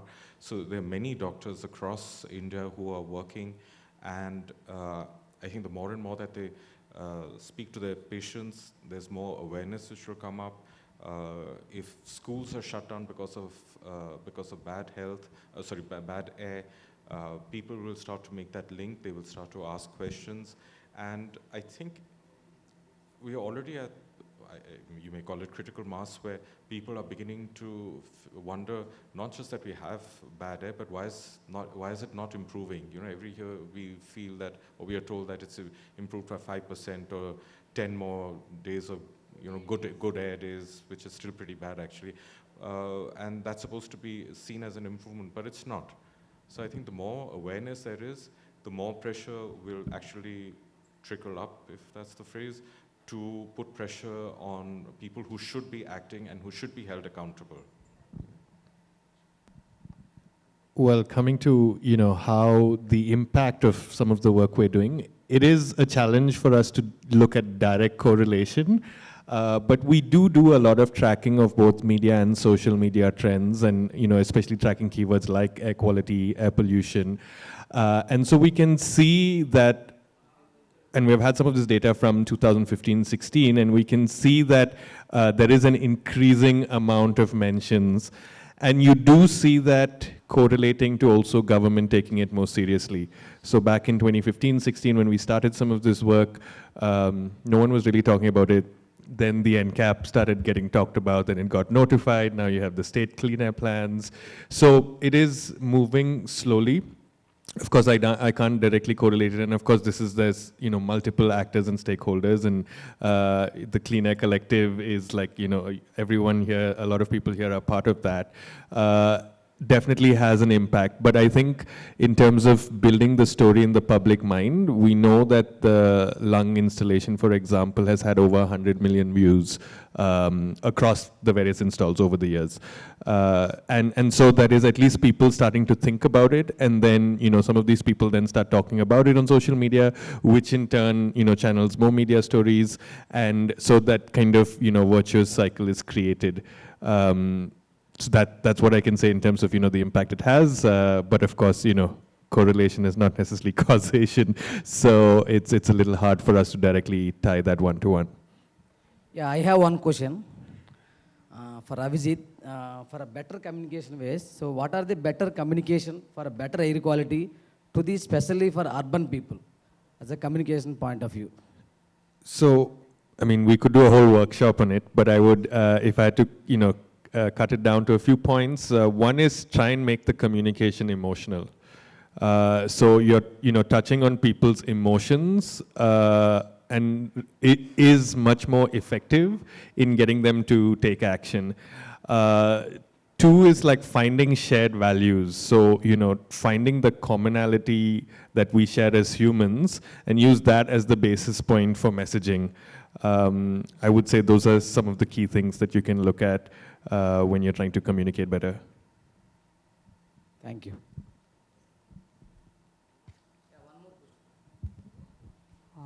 Just a short question. So we have a sensor data being made available. So assume a traffic scenario where a lot of vehicle movement happens.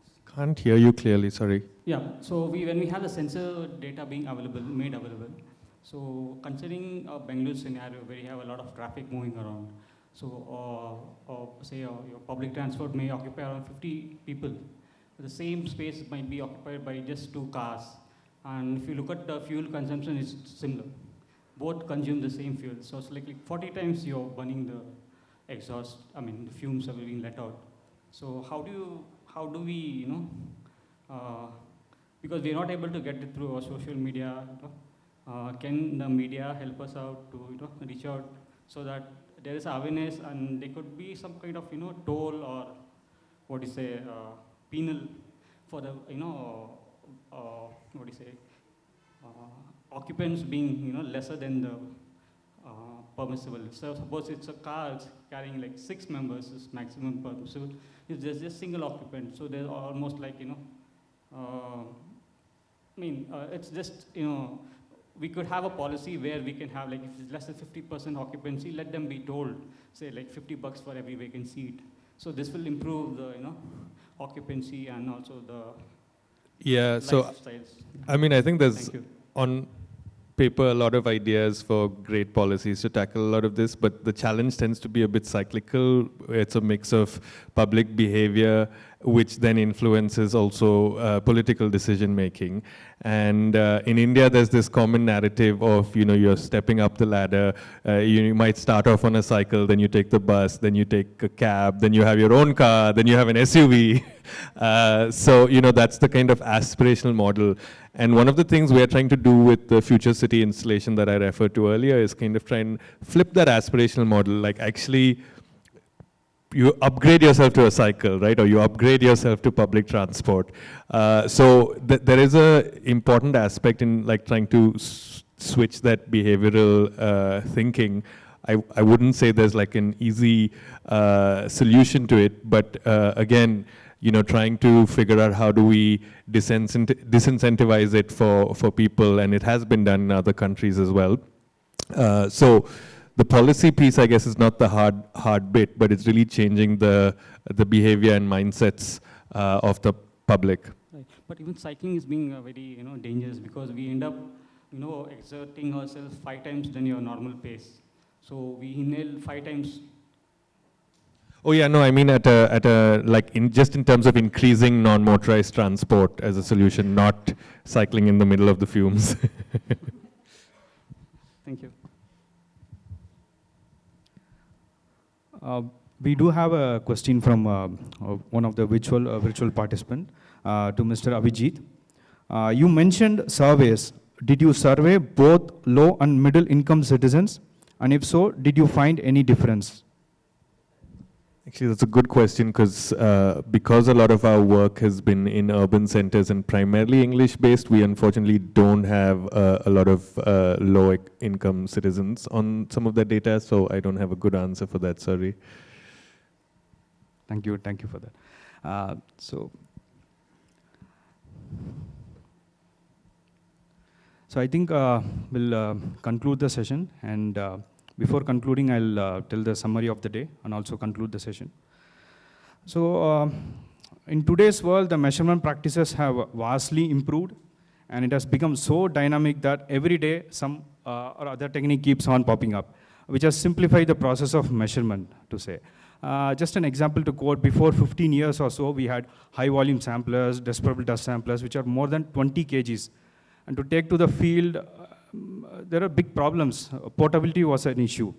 And then came the CAQMS, which gives real-time data. But the problem was cost factor, capital cost, maintenance cost, et cetera, which already several speakers have spoken on that.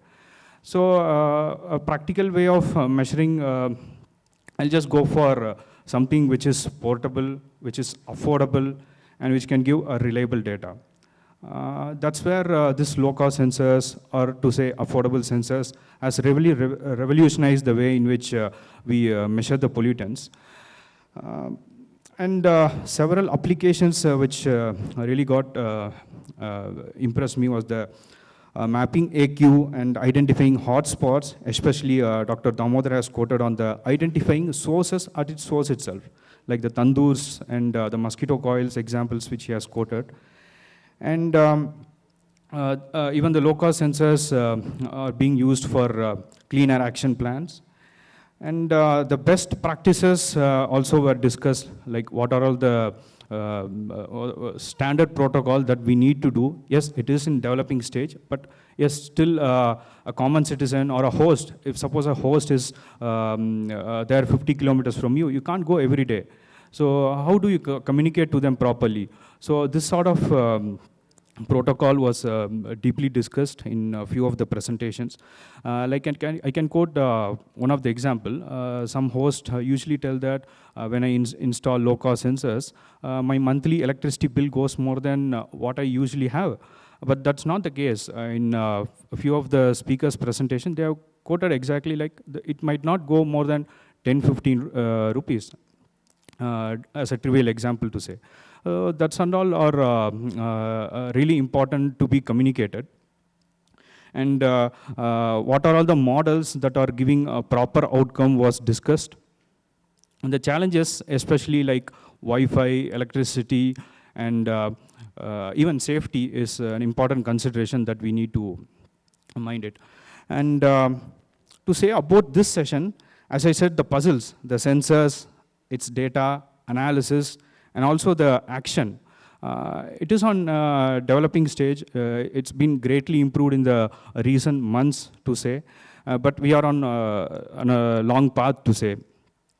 So first of all, to say, tell about sensors, the technology has revolutionized. It is just building itself. It's not like going down. The blocks are building up. But regard to the data, I'm just remembering one of the quote by Mr. Robert Chose, who said that if you torture the data long enough, it will confess to anything. That we need to take in mind, because we have the data, we have the measurement protocol. It's not like we can do anything to represent something. There needs to be a standardization of the protocols and the analysis methods also. And with regard to the action, biasness in the sensors needs to be considered before proceeding further. That's an important aspect that we need to consider. And the important point is the certifying body. What type of sensors needs to be used and what protocol. It's not like we have a certifying body. There needs to be a protocol in which common citizens can approach them. That's important. Okay, we have a body and we don't know what sort of protocol needs to be there to approach them. Then might not be helpful for everyone. And on the communication point of view, it's important that we communicate to the people in the language that they understand, which is what the key outcomes from this day and session I would like to say. Thank you for the panelists and also for the participants. Thank you, Dr. Vignesh, for chairing the session, and to our panelists, Mr. Chetan and Mr. Avijit. I would now request Ms. Sandra Hall to kindly give away tokens of appreciation to the session chair and the panelists.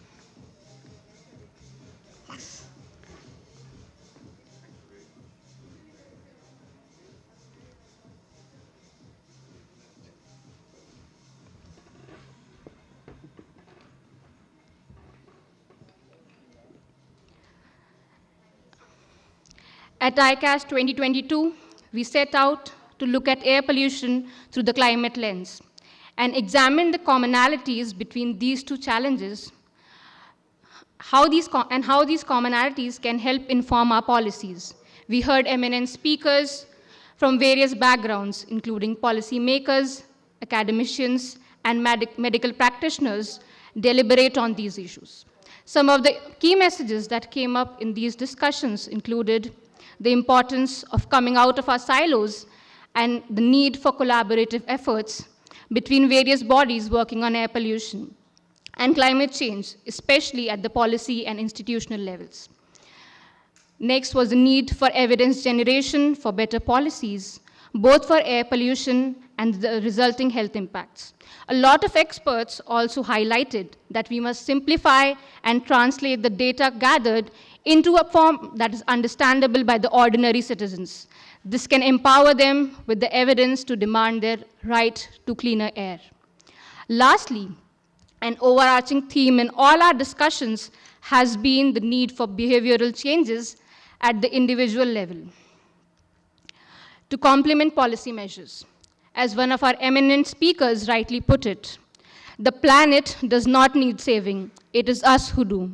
And it is high time we realize that. With this, I thank you all for being a part of ICAS 2022.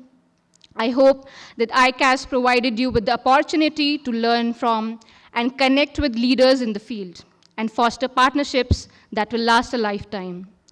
We close this year's ICAS with the hope that all the discussions and deliberations over the past few days will feed into your work and advance our collective goal for a cleaner and greener future. ICAS could not have been possible without the support from a number of people. I now invite Dr. Pratima to deliver the vote of thanks.